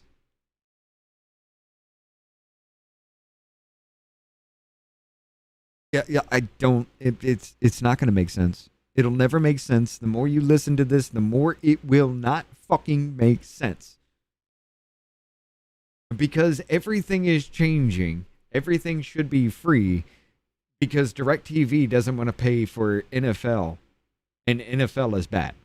That's the whole fucking argument. It's retarded as shit.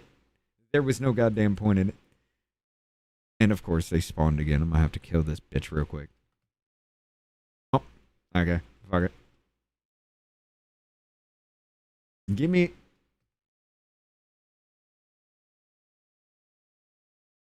So stop beating on my fucking door. Oh, you decided to scream. Let's go. Let's go. Let's go. Come on, what you doing? What you doing? Come on. Come on. Bitch, I'm right here in front of you. Quit trying to run behind me. It ain't gonna happen. Oh, look at green guy. What up? What up? Fuck up. You shut the fuck up. Where you at? Come on. Come on. Blue bitch. Okay, I missed. There we go. All right. Anybody else? Yep, biker dude over here. He didn't die. Didn't stop bleeding. There we go. Anybody else? This should have been number 8. And that wasn't a full scream, so yeah, it's clear. Okay. But yeah, that was the whole fucking argument behind it all. We've listened to what, 4 now? I mean, we've covered a lot. I got one more later on. I'll probably just do that on my own. But, however, ladies and gentlemen, I got to get off here. I got to get things set up for Fuck Around Friday tonight with Off Label. Apparently, Davey will be joining us tonight, but he won't be joining tomorrow because he's doing things for the holidays. So we will have Fuck Around Friday in, what, about 3 hours. 2.5, really. 3.5. 3.5. We'll begin at 8 p.m. Eastern for Fuck Around Friday. Basically, what we're doing is we're just taking the news stories from Discord that everybody has put in there, and we're just gonna show them. We're gonna talk about them, and we'll just go on and just fuck around tonight because nothing major happened. Not that I know of. Anyway, I've been doing this all day, so nothing major happened in the news, and I don't think there really will be. So until then, ladies and gentlemen, it's Fuck Around Friday tonight. Enjoy yourself while you got the chance. Because right now, I'm going to end it here. I'm going to get Off Label set up again. And we will run around with Fuck Around Friday tonight. Have a good night, everybody. And y'all don't know that I'm a soldier. I always felt like I'm alone. When everybody thinks they know ya. And y'all don't even know I own ya. And now I'm ready taking over. Cause every day I'm getting closer. Just look at everything I'll show ya. And now I'm ready, I'ma blow up.